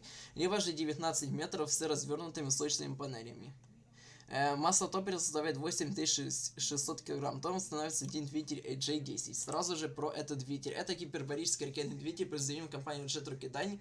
Он использовался для привода верхних ступеней ракет-носителей, включая Дельта-2, Титан-3 и космический корабль, собственно, Орион. Варианты использовались и используются в качестве служебного двигателя командно-служебного модуля Аполло в системе орбитального маневрирования космического челнока, ну и теперь на служебном модуле части космического корабля Орион. Движок 1957 года тоже, но это капец просто.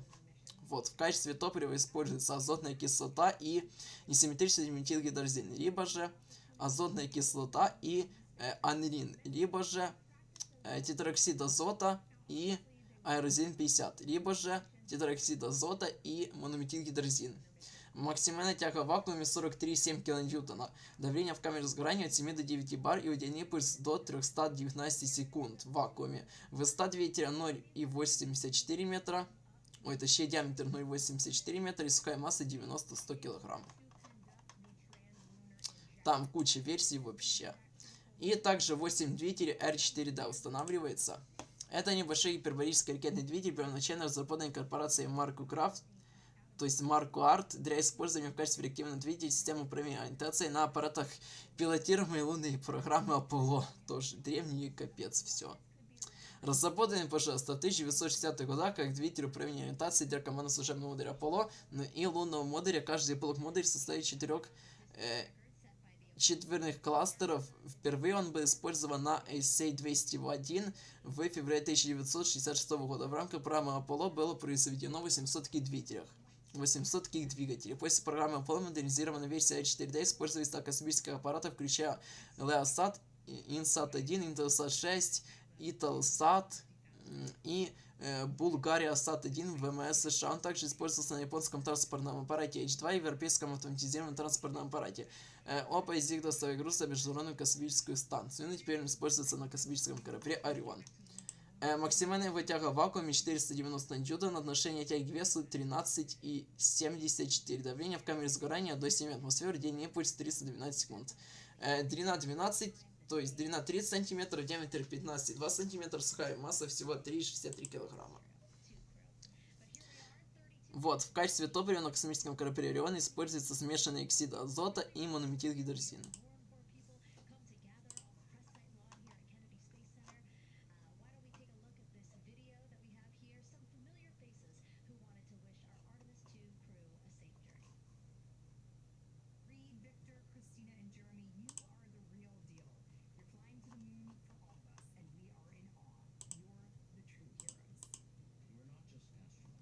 Ну вот, получается, на европейском служебном модуле, кстати, также установлено 24 двигателя системы управления реактивным движением Airbus, 6 гондолок по 4 двигателя, обеспечивающих тяг 220 ньютон, каждый двигатель по всего 5,20, то есть 220 ньютонов каждый, а вместе получается 5,28 килоньютон. Емкость топливного бака составляет 9 тонн. Топливо в 4 баллонах по 2000 литров, то есть 2 бака для смешанных оксидов азота и 2 бака для монометилгидрозина. Полезная нагрузка составляет 8600 кг. Также 4 солнечные панели вырабатывают до 11,2 кВт электроэнергии.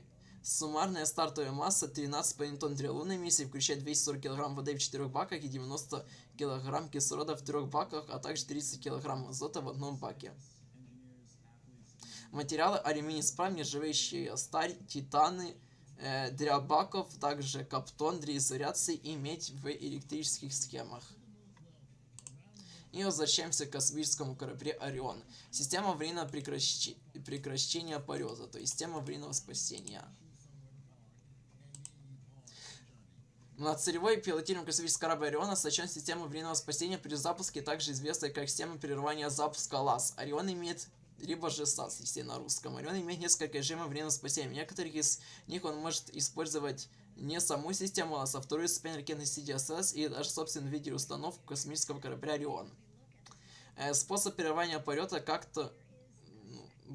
способ прерывания полета будет с использованием системы временного спасения и второй ступени ракетной сети Space Launch System, зависит от того, на каком этапе полета будет происходить это, собственно, событие. НАСА приобрело несколько бронированных машин. Так, это мы уже говорили про бронированные машины. Вот, режим 1. В течение первых 2 минут полета до момента отделения твердотопливного ускорителя на высоте 91 км модуль экипажа Орион отделяется от остальной части ракеты, приведенной в движение системы аварийного спасения САС.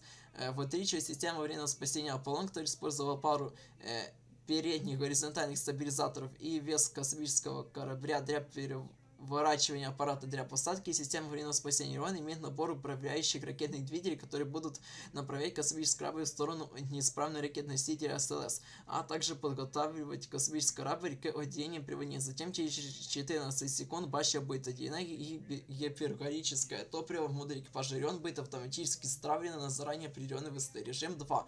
После отделения системы аварийного спасения на отметке 3 минуты 18 секунд после запуска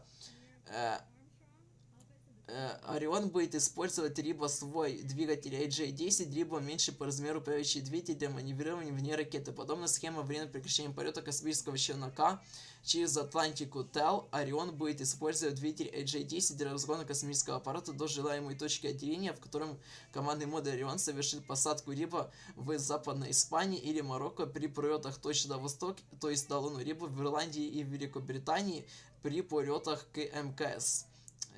Приводнение в восточной части Атлантического океана будет лишь непредвиденным обстоятельством. И режим 3. Система SLS выведет Ориона на начальную орбиту, на которой космический аппарат немедленно отделится, затем выполнит тормозное ускорение, которое позволит командному модулю Ориона приводниться в Тихом океане у западного побережья США или совершить посадку на Землю либо на авиабазе Эдвардс в Калифорнии, либо в космической гавани White Sands в Нью-Мексико. По своему профилю это похоже на профиль аварийного выхода шаттла после первого витка вокруг своей оси. И режим 4. Если SLS демонстрирует неидеальные характеристики во время первоначального выхода на орбиту, его можно перезапустить через 45 минут, чтобы вывести Орион на неидеальную орбиту, которую можно будет скорректировать с помощью бортовых запасов топлива позже в полете.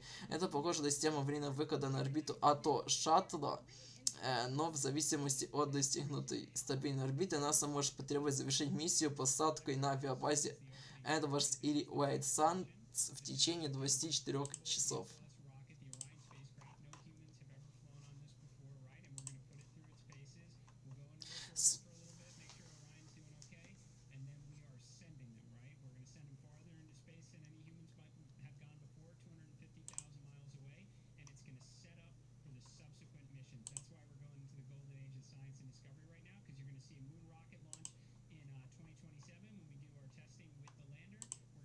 Тестирование системы прерывания полета. Компания IoSpace успешно завершила первое тестирование системы аварийного прекращения запуска Орион ЛАС 20 ноября 2008 года. Двигатель ЛАС смог обеспечить тягу в 2200 кн в случае возникновения аварийной ситуации на стартовой площадке или во время первых 91 км подъема на орбиту. 2 марта 2009 года полноразмерный макет командного модуля, перспективный образец, отправился из исследовательского центра Лэнгли на полигон White Sands на Нью-Мексико для обучения сборки ракеты-носителя на стартовой площадке и для испытаний системы аварийного спасения. 10 мая 2010 года НАСА успешно провело испытание LS-PAD Abort-1 на полигоне White Sands. Запустив ракету капсулы Ориона в высоту примерно 1800 метров, испытание использует 3 твердотопливных ракетных двигателя, силовой двигатель, двигатель управления ориентацией и двигатель сброса. Ну, то все еще по программе Constellation, это еще тесты старой системы аварийного спасения. Она там была толкающего типа, а не вытягивающего.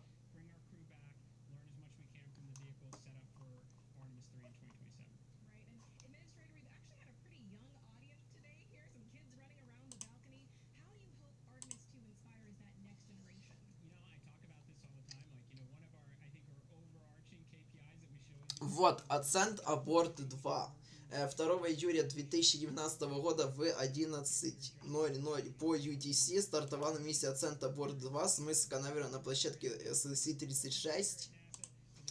Это испытание системы аварийного спасения космического корабля Орион. Это испытание последовало после исследовательского полета 1 в 2014 году, в ходе которого капсула впервые высажена в космос. Оно предшествовало беспилотному полету Ориона вокруг Луны в рамках миссии Артемида-1 и открывает путь для использования Ориона человеком в последующих миссиях программы Артемида. Полет прошел успешно, и система аварийного прекращения запуска отработала как положено. Продолжительность миссии составила 3 минуты 13 секунд, максимальная высота подъема составила 9400 метров.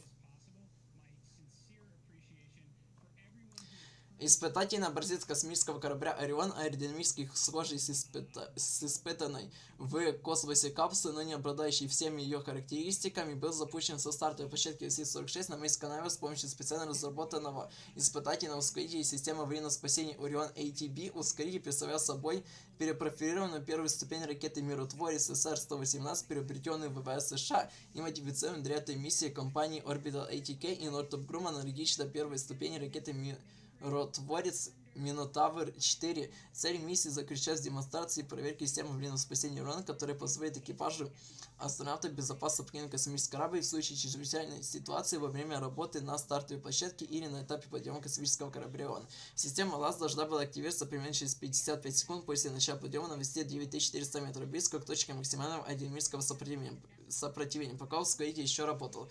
Парашютная система на модуле экипажа не была установлена из-за высокой стоимости парашюта Ориона и была испытана, то есть и объема испытаний, которые парашюты уже все равно прошли. Испытание образец передавал телеметрические данные во время полета, а в качестве резервного варианта 12 регистраторов данных были сброшены парами во время спуска, начиная примерно через 20 секунд после отделения капсулы от аварийного двигателя. Они были найдены в Атлантическом океане.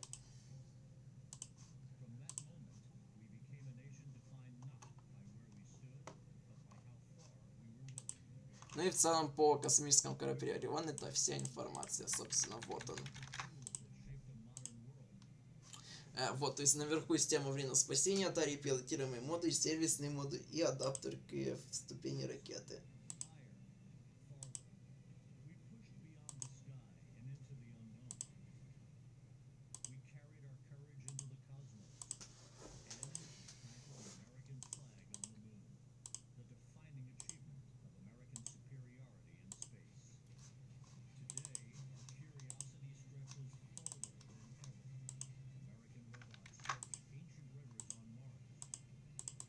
Все, дальше. Уже чисто почти походу. Ну вот, система аварийного спасения также была. Вот. Орион полностью в сборке. Вот так он выйдет без системы аварийного спасения и без сервисных панелей, как он будет идти по космосу.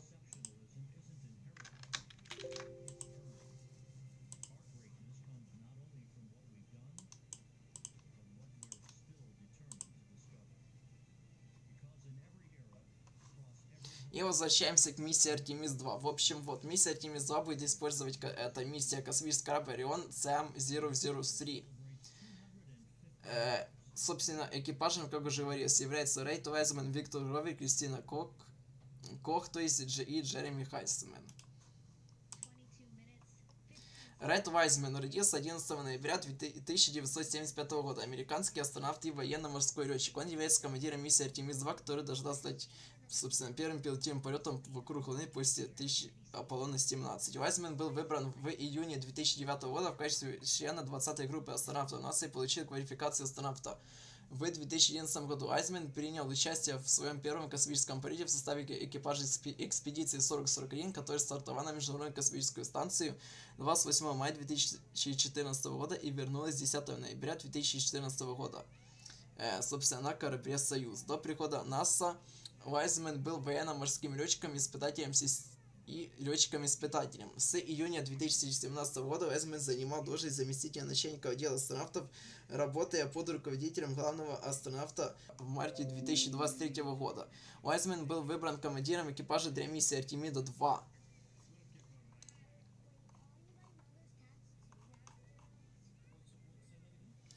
В космосе провел 165 дней, 8 часов и 1 минуту. Общие выходы в открытый космос 2 и общая продолжительность выхода в открытый космос 12 часов 47 минут. Летал в миссии Союз ТМА 13М. Далее, Виктор Гловер. Родился 30 апреля 1976 года. Капитан ВМС США, летчик-испытатель и астронавт из 21-й группы астронавтов НАСА. Он был пилотом первого рабочего полета космического корабля SpaceX Crew Dragon на Международную космическую станцию. Также был пилотом FA-18 в ВМС США и выпускником школы летчиков-испытателей ВВС США. Он был членом 64-й экипации, то есть экспедиции, и служил инженером систем станции. И был выбран для полета Artemis-2. Время в космосе 167 дней, 6 часов 29 минут. Общее количество выходов в открытый космос 4 штуки, общее время их продолжительности 26 часов 7 минут. Летал на миссии Crew-1 на космическом корабле SpaceX Crew Dragon.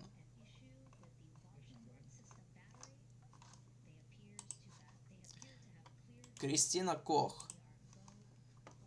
родилась 29 апреля, то есть 29 января 1979 года. Американский инженер-астронавт НАСА выпуска 2012 года. Она получила степень бакалавра наук в области электротехники и физики, а также степень магистра наук в области электротехники в Университете штата Северная Каролина.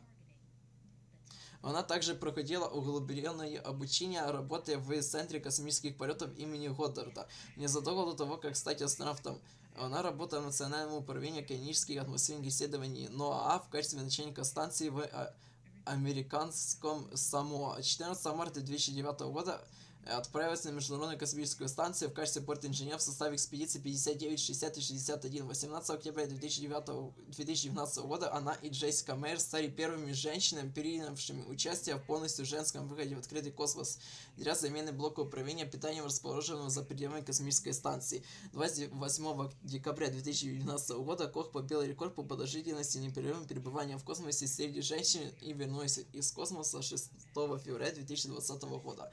И была выбрана для экипажа миссии Artemis-2. Вот, проведенное время в космосе 328 дней, 13 часов 58 минут, причем за один запуск. Общее время выходов в открытый космос, которых было 6 штук, 42 часа 15 минут. Летала на миссиях Союз МС-12 туда, причем, и назад вернулась на МС-13.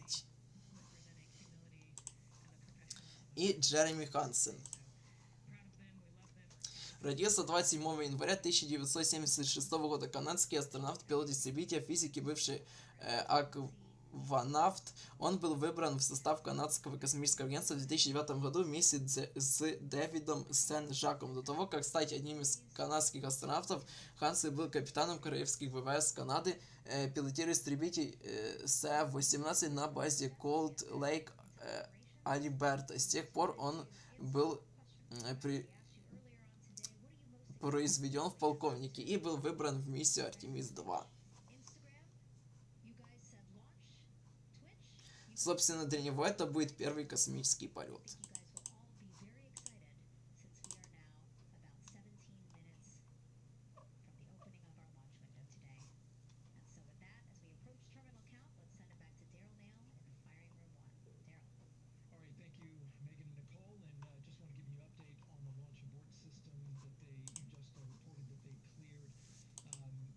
Ну и, собственно, я напоминаю то, что мы смотрим прямую трансляцию запуска ракеты NASA Space Launch System с миссией Artemis-2 на космическом корабле Орион в пилотируемый облет Луны. Запуск запланирован на сегодня, 1 апреля в 22:24 по UTC, то есть уже через 16 минут 23 секунды. Ракета полностью заправлена, экипаж находится в капсуле корабля Орион. И оба люка в космический корабль закрыты. Честно, я, удивлен то, что до сих пор запуск не перенесли за сегодня ни разу. Я в ахере на самом деле. И далее, собственно, отметки 8 минут до запуска будет отвод рукава башни обслуживания, так называемого Crew Access Arm, по которому, собственно, экипаж и заходил в ракету.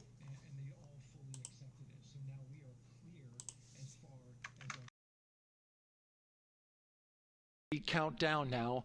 We are getting into the final minutes before liftoff. There's a 2-hour window. We haven't quite set the T0 yet, but this is a list of the cutouts. There are 150 cutouts that are included for this 2-hour launch window, and that's important. They're in very small print.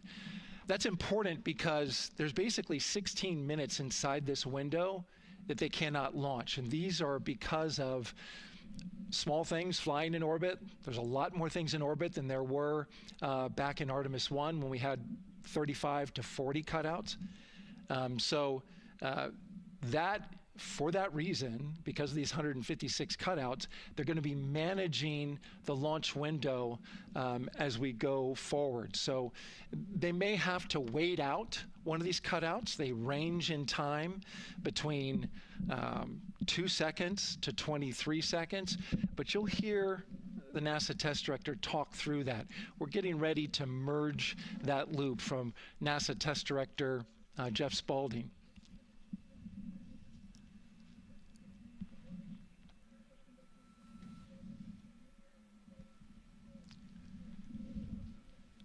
And so now I'm listening to the launch team get ready to merge their operational channel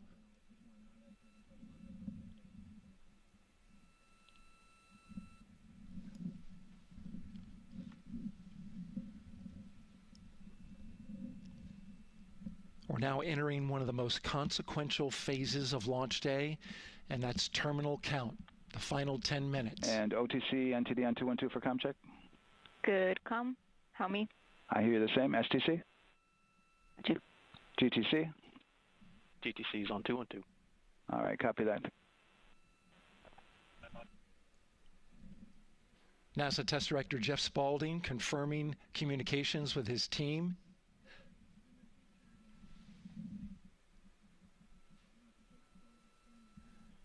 There will be two polls that we'll hear. One from Spaulding, the NASA Test Director, confirming the ground systems and the launch team are ready to proceed. At this point, we have a clear board, no constraints, but we need confirmation from each individual on the NASA Test Director team. So we'll hear him poll his team. The other poll that we're waiting for is the poll from Launch Director Charlie Blackwell Thompson, who will take that final status from NASA management before giving the go to come out of a hold. And you're seeing the clock count down at L minus 12 minutes. CCL, OTC, Rhino, S1. CCL. Yes, sir. Reconfigure ARS primary loop ISO valves. Copy, that's in work. And CDR, OTC, Rhino, Earth 1. Go. ARS loop ISO valves are being closed at this time. Integrity copies. NGDLP. Go. Yes, I had a discussion with CIS and with MER Manager regarding the observation the CIS had a few minutes ago. They were able to confirm with BCI photos that the condition that they observed has been there since 2025. MER Manager has had a chance to review the findings, and they do not have any constraints from either a CIS or MER Manager perspective. Okay. Copy all. And Launch Director, NTD, you copy? Yes, sir. I copy. That's good news. OTC, CCL 212. OTC. ARS primary loop isolation valve configuration is complete. Copy.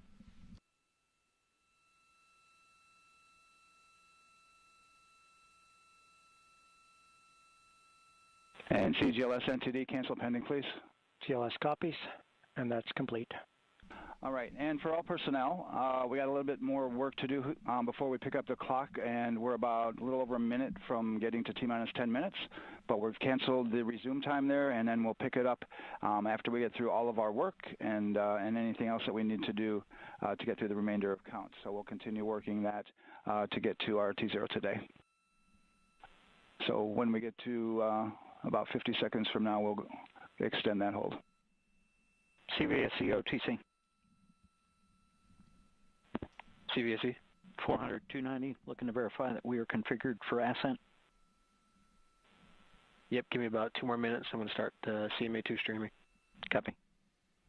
NTD, COSE, hold requested. Copy that.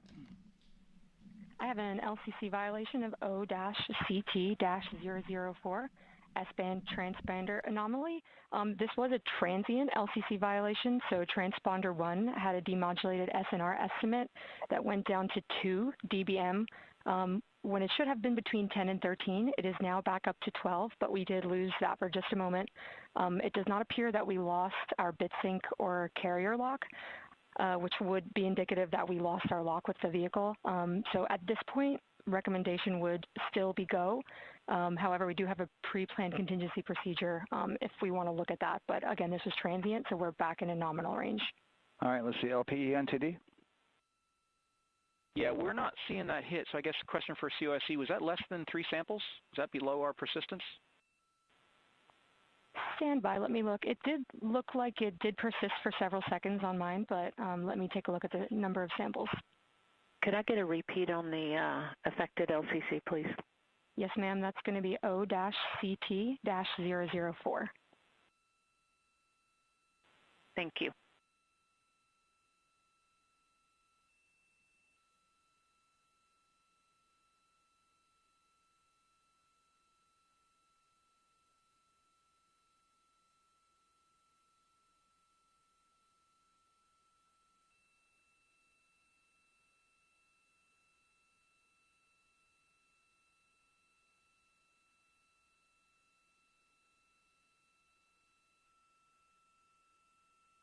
Yeah, us taking a look at the data right here, looks like that was a single sample. Yeah, copy that. RFTS does report that they also lost lock for about 5 seconds. So I would love to ask KUS and see if they also lost lock with the vehicle for any extended amount of period.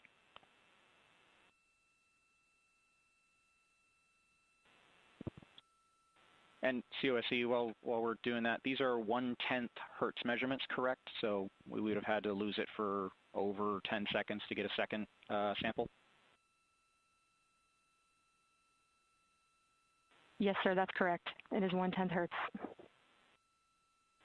Yeah, so from our perspective, the allowance is effectively up to 30 seconds, up to 3 samples based on the 1/10 hertz. This is not an LCC violation, I believe. Yes, sir, I would agree with that at this point. Copy that. We're checking with KUS on 232. I don't think they have 212 access.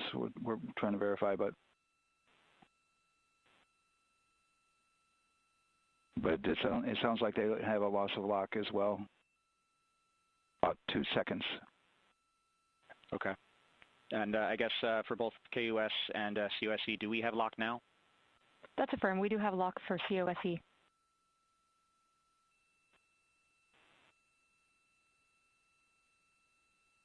Yeah, so from the integration console perspective, we did have a temporary loss there within the allowable, and per the requirement, let's go.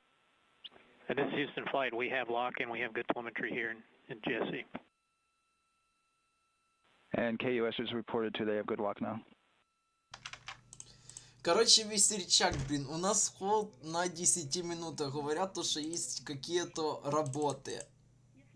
Немного работы, поэтому планируют запустить чуть позже.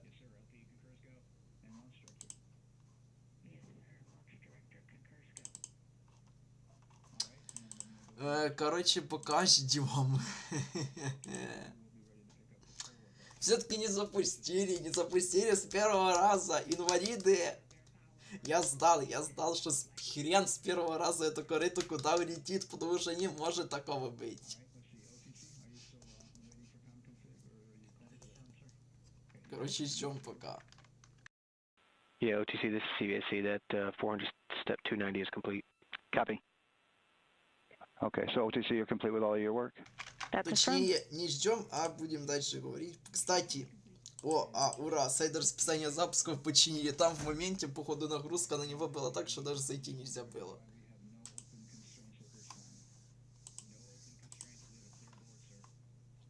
Вот, по запуску Артемида-2.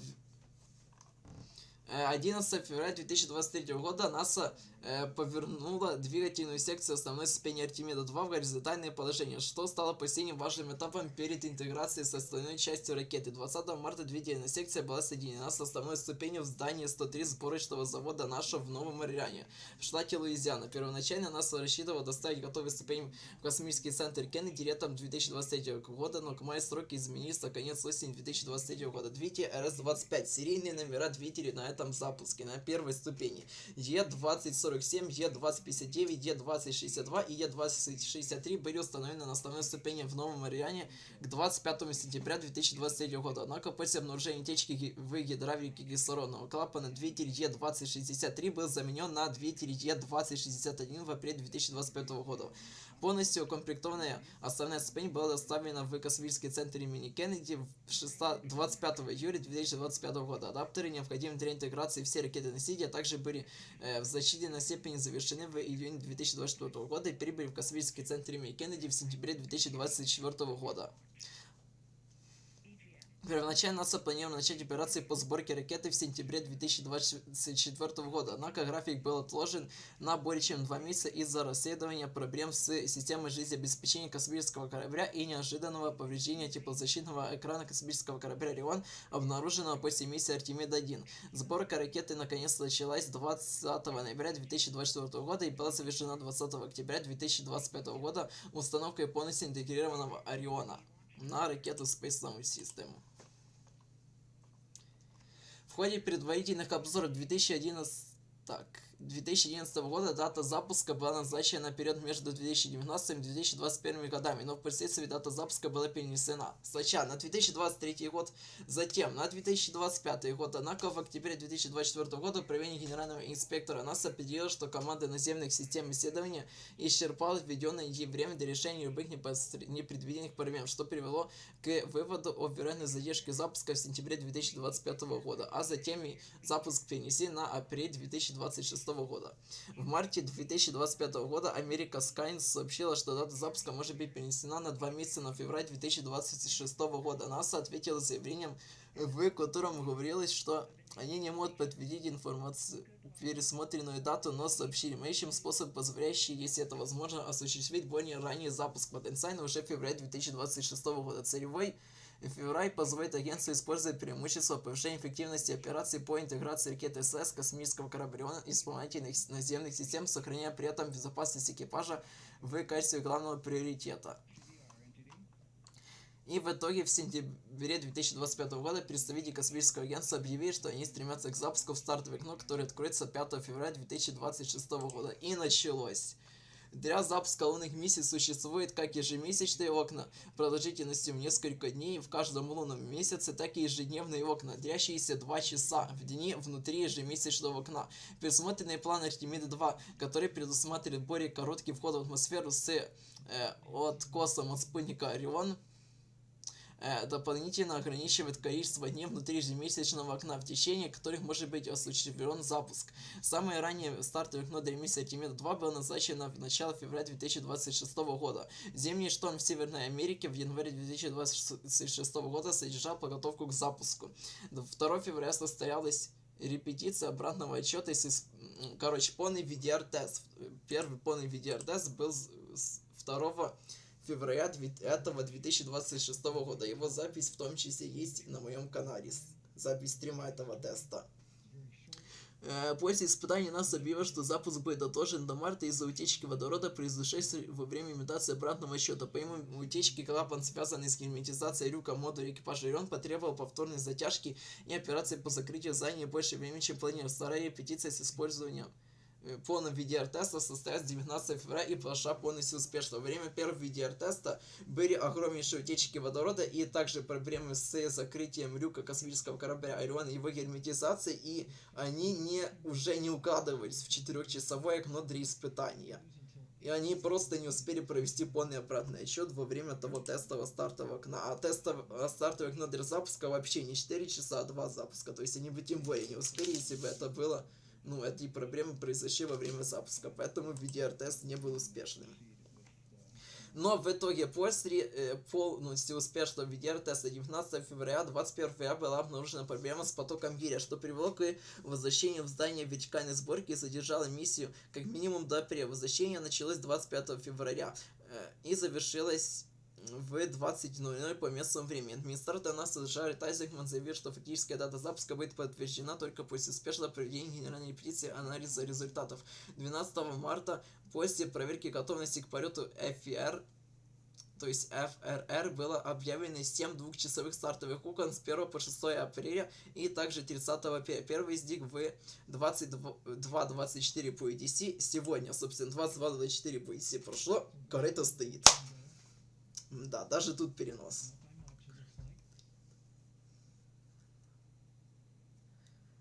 Все, стартовое окно открылось, 2 часа у нас остается. Если за 2 часа этот хлам не починят, то сначала перенос минимум на сутки пока будет.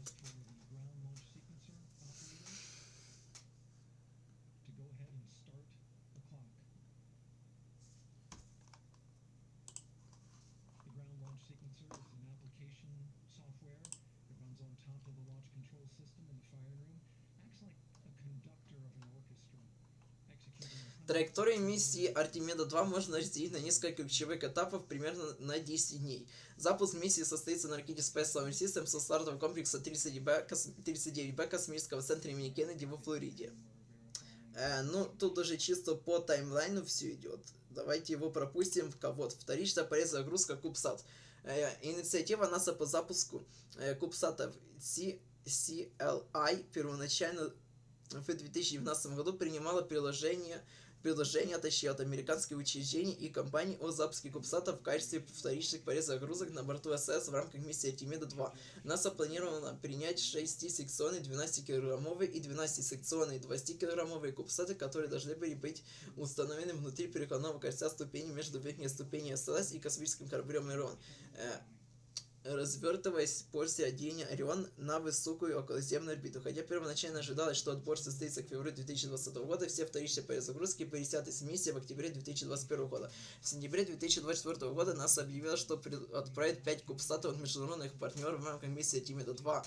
Перезагрузки отобраны из стран, подписавших соглашение Артемида, призваны способствовать развитию глобальных научных и технологических исследований, а также расширять международный доступ к дальнему космосу. Первым выбранным кубсатом стал немецкий Так-же, который будет излучать влияние космических условий на электрические компоненты исследования в лунных аппаратах. В мае 2025 года НАСА объявила о выборе спутника Атена, то есть Атена, от Национальной комиссии по космическому деятельности Аргентины для участия в миссии, целью которой является изучение радиационной защиты, картирование окружающей радиационной среды, сбор данных GPS для планирования миссий и тестирования системы дальней связи. Третьим и четвертым спутниками является Red Cube от Корейского космического управления, который будет изучать дозиметрированный материал, имитирующий человеческую ткань для изменения воздействия космического излучения, и Space Weather CubeSat-1 от Саудовского космического агентства для измерения аспектов космической погоды на высокой околоземной орбите. Пятым CubeSat'ом является блок авионики. Опа! Куда таймерить? Где? Ясно, опять умер сайт. По расписаниям запуска вообще не грузится.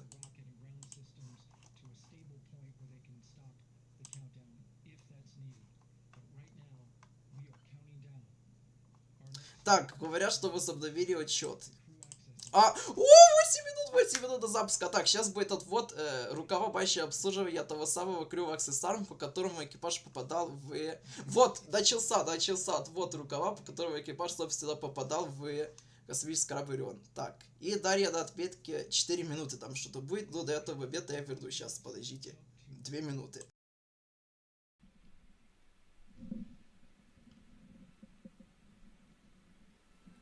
Until this point, that was their way off the pad if they needed to evacuate.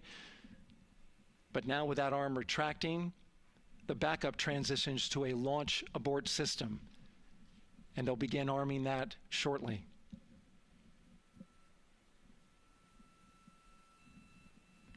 Of course, the launch abort system, great shot there of the crew access arm retracting away. The launch abort system is the tower at the top, and that's what would pull Orion and its crew off the top of the rocket in case of an emergency, whether it's on the ground or in flight.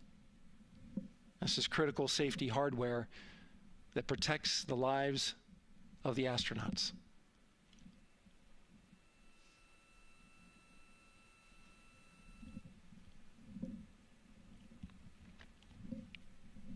Starting at T-minus 6 minutes, the GLS will start bringing that and other high-energy systems online, starting with core stage pressurization.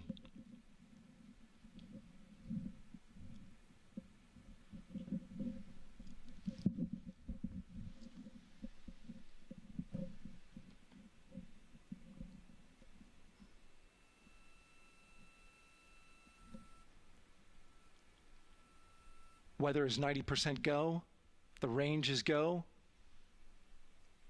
all systems are go.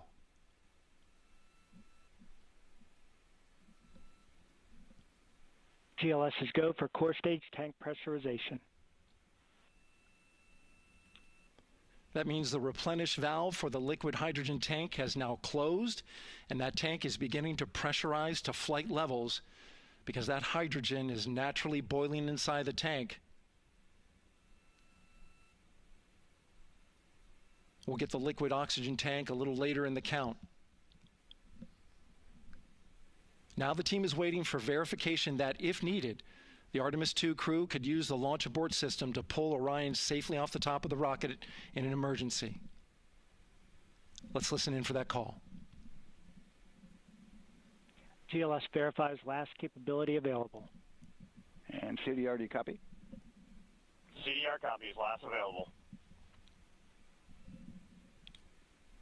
That's great news, and you heard the NTD verify that with the commander of the mission. GLS is go for FTS arm. Now work is being done to arm the flight termination system. This is so the range safety can send a flight termination command if the rocket flies too far off track. There's a brief built-in delay so the launch abort system has time to pull the astronauts to safety first. LH2 high flow bleed check. И еще раз всем привет, с вами IoSpace. Я напоминаю, что вы продолжаете смотреть прямую трансляцию запуска ракеты NASA Space Launch System с космическим кораблем Орион, миссия Artemis-2 в пилотируемый облет Луны, до запуска которого осталось уже 4 минуты 20 секунд. Боже, я не верю! Уже ракета полностью заправлена, экипаж находится в космическом корабле Орион. Оба люка в космический корабль закрыты и также отведен крюв-аксессуар, то есть рукав башни обслуживания, по которому, собственно, попадал экипаж в корабль. И сейчас на отметке 4 минуты до запуска будет завершение до заправки первой ступени полной. И далее на отметке 50 секунд до запуска будет завершение до заправки второй ступени. Боже. Блин, капец. Ужас. Короче, вот что у нас было. Произошла перекичка по всем признакам ракеты SLS, готова к старту. Не пугаемся, небольшая пауза входила в план. Сейчас на площадке осталось только 4 человека, и они сидят внутри корабля Орион. Это его экипаж. Прямым с одной из батарейной системы аварийного спасения по всем признакам оказалась неисправность датчика, а погодные условия даже слегка улучшились.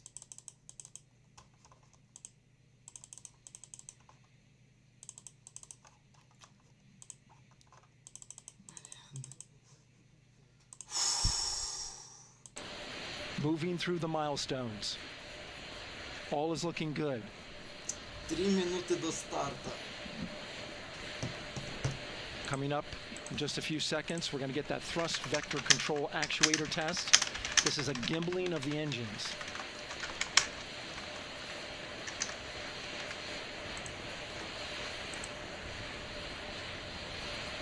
There are the 4 RS-25s, 3 of them Shuttle Heritage, 1 of them built from shuttle parts. And there you see them moving.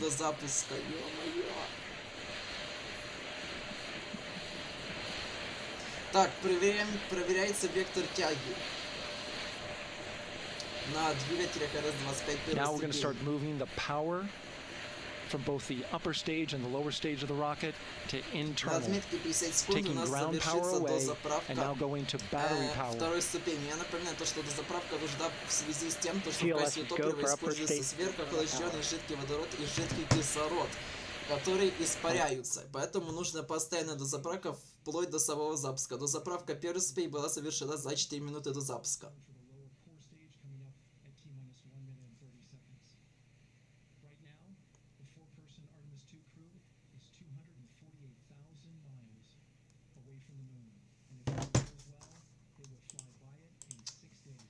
Блин, 1,5 минуты до запуска, ё-моё, ё-моё.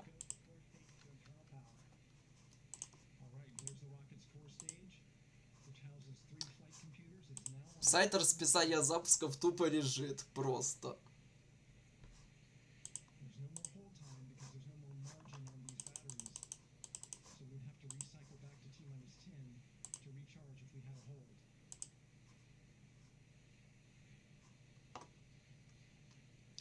Минута до запуска. Все, смотрим запуск ракеты NASA Space Launch System космического корабля Орион с 4 членами экипажа в пилотируемый облет Луны. Первый полет за пределы Низкой Околоземной Орбиты за 53 года. Or ALS. The rocket will count itself down, but honor any holds that could come from the ground. Now, shortly after liftoff, Houston will take control of the rocket, and my colleague Gary Jordan will take over commentary. GLS, go for ALS. Great call out. The rocket is on its own. 4 brave explorers ready to ride the most powerful.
Mission elapsed time, passing 1 minute, approaching max Q.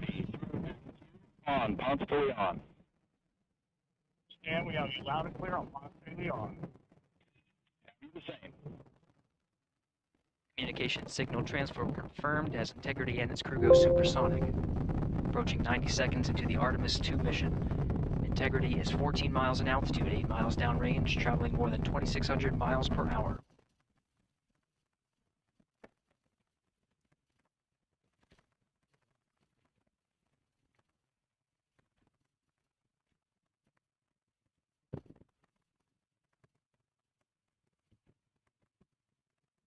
One minute 50 seconds of mission elapsed time, standing by for main engine throttle down to 85%, ahead of solid rocket booster separation, expected at the 2-minute 9-second mark. We see throttle down.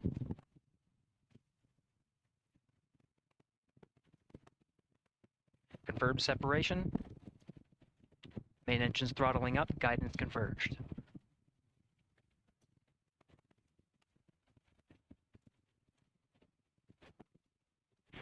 Integrity, guidance converged, performance nominal, upper stage RCS ready. Copy all, Stan. Integrity, SM priming complete. SM priming complete. 2 minutes 45 seconds of mission elapsed time into the Artemis-2 mission. Thrusters on Integrity and upper stage confirmed in a ready state, ahead of service module fairing separation.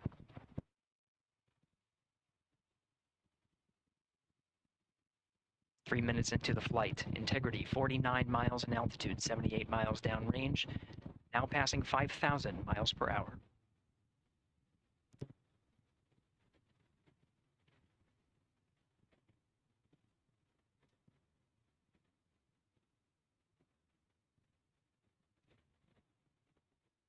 Standing by for launch abort system jettison.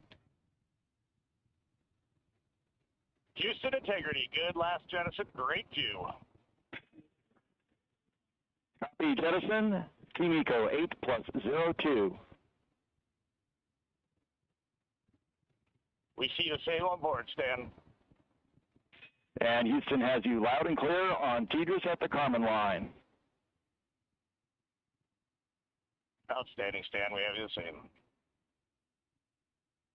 3 minutes 50 seconds into the flight of Artemis-2, Wiseman, Glover, Cook, and Hansen crossed the boundary to space with good comm checks. GPS signals acquired after last jettison now working on internal checks to verify accuracy. Flight Dynamics Officer analyzed the time of main engine cutoff, confirmed at 8 minutes 2 seconds, time of MECO.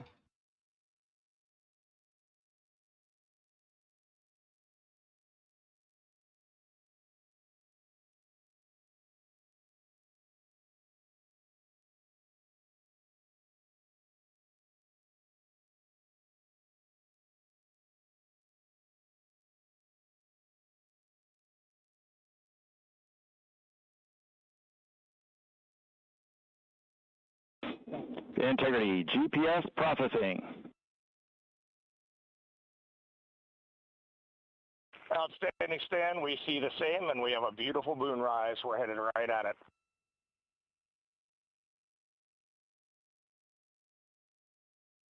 Approaching 5 minutes into the flight, Commander Reid Wiseman confirms he has visuals of his destination. GPS guidance, navigation, and control software finishes internal checks and sends to navigation channels.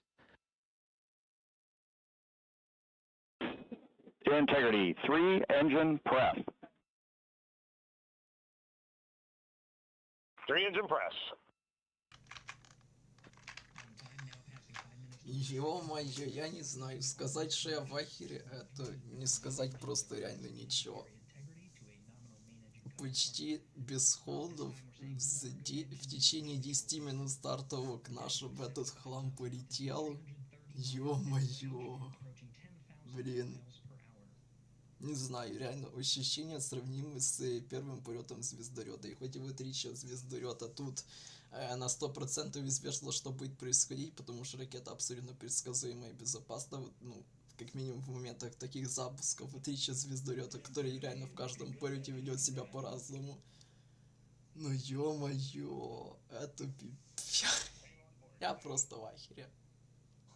Я не верю, я просто не верю, что оно летит.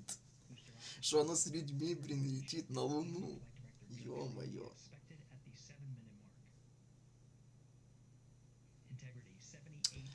Далее у нас на отметке 8 минут 8 секунд будет выключение уже двигатель первой ступени. Кстати, да, боковые ускорители были отделены на отметке 2 минуты 8 секунд после запуска. И на отметке 3 минуты 10 секунд после запуска были отделены панели.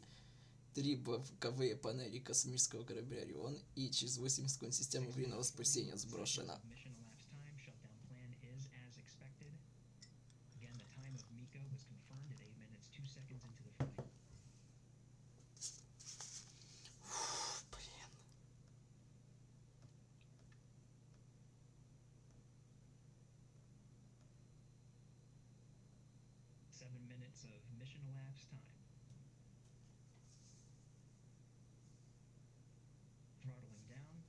Approach the abort once around option. Milestone at the 7-minute 30-second mark. Now 84 miles in altitude, 650 miles downrange, traveling more than 15,000 miles per hour. Integrity, AOA open. AOA open. The window is now open for an abort once around option that would target splashdown in the Pacific Ocean. Still following nominal ascent at this time.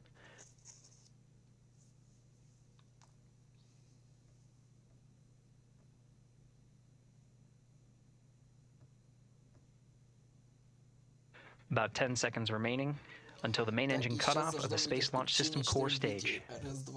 Standing by for confirmation of MECO and core stage separation.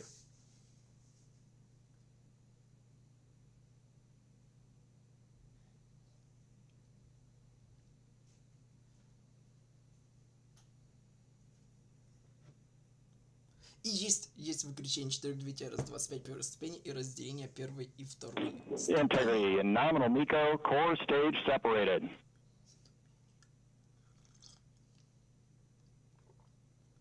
We see the same on board, Stan.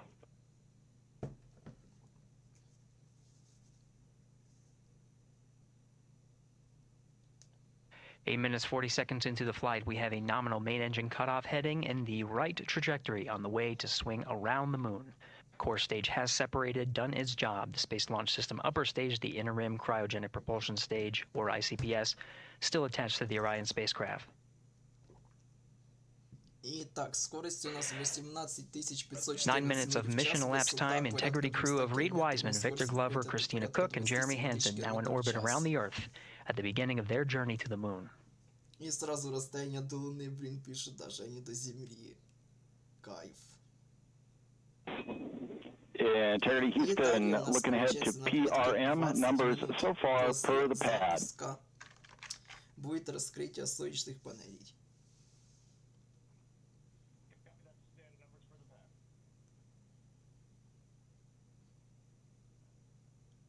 Ну, все, выход на первоначальную траекторию у нас есть.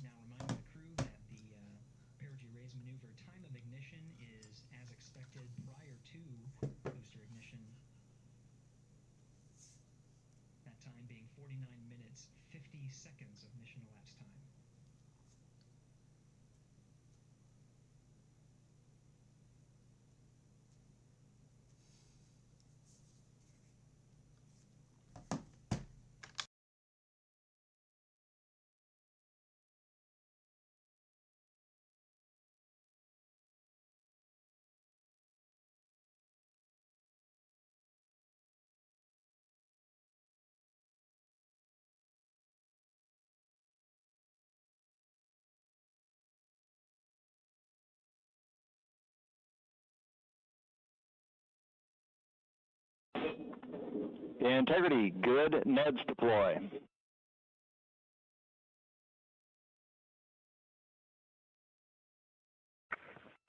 Copy that, Stan. Good, Neds.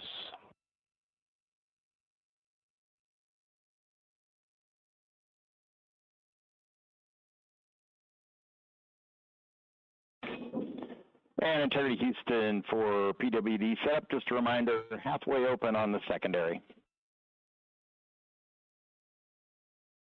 We copy that, Stan. Halfway open.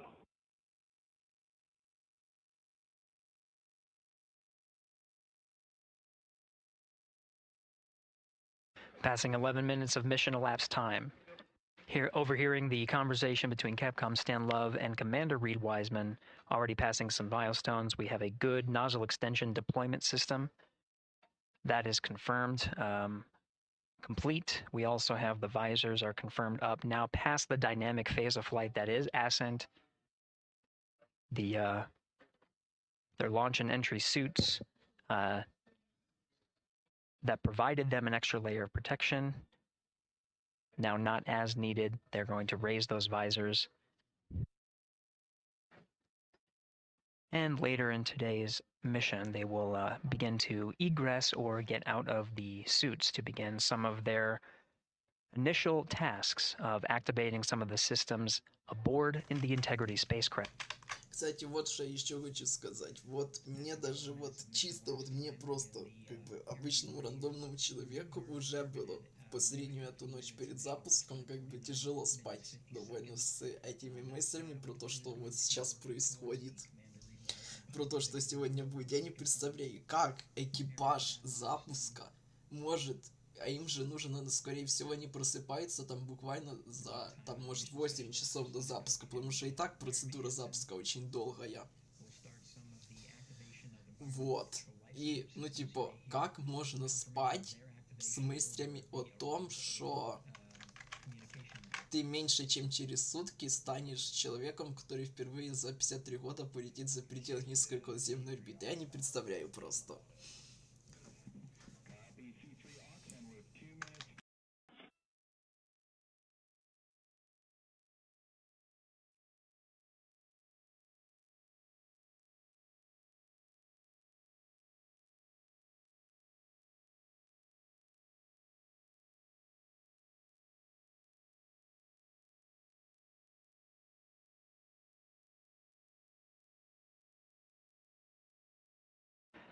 "13 minutes and 30 seconds of mission elapsed time. We're going to continue to follow the crew of the Artemis-2 mission.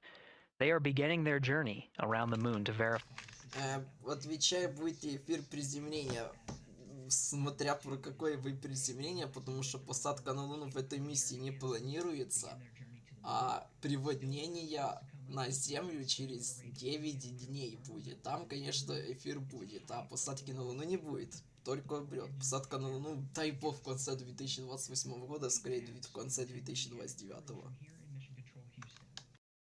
But for now, we're going to send it back to you, Megan and Nicole at the Kennedy Space Center. Very jealous to hear how the launch experience was over on the Space Coast. Yeah, Gary, if people are just joining us, welcome back to the Space Coast, where we just saw Artemis-2 lift off 14 minutes ago. And wow, what an amazing launch, and an emotional one, too. As soon as the rocket lifted off, Nicole, you had tears in your eyes, I had tears in my eyes, and we had all these people around us cheering. It was amazing. Yeah, the energy was wonderful. I mean, it was a beautiful launch. You know, we've got 4 friends and family members headed to the moon. It's pretty amazing. Yeah. How does that make you feel as someone who, you know, is an astronaut as well, but also, as you said, friends? Yeah, so proud of them. You know, man, we don't have the words in the English language to describe this kind of an event. And pride, love, so many emotions. You know, they are truly breaking some barriers, and hopefully, you know, as Gary just said, they've got a long day ahead of them. So wishing them well on everything. But so far, what a beautiful launch to watch. Yeah, to be returning to the lunar orbit in more than 50 years.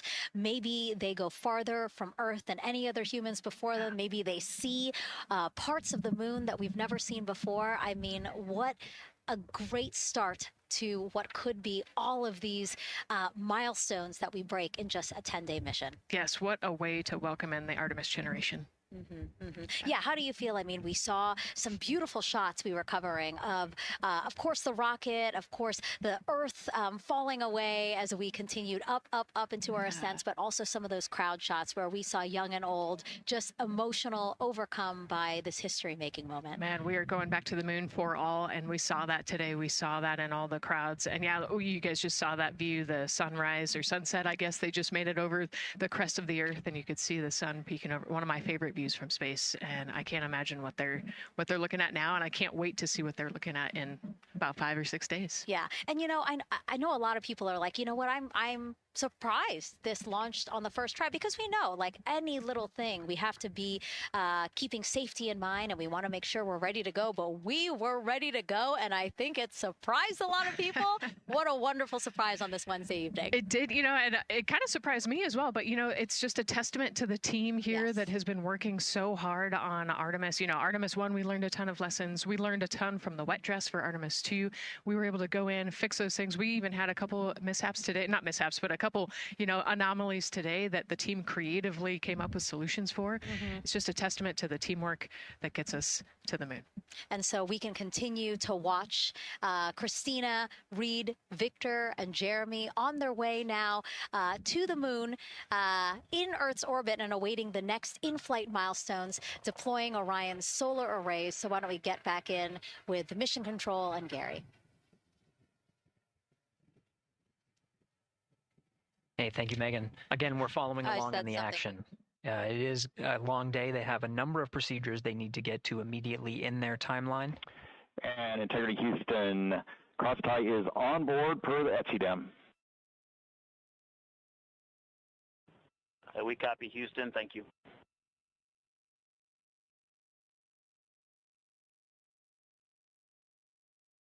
Cross-tie referring to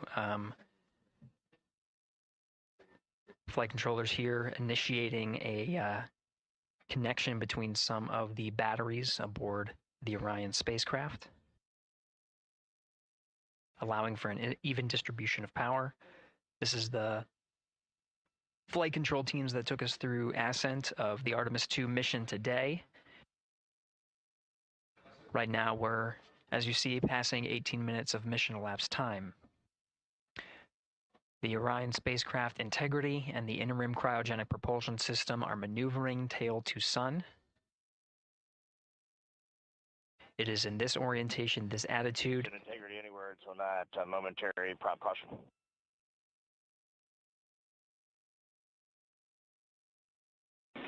And Reid, no action, we're looking at it.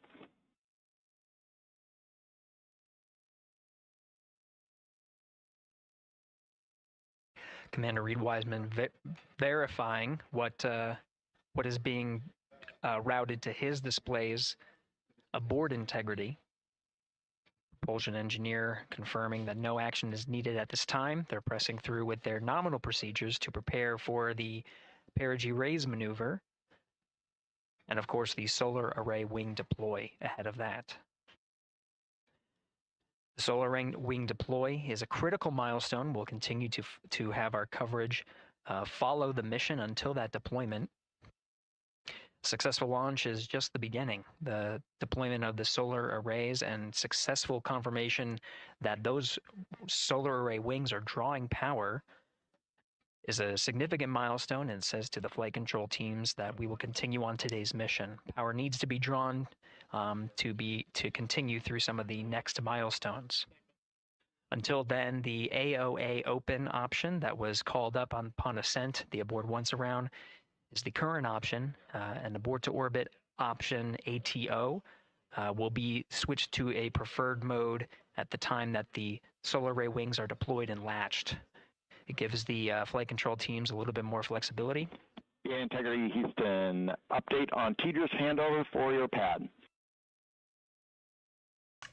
Так, и сейчас у нас должно быть развертывание солнечных панелей космического корабля Ориона. Я напоминаю то, что мы смотрим прямую трансляцию запуска ракеты NASA Space Launch System с пилотируемым космическим кораблем Орион в пилотируемый облет Луны. Скорость составляет порядка, получается, 17 тысяч миль в час. Высота от Земли уже порядка 800 километров. И так, есть открытие солнечных панелей, и далее на отметке 49 минут после запуска у нас будет первое зажигание. Чего? Почему тут уже показано по анимации то, что уже как будто первое зажигание?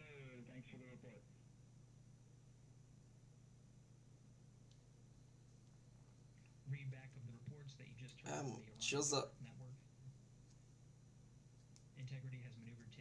Разве оно не должно было быть на отметке?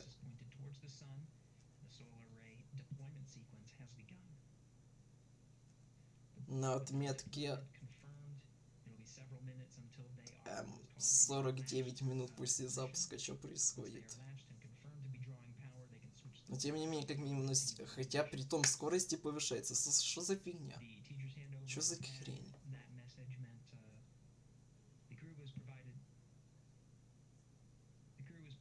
Ну вот, да, плюс 49,50 оно должно быть. А ну, сейчас зайдем в пресс-кит.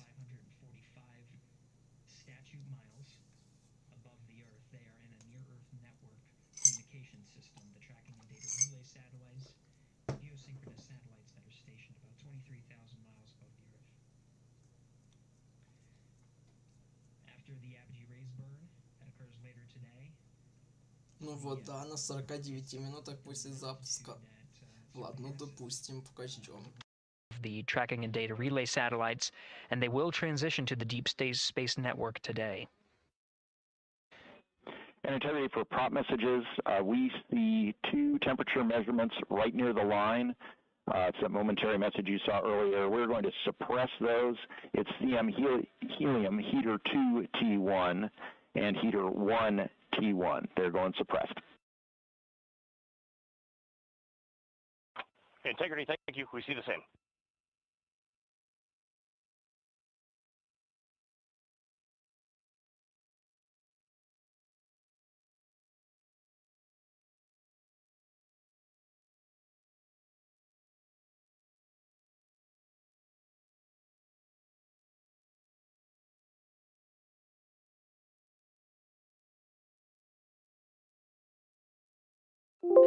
This is Mission Control Houston, passing 23 minutes of mission elapsed time into the Artemis-2 mission.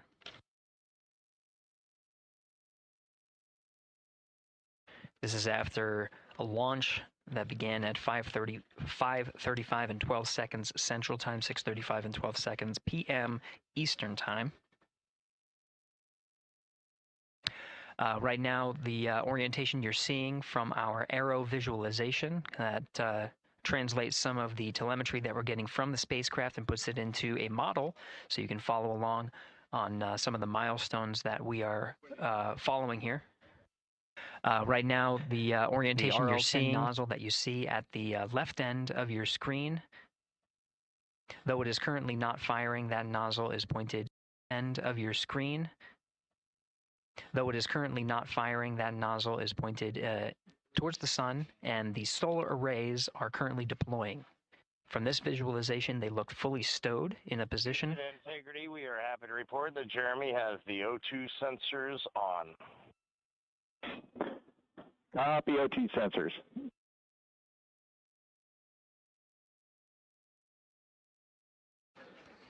Again, Commander Reid Wiseman and pilot Victor Glover overseeing the deployment. Короче, походу анимация неправильная, потому что, да, короче, с первой зажигания двигателя второй ступени будет на отметке 49 минут 50 секунд после запуска, поэтому пока ждем. And we see 4 saws deployed and latched, ready for ATO preferred. Yeah, we're almost there in the procedure stand, and we see the same thing. And Integrity Houston, we are seeing a 7-second miscompare between the MET on Orion and ICPS. We'd like you to read us the MET from your center status bar and for the ICPS on StackSum.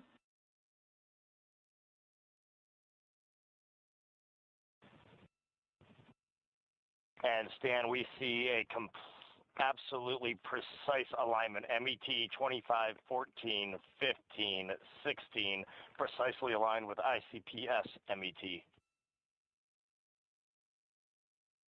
Copy. Thank you for that. We'll investigate a ground issue. And Houston Integrity, ATO preferred set. Copy. ATO preferred.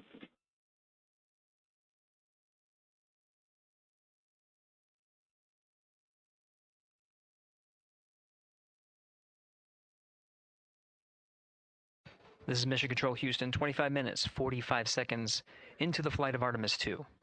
We have confirmation that all 4 solar array wings are deployed and latched. This is the configuration needed to switch to ATO preferred, which you did hear confirmed from pilot Victor Glover. That mode has been switched. There's also a discussion with Capcom Stan Love and Commander Reid Wiseman about the alignment of the MET clocks on the Orion spacecraft and the ICPS. Commander Reid Wiseman confirmed the clocks are in sync, no issues. They're going to investigate it on the ground. We're proceeding with today's mission. 26 minutes of mission elapsed time and counting.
This is Mission Control Houston. We're approaching 28 minutes of mission elapsed time into the Artemis-2 mission.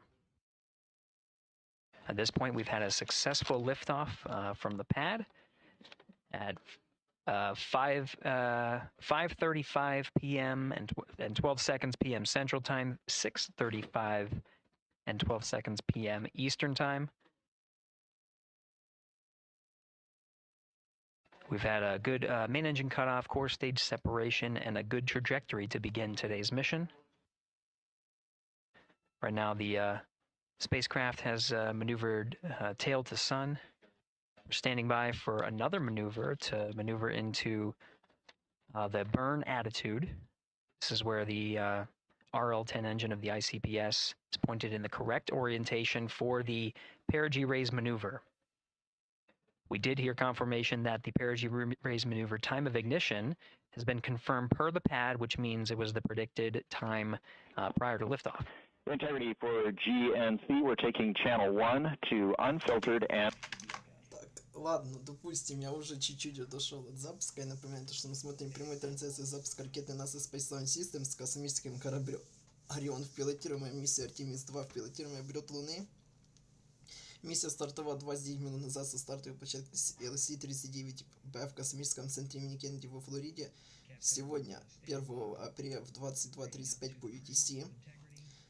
И выведено уже на суборбитальной траектории. Произошло деление первой ступени и открытие солнечных панелей на корабле. И даю на отметке 49 минут 50 секунд после запуска будет первое зажигание двигателя второй ступени для выхода на первоначальную орбиту.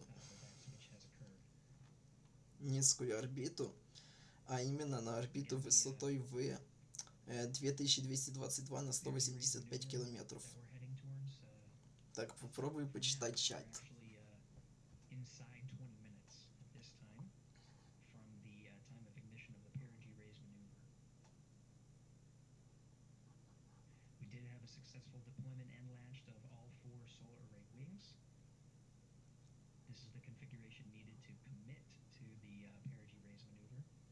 Flight controllers here in Mission Control Houston will continue to evaluate that everything is good before committing to that burn. The perigee raise maneuver does raise the perigee, the lowest point in the orbit, from 15 to 100 nautical miles. The 100 nautical mile mark is needed to continue in low Earth orbit and hit the target for the... Кстати, реально, нам за полчаса ни разу не показали экипаж после запуска, хотя SpaceX показывает еще в моменте подъема. Ну, может, вот НАСА решили так, чтобы не показывать. Ну, не знаю. Разные могут быть причины не показывать экипаж. Даже если с ними все нормально. Может, они не хотят, чтобы их сейчас там видели. Их эти лица, что они там в ахере, что это корыто полетело.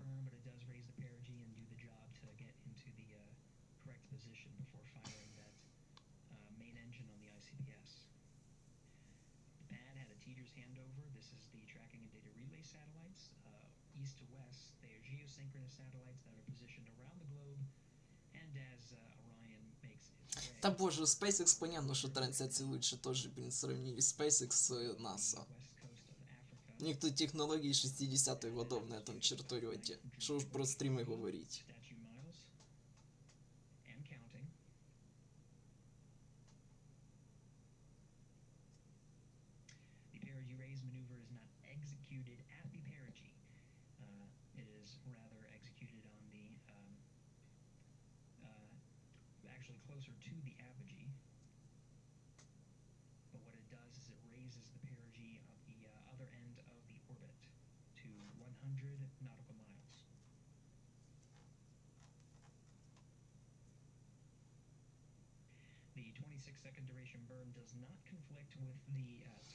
Зажигание двигателя второй ступени, первое продлится 26 секунд, получается. Ну, а пока идем обратно к миссии, собственно, Артемида-2.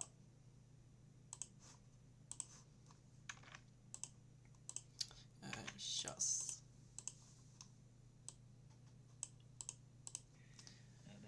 Кстати, на эту миссию также был доступен вот такой вот boarding pass, как и на Artemis-1. Кстати, он у меня есть на этом корабле. Также стоит диск, где записаны все эти имена. У меня есть этот билет. Сейчас я даже вам покажу. То есть, блин, мое имя сейчас летит на Луну в пилотируемой капсуле. Вот. Ой, не, сейчас, чтобы вы мое имя не видели, потому что не важно. Я его замажу. Хотя имя-то ладно. А вот фамилию точно замажу. Хотя там можно написать абсолютно любые символы, наверное, это никак не проверяется. Действительно ли у тебя такое имя, абсолютно бесплатно, можно было сделать на официальном сайте НАСА и на всех последующих миссиях Артемиды. Боже, я инвалид, скорее всего будет так же.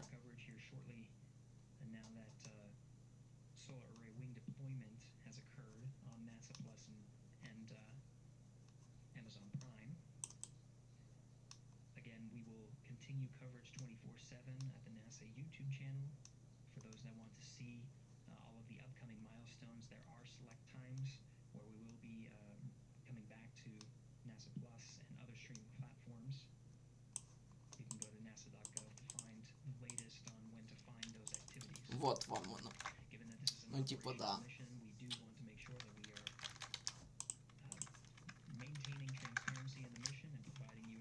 Собственно, в целом по Artemis-2 что мы имеем? Ну вот, и то, понятное дело, фоток запуска тут еще нету. Вот патч миссии, экипаж, собственно, первая ступень в момент сборки, корабль Орион. Первая выкатка 17 января. План полета, собственно. Тренировки по посадке в капсулу в январе 2025 года. И вот также зеленая это Луна, собственно, фиолетовые корабль Орион. То есть вот они выйдут сначала на высокую орбиту Земли, затем на втором обороте сделают трансляцию инъекцию в сторону Луны, пролетят по обратной стороне Луны и вернутся на Землю.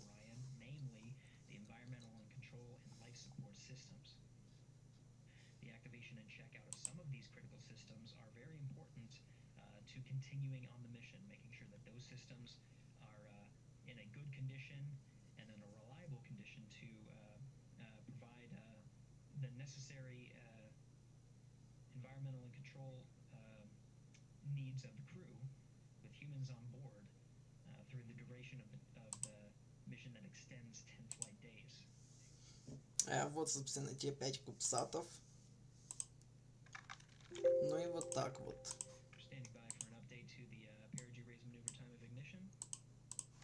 И возвращаемся к целой программе Артемида.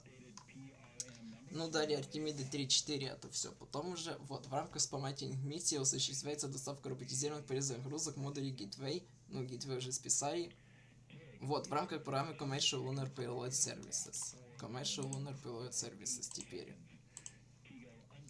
Программа CLPC Commercial Lunar Payload Services. Это программа НАСА, в рамках которой компании работают для отправки на Луну небольших роботизированных посадочных аппаратов и луноходов. Большинство мест посадки находятся вблизи Южного полюса Луны, где они будут искать лунные ресурсы, тестировать концепции использования ресурсов на месте IESRU и проводить лунные научные исследования в поддержку Луны. Программа Артемида CLPC предназначена для закупки комплексных услуг по доставке перезагрузки между Землей и лунной поверхностью с использованием контрактов фиксированной цены. В рамках программы в 2024 году была осуществлена первая в истории посадка на коммерческой компании в рамках миссии АМ-1. Перезагрузка барышина для дополнения поддержки крупных перезагрузок начиная с 2025 года. Программа CLPC управляется управлением научных миссий НАСА совместно с управлением пилотируемых исследований, операций, а также космических технологий. НАСА ожидает, что подрядчики обеспечат все необходимые действия для безопасной интеграции, размещения,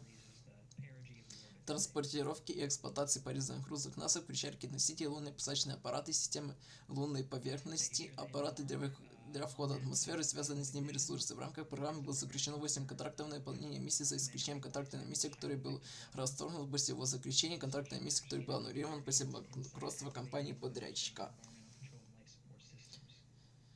Вот, предложенные проекты. Лунный посадочный модуль McCandless XL1, MX1, MX2, MX5, MX9, Series 2 и текущие проекты. Лунный посадочный модуль Peregrine компании Astrobotics Technology, Griffin от компании, также Astrobotics Technology, новости от компании Intuitive Machines, Blue Ghost компании Blue Origin и Apex 1.0 от компании IoSpace.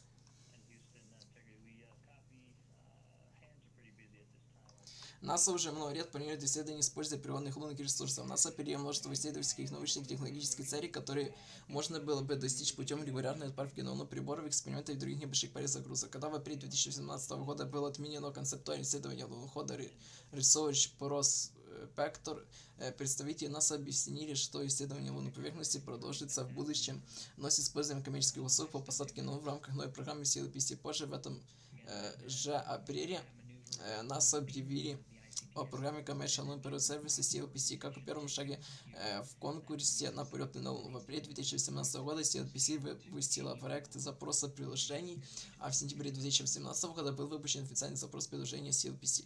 29 ноября 2018 года НАСА объявила имена первых 9 компаний, которым будет разрешено участвовать в тендерах на контракты, которые представляют собой контракты с неопределенным сроком поставки и неопределенным количеством с общей максимальной стоимостью контрактов $26 миллиардов в течение 10 лет. В феврале 2018 года НАСА объявила конкурс на разработку перезагрузок для приборов и технологий лунной поверхности, которые могут стать заказчиками CLPC. Предложение принималось до ноября 2018 года и 17 января 2019 года НАСА ежегодно объявляет конкурс предложений. 31 мая 2012 года НАСА объявила о присуждении контрактов в компании Astrobotics на сумму $80 миллионов, Intuitive Machines на сумму $77 миллионов и Orbit Beyond на сумму $97 миллионов на запуске лунной посадочной модули. Однако Orbit Beyond отказался от участия в июле 2019 года. НАСА подтвердила расторжение контракта. Также но сохранил возможность участвовать в тендерах на будущие миссии. В январе 2024 года НАСА сообщил, что первоначальная сумма контракта Astrobotics выросла до $108 миллионов, доставка 5 научных полезных грузок НАСА вместо первоначального часа в 14. А стоимость контракта для Intuitive Machines увеличилась до $117 миллионов. 1 июля 2012 года компания Astrobotics заключила контракт на сумму $5,6 миллионов на разработку Moon Range лунохода весом 13 кг, предназначенного для доставки перезагрузки на Луну для проекта НАСА CLPC. Запуск планируется на 2021 или 2022 год. Луноход будет нести научную перезагрузку, которая еще не была определена и разработана другим поставщиком, и будет сосредоточена на разведке и создании 3D-карт полярного региона для обнаружения признаков водяного льда или лунных ям для входа в лунные пещеры. Луноход будет работать в основном автономно до 1 недели.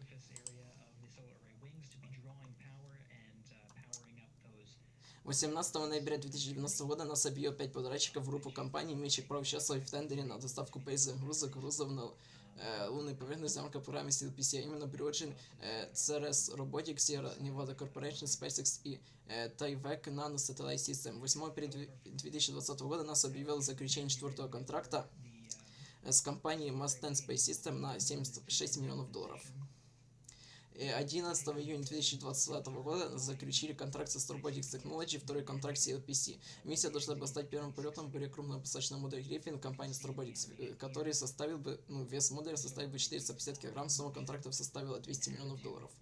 16 ноября 2020 года НАСА заключила с компанией Intuitive Machines второй контракт CLPC на миссию Intuitive Machines M2. Стоимость контракта приблизительно $47 миллионов. В рамках миссии использования посадочного модуля новости предполагалось высадить буровую установку Prime-1 в сочетании с масс-спектрометром вблизи Южного полюса, чтобы пытаться собрать эту из поверхности. Миссия была запланирована на декабрь 2022 года с использованием Falcon 9 и стартовала, но посадка новости как первой, так и второй были неудачными. Также 4 февраля 2021 года НАСА заключила контракт с CLPC с компанией IoSpace на сумму $93 миллиона на доставку на Луну комплекса с 10 научных исследований и демонстрации технологий в 2023 году, позже отложено до 2024 года. Следующий 7-й контракт CLPC был присужден НАСА 17 ноября 2021 года компании Intuitive Machines на 3-й контракт. Их посадочный модуль новости должен был доставить 4 перезагрузки НАСА, всего 92 килограмма. Миссия была известна как АМ-3, планировалась к посадке на Луну в 2024 году, но еще не состоялась. Стоимость контракта составила $77,5 миллионов. 21 июля 2022 года НАСА объявила заключение контракта с CLPC на сумму $73 миллиона с компанией в Окрове с корпорацией Драпер. Миссия была направлена на бассейн Шредингера на обратной стороне Луны, была запланирована на 2025 год. Посадочный модуль, получивший название SLS от Драпер, должен был доставить в бассейн 3 эксперимента для сбора сейсмических данных, измерения теплового потока и электропроводности лунной поверхности, а также измерения электромагнитных явлений, создаваемых взаимодействием солнечного ветра и плазмы с лунной поверхностью.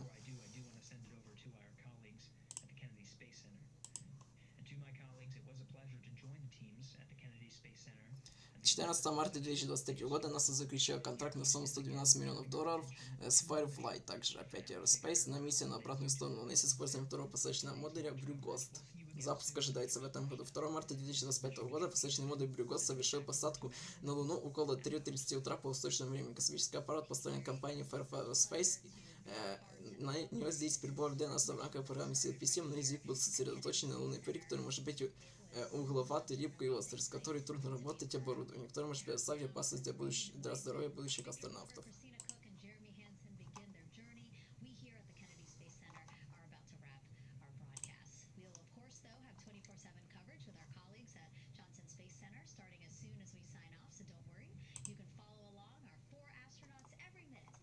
Ну, там довольно большой список миссий.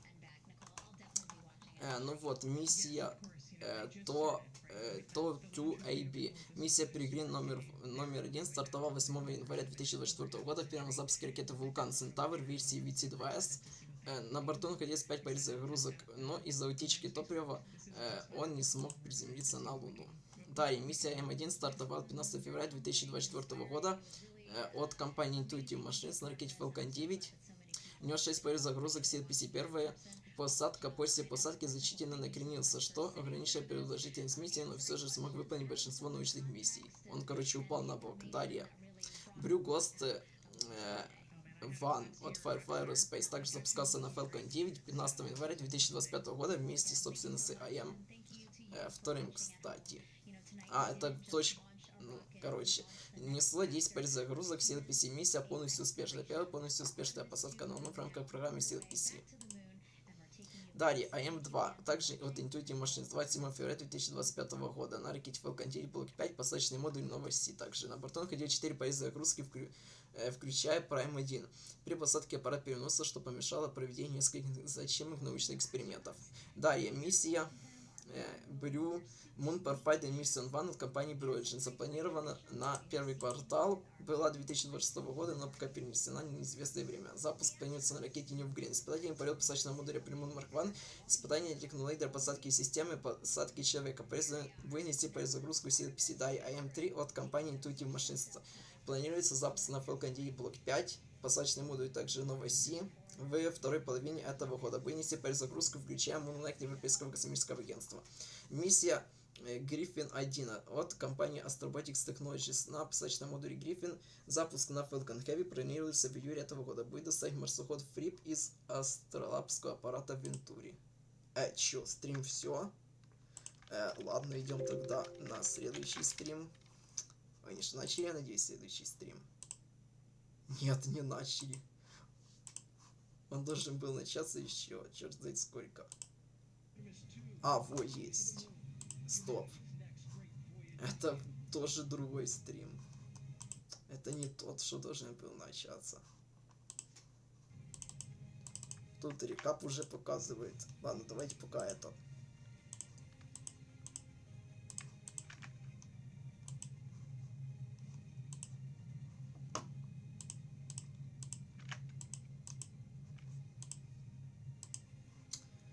Так вот, да. Далее, миссия Blue Ghost Mission 2. Компания IoSpace на ракете. Неизвестно на какой ракете. Запуск планируется в декабре этого года. Доставить перезагрузку CLMCC на лунную орбиту, а также Lucy на поверхности. Далее, миссия IM-4 от компании Intuitive Machines на посадочном модуле новости. Неизвестная ракета. Запуск планируется в следующем году на Южный полюс Луны. Вынести перезагрузку, включая проспект Европейского космического агентства. Далее, миссия Blue Moon Pathfinder Mission 2 запланирована на конец следующего года на ракете New Green. На посадочном модуле Prямую Mark 1 имеет возможность система луноход NASA Viper. Миссия Blue Ghost Mission 3 запланирована на 2028 год. Компания IoSpace, неизвестно какая ракета, посадочный модуль Blue Ghost. И миссия Blue Ghost 4, также компания IoSpace, запланирована на 2029 год. На лунном посадочном модуле Blue Ghost неизвестная ракета будет перевозить луноход Канадского Космического Агентства и посеяние CLPC-12, лаборатория драйвера IoSpace, компании IoSpace. Посадочный модуль Ультра, неизвестная ракета, запуск в 2030 году, будет нести Lucy Life.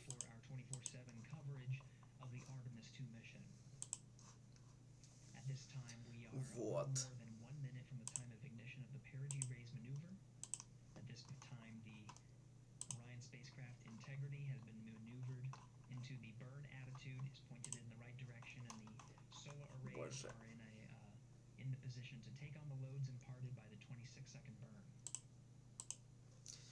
Согласно предварительным концепциям миссии, изложенным НАСА в мае 2020 года, и точнее в результате заключенными контрактами ХЛС. Так, хотя, ладно, это нам пока не нужно. Про посадочные модули. Про космические аппараты мы уже прошли. И до того еще. Все. В целом мы прошли всю программу Artemis.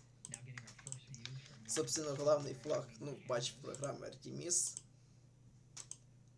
Лунный посадочный модуль Орион справа, это еще от программы созвездия вообще. Приводненный Орион после первой миссии Exploration Flight Test в декабре 2014 года, патч Artemis 1, Artemis 2. Орион после миссии Artemis 1 в декабре 2022 года. SLS на миссии Artemis 2 эту. Служебный модуль корабля Орион. Лунный посадочный модуль перегрен от Astrobotics слева, новости от Intuitive Machines посередине, и справа Z01 от Orbit Beyond. Это все страны, которые участвуют в соглашении Артемида по состоянию на январь 2026 года. Запуск первой миссии Артемида, корабль Орион. Вот так будет выглядеть Blue Moon Mark 2 компании Blue Origin. Starship HLS, собственно. Так должна была выглядеть окололунная станция Gateway. Так, и у нас, судя по всему... Сейчас, погодите. Так, у нас было... Да, у нас, походу, было зажигание.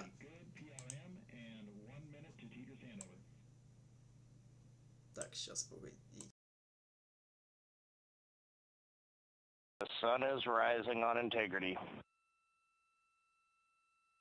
Outstanding.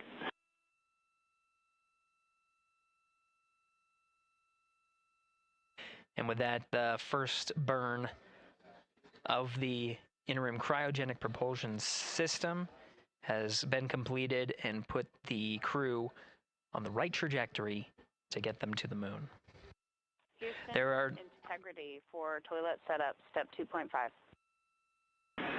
Go ahead. Yes, there was not an installed oxon inlet filter, even with empty oxone in the hose when I opened up the filter.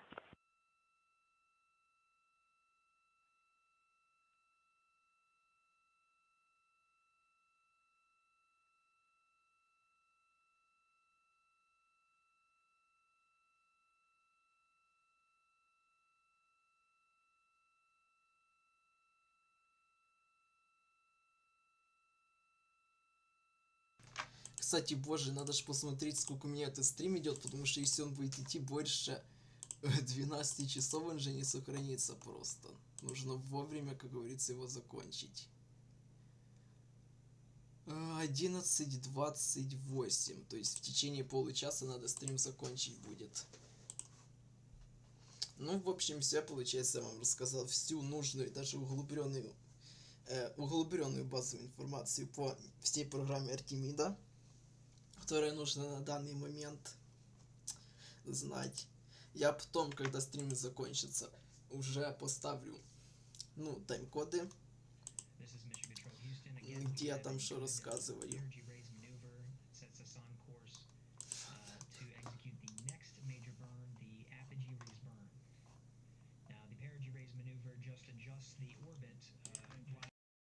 Earth orbit, but the apogee raise burn is quite a significant burn, just shy of 18 minutes long.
Integrity Houston, on TDRS West, White Sands is receiving data.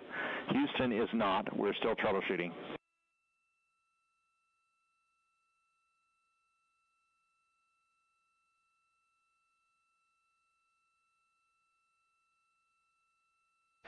That was Capcom Stan Love, part of the Ascent team here in Mission Control Houston. We changed over to point to one of the tracking and data relay satellites at the expected time. That time was updated to 51 minutes, 26 seconds of mission elapsed time, going from TDRS East to TDRS West. Upon switching to TDRS West, Mission Control Houston not seeing some of the data coming from Orion, coming from Integrity, so we're standing by to regain the ability and troubleshoot some of the rationale as to why we are having some intermittent gaps in our data and communications with the crew.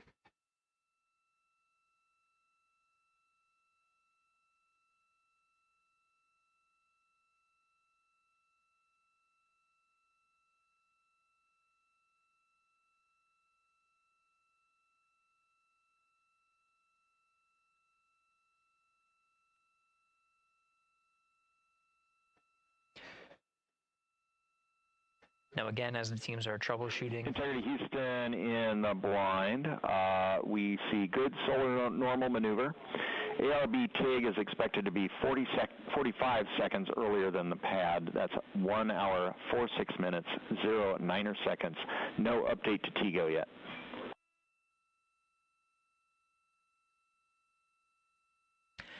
That was Capcom Stan Love here in Mission Control Houston. He used the term "in the blind."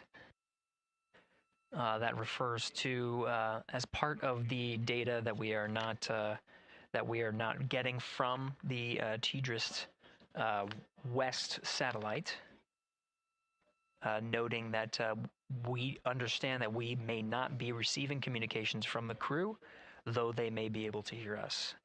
So Stan Love reporting what status is known on our end. We do know that from the data we are receiving that the upper stage and Integrity have maneuvered to solar normal, meaning that the orientation, the attitude of the spacecraft is such that the solar rays can draw the maximum amount of power.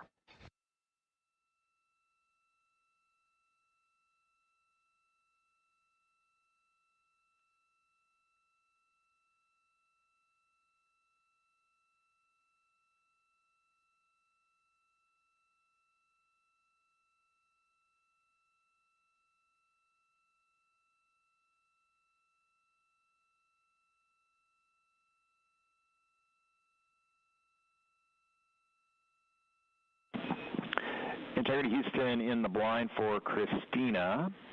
Just before the TDRS handover, we heard your report about the lack of an oxone inlet filter. We copy that there is not one installed as expected, but please put in a new one.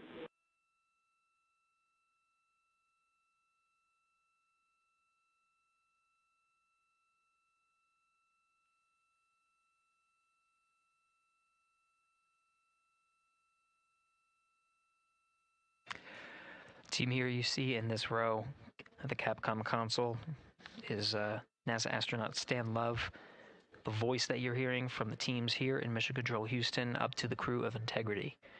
A Capcom voice that you'll hear throughout the mission as well. Next to Dr. Love, to his right is Jackie Mahaffey, the Chief Training Officer for the Artemis-2 crew, and a voice that you'll hear from here in Mission Control Houston. Flight Director Judd Freeling is to Stan Love's left. The Ascent Flight Director and leading the teams through the ascent that happened today.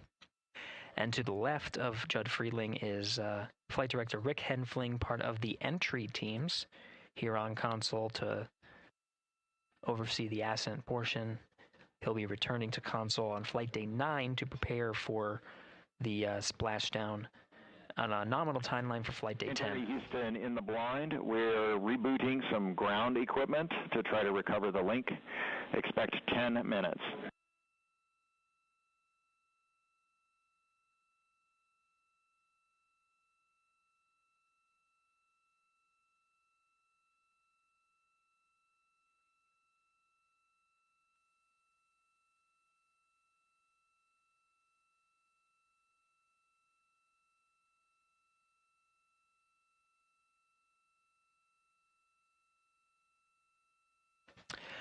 This is Mission Control Houston.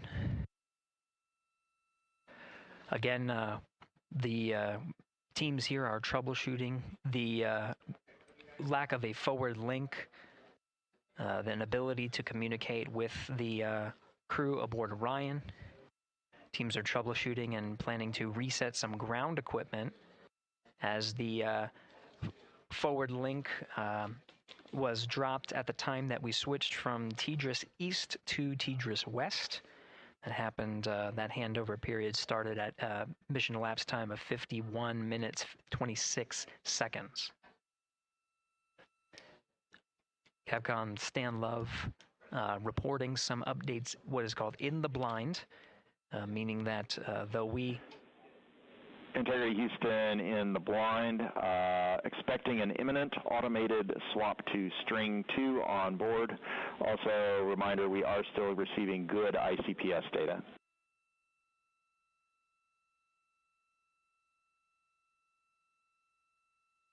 Blind, expect. Again, Capcom Stan Love reporting to the crew in the blind, meaning there may be an ability for the crew to hear the calls from the ground. We do know that we are not able to hear any of the crew calls coming from Orion. We did just confirm that we are receiving data from the upper stage, and that allows us to understand and confirm the attitude and orientation of both spacecraft, knowing that they are at solar normal. And with the reboot, we're starting to get some data here. We'll confirm that the data we are receiving is good.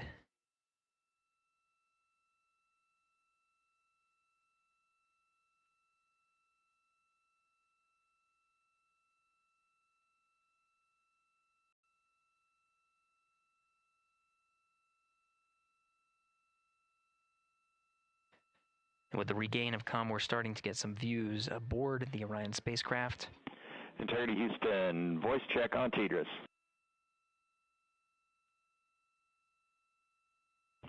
Loud and clear, Stan Hollis. And we now have you the same. Good to hear your voice. And good to hear yours as well. All right, we are still trying to understand whether the automated swap to S-band string 2 recovered comm for us or what was going on the ground. We gave you calls about an ARB TIG and an Oxone inlet filter. Did you copy them? Copied all. Excellent.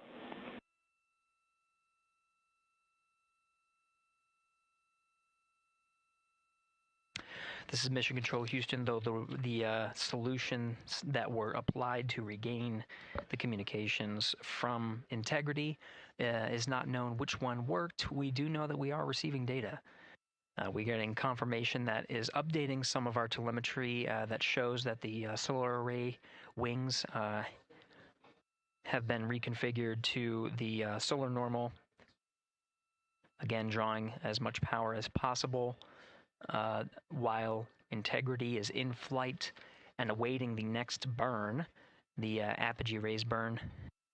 And you just heard confirmed, though Stan Love was reporting some things in the blind, meaning we could not hear the crew respond to any of the calls that were going on Orion to Earth. We did confirm from Reid Wiseman aboard Integrity that they did hear all of the calls that Capcom Stan Love was reporting. And Integrity for comm, while we are sorting out the earlier comm loss, we plan to remain on S-band string 2. Copy S-band string 2, and quid 19 has been inhibited for right CCD. Copy quid 19.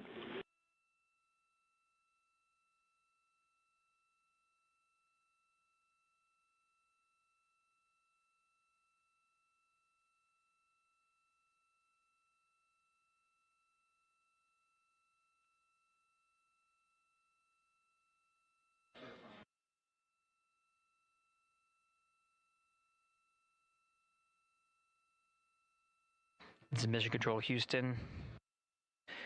Commander Reid Wiseman working through his steps.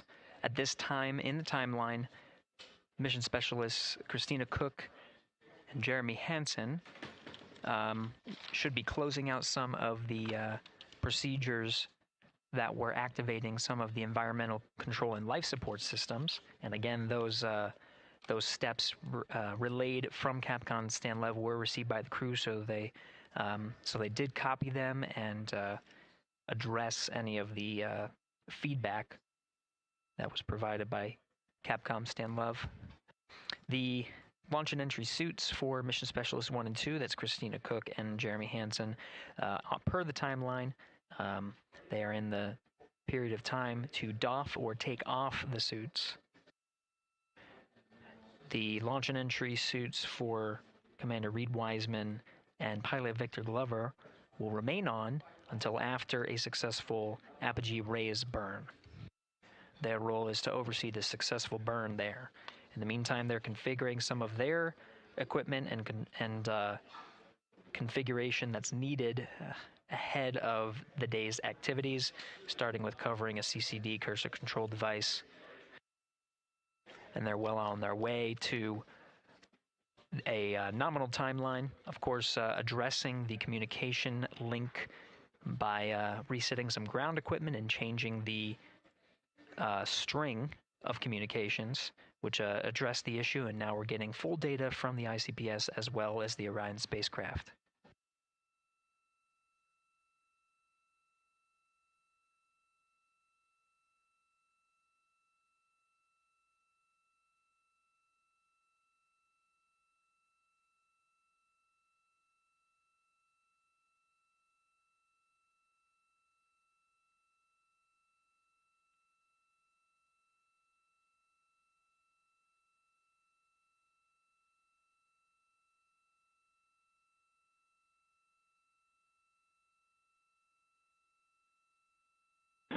Houston, questions for Jeremy and for Christina.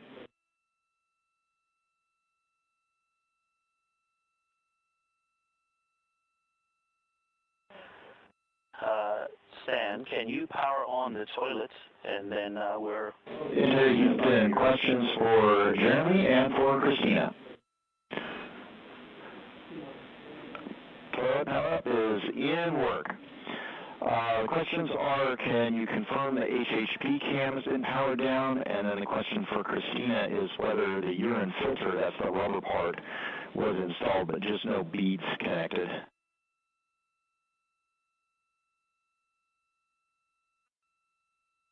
And that's affirmative. The filter was installed, no beads. Thank you.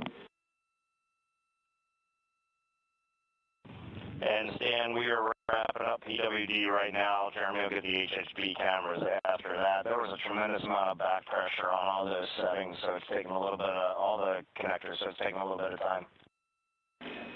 Copy. Thank you.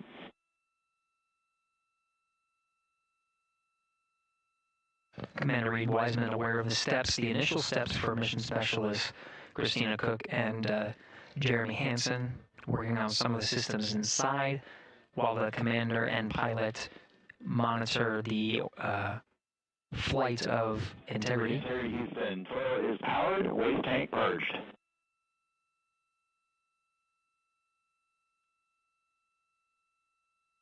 We copy that, Stan. Thank you.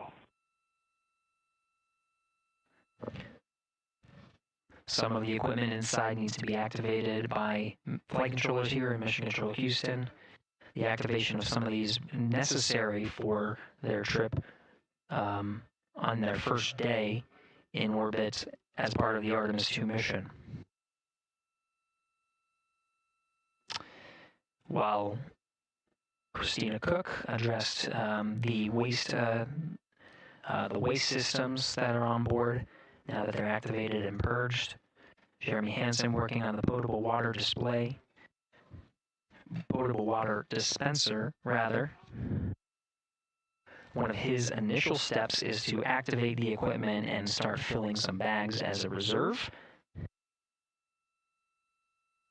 So he's working through those steps. The HHP camera is one of the internal cameras inside of Integrity. HHP camera was one that was captured through the duration of ascent and recorded into the flight computers. Go ahead.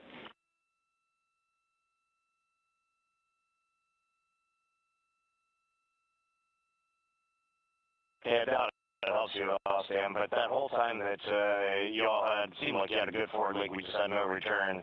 We saw a good frame lock, and everything looked good. The only thing we did not have was a good ping. I don't know if that helps you. That helps a lot, Reid. Thank you for that report.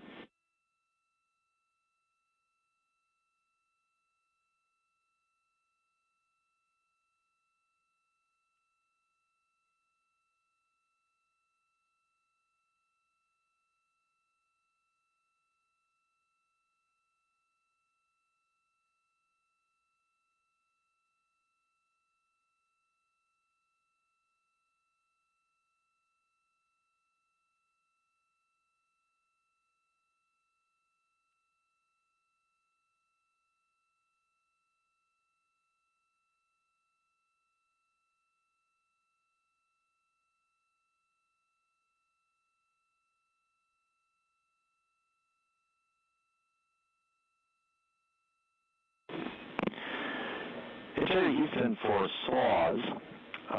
We saw the SAW 3 brake go into error position. We're confident it engaged, but we saw more motion than we expected during the burn. We are cycling the brake on that SAW.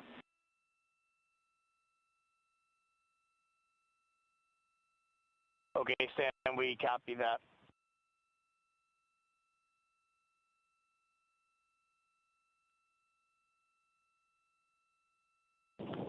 HHP cameras are off, PUP 1 switches are off, Stan. Copy HHP and PUP, thank you.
Integrity Houston, starting thermal roll.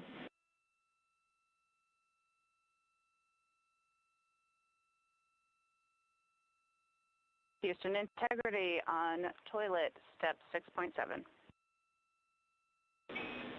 Go ahead for step 6.7. Yes, during 6.7, about 20 seconds after starting the water into the funnel, after a nominal startup, the toilet shut down on its own, and I have a blinking amber fault light. Copy, talking about it.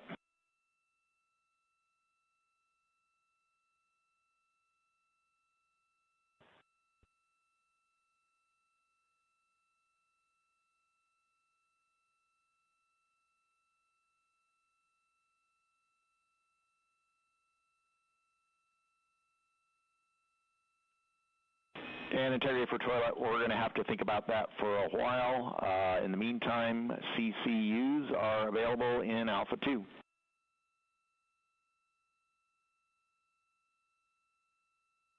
We copy, and I'll be returning the funnel to the cradle. Good config.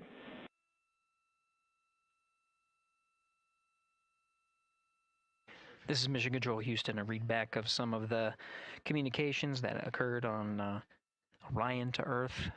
We're now at 1 hour, 17 minutes of mission elapsed time. We got confirmation that the upper stage and Integrity began a thermal roll. They are on the illuminated side of the Earth right now at an altitude of just a little more than 1,000 statute miles. The thermal roll allows for even distribution of heating from the sun at that altitude. Distributes it a little more evenly ahead of the apogee rays burn. In the meantime, mission specialist Christina Koch working on the activation of some environmental control life support systems and waste management systems.